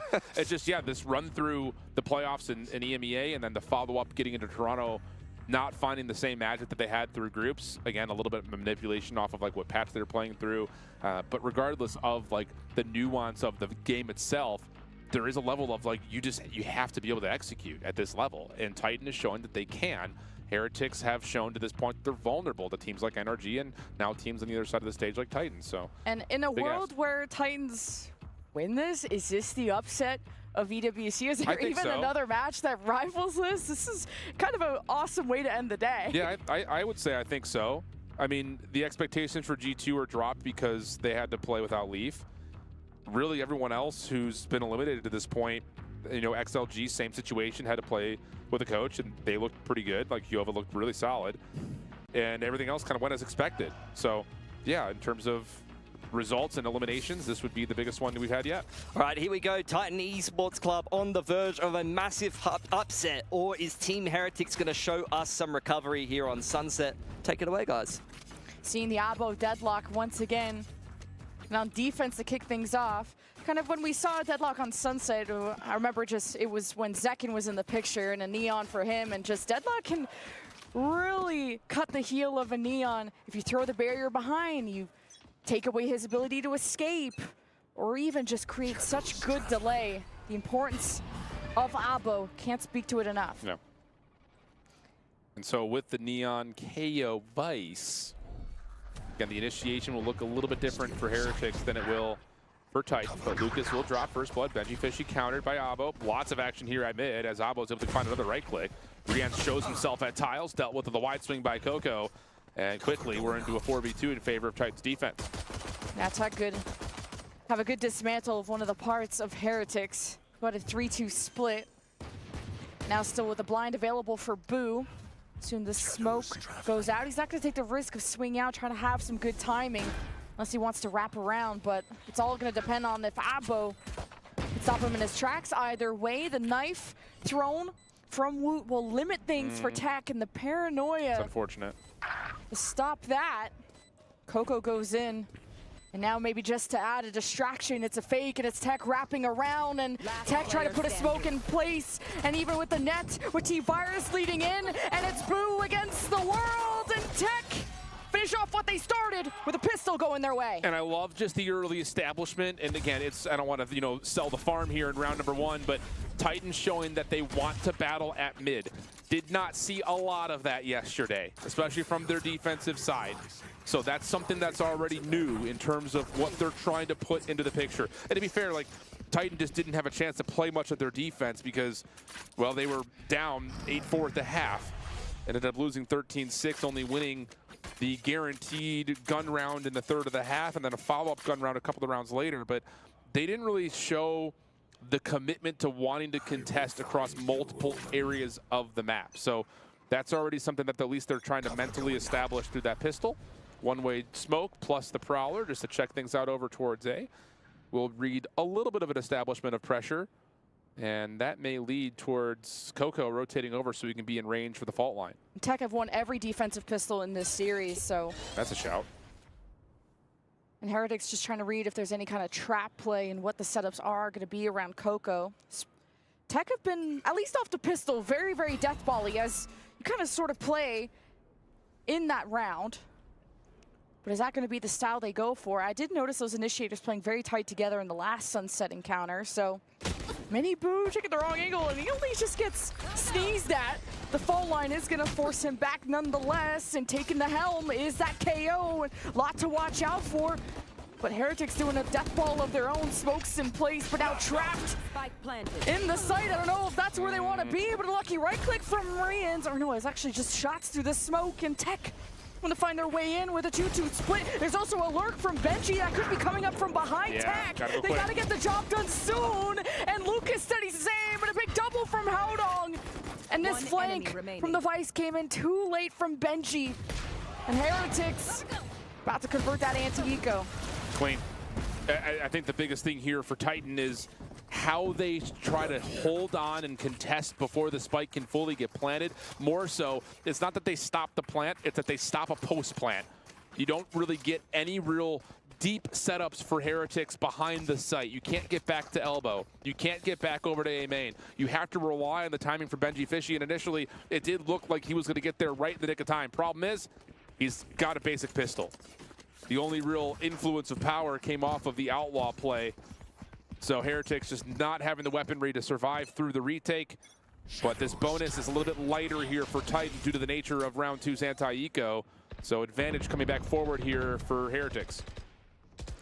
Sonic Sensor could be big for Abo if Heretics do decide to commit to B. Oh my god, you just bring the parade to Mini Boo. Still gets one for his troubles, but good help. Now there's, yeah, amazing help from Heretics to punish that Tech Swarm, and like bees, Tech still sting, and Heretics trade every step of the way. Yeah, that's really good team help from Heretics, because it did look like Mini Boo's timing on that initial peek towards B main was going to get punished. But Titan Esports kind of red dot chasing a little bit on that double chow. Doesn't work out for them. Good supply of support from the cast behind at B main. And the stronger weapons looked like they should win. Lucas will have an isolated 1v1 here around the corner. Clean. Doesn't even take any damage. That's going to be a rifle upgrade if he so chooses, what she does. Haunt to clear up the front. Still has a seize. That will go next. Crossfire setup, though, is potent, and Boo will spam through, find the win, and Heretics are on the board. Only able to keep those 2 rifles though, but hey, that null command early, or sorry, yeah, null command for Woot, always nice. It's been the teamwork, especially Abo's having a great performance once again. He's been the top fragger, and we tell the story of just the Sentinel being the best player there for Tech and being able to add that stoppage against the Neon of Miniboo, but it's the cast behind Miniboo that makes Heretics such a threatening team. Well, and that's the other side of it. You know, we've seen a lot of the adjustments on Sentinels in this map because of the presence of Neon go to Cypher, or Vice for that matter, but the Deadlock provides a different level of, I think, offensive consistency for, again, just making that post plant that much stronger. But it does keep you vulnerable on the first half to things like Miniboo being able to run and go as far as he wants, not being tripped up whatsoever.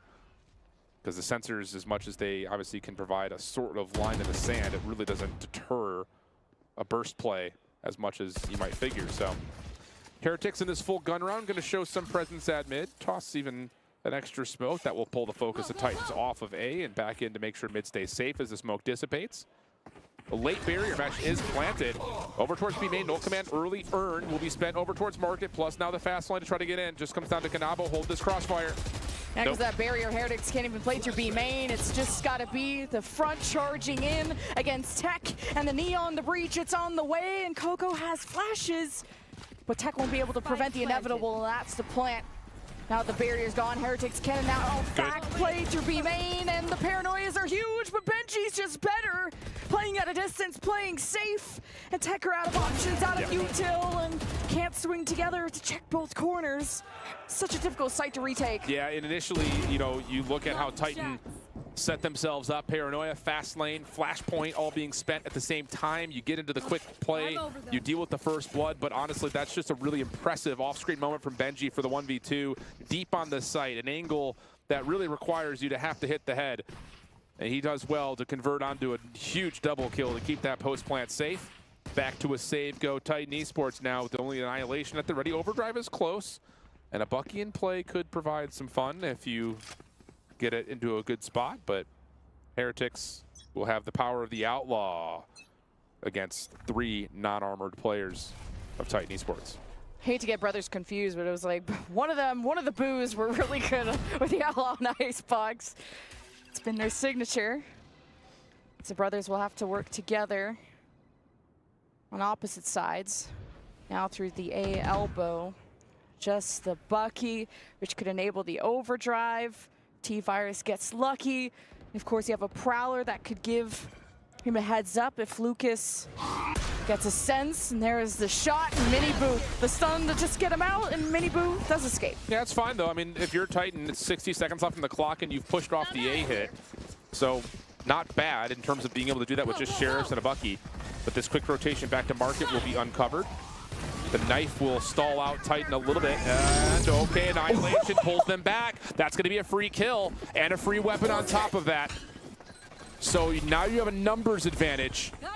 How do you utilize those numbers to try to break down a little bit difficult post plant? And Lucas hits another shot backside of the site. There's no exit for Miniboo, and now Titan have weapon upgrades.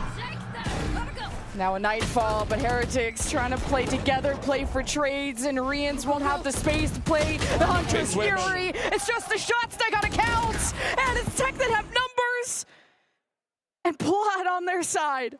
T-Virus on a pogo stick. Says, hey, everyone, look at me. But it starts with the Annihilation behind the play, chasing shadows through market. And it connects onto the last player for Heretics in the convoy. No chance to turn around and deal with it because of the close corner that is able to capture it on. It's a weapon upgrade. You get a little bit of team shots going on the backside of the defensive screens towards B. And then, yeah, T-Virus just does Neon things. Off the top rope.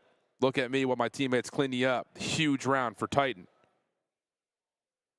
What an Annihilation too. That grabs just like the tail end of that KO. That was funny. Thought he just had barely escaped there.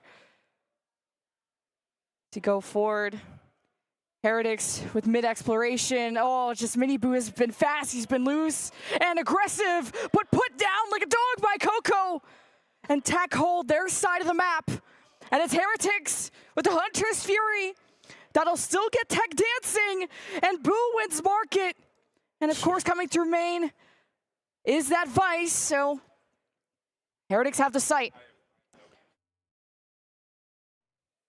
Gloves are off here, Jen. This is just a scrap battle. Both teams just throwing their weight around the rink as Coco's able to capitalize on the Rien's isolated mid-map, but trying to get back into this post plant 2v3. No easy task. If you had a Rolling Thunder, maybe there's a chance to break down the post plant at B, but it looks like they're just going to give this one away and maybe play for an exit. I don't know if they have the time to really even commit to even finding more than just Boo on site. Well, we're going to see. There's the reveal plus the fault line. Boo jumping, avoiding the pre-fire, has a bit of help, and oof, that doesn't feel good. Coco's going to get one consolation kill before exiting, and Heretics respond and get us tied at 3. Just took too much time for Tech to develop, get to that side of the map. Coco, I kind of put a lot of pressure on him to just be contributing to the team in the same way, and he has stepped up huge on the Sunset, having a way better performance, and it's a lot on the initiators to make sure T-Virus, and his job is going to be easier, especially against the Sentinels and everything, against one of Europe's best. This early timeout, I think if you're looking at this from Titan, is I think, can we slow the game down a little bit? As much as you can set up trap plays of your own with the composition you bring to the table, things are getting a little squirrely. And if I think you were to ask them what their choice was, of would you like to play a slower game where it really gets figured in the last 30 to 45 seconds of a round, I think they would probably prefer that than having a round come to an end in the first 45 seconds. But we'll see how they try to unfold things from here. It's just, you know, again, the trap play setup is really just resorting to Coco and what T-Virus want to do. And so far, it's just been this really weird battle across multiple points of the map. Like, it's happened at mid, it's happened at A, it's happened over towards B main.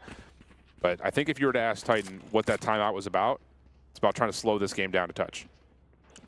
Especially when Mini Boo is just running around wherever he wants, and Tech have had good shutdowns against him, and to be steady against such a scary duelist, but Heretics cooking something up to flash in to have Mini Boo make a lot of noise over on the B side, already getting the barrier and pulling 4 on the rotate. That's big value. And again, it is a save round here. It's not the solo rifle for Coco with the Hunter's Fury. You also have the overdrive available for Luke, but Lucas, yeah, is going to get isolated here on an island, so this round should be pretty comfortable unless you find some sort of a hero headshot for Titan, and then maybe you talk about things like that Rolling Thunder coming into play, but Boo going to take the high ground on this post plant, and you also got all of that Vice setup at the choke at mid, so this just doesn't feel good if you're Titan. Here's your try. No, I don't like that. And Coco ideally just pretends he doesn't see anything. Backs away slowly towards the other side of the map to keep that rifle. Yeah, that's awfully nice. That's a weird call right there for me. T-Virus just on sprint tries to pull the overdrive before they even get a tally on what's on site, and they had tools that could have at least blocked a couple of line of sights or at least flashed an angle early. With Coco holding onto a flashpoint, it just felt a little disjointed there, because I think ideally, if you can, you know, again, create some space on the front side of the site to get into it and try to contest the post plant, then you have the chance if the overdrive gets into play to try to combine that with the Rolling Thunder, but not the case. It comes out empty for again? Titan. Oh, both I don't know timeouts? if that's real. I don't know if that's real. Okay. We'll see. I was going to say, damn, we're really just calling 911 here, but I mean, first time out at least, Tech just couldn't find the solution. They really got baited, but it wasn't the best buy, of course. So now we can really take them seriously and what they could cook up against the Rolling Thunder and use that to retake, because it's been really difficult to get back into B once you give it up to Heretics. Yeah, it's really difficult for both sides at the moment. I mean, again, there's a level of Titan have allowed these quick action first blood engagements to happen up until now. So there's a level of it becomes difficult to retake if you're playing 4v5 or 3v4, whatever it happens to be, where you're down a man and you're trying to retake with largely what is just either the fade or the breach based on where they've been positioned off the barriers. Mostly looking at Lucas, who's dropped as first death a couple of different times, it feels like. But Different approach here for Heretics, looking to kind of extend through mid.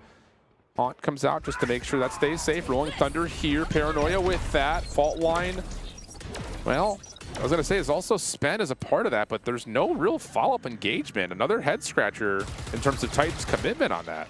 There's some kind of suppression that didn't allow Tech to confidently swing and get eyes on mid, so yeah, really big waste from Coco when I thought you would have just had that as a last resort for a retake once Heretics eventually get in. This the one tap. Wow. Yeah. Howdong deleted. Yeah, the sensor doing what it does best, but now the Razor Vine, or the Steel Garden rather, is out. Abo's going to be off of his rifle, trying to stay alive as long as possible. But a quick hit through mid. Luke on the quick pinch through market. Has created something, but yeah, there you go. You scale deep here. That Steel Garden still in play. Rien's, Woot, getting the job done. All down to Lucas, who, well, may have to just get out of here, but Heretics have the crossfire setup, get the final kill, and now go up 5-3 with some financial choices to happen in this next round for Titan. Abo was also kind of hidden behind that pillar, and I thought could have reacted to Rian's there. Not that that would have just made the whole difference, but man, Heretics are frying right now. Yeah, just the one tap, that was really nice. You got a Rolling Thunder out of the picture. That's a huge silver lining for... I still don't get that. You will have shift displeased. Quite. Quite. I mean, like, I understand that there's a way that like you can follow up off of that, but I just, okay, hold on a second. You've got a quick play, trap play here for T-Virus Luke. That works out nicely with the grab net over the top of B. And that's a little bit more like it in terms of kind of establishing an early first contact on your terms. Now imagine if that had a Rolling Thunder first, but well, I still think something spat back at Tech when that Rolling Thunder happened. Didn't get good vision on that, but we haven't seen T-Virus really activate like that. It's very mini-boo-esque. No, yeah, you're right. We haven't. And that includes, you know, again, reflecting on yesterday, we didn't see that level of proactivity even when they were on the offensive side. So it's a little bit refreshing to see that come through. But you have a wide open A site now. From the shadows will reinforce the play. And, of course, Mini-Boo can just hit the high gear and sprint over if they so choose. So, again, everything's setting up for Team Heretics' advantage in this 4v5 post plan. Looks like they're still going to try and get some work done with Abo having that hero Vandal. 2 at the front. Boo, no Paranoia. But Rian's with Drone and Shocks. But with the one way, they'll play off of that until they don't need to. Fall back into elbow. Not ready yet. It's Mini-Boo lurking around. He'll come up from behind Tech here any second, and a clean round, clean Valorant out of Heretics. Yep. And now we need to see Titan off of that prior timeout give us something to work with, because again, like outside of the one Annihilation catch that we had from a couple of rounds ago, this defense has not looked good. Pistol and an anti-eco, and then Annihilation that saved a round. That's been it. That's not good enough, especially considering that we know that their offensive side struggled against RRQ. Been better showing all around. A close series. Marathon, but in the eyes of Mini-Boo, it's also a sprint. The fastest Neon in the West. We're in the East. Sure. Depending on how your perspective. The Middle East, I guess. Yeah. Heretics doubling the score from Tech. We're so hilarious. We're dumb. We are. Trying to sound smart right now, though, but Coco's still has fault line, but not as many trap plays as I expected out of Tech.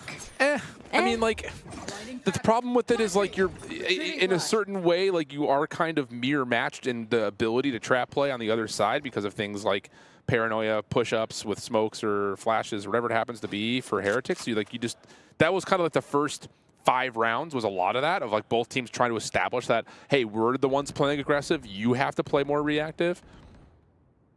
And for Tech, this is one of those moments that better collapse. Oh. And it does. And it does. And it does. Spike down A. That's Lucas to you. Go, go, go. I didn't think he had it in him. He's lazy. He's a laser today. And the ace opportunity, and he does it. Big. I did all the work. Now you've got the Nightfall back into play.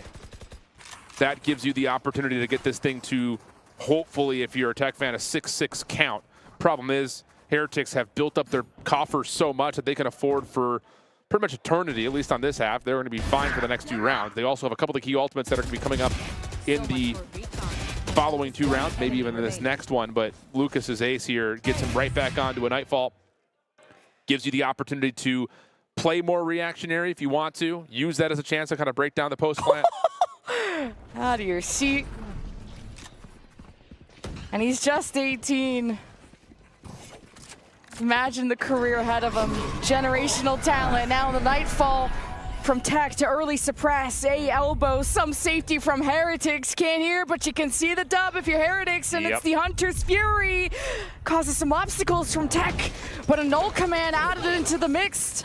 A lot invested from Heretics, given now the sight, but T-Virus looms around the corner, and his rifle is shown, and his depth is exposed, and Heretics another clean, and this time flawless round. Flawless with an asterisk because you had to like reboot Woot. Last round in Okay, if you want to get technical with it. You know, okay. another though, like, look, color commentary is not my main role, but if you were to have told me that we're going to throw a Nightfall in with only one other member defensively nearby to try to stop Heretics with a null command, I would say that's not worth. Like, instead of waiting for your Neon to get back into the picture, have a chance to use that as a way for them to track down kills while they're, you know, again, nerfed from audio. It just feels like, again, the execution on Tech is a little bit scattery. It's a little bit panicky. Yeah. Of, what's happening? We got this is trouble. Got to throw the ult. It's just not working out. So now you've got a little bit of a limited buy here for Luke, as Titan have an Annihilation to play with and maybe an Overdrive if Luke can find a couple of kills. Yeah, very panicky. That's the key word. I thought even from the Rolling Thunder to the Nightfall, you would have just really liked those for the retake and just go for the or like a contest on the second. spike plant, like not on like the as the execute's starting, especially with the Rolling Thunder at mid and the Nightfall through elbow. It just, you know, those are huge stall ultimates at, you know, worst if you're trying to use them before a spike plant comes through, and it's just neither were used in such fashion.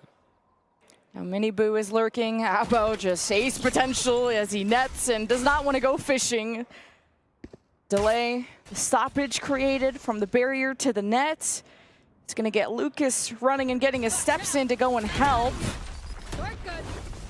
Still Mini Boo causing a ruckus, trying to get everyone's attention in mid.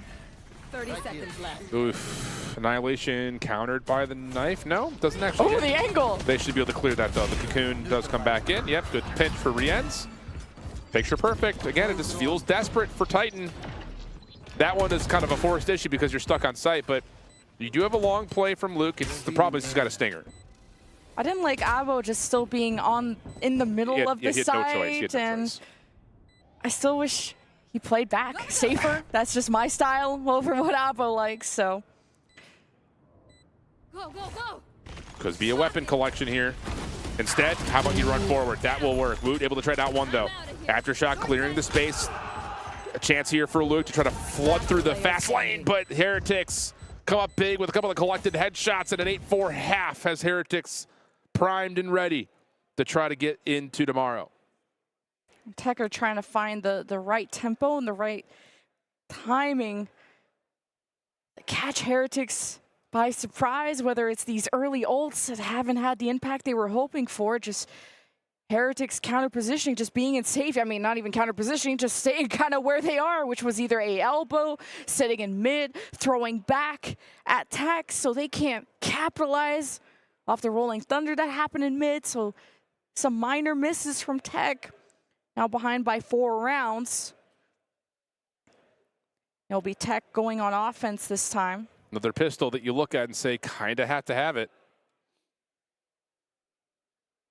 But the issue, again, just to reiterate, as I know we're all kind of locking in right now, Titan Esports Club, when they played RRQ yesterday, really lacked on the offensive side, and in particular, the efficiency of T-Virus was mitigated. 2 and 5 in the first blood duels.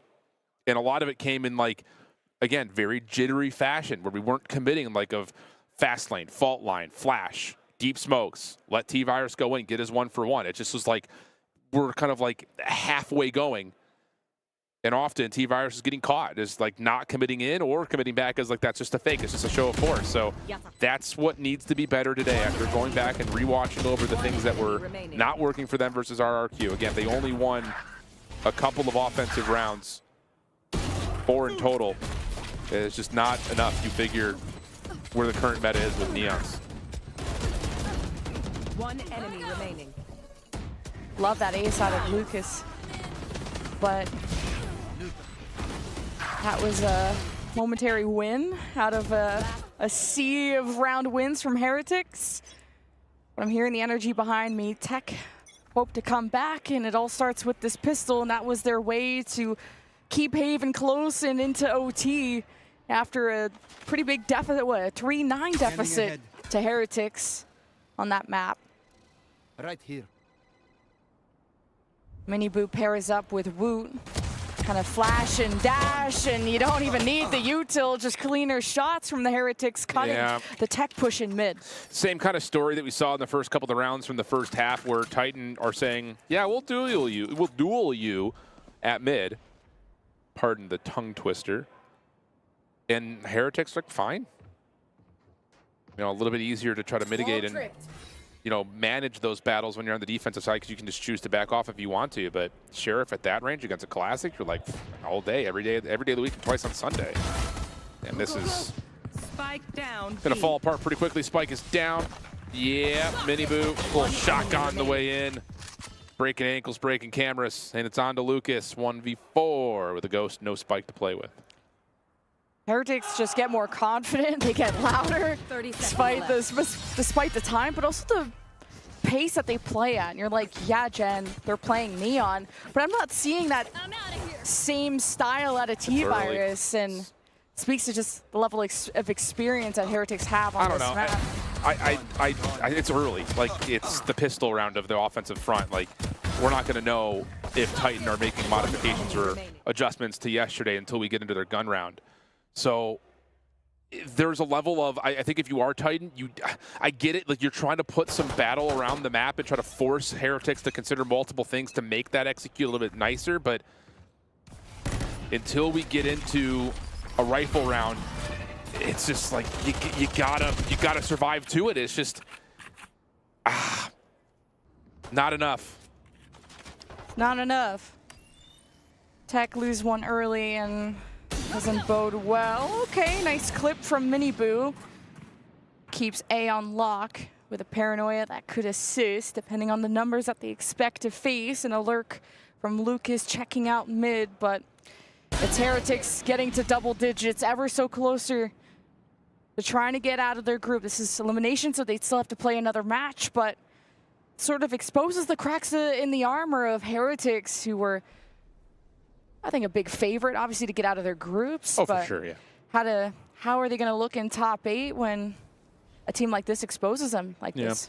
The other side of this, and you know, part of the question and conversation that Titan are going to have is not just about improving from yesterday, but how do they want to play into a Vice, which is something they did not face yesterday either. And again, like you look at what is a very standard approach towards playing things like Neon, Breach, Fade, but you need to also know where the shear is. You need to have an idea of where those Razor Vines could be, because that is a way of obviously stalling out the Neon from scaling deep into sight. So it's a lot of figuring out to do and not a lot of time to do it. So 10-4, pistol in the follow-up, pretty much perfect from Heretics. And a must-win round here for Titan, otherwise they're in force buy mode. Well, it's crunch time. And Heretics, they only scale up from here, and when the pressure is on to try and match their speed, very hard to execute. And we've seen obviously the Neon from T-Virus before, but I've liked his Jet a lot more when he can cover himself and be more selfish in that regard and kind of be more solo. But Neon going up against what looks like a mini boost signature, it's been tough for T-Virus to keep up with. And this is a must-win, which is where the economy is at, as you mentioned, and kind of playing things as slow as you can. Yeah, just covering your bases here, Prowler, just to make sure you can walk in to B main. Arc Rose right on top of the site. Razor Vine, you see it planted in the corner. Haunt, smoke, comes through. This would be where you would look for something like, yeah, is the shear here? And that'll be enough for Titan to grab the orb and just get out and reset. Yeah, building up for the long game. It's just going to be a long-term project for Tech. And it's Heretics that were able to take that overtime in stride and kind of accept what happened and just get back to the peak form and a scoreline that I honestly thought we were going to see on the previous map, considering the previous stats. But now Tech, this is do or die, and it is T-Virus that just dies. Boo holds the corner, and T-Virus just can't lock in when he's not just that fast. Where's the flash? Like, Coco hadn't even set up his flash yet for that poke. It just, they out-trade it, thankfully. But again, it's like Coco's got both flashes available, and we're trying to chell a tight corner without giving ourselves a bit of separation. Chance to scale a little bit deeper here for Lucas. This would be huge if he can find the pick onto Rien. Sees the dart, easy follow-up, plus a follow on that to Woot. Now it just comes down to finding Benji Fishy. And that might be easier said than done, 1v1. Oh, Coco has to lock in and end it better than it started, and he does a better swing for Benji. Could notice, and it's Tech still in it, and it's that must-win rifle round that we talked about, but still need to repurchase a lot of it. Yep, that's the key. That was a potent bonus out of Team Heretics. They'll be fine to at least get a couple and most of their rifles online, but light armors aren't going to feel good, especially with Abo having to play off of a Guardian. And honestly, it's just one of those situations, again, where it's just like if you're Titan, how do you want to try to make sure that like Heretics are tested and stretch and not just getting away with murder on the outsides of the map? And you can see, again, Heretics just walk up past this one way. Are there any toes showing? No, not quite. Abo stays safe. He does have a sensor in the way to keep that flank relatively safe. Good reveal off the knife in towards B main, where the Vice Wall is here this round. It was not here last time around, so we'll see if T-Virus continues to use a smoke to try to see if he can clear that front passageway. See if this Vice can withstand Tekken. Okay. T-Virus is just not getting any luck and any headway, and Tech will have to do it without a duelist this time, and they'll have the Nightfall if they really think they're facing a challenge, but they already have Haodong inserted. The wall comes up and there's isolations, and Tech trying to get a peek over, but all they see is death. This sniper is a hunter. Rian's the one who saved Haven. Saves the site here for Heretics. Last player A pick there could have maybe led to an annihilation and maybe a lifeline in the round. Paranoia comes up a bit short. Coco, good for 2, but nothing more. A difficult 1v4 situation. And another moment that, again, I know it's not at full value there for Titan, but the Vice Wall doesn't fully get scouted out. You commit through it, and you see what happens afterwards. You lose your controllers out of the play. And it just allows a free line of sight for the sniper rifle to connect. And, again, just utilize the numbers that Heretics have defensively after that split off happens. So Heretics doing everything you could possibly want in terms of trying to get the advantages to close the map out, whereas Titan continued to struggle on their executes. Yeah, it's just such a difficult comp to execute in terms of timings and how perfect you have to be, and just the level of perfection that Heretics is demanding you to play at. And sure, they've shown signs of weaknesses in this series, or maybe at EWC, whatever you want to say. But it's also just how you end it in the end, and Heretics are on their way to ending Tech out of this group. Yeah, back's against the wall for sure from here on out. Just with the amount of tools that are going to be coming online in terms of ultimates for Heretics. But yeah, that's just, again, you lose out on a couple of the key members by being separated by that Vice Wall. It's not doing the job the way it's meant to be done. So here we go, force buy area. Stingers, 1 Phantom. Rolling Thunder, Nightfall, Annihilation. Key ultimates available here for Titan. Overdrive, Steel Garden, the only things that could potentially be earned here with the Hunter's Fury also kind of one away if you're Heretics. So we'll see. How does Tech want to try to get the advantage with those ults? And here we go. They're going to try to go right on into it. Razorvine blocking the way for now at Market. Good double peek coming through, and just Heretics are cleaning up. Wow, really good cohesion from Team Heretics to just surround mid. Absolutely wipe the floor with tech. At least some stragglers went through B main, and we'll get a plant going, but at what cost? You're looking at match point very soon for Heretics, and after forcing OT, you hate to see tech go out that way, but it's a Heretics that just keep punching higher and higher, that have reached that ceiling and can climb even higher. And Mini Boo's even bringing out the ult to clean up the round. Yep, this one is out of reach right now, it feels like, for Titan based on what we've seen. Again, 3 of the 5 rounds are pistol and anti-eco, and then an annihilation catch. Match point. They look tough. It's just not been enough. So after that first forced purchase in the last round, the money's not going to be great here either. Nightfall's all that's really available. Hunter Sphere on the other side ready to go. And they're just there's not a single moment that Titan have made Heretics even remotely sweat on this half. I'll show them. I don't even know if Heretics are about to use a timeout yet. I mean, I don't think they have, no. So whatever tech hook up, a miracle. Heretics will have a game plan and a response as they do. 2-1-2 setup on the defense for Heretics. And I think tech should rethink how mid went, or how they want to do mid after what happened last round, as much as you want to forget it.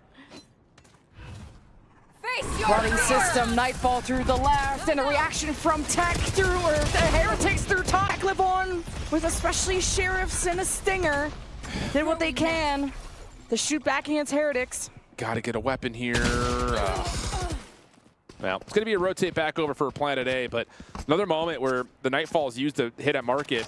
You don't have anything blocking the line of sight at mid, and Heretics are like, all right, you want a Nightfall Market, we'll just run that guy away and double peek you at mid. Barrier mesh destroyed, so it's going to be a 3v2. Sheriff and a Stinger, last hopes for Titan. And it's tech. They really depend on Coco anchoring this, and Haodong, who is smoked off, and he's going to swing out. There's Suri in front, and Coco has to work with them for trades, and Haodong muscles too with Coco as well. And at 20 HP, tech still remain here. Long road in front of them, though. At least they can full purchase, so you can, again, try to dig into the playbook again. But so far, the executions have been not as convincing as you'd like to see to try to build the patterns of how do Titan get another, 6 rounds in a row to get to an OT. Hunter's Fury null command at the ready as well, just to make matters a bit worse, plus a couple of light armors are all that can be purchased for Titan's offense. Knife reveals a couple. Dark cover comes out for the one-way, and once again, Heretics kind of freely win that A-long position. And that will allow Woot to rotate over, where the null command can find tremendous amounts of value if there's another hit towards Market. The Vice Ball keeps you focused purely on Market, and do we have a flash behind us? There's the Razorvine. Is there a double swing here? Sure is. And again, where's the follow-up for the support with the flash? It's just not there. Tech keep trying this mid approach, and it's been really hairy. They're just hoping to have a better reaction, because you don't have a Cypher. You don't have as much of a flank watch, or at least you really have to dedicate a whole person to it, and Lucas finds that out the hard way when Mini Boo scaled up through A main. Now a wrap through the backside, and look, Heretics are in position to clap back against this, and it's Coco against 4, and Europe simply too strong, and Heretics remain in the group, and we say goodbye to the Titans. Tight throughout maybe some of the moments that you would expect Heretics to be dominant, especially look back to map number 2, but you know, I think the thing about that map is there's a lot of individual moments that I think you look at for Titan Esports and say they bailed them out a handful of times. But for Heretics to shrug off of a 9-map losing streak across the international and just high competitive level, going back to stage 1 playoffs in EMEA, they have another lifeline, another day in front of them, but there you have to go up against an RRQ team who just watched a lot of their Valorant. Yeah. So, I don't know. I think if you're RRQ, you're looking at that most recent map and you're like, I think we could keep Sunset in the pool. Like, I think the way that they played it, it would be a hell of a decider if they decide to go that direction with it. It'd be interesting to see if RRQ have anything cooked on the Haven, because I'll be honest, the Heretics looked really clean there. It just came down to, again, like I mentioned, a couple of heroic moments from Titan to keep that game tight. And I put a lot of stock into the pistol, the second one for Tech, and kind of reminding me of Haven when they went down 3-9 in the first half. Tech forced overtime because of building momentum off the second half, off of the pistol, the anti-eco, and converting the bonus. So you really needed to make sure you killed Tech dead before you went celebrating this series, and Heretics closed it out. And to close us out for the day, we have one final interview. Let's go check in with Pilski.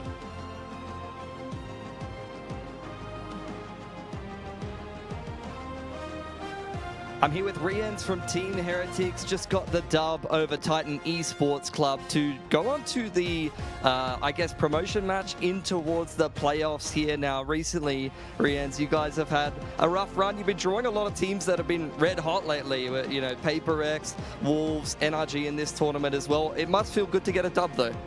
Yeah, I mean, lately we were not the best. Yeah, we didn't win a single map, I think. But now, I think this is the beginning of our like great run. I feel like, at least. So hopefully, yeah, we can do the great run, and this is the beginning. To give you some more confidence now, here at EWC, is there anything special about being at this tournament for you, particular Rians, or you know, what's the approach to this event? I mean, for me, I really like to play like a lot of tournaments, you know. So having like one extra. And it's Esports World Cup, like playing against international teams, it's like good for me. I really like to play like internationals, and having like one extra is super good. Awesome. Now, your opponents, I believe you guys are going to get drawn up against RRQ. They're the Pacific champions. I'm from Pacific as well. I love a bit of RRQ. A new team for you guys to take on, although you guys were both in Toronto, maybe had your run cut a little bit more short, similar to RRQ actually. So you're looking forward to going up against them? Yeah, I believe it's gonna be a good game, and I believe they have Monyet, right? And yes. Benji Fishy, you know. So good old times, guys. Masters Madrid. Benji was flaming him a bit on stage, you know. So it's gonna be good rematch, I believe, against Monyet. Absolutely. And look, honestly, in that RRQ game as well, anything in particular that you guys are looking towards, or is it more so just kind of playing yourself out of, I wouldn't even necessarily call it a slump, it's just a lot of very tough opponents that you guys have been playing back to back to back to back.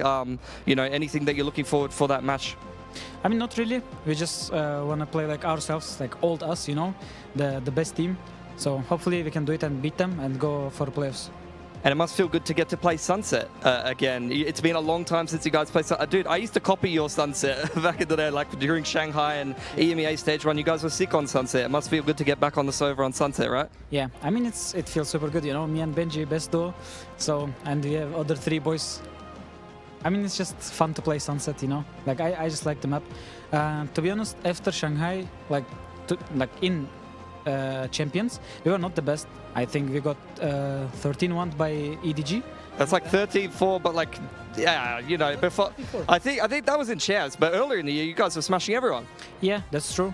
But after losing to EDG, I hated the map. But now I'm glad it's back. You know, I love it. Yeah. Look, sometimes you need a break to learn to appreciate things. I'm going to go let you rest, Rians, before your game against RRQ. But thank you so much for the interview. Congrats on the win today, and we'll throw it back to the desk. Yeah, Rian's had an incredible day. Heretics gonna love every single map that they win. That's what inspires you. And even you got Pilski getting inspired from the Sunset. Maybe he wants to get back into coaching after this fanboying over there. But hey, Heretics got a new fan out of me, that's for sure.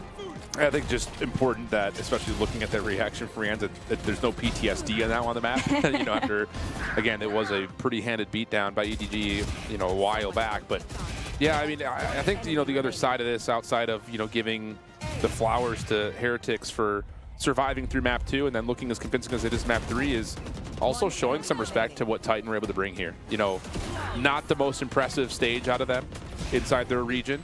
Find a way to look really good at EVO, take down a couple of really high caliber opponents, and honestly, outside of maybe one map being Sunset, they really threw their weight around this year, this event rather, I should say. Again, for a first international tournament, you walk away with that, and you know, it's going to feel bad to have your key crushed, but I think you're going to learn a lot from what this event gave you. Yeah, and Heretics broke the dry streak, and Mitch, happy to have you back. What an intense end of day. 2 big map 3s. Absolutely. I mean, I think Heretics made that look a little bit more convincing. I was like looking at the first half. I saw Lucas get an ace. I was like, is that going to be the spark that ignites tech? And then I just watched Team Heretics play perfect Valorant on the attacking side of Sunset. Like, it was ridiculous. They were working the map so nicely. It's great to watch them when they're at their best. And despite some very, very close maps, I mean, honestly, they could have been out on Haven, but seeing them back on Sunset, that's the convincing win that we wanted to see from Team Heretics, and the one that was going to give you a little bit more confidence going into that decider match against RRQ. Yeah, and you got to keep in mind that even on map number 1, they fought nicely, you know, into a pick that did look particularly strong for Titan. So, you know, I think there's a lot to take away for Team Heretics here in the overarching, you know, idea of this series. I'll just be interested to see what the vetoes will look like tomorrow versus RRQ, because I don't think RRQ are going to look at that result and be like, we can't beat that. So I don't think they veto out Sunset. I think it'll stay there. I would be willing to wager that it's probably going to be the decider again. I think the question will be, does RRQ feel like they saw enough from Titan to possibly allow Heretics to play Haven again? And Rian's 6 first bloods, bringing the performance he did on Haven and how he was able to anchor the A side to translating that once again on Sunset.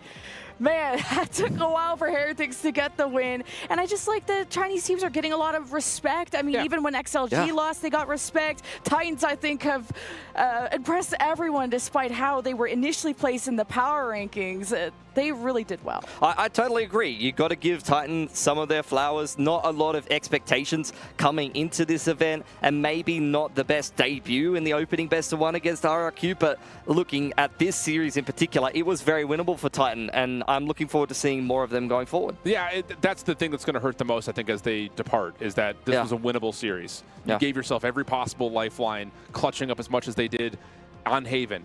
Right there. And it comes down to 1 round worth of ultimate exchange that doesn't go their way. Otherwise, it's a 13-10 the other way in my mind. So those things can really live with you. But I think just the fact that this is the first international event for the team and looking as good as they did, I think you still walk away pretty charismatic going into stage 2. I like that Rian's had such a positive attitude. Like, yeah, you won, but he said, despite kind of the slower, unfortunate start to the tournament in that best of 1 where everyone had their doubts about Heretics, he said, this is the start of something good. We build off of this, and it's not about looking at your opponent, but looking within yourself of they want to go back to the form that made them the number 2 team in Europe.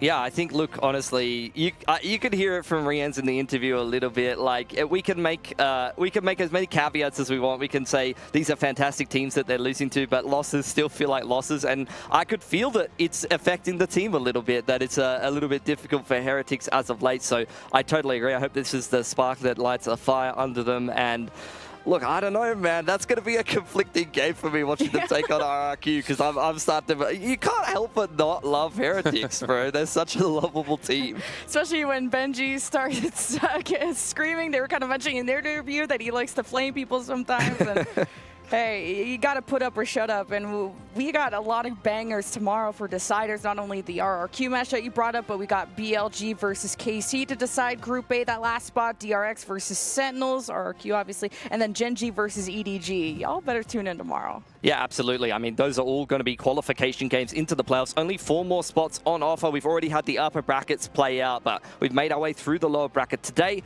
and we'll have those qualification games shift going forward. They're all going to be bangers. We've said goodbye to 4 teams as well today, so it's been packed throughout the group stage so far. Crush keys. That's what we're here for. I'm here for. I've seen a couple of clips of that. I've seen. I love that EDG versus 100 Thieves, and then I saw somebody keeping receipts of what was it? It was like Boostio, China will never be better than NA, and then someone just posted the stats and the key getting crushed, and that was hard. I got to like, you know, I've seen some questionable stuff in the forums. I've seen some questionable stuff on Twitter, but that was hard. That went hard. That's what we love about this time of year, man. And then it gets a little more spicy when you start putting keys inside the bottom of trophies. It's going to be fun. Yeah, absolutely. Look, honestly, I've had a great time today. There has been many teams that we've unfortunately had to say goodbye to, many keys crushed, but there are still some exciting matches left in the group stage here. So look, let's recap some of what we had today and throw to the Katia top plays to round out the day.